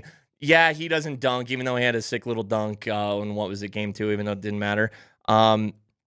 He's not exploding like Ant off the court with his hops. It's all about his passing and his vision. And man, I watched this. I watched the NBA put. If you just want to go watch, the NBA put his best highlights out for this season. It's like a 10-minute video. The number of behind the back lead bounce passes to a cutter in the lane, and the way he puts those on the money, it is on another level, and he does it consistently. Nobody else does this consistently. But if he doesn't win, if the team doesn't win, then people are going to hold that against him. And so they got to win. Yes. And this is kind of what's, this is where the fans get into it. And we're like, man, like, you get more invested in it because you want Jokic and the Nuggets to shut everybody up. And they can do it. But let's be real, man. Not having Aaron Gordon and Peyton Watson freaking sucks. Like, those are your two best defenders by far. But good news, Andy, Aaron Gordon is questionable. Well, let's hope it's good news. To play Saturday night. I think he's got to go. If he can find a way to get out there at all, he's got to give it a try, but I'm worried it looks like OKC Game 7, quite honestly. By the way, real quick, keyword is wide. Too many Y's coming in. Wide. Like wide soled shoes or whatever. Double wide on the trailer. My wide rear end. Widescreen TV. Widescreen TV. Wide. That's the keyword this hour. 303-504-0925. You'll get in the running for Game 5 tickets. Listen, here's the other thing that I think. Look, dude, they've all been bad. The last two games, anyway. They've all been bad the last two games in large part, and I just don't. Well, they had game 2. Like, they had game 2. They did, though, for just a quarter. They did. But you're right. Murray hits the half-court shot. You know what? You're right. Listen, it was kind of back and forth in the second. And we knew that, the Wolves are a good team, that Anthony Edwards is legit. I saw somebody point out, it is kind of interesting how Ant has the knee injury, and yet he seems to be getting stronger. Yet, AG's calf pops up, and Peyton's hammy, and it's like, how's Ant getting stronger on his knee that was clearly affecting him in game 1? Let me preface this because this is where we're at today. This is a joke. I'm about to say a joke, okay? Saw somebody point out Alex Rodriguez is an owner there. You know what A-Rod used to do? Is that going through the Wolves right now? Well, it's a joke. Well, Alex Rodriguez is not pumping Anthony Edwards with steroids. At least I don't think. Ant had to leave last night, right? I mean, again, this thing, and you're right. They did play. They should add game 2, and you're right. The problem is watching them blow another 19-point lead in a quarter to that team when I thought you had steeled yourself to not let that happen again. That has me down on the series. If I'm just being honest about it, okay, everyone, you should that's how we feel today. Like everyone watched last night. Oh yeah, and it was really bad. And frankly, we can't walk back takes. A lot of us had talked about we're going to see what kind of pride you had. Well, I didn't see much last night. I don't know what else to say about that. That's the reality of the situation. And I'm not talking about because you didn't start a Heat Knicks level brawl with somebody. I'm talking about the fact that nobody got it going. You look foolish. How many times did they get just punked? I mean, again, Jaden McDaniels' comments, bro, they couldn't stay in front of anybody half the time I was watching in that third quarter. You're running out to guys in the corner and then just quick crossover and buy you. Dude, there were brutal stretches to try to watch if you were a Nuggets fan. What is going on with this team? What happened to the team from a month ago? Okay. So, yeah, if you watched last night, and also Aaron Gordon has an injury issue. That is another huge key here, too. Because I think that if AG was healthy, like if we knew, AG's good to go for Saturday and he's going to be his best self, it would feel like, man, they do have a chance. But that looms. And you also don't have Peyton Watson, and he's been excellent in the back half of the season and is Peyton's actually probably your best defender right now. I think Aaron Gordon's just a tick older. I think Peyton's that young spark plug. You're without Peyton Watson. That is huge but right now. Nate, Mark, here's the problem. You need physical bodies, and they don't have any. And they don't. And they don't have anymore. That's why it feels like the series is over. Well, even though it's 2-1. Okay. Yeah. So look, we were talking in the car on the drive in today, and you brought up the last series they played. Minnesota won games 2 and 3. 2, 3, and 5. Right. 2, 3, and 5. No, Nuggets won games 2, 3, and 5. Excuse me. Nuggets lost the first 2 at home. That's crazy. Nuggets dropped the first 2 at home and then went win. Okay. And now they lost. Did not take game 6 right and got punked in game 7. They're deeper now than they were. You need Aaron Gordon. You Are really they? need Aaron Gordon. But that's the problem. If you have Aaron Gordon, you're deeper. Spring, but you don't. But you don't. You don't have him, and you don't have Peyton Watson, and you don't have these guys. He's questionable for Saturday. Okay, so good. We'll see. But what version of him are we going to get? I Again, know. Let me give you. All right, the guy from Game 2, I'm not sure is turning this thing around. Let me tell you why, though.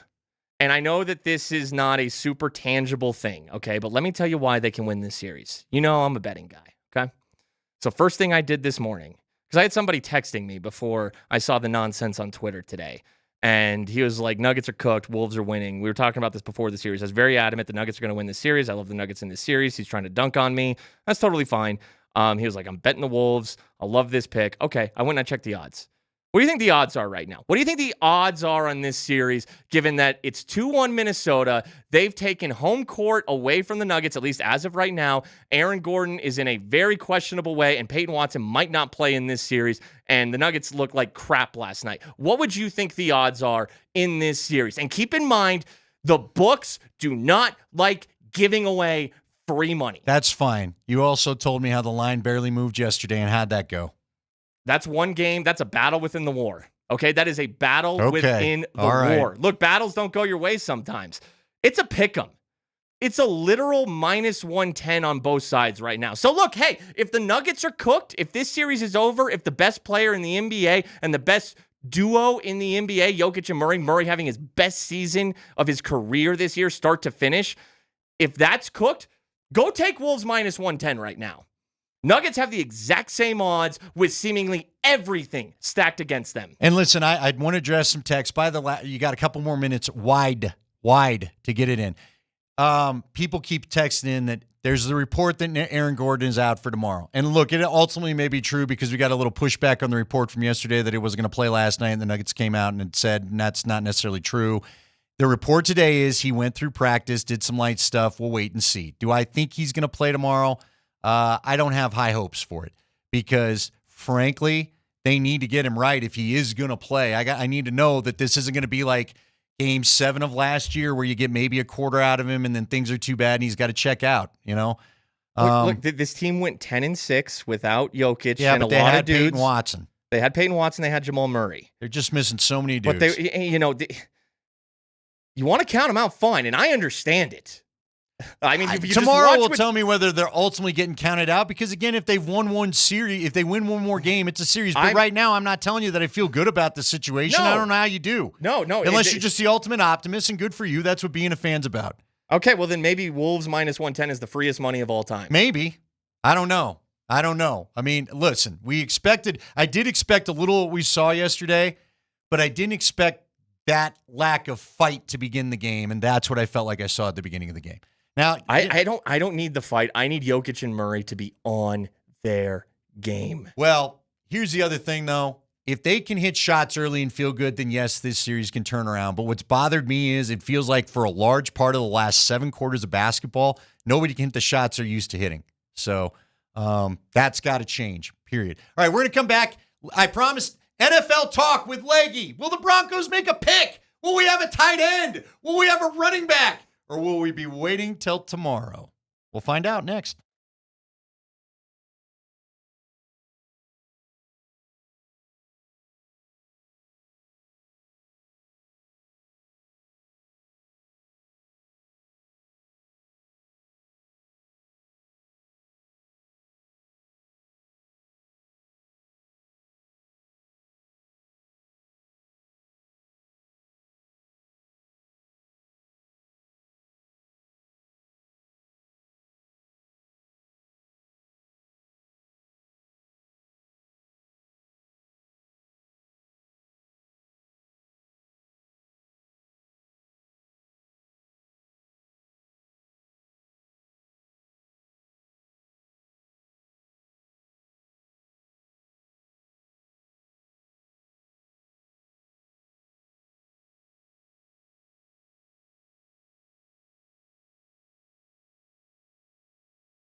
We roll on. It is Kreckman and Lindahl. No Kreckman today.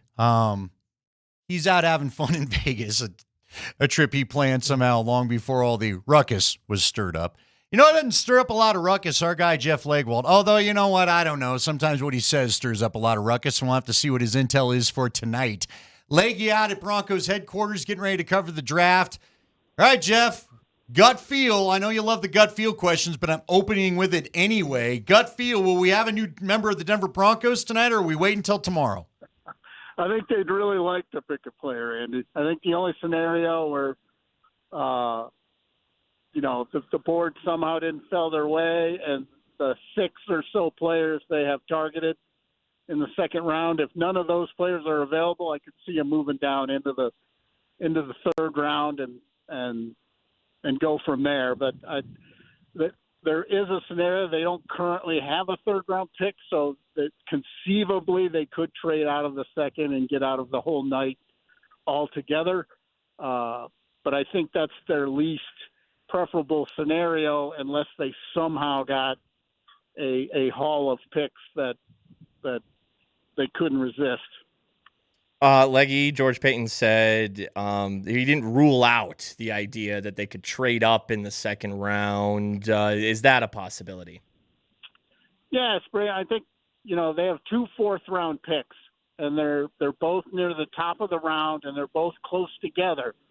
So if you used one of the many draft charts out there, you could package one or both of those picks in a way where you could get up into the 50s tonight. So if they saw one of their targeted players that they may not have expected to be available, if somehow one of those higher graded players fell a little bit, they could move into the 50s or so. I think without giving up too much, I think there is the mathematics where they could get up to 51 is probably the best they could do tonight without giving up too much. All right. Did anything yesterday? Well, I imagine the pick at 13 had to surprise you, but give us your recap of yesterday. What raised eyebrows for you? Well, I'm like a lot of people. The Ty Simpson pick is certainly probably the most surprising of all. That's I didn't talk to very many evaluators who had him graded that highly. Some had him near the end of the first round. Most people believed he would go late in the first round because he's just a quarterback, and he's the second best quarterback in what is a weak class. So that enhances his draft value. But for a Super Bowl contender to bypass, getting help now, I think they could have done both. I think the Rams could have gotten him later in the first round and gotten a player that would help their team now. I think they could have done both things, and I think they jumped the gun a little bit. But, when the Chiefs did much the same thing to get Patrick Mahomes, it worked out quite nicely. And if Ty Simpson has a really good career, no one's really going to care about draft night in 2026. But that was easily among people in the league I know the most surprising. And I think the Cowboys getting Caleb Downs where they did is they might have gotten the best pure football player on the board outside the top 10.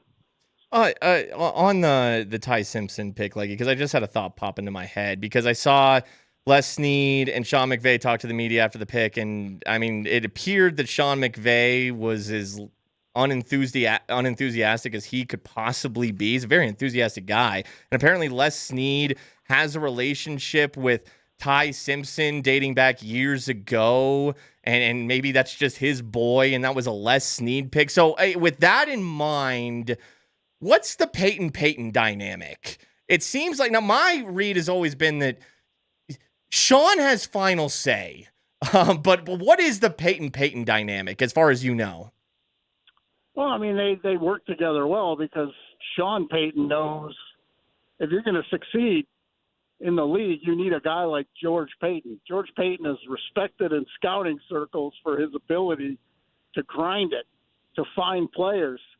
And Sean is far more involved in the the actual evaluation of players than most head coaches. I will tell you that. He takes it seriously. He spends more time on it than a lot of head coaches do. So he's going to have more say in any draft room he's in because he puts in the time. He isn't just helicoptering in, a month out from the draft saying, okay, let's talk about the board. He is actively evaluating players over the long haul. So it's a different relationship than a lot of head coach and GMs have because he participates, and much of that evaluation is done sitting next to George Payton. They do it together. They spend all that time together breaking these guys down, and I think that's why they're pretty smooth on draft day because they've spent so much time together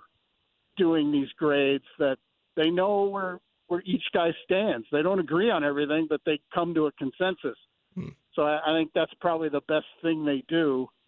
And they both believe the other person is good at evaluating players. So that I think that cures a lot of any potential conflict is they both respect the other guy's ability to find players. Remind me who 62 was on your top 100? I had Trotter, Josiah Trotter in there from Missouri, the linebacker. So Mel's got him mocked in his second-round mock. Is that a fit? Do you think would that be a guy they would pick? Oh, they're very intrigued by him. They spent a lot of time, and they did not have a top 30 visit with him because they spent so much time with him at the combine. He is, his only real flag is that he's had some knee troubles, and he had a arthroscopic surgery right before the end of the season. But that's certainly a player who was in their wheelhouse. The other linebacker graded in that area would be Jimmy Rolder from Michigan. Leggy, I want to ask you about the Chiefs trading up from 9 to 6 to take cornerback Mansour Delane out of LSU. They get the best cornerback in the draft to replace Trent McDuffie and Jalen Watson, who are now LA Rams with Ty Simpson. What is the scouting report on Mansour Delane? Does he have a Pat Surtain type ceiling? What did the Chiefs just get? Because obviously the Broncos are going to be seeing this guy a lot in the coming years. Well, he was the best corner in this draft.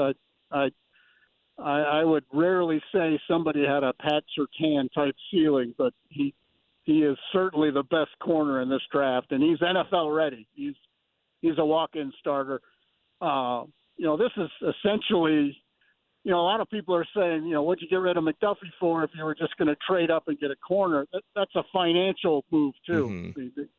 He's going to get paid about 1/10 what McDuffie was going to get paid. So you're trying to get the same player with affordability, and that's what they've done here.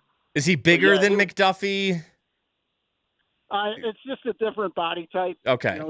He's a little leaner, but he's easily the best corner in the draft. I have no trouble saying that. He can play man, he can play off.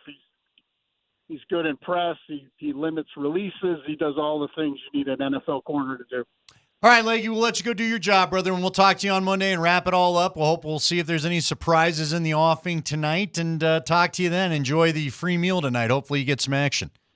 All right, fellas. We'll see you. Yeah, that's Jeff Legwold. And Jeff Legwold's always brought to you by the International Brotherhood of Electrical Workers, IBEW, Local 68. Start with a job, end with a career. Got another keyword coming up in the 5 o'clock hour. We're also going to do the high five. We got to remind you of a couple things that we've got coming up here on Altitude Sports Radio. First off, tomorrow, the Altitude Sports Radio Playoff Viewing Party Tour continues, and it's going to make a stop for Nuggets T-Wolves Game 4 at number 38. Join DMac and Berto as Nuggets Nation gathers to watch the game at number 38 in Rhino, powered by Michelob Ultra. We'll have some awesome autograph giveaways like we had last night. Last night we had a double dipper-oo, where we had a couple of things from the Avalanche and one from the Nuggets. So stop on by. There's prizes to win, and you got to be there. So you're walking home with something, and we'll be giving those away throughout the game. See you tomorrow night at number 38 in Rhino, starting at 6:30. And then come join me coming up here on Sunday. The whole Altitude staff wants to know if you've ever tried to watch a game with me when it comes to the Avs playoffs, because you're in for a treat this Sunday. The Altitude Sports Radio playoff viewing tour will stop at the Buffalo Rose in Golden for Game 4 of Avs Kings, as we hope the Avs close this thing out again. Thank you to our friends at Michelob Ultra. Great giveaways, and the best part is you get to stress out with me through the whole playoff game. Although the great thing is they're up 3-0, so I don't know how much stressing there's going to be. So this one may not be as interesting as the copy hopes it is. Regardless, I hung out with, about 7, 8 guys last night in particular for at least the full second period. We were all talking, having fun, breaking it down, telling some stories. Come join us. All it takes is Brant Clark or Adrian Kempe to do one stupid thing, and Andy's going to lose his mind. Might have to go outside and take a minute and wander around the block and walk it off a little bit, so come join us. All right, high five ahead here on Altitude Sports Radio.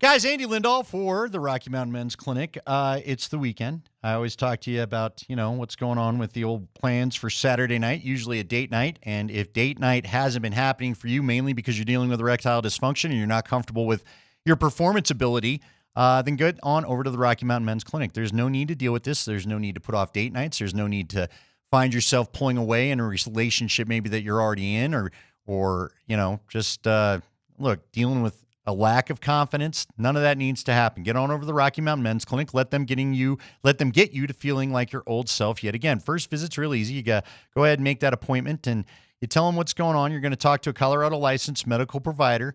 Cost of that visit's $99. They take a PT and a PSA test, and if you're medically advised, because everything checks out, you get a test dose in the office, and if the office visit doesn't have things feeling different, if the test dose isn't working in the office, that visit is free, so nothing to risk there. If you're like a lot of men, they could have you back to being ready for action the day after your appointment, and they do have options for you. Options at work when the pills and the herbals fail, and treatments with success rates are well over 90%. So if they can't help you, then you know what? You probably are not in good shape. I don't know what to tell you. But these guys, they'll have options for you. 5 locations to serve you in Colorado.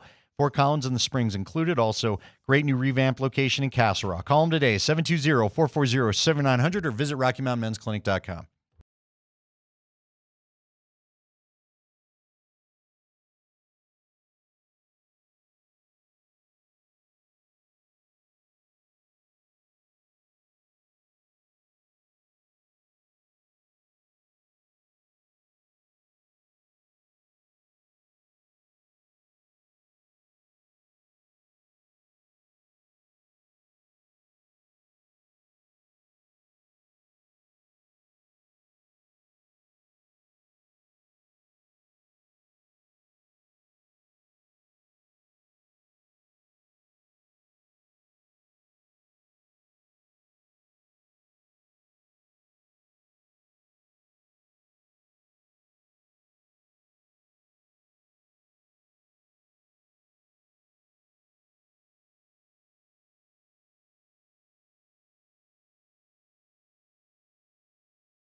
right, it is Scott Friday. It's almost high five time, but again, we had a very popular response at the 3 o'clock hour, and because I had to do a couple reads, I forgot it in the end of the 4 o'clock hour.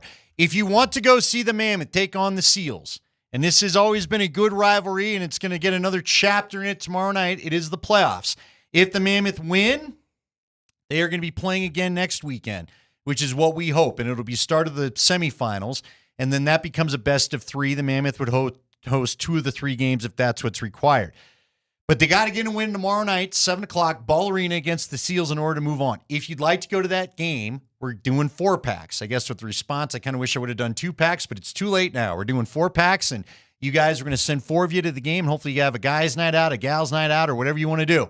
So if you'd like to go, we've got 2 more 4-packs available. Just text in and let us know you can go. Because the most important thing to me as voice of the team is that you're going to go. We want you in there. We want you loud. We want you having fun.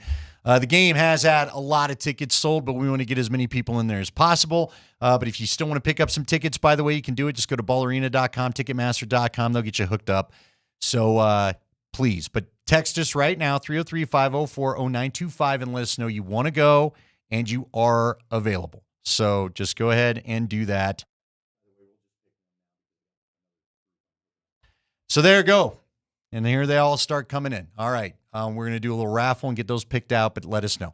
All right, let's do a little high five, gentlemen. Let's talk about it. This is the 5 biggest stories of the day from around sports. And we start in the NBA. We start in the NBA. Got the John Tesh going. Chris Mitchell's going to guide us through the high five today. Chris, what do you got for us? Oh, man, I love round ball rock. Celebrate $5 Fridays at Papa Murphy's. On Fridays only, get a large thin crust cheese, sausage, or pepperoni pizza for just $5. Order online now at papamurphys.com. Let's kick things off with a little bit of a denouement, I guess, with that Jaden McDaniels stuff. Here's head coach for the Minnesota Timberwolves, Chris Finch, on if he and McDaniels talked about his comments before the game. I mean, not specifically, no. I mean, Jaden is one of our intense and most ornery competitors, and ornery. I didn't have any worry that he wasn't going to come out and try his darndest to back up whatever was said. But ultimately, saying things is neither here nor there. It's got to go out and play the game. And again, he was special tonight. Wow, you dropped an ornery. Jaden McDaniels is ornery, and he's going to do his darndest. I love that. Yeah. Look, man, good on Jaden McDaniels. Ultimate sports flex for him. Other than winning a championship, is that you talk that talk, you walk that walk, and the other team didn't seem interested in doing too much about it. So yeah, and keep in mind too, and when we talk about him poking the bear, and obviously the bear was not poked last night. Okay, the Nuggets didn't respond, but that was one game. Okay, it's a 2-1 series. We're through 3 games. This thing is, in theory, far from over. But you don't have Aaron Gordon, or Aaron Gordon is questionable for Saturday night. Some people are saying they see reports where he's out. I'm not seeing that. Not from the source that matters, which would be the Nuggets. Now, again, I'm not questioning the reports necessarily. I mean, I got the because official, it wouldn't surprise me. I got the official injury report up here. He is questionable for tomorrow night's game. You'd love to have him. Their defense is not good. It's funny. What Nate said yesterday, and there's a lot of context around there's a lot of things said before and after that. We do 3 hours a day. You guys have talked how, yes, Jaden McDaniels is right. The Nuggets defense is not very good. It is better. It's still not elite, but it's better when you have Aaron Gordon and Peyton Watson. Peyton Watson is out. I mean, I don't know if he plays in this series, but, there are capable defenders on this team, and it is a want-to thing. Christian Brown's a good defender. Bruce Brown's a good defender. I'm not saying they're elite, but they're solid, and they're NBA champions. Here's a quote from Christian Brown today, okay? He said, quote, "This is a team that's been there. This is a team that's won a championship. There is no panic inside our locker room. I know there is panic outside of our locker room. These guys have been there and done that. Look, what the Wolves have done is great. Getting this 2-1 series lead, beating the Nuggets in 7 a couple years ago. Jaden McDaniels gets to talk his trash, and they backed it up for 1 game. That's awesome. Nuggets have a championship, okay? So I'm not counting that team with the best player in the world and the best duo in the world out until I see more. I need to see some tomorrow, though. Yeah, I'm not. you do. I'm not getting all psyched about a 3-game, the 3-game win streak to come down from 3-1. I really am not. So, and I want to see more fight tomorrow than what I saw last night. I'm not going to sit here and try to pretend that I'm happy with what I saw last night. I was incredibly disappointed with what I saw last night. Frankly, I was a little surprised with what I saw last night. So it better look better tomorrow, period.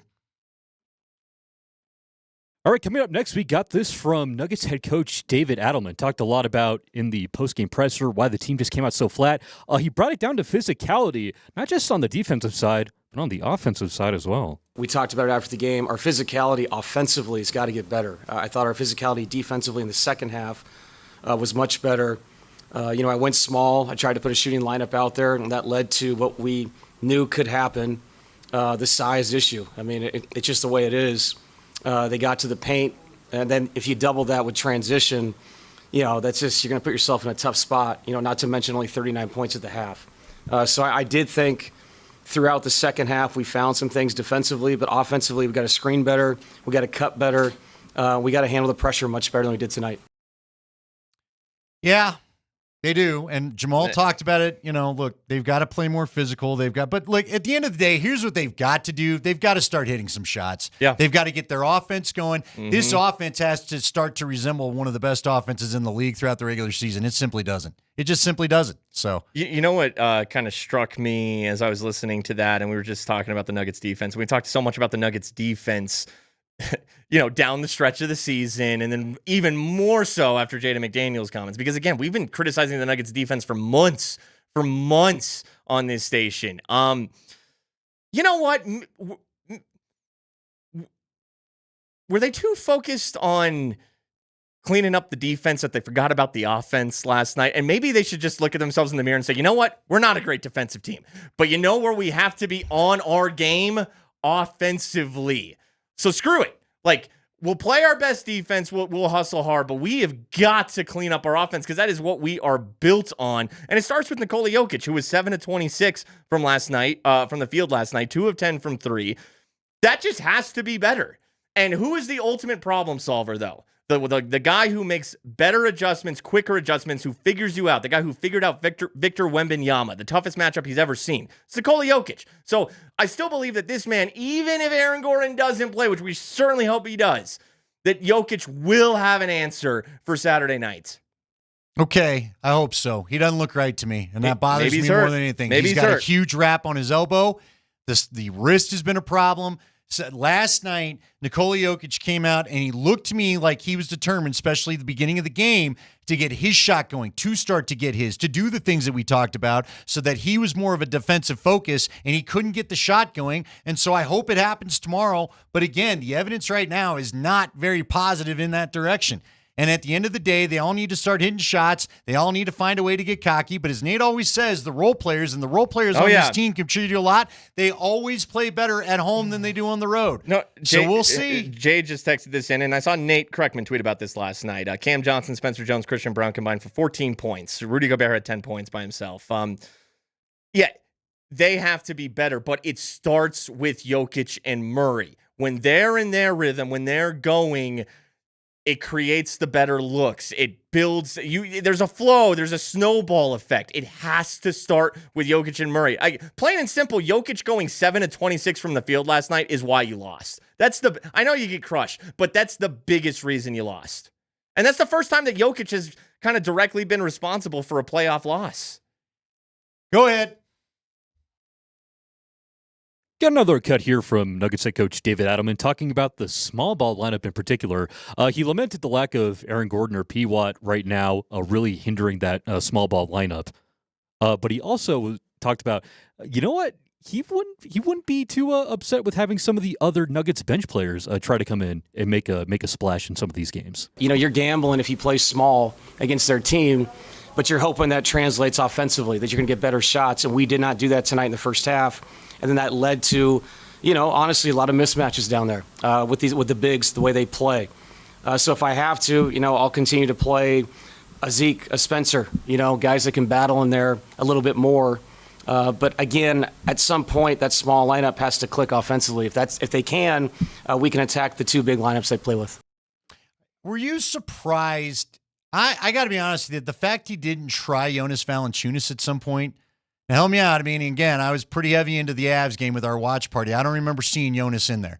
Did he get some minutes that I missed? No, Jonas Valanciunas was not did in there not last play night. at all. And I was a little surprised. I'm surprised by that too. I actually do question that by David Adelman, and I know that some Nuggets. I've seen the comments about some don't like Jonas Valanciunas and thought he had been a net negative down the stretch. I've always that's a big body. We've seen games where he's gone like 6 of 6 from the field. He can shoot free throws. He can get physical too. He got into it with, I think, Rudy Gobert in the first game, and they gave him, or I think it was game 2, and they gave him a phantom tech. I'd like to see Jonas play. I'd like to see, that was Julian Strother's first action in a while. He had to come in, out of nowhere due to the Gordon injury. But Julian had the big Thunder game last year. The Thunder play like the Wolves in terms of their perimeter defense and their physicality and the way they hand check you. And Julian had a moment in that series last year. He is capable of having a moment in this series. I think maybe, that's his first action in a few weeks. That's probably part of it. You got to get Tim Hardaway getting one of those 5 of 7 from 3 nights. He was 2 of 6 last night. He's got to get the stroke going. And, I look back, and I know it's not the Wolves, but I'm looking right now. It just kind of popped into my head that overtime loss in OKC in the back half of the season when they lost 127-121, and they didn't have Aaron Gordon in that game, and they forced the Thunder to overtime. And, CB drops 23. Murray dropped 39. Jokic had a triple-double, 23, 17, and 14. You got the 4 of 7 and 16 points from Tim Hardaway off the bench. OKC brings a lot. They're better than Minnesota. And you showed that without Aaron Gordon, you can go into OKC and bring that game to overtime and score 121 points on them. You can do this, even without Aaron Gordon against the Wolves. How's that, I Andy? hope so. Yeah, look, I'm glad. You just have more faith than I do. I'm telling not going to give up good in Nikola Jokic. But the last 7 quarters of basketball just don't have me loving what I've watched. All right. That'll be the high five for today. We'll talk some more Avs a little bit later on in the program. We've got to bring you our prime cuts. Got to bring you the highlights. I don't think we have a lot of Nuggets ones to cover, so we'll focus Avs. We're gonna hit a few Nuggets as well. We're gonna hit a few Nuggets highlights as well. We'll hit a few Nuggets highlights as well. But there you go. And by the way, I'm chatting with someone right now. We're getting some questions about watching the Nuggets tomorrow. If you have Channel 7, because it's on Big ABC tomorrow, and if you're with the Comcast situation and Scripps things going on. Listen, here's my top suggestion. There's an antenna that you can buy. I got mine at Target. I'm sure Walmart has it too. I own it's one made as well. by Philips. It's a little circle with 2 little, aluminum arms that come out. Mine is literally just a white square, There you go. thin white square. There's a bunch of them. I have a second one that's nothing, but it's almost like a black bar. But what you want to do is get one of those. You got to screw it into the back of your TV. It's very old school. Now, if your TV's in a front room near a window, you should be able to get Channel 9, no problem at all. Channel 7 here. Channel 7, sorry. Channel 9 as well. I use it for 7, 9. You should be able to get all the locals, a couple extra digital ones. Again, $15. It's the best thing I can suggest to you. Somebody was asking me, is it on Hulu? I have no idea how the ABC contract works. But, look, carrier disagreements are going to happen with everybody. We all have been victims of it. I have YouTube TV currently. They went through this thing with ESPN. Start of the football season. That was a big brouhaha. That's why even if you're like, well, this may be over in 3 weeks, dude, it's $15. It's a way to have access to the local channels. Because if you think about it, when it comes to the football, when it comes to these big playoff or Stanley Cup games, they're going to be on the network TV, and that's frankly the easiest way to get it.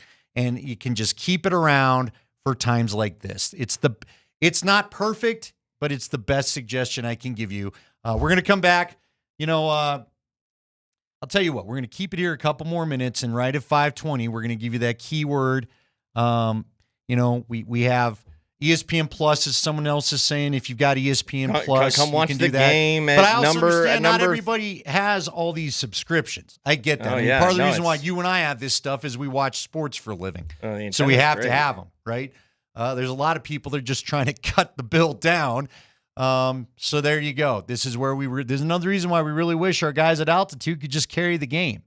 I've really enjoyed watching the Avs broadcast on Altitude Plus. That's how I've taken in the Avs games. That's another. But see, again, sometimes there've been a couple since I've had the Altitude Plus app that I think have been just on 20. Yeah. And so that's where I throw the that's where the antenna. up, I and love there the you go. Channel 20 games because I just turn on my antenna. People are also throwing out a lot. There's a big date pass on Sling TVs being suggested. Buzz TV, someone else has said, if you really want to spend some money, DJ Triple T was one of them that sent me. There's a streaming device that you can get. They can get a little pricey, but it claims, and I'm only telling you this because they claim it. I don't have it, so I can't tell you. But they claim that you can get all the channels on some of these boxes. Now, again, they're like $400 or $500. You'd have to get one for every team in your house. Someone had just said they've been watching on the ESPN app. So if you have a subscription to the ESPN app, there you go, or sign up for a free trial. Sadly, the way this is going, by the time your 7-day free trial, which is common, is going, just write a little note, set an alarm to cancel your free trial. Yes, that's what I always do. So there you go. But there you are. Let's get him a keyword, Andy. Listen, that's why I'm telling you, basically, just get the antenna. You don't need any subscriptions. You pay $15 and you're done. The keyword is left. Left. L-E-F-T. Left. That's the only keyword to text right now or whatever. Left. Just to recap, Anderson wide left. Left. For all our Minnesota friends, you could have faced the Broncos in the 1999 Super Bowl, but Gary Anderson missed his first kick of the year wide left. So left is all you need to do. Left. There you have it. Left. More Kreckman and Lindahl ahead.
We're rocking on a Scott Friday. We're having a great day.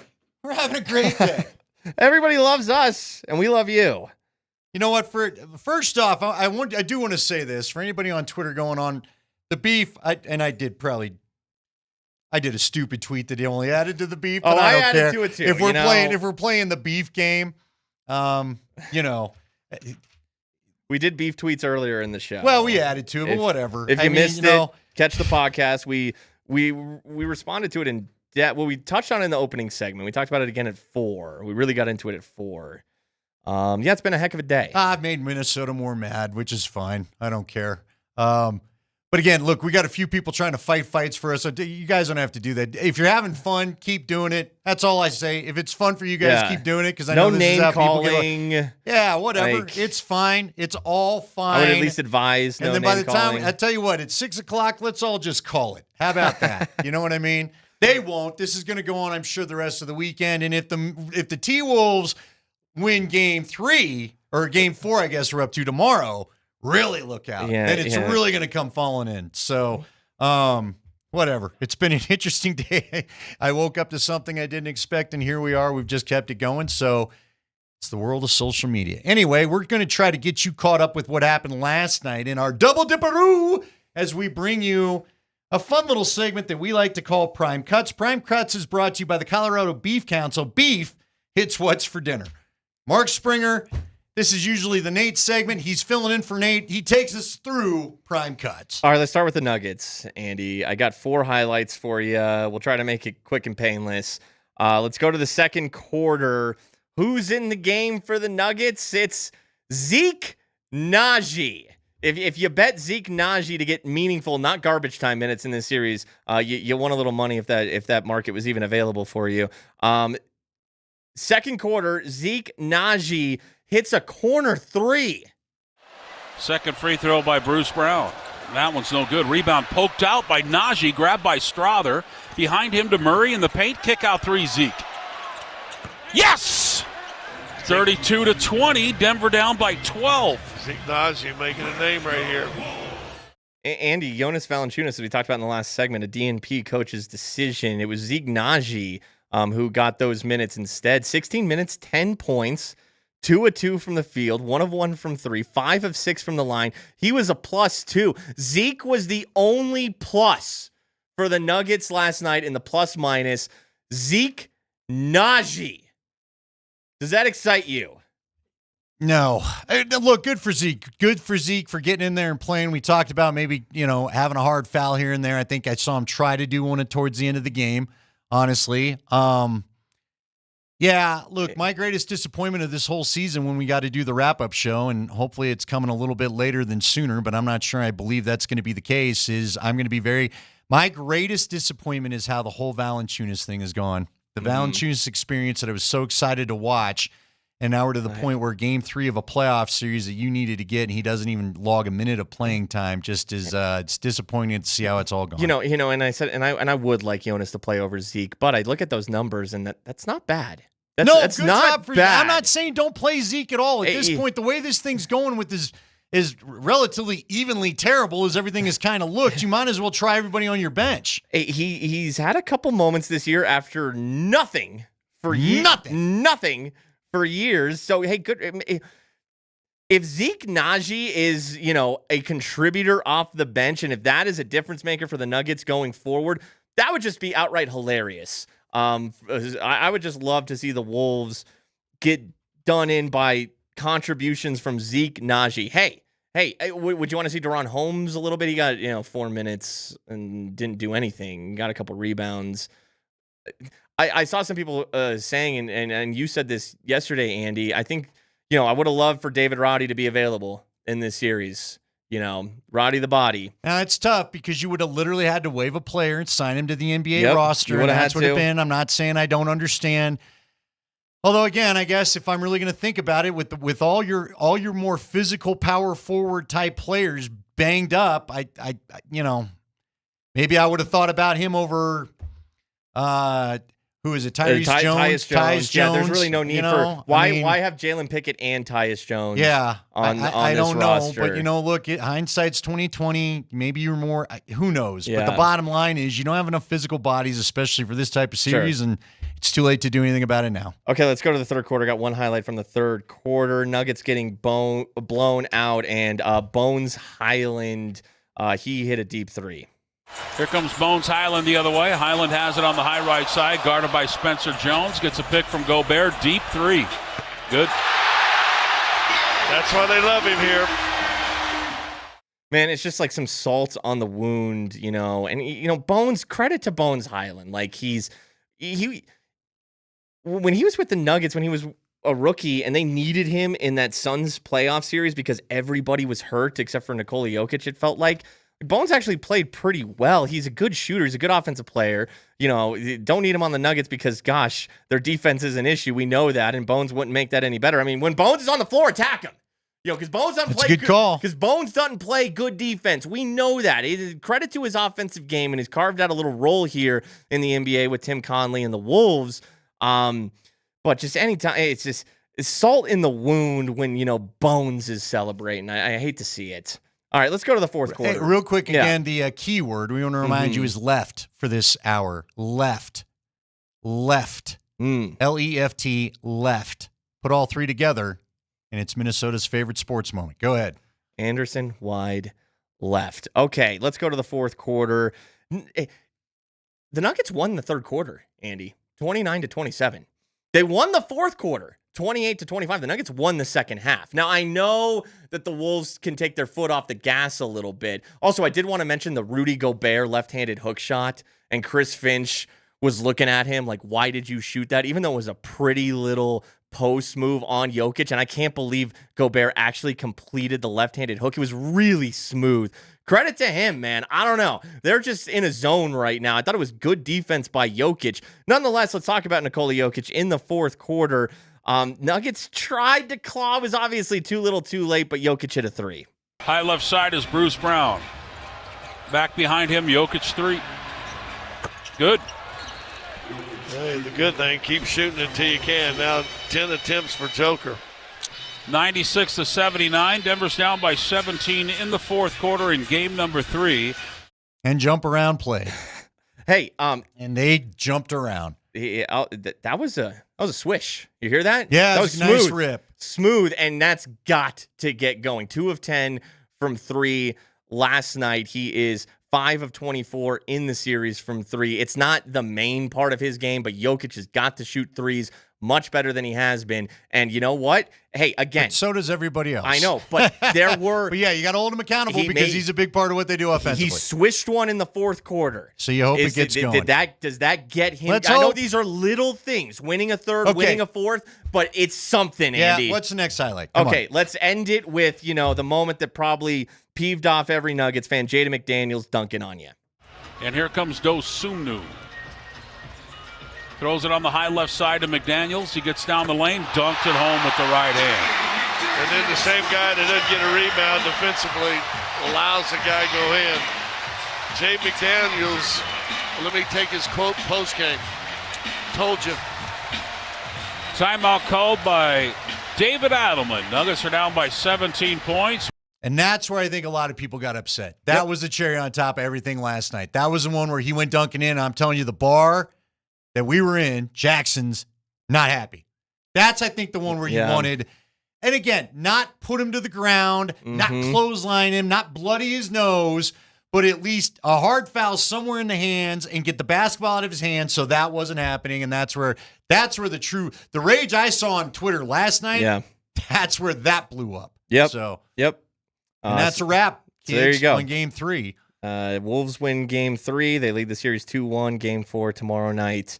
Nuggets will look to even the series in Minnesota. Let's go to the Avs. Let's go to the Avs because you and I enjoyed that a lot more than you had. When did you guys do post game? 11, yeah, and it was earliest one of the series. It was so the far. earliest one, and I had to wait for Raj to finish his network post-game duties, and then he's at Jackson's. Like everyone's trying to close up while he's. Oh yeah, I kind of walked out. I saw a couple things. I'm like, I don't think they realize he's here for a post-game show. They never realize when we have when they have us out there, like me, if it's me and Raj or just one of us, like we're still here for like another 30 minutes. I've done a couple Bronco Talk shows. We were at a Red Robin one year where I was like, are you guys, are we the only ones here? Do you want us to lock up when we leave, or what's going on? Okay, let's have some fun. Bless the Colorado Avalanche. Okay, first period, man, he missed 3 years. He broke a rib or something, going in hard into a post in January. He took a shot from his own good friend Cale Makar off the cup. I mean, it's just been bad luck for Gabe Landeskog. But in the first period last night, he got some good puck luck. To the point, Landeskog keeps it alive. Shot toward the net. Off of Forsberg, they score! It's the live end boards. Landeskog let it rip. It caromed off the back edge. It goes off the right skate of Anton Forsberg, and I think this is going to be a goal for Nazem Kadri. The Kadri man can. Landeskog shot it on purpose off the end wall. Kadri was at the post. Landeskog let it go, and I'm not sure Kadri got a push to that. I think this might be a goal for Gabe Landeskog. Yep, because I was going to say my pick to click came through because we thought it was Kadri right there that night. I didn't get to hear the scoring correction. You were so close to back-to-back Avs games. You had Nick Waugh, and he scored the game winner. In game so Kadri 2. never touched it is what they figured out? And it just was good puck luck, and Gabe Landeskog deserves that. And throw pucks in the net area, bounces off the end board, caroms off of Anton Forsberg and in. There's bodies in front of net. And for all the bad luck that Gabe Landeskog had, he got some good luck last night. And I love to see that for the captain, number 92. All right, let's go to the second period. Kings were out shooting the Avs. Yeah, good portion of the game. Yeah, they kind of took control of this game on their home ice. I kind of expected that because they've played formidably in Denver, and then they're in the friendly confines of their own arena. And about 6 minutes into the second period, the Kings tied the game up. And he tips it for Trevor Moore. Around Brett Kulak. Moore backhander in front. Save made by Wedgwood. And the rebound rattles to the near corner. Nate's just the other way. 2-on-3. Throws on the brakes, looking for help. Plays it along the red line for Josh Manson. That pass denied. Kulak gave it right to LaFerriere. Avs have to be careful here. Byfield back in front, and they score.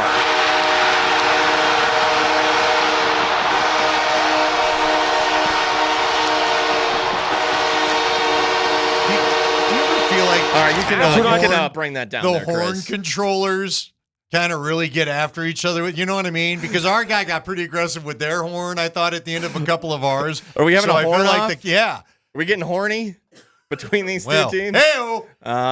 Hey, you heard Connor's, Josh Manson, tried to clear it out, got blocked.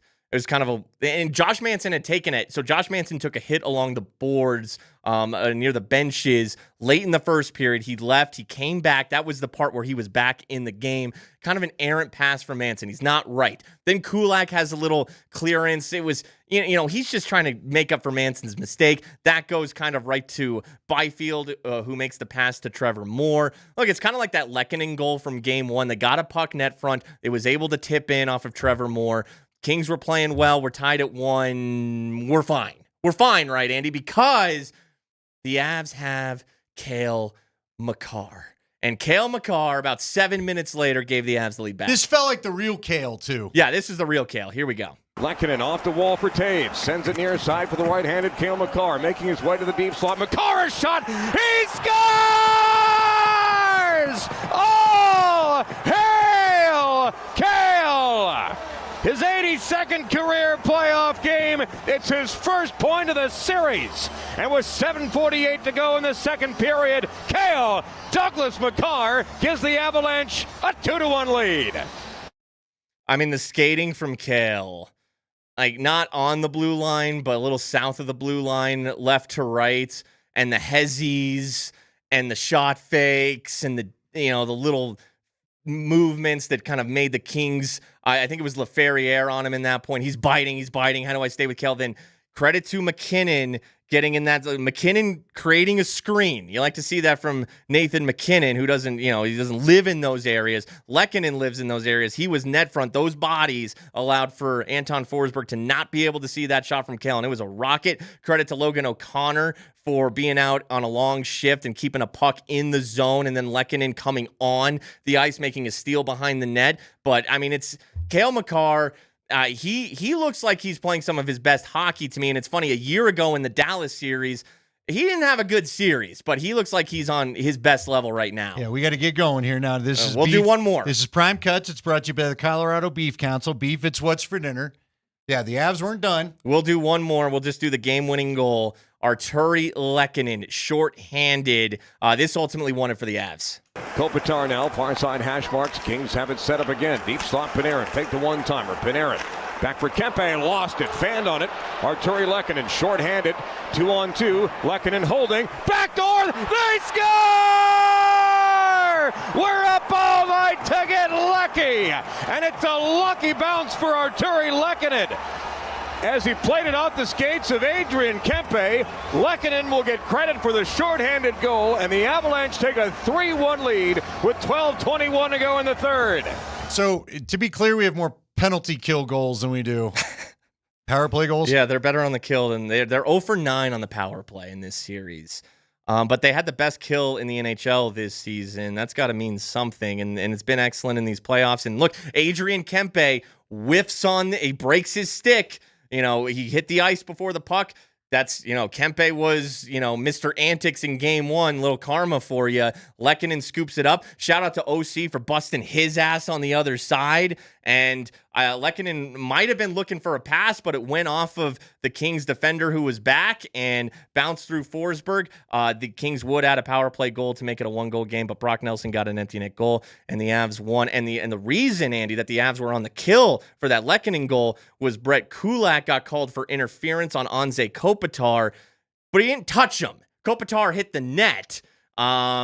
And they did not call embellishment on Kopitar like they called not happy. embellishment on McKinnon earlier in the game. We had the audio up to hear that one. So there you go, 3-0 leads. All right, that is again our Prime Cuts brought to you by the Colorado Beef Council. Beef, it's what's for dinner. Maybe go and pick some up tonight. We're going to come back, wrap up this show. The hate is not wrapping up, but we're going to say goodnight here, at least for the weekend, and we'll talk to you again Monday ahead on Altitude.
We're closing it up on a Scott Friday, having a lot of fun. Again, we've got our Mammoth ticket winners. You'll be notified shortly who everybody is. I think a couple of you already know.